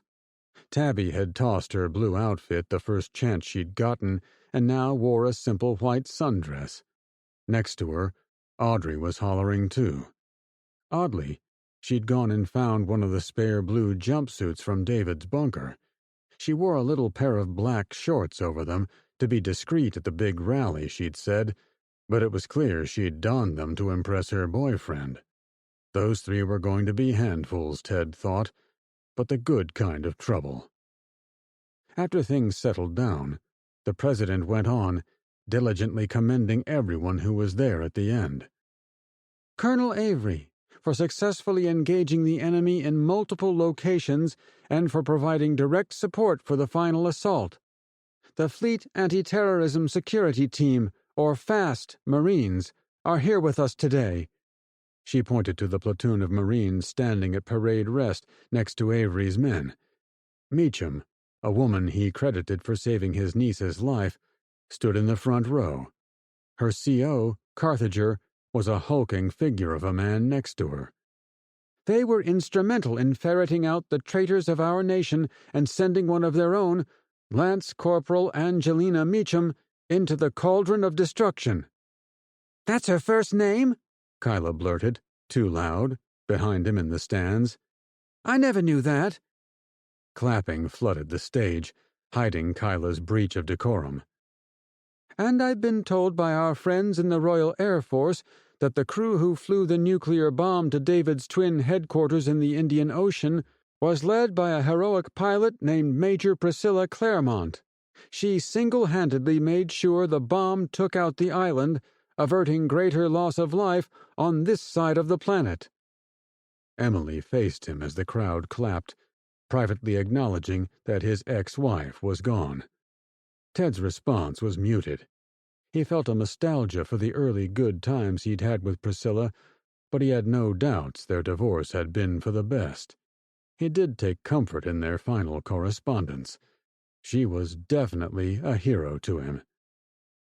"And on a personal note," Emily said into the microphone, leading Ted to tense up that his moment was coming, "I want to congratulate Kyla Justice. Kyla was a programmer working on the John F. Kennedy 1,500 miles to our east.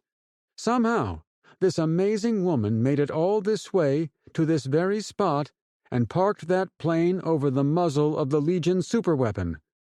She pointed to the corner of the airport, where the disabled Saka still remained over the silo exit. Screams and cheers broke out, preventing Emily from saying another word. Kyla was forced to her feet in the stands, and Emily turned to applaud her. His niece was completely different than the time before the attack. She was bruised and beat up, for sure, but she'd lost most of her awkwardness and seemed confident and poised. She met his eye when she noticed him clapping for her and went on to cheerfully wave to the rest of the crowd. Her mom would be amazed at the transformation. When the place finally settled down, and he turned back to the podium, Emily was looking right at him. She winked before facing the formation. His chest once again tightened in anticipation. And I'd like to thank all the sailors, airmen, and Marines on the USS John F. Kennedy and the USS Iwo Jima. Ted let out his breath. She was playing with him. Your commanders bucked orders and stayed in the fight on the shores of our nation. I assure you, those commanders will be rewarded for doing the right thing. Thank you to those of our countrymen who miraculously survived the initial attack but fell victim to the ruthless invasion of our lands. Your stories may never be known, but your actions will not be overlooked. You are the unsung heroes. And thank you, God, for watching over all of us here on this airfield today. I hope we can honor you as we rebuild the bounty you've once more bestowed to the American people. She bowed her head, holding a quiet vigil with those gathered for about 20 seconds. Finally, she said with enthusiasm, I'd like to thank a personal friend and protector, an airman who saved my life from an assassin's bullet during the first minutes of David's attack on America, a pilot who saved my life a dozen times over the following week, a warrior who navigated the politics of survival inside and outside Legion strongholds from New York City to Minot, North Dakota, from Minot to Cheyenne Mountain, Colorado, and finally, to the base under our feet. She motioned for him to get up. Before I introduce him formally, I want to take a moment to explain our personal relationship. Ted's stomach turned into a titanium block. What was she doing? Ted McInnes is one of the finest gentlemen I've ever had the pleasure of knowing. I met him in the heat of battle when he saved my life on Air Force 2. He was a backup pilot, waiting for his chance to prove himself. Well, I assure you, he did. Over the next week of constant danger and endless challenges, he allowed me time to grieve my lost husband. He remained a perfect gentleman during those long, desperate nights. In fact, the only thing we ever disagreed about was whether I could promote him for repeatedly saving the life of the President of the United States of America. She chuckled. To be clear, I wanted to promote him, but he refused any talk of promotions. I think he keeps a list of reasons in his wallet. The crowd cracked up, though Ted could dispute the point with her. She'd also resisted the promotion to president for a long time. So, in the spirit of openness as your new leader, I have 2 actions I'd like to take today, and I hope I have your blessing to do so. That shut everyone up. To lead off, and as one of the first official actions of my station, I would like to promote this man to colonel, overseeing the Presidential Airlift Group. As president of an entire nation spread over vast distances, I will need to travel these lands in Air Force One with the oversight of someone who knows the aircraft as well as the war taking place below us. Colonel Ted McInnes, will you accept this well-earned promotion? He stood there on the razor's edge of decision. All his misgivings were still present, but taking over for the whole air wing was directly in his wheelhouse. It made sense. She couldn't have picked a better spot for him. When it seemed like the decision was going to extend beyond a few seconds, Kyla yelled from the stands, "Take it!" Then everyone yelled. It became obvious he couldn't deny the request of his boss. "I accept," he said, to more applause. It took over a minute to settle everyone down. He suspected Kyla and Peter were doing their best to keep the cheers coming. Their hooting and yelping were the loudest. When it became possible to speak, Emily tapped the mic. "And I do have a second action, though this one is off the official record because I'm not sure there is a precedent for this." She turned sideways at the podium and radiated a smile toward him. "Colonel Ted McInnes, would you honor me by taking a second promotion to the office of First Gentleman?" He felt his jaw slip open. They'd already committed themselves to marriage while under the impacts of nuclear missiles. They'd further confirmed their decision after they'd lived through them. But hearing it in front of the world finally made it real. The entire parade area had gone silent. It was an easy decision. Ted took a few steps forward, swept Emily into a hug, and leaned toward the microphone. "I do." He tried to kiss her, but they were soon swamped. His actions had sent the field and stands into chaos. Kyla and the others ran out and alternately hugged and congratulated them. People from the town gave them high fives, and the COs of the soldiers made their way to offer their congratulations and regards. The press conference was over. Eventually, he and Emily were surrounded by his friends. Meacham had stepped in, smiling for a change, as had Kyla, Tabby, and the others. When the noise had died down to a respectable level, Meacham patted him on the shoulder. "Congratulations, sir. You two seem good together." He shook her hand, noting that her head and chest wounds seemed to be healing nicely. "Thanks. Coming from you, that's a huge get." "Well, I kind of see Kyla as the sister I never had, so you can be like the father who was never there when I was a kid." She looked at Emily with a bit of hesitation.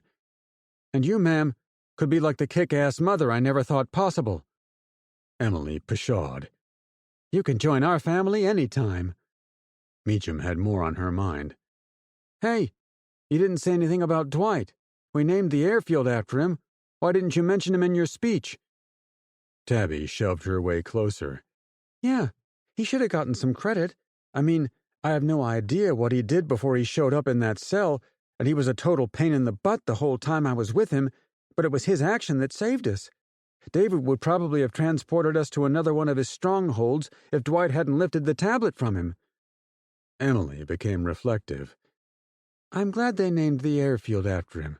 I was there. I know he was a hero, like all of you, and I was going to mention him. However, I tried to look up his background. I wanted to credit his hometown, say something about his journey, maybe mention his obvious mental challenges, pointing out he never let it stop him." Ted approved. "So why didn't you?" She turned. "Because he didn't exist. I searched in the federal records. I searched in the military archives. Hell, I searched in David's systems, too." Kyla nodded. "I helped her. She's right. The guy was a ghost." "What are you saying?" Ted asked.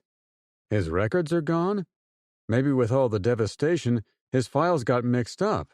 There has to be a reason." She shrugged. "Maybe.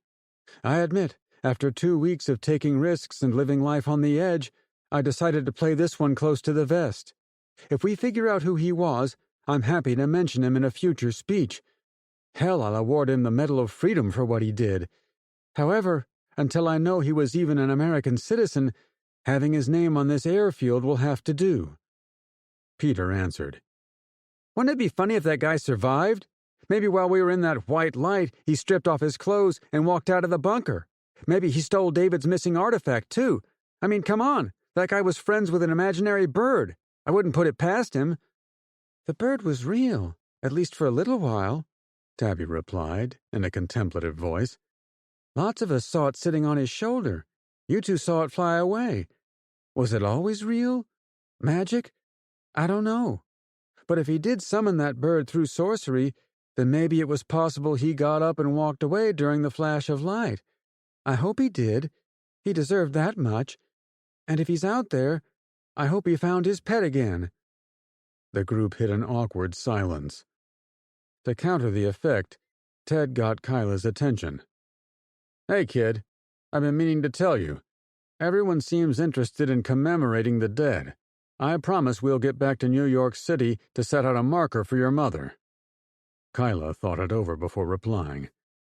"Nah, I don't think she would like that. She'd want me to look forward, not back. Mom would tell me her spirit is floating wild up in the sky somewhere, not tied to any piece of ground. You know how she was." "Flighty," they both said at the same time. He gave her a hug, but Emily caught his eye the moment they separated. "I know that look. he mused. Her brown eyes sparkled. "I'm off the clock. Let's talk about you, Colonel. You've been given 2 new ranks. What are your first orders going to be?" Ted grinned, pulling out his keepsake presidential challenge coin. "I was thinking of taking action as first gentleman and first pilot at the same time. As I said, I'm excited to be flying again. I have the new Air Force One fueled and ready to go on the tarmac over there. Perhaps Madam President would like to inspect the sleeping quarters?" He held the coin out, as it now belonged to her. "Ew," Meacham snickered. "Get a room," Peter joked, causing Audrey to bop him in the stomach. "I knew it all along," Kyla said matter-of-factly.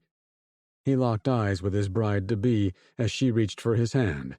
After all they'd done, Ted imagined his adventures were just beginning.